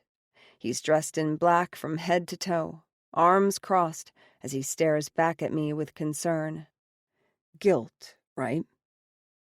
I give him a terse nod and finish brushing my teeth. Once done, I turn to face him. Dell cups the side of my face and swipes his thumb over my cheek. I close my eyes at his touch, because he always has a way to make me feel safe and loved and wanted. You're stronger than you realize, you know? He scoops me up in his arms and kisses me, soft yet possessive, just enough to have me yearning for more when he pulls away. We can let Matthew suffer one more day if you need more time. I smile and tug at his shirt for another kiss. This time, it's devouring. Dell's tongue sweeps in and massages my own. His arms wrap around me, squeezing me against his body. I bury my hands in his hair, while his hands roam down to my ass. He grabs my cheeks generously, and I moan into his mouth. I've been looking forward to this for days. I'm so fucking wet just thinking about it. I whisper against his lips. Will you fuck me in front of him? Dell responds by grinding his cock into my stomach. I was hoping you'd let me. With one more peck, Dell releases me. Let's go fuck him up. We take Dell's motorcycle out to Queens to St. Orion's Cemetery in Fresh Meadows, the cemetery where his mother is buried. The place is nearly condemned. Overgrown grass scales the gates surrounding the hallowed ground. Vines wrap around the metal and snake up the bricks of the bordering wall. Inside is just as bad. Gravestones are covered in dirt and grime, many hidden by the tall grass. Dell leads me towards the center of the cemetery to a mausoleum. The gray cement has been stained brown with wear and tear over the years. We pass between two circular columns to a metal door that's covered in rust. Inside the burial chamber, the ground has caved in, and spiderwebs line the corners and the ceiling. If I get bitten by a spider and die, I will be pissed. I hate spiders. They're creepy with their 8 legs and a bajillion eyes. I'll protect you, Vixen. He kisses my temple before passing the crypt in the center. God damn, you smell, Dell says to Matthew, who's gagged and tied up in a chair at the back. Tired of pissing and shitting yourself, traitor? Matt narrows his eyes and squirms in the seat. You've been busy, I say, scanning Matt from head to toe. He has a black eye, busted lip, and stab wounds all over his chest and arms. He's been here for the past week, allowing Dell and Elias to beat and torture him for information about his revenge against my father. I worried about them being discovered here, but Dell assured me he had guards around the clock. He also said no one comes into this part of the cemetery anymore.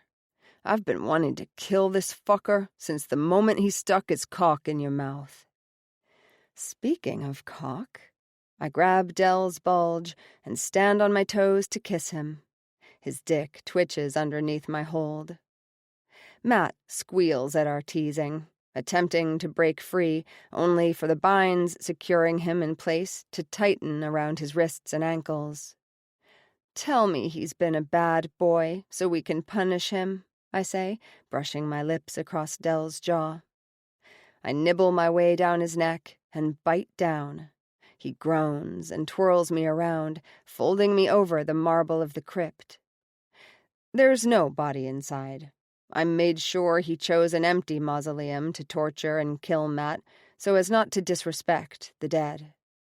He's been very bad, Rainbow Bright, Dell says, pulling down my black pants and panties. He holds me down by the hair, my face smashed against the cold stone. The head of his cock presses against my pussy, and I suck in a sharp breath. He's confessed everything. Now he gets to watch us fuck for his punishment. I scream when Dell thrusts into me, staying seated to the hilt while letting me adjust. Eyes open, Maddie, Dell says, and holds my hands behind my back for leverage as he starts pounding into me. Fuck yes, Delancey, I moan, and he picks up speed. His hand crashes down on my ass, and my pussy chokes his cock in response. He hisses and spanks me again. Yeah, sweetheart, you love the pain, he groans, pumping his hips hard enough that the marble digs into my front thighs. I need more, please. Choke me and call me a slut, I beg. He drops his hold on my wrists and wraps his hands around my neck, pulling me up off the marble as he drives into me. Pinch your nipples, slut. Show Matthew what a whore you are for my cock. I do as I'm ordered and slip my hands underneath my shirt and take my aching nipples between my fingers, pinching as hard as I can. Pleasure ripples throughout my body, and Dell chokes me harder until I struggle to breathe. He's not holding back, fucking me in a near feral way. A sex-starved man, despite us having sex last night before bed. Touch yourself, vixen, Dell says, his voice wavering as he gets close to his release. My fingers graze my clit, and I buck at the sensation. When I press down and massage the swollen nerves, I explode into an orgasm. Dell fucks his way through until he's coming to. It takes a few minutes to catch our breath. Dell lays on top of me while I'm sprawled out, chest and stomach flat on the crypt. When he pulls out of me, his cum leaks out, and he swipes it up with his finger.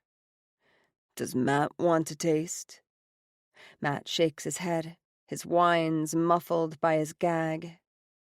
He doesn't deserve it, I say, and grab hold of Dell's wrist. Besides, this cum is mine. I wrap my mouth around his finger and lick it clean. Such a good little slut, he whispers and kisses me. Dell helps me pull up my pants, then digs in his backpack for our knives. We approach Matt, and his eyes widen. He thrashes in the chair, shrieking again. Now that you've seen our sex show, Dell begins, it's time for the encore. Dell tugs down the gag and points the knife at his neck. Tell Noah everything. Fuck you, Matt growls. Now, Dell tisks. We've already done that.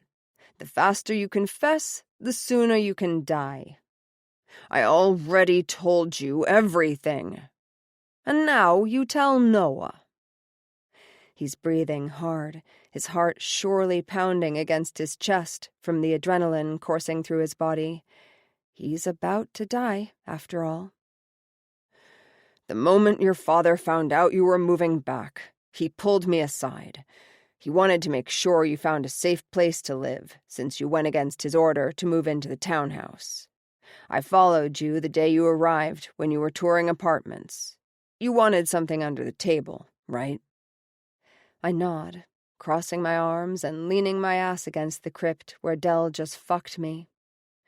You stopped inside a coffee shop, and I sent in one of Percy's guys to post a notice on the board inside.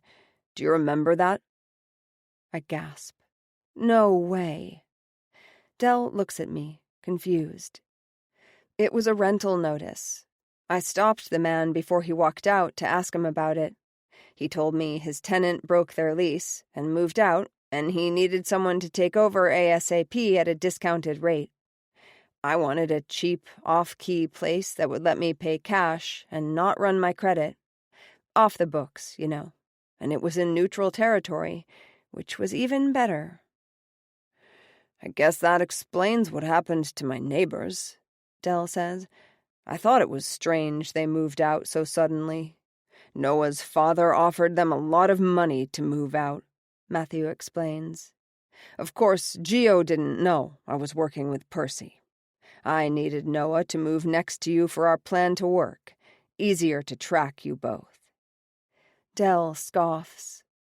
Percy tried to make it sound like I had been the one to put Noah on his radar when it was you the whole time. Matt shrugs. And then he watched as you obsessed over her and stalked her. It infuriated him that you fell in love with the enemy's daughter, so he told me to blow up Noah's apartment. You gave those men my keys, didn't you? I ask. Yep. Asshole, I say, and stab Matt in the stomach. He bends over and wheezes at the pain. Fucking bitch! Dell whips Matt across the face with the back of his knuckles, causing his eyes to roll back into his head. Stay awake, fucker. Dell slaps his cheeks, and Matt flutters his eyes open. Why did my father fake his own death? Why didn't he just come to us with this plan for vengeance against Linetti? We could have helped him. Matt's voice is strained as he struggles with the pain from the stab wound. Still, he answers. He's ready to get this over with and die. Because he hated you, Dell, for what you did to Imogen. Dell takes a pair of cutting pliers from the backpack and chops off Matt's ring finger. He screams, tears streaming down his face from the pain. Snot drips out of his nose, and spit dribbles down his chin. Fuck you, man, he wheezes. Keep talking, asshole. He didn't want yours or Elias's help. He wanted to kill Linetti himself, but he couldn't do that while heading the QBM. He couldn't risk a Mafia war. He faked his death so he can plan out his revenge on Linetti. How did you meet up with Percy? Dell growls, grabbing Matt by the hair when his head lolls to the side. He found me. How? Dell growls. I wanted Geo dead too, Matt says, his voice raw and strained. My father, Lawson, was an Empire soldier until he got sick. Linetti let him retire as long as I took his place. I was only 18. I didn't want to join the fucking Mafia. I was pissed that my father agreed to this, but I had to do it, or Geo would have killed me and the rest of my family. A few months after the Christmas Eve murders, I overheard Linetti talking about what he'd done. He was proud, the sick bastard. So I snooped around, and eventually found files on the men Geo hired to kill the wives and children of his rivals. At least, I assumed they were the men responsible. It had their pictures and names and their skills listed. Addresses, too. That's it. I anonymously sent Percy the files with a note saying Linetti hired them, hoping he'd investigate and start a Mafia war. When nothing happened, I accepted that I was stuck as an Empire soldier for the rest of my life. How did you get the files? Dell asks. Matt's lips form into a lazy smirk. Did you know my dad taught me how to pick locks and break into safes? Geo's safe was a challenge, but I managed to break in within 10 minutes. He had the files in there, like an idiot. What about the Lords? Why didn't you send Finn the files, too? I ask. I did, but either he didn't get them, or he didn't care. Or maybe he thought it was a setup. Matt coughs up blood, his face turning pale. Okay, speed it up. Can't have you dying before you explain the rest. Get to the part about working with Percy. He wheezes a few times before continuing. My father was a lifelong smoker, and he had emphysema. That's why he left the Empire. He was too ill to be of any use. After a few months, He became depressed and bored, so he'd spend his days gambling online. He'd go broke, then beg Linetti to lend him enough money to cover rent. He kept borrowing and could never pay it back. Gio had enough. He ordered my sister and mother to be killed as payment. He didn't even care that I was one of his top soldiers. I begged him to let me pay off my father's debt. All that got me was a beating for interfering with his order. God damn it, Gio. Tears well in my eyes. I really do feel sorry for Matt. He didn't deserve all the things that happened to him. He never asked for this life. Their deaths were the final straw. I wanted revenge, but I couldn't risk reaching out to Elias and getting caught by Linetti. One night, I went to this bar on the Lower East Side. I was planning to get wasted and jump off the Brooklyn Bridge. I had nothing else to live for. That's when I met Percy. He'd been keeping tabs on the Empire. He knew what Gio had done to my family. We spoke for hours, and I told him Noah was alive. That's when we formed our plan. Crap. Matt's slurring his words. He's about to pass out. To bring down the Empire. And he's out. Dead? Del feels for a pulse and shakes his head. I'm about 99.9% sure Matthew is the one who invited Elias to my father's Christmas party, I say, and Del nods. Elias said he only accepted because the invite stated it was a neutral night of festivities. It wasn't. He'd planned to make connections at the party, try to steal some of my father's powerful contacts for the QBM. Perhaps that's what Matthew and Percy had also planned. They knew Elias would accept and use the opportunity to help the QBM grow. Elias swears he had no idea. I bet Matt also sent Finn our photos, outing us as Culpa and the Marionette. I wonder how he figured out I was Culpa Sicario. Though my father figured it out, so maybe that's how Matt knew, too. Hey! Del screams into Matthew's face and slaps his cheeks hard enough that Matt's eyes pop back open. Is that it? Matt nods and tries to close his eyes again. Wait, I say, and move to stand in front of Matt. I grip his hair to hold his head up. Are you sorry for what you did to us? Fuck no. I'd do it again, he wheezes. Kill me, you bitch. Well, that helps my decision, I say. What decision? I was considering keeping him alive. Seriously? Don't judge me. I was feeling sorry for him. He was screwed over by my father more than once. He reacted like you or I would have. We can't fault him for that. Don't pity me, cunt, Matt says and laughs. I should have killed you myself. Before I can respond, Del sinks his knife into the side of Matt's head. Asshole, Del mumbles. God, I hated him. You were just jealous of him. Jealous of what? He wanted you, but you were never going to be his. You're mine. Only mine. God, I love you, I say with a laugh. Del's eyes widen. I think that's the first time you've said those words to me. Officially? I smile and bite my lip. Yeah, I guess you're right. Say them again. I love you, Delancey William Carter. You know William isn't my middle name, right? I know. You never told me, so I made one up. What is it?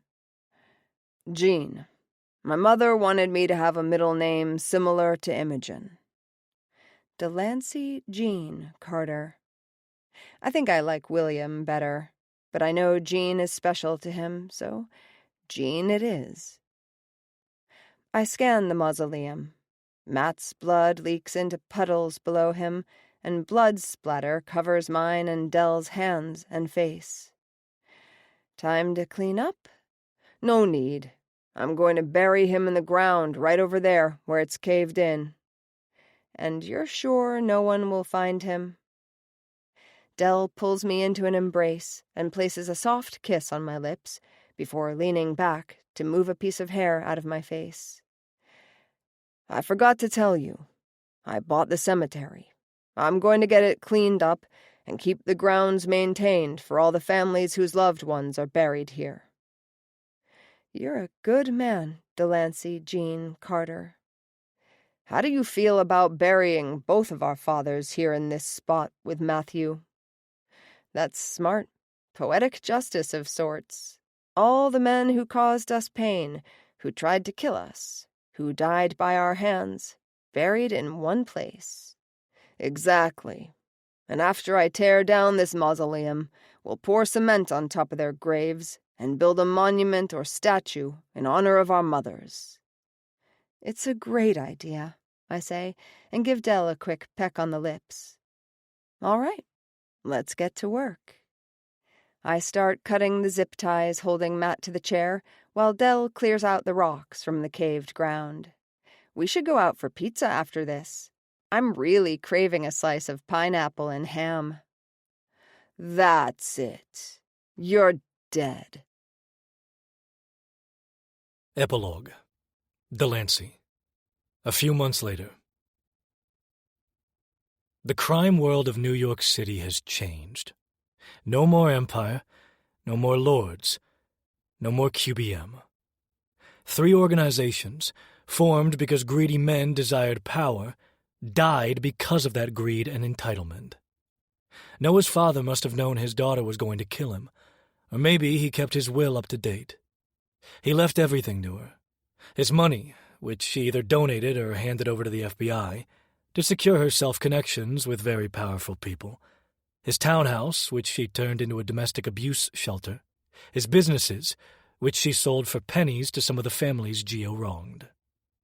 As for the men who murdered Noah's mother, there were 3 men that night, not 2. Noah only saw 2 because the 3rd was on the lookout at the door. They were the same men who showed up at my family's home the next night. The same men who I tracked down and killed years later. The only thing we never figured out is what took Gio away on Christmas Day. Noah says he was just being an asshole. Are you ready? She asks, exiting the bathroom in a black sparkling gown to match her black hair. The traffic into the city is going to be horrible tonight. We moved into a house with a white picket fence in the suburbs of Westchester County. Our corgi, Kevin, runs up to no, hopping on his short, stubby legs, begging to be pet. Do we have to go? I whine, adjusting my tuxedo jacket. Yes. She walks over to where I stand, almost as tall as me in those fuck-me heels, and leans in for a kiss. It's too quick, and I consider grabbing her by the waist and holding her hostage in my arms until our mouths are raw from kissing. My brother is hosting a fundraiser and networking event for his new organization, the 5 Boroughs Alliance, FBA, or just simply, the Alliance. He considered attaching his name to his crime syndicate, calling it the Carter Cabal, and even the Carter Cartel, but I advised him to keep it neutral, especially after word spread about Percy's resurrection, and his subsequent death. He was wise to listen to me. Not that I'm his underboss or his consigliere. Noah and I agreed to take a step back from all crime syndicates. Instead, we're going to travel and focus on us. And our new business venture. We're pairing up to continue killing assholes who deserve it, but we'll be doing it as a team. I wonder what we'll be called. Will our names be merged? Culpa and the Marionette? Sicario's Marionette?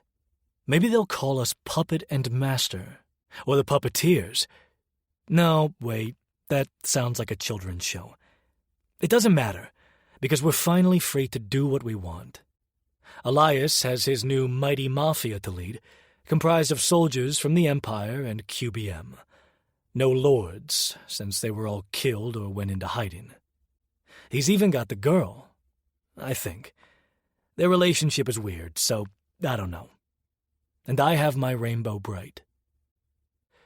What if we skip the event and fuck instead? I offer, but Noah frowns. This is an important night for your brother. Be happy for him. You two are finally mending your relationship. I hate it when she's right. Look, I promise tonight will be worth it, she adds, and I raise an eyebrow. What are you up to, Vixen? She closes her eyes and hums at the nickname. Her favorite, I've learned. She adjusts my tie and clutches onto my tux jacket to tug me closer. I found someone to peg you while you fuck me.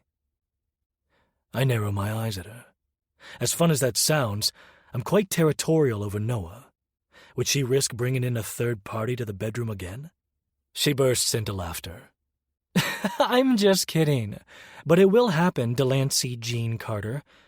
I want to feel your cock inside me while you're getting reamed. My dick jerks at the words. Fine, I want that too. I want her, and if this will make her happy, I'll gladly do whatever she asks of me. I booked a job for us. Now that deserves a smile. Us? Like, you and me? She nods, biting her lip. It's in London next week. A man running a child trafficking ring out of an orphanage. My blood boils. Oh, I am going to enjoy killing this man. We'll show up as a hopeful couple wanting to adopt. Then we'll get the man alone, and... She runs her thumb across the front of her neck. Kill him. And what about the kids in the orphanage? What happens to them? Or the ones who were sold? I've already lined up adopters for most of them. The ones who were sold are being tracked down now. We're going to spend the next few weeks killing off the buyers. I mean, not all of them are bad, but I'd say the majority of them are. You've been busy, Kevin, I say and wrap my arms around her waist, pulling her body against mine. Kevin, the dog, barks and I roll my eyes. I hate that Noah wanted to name him that because now I can't use it to rile her up. She knew exactly what she was doing. After we do this job, we'll spend a couple weeks playing tourist across the UK. She's finally getting to visit Scotland. Now, Noah begins, running her palms up and down my chest. Let's get this over with so we can come back and fuck. God, I love you, Vixen. I love you more, Puppet. Impossible. Undeniable. And with that, she peels herself out of my arms and walks away, glancing over her shoulder to make sure I'm following. I'll follow her through hell and high water. My rainbow bright. The end. This concludes Deadly Deceit by Myer. Narrated by Christian Leatherman and Mia Madison. Copyright 2024 by Myer. Recording copyright 2026 by Tantor Audio, a division of Recorded Books. Please visit Tantor.com for more information on our growing library of unabridged audiobooks.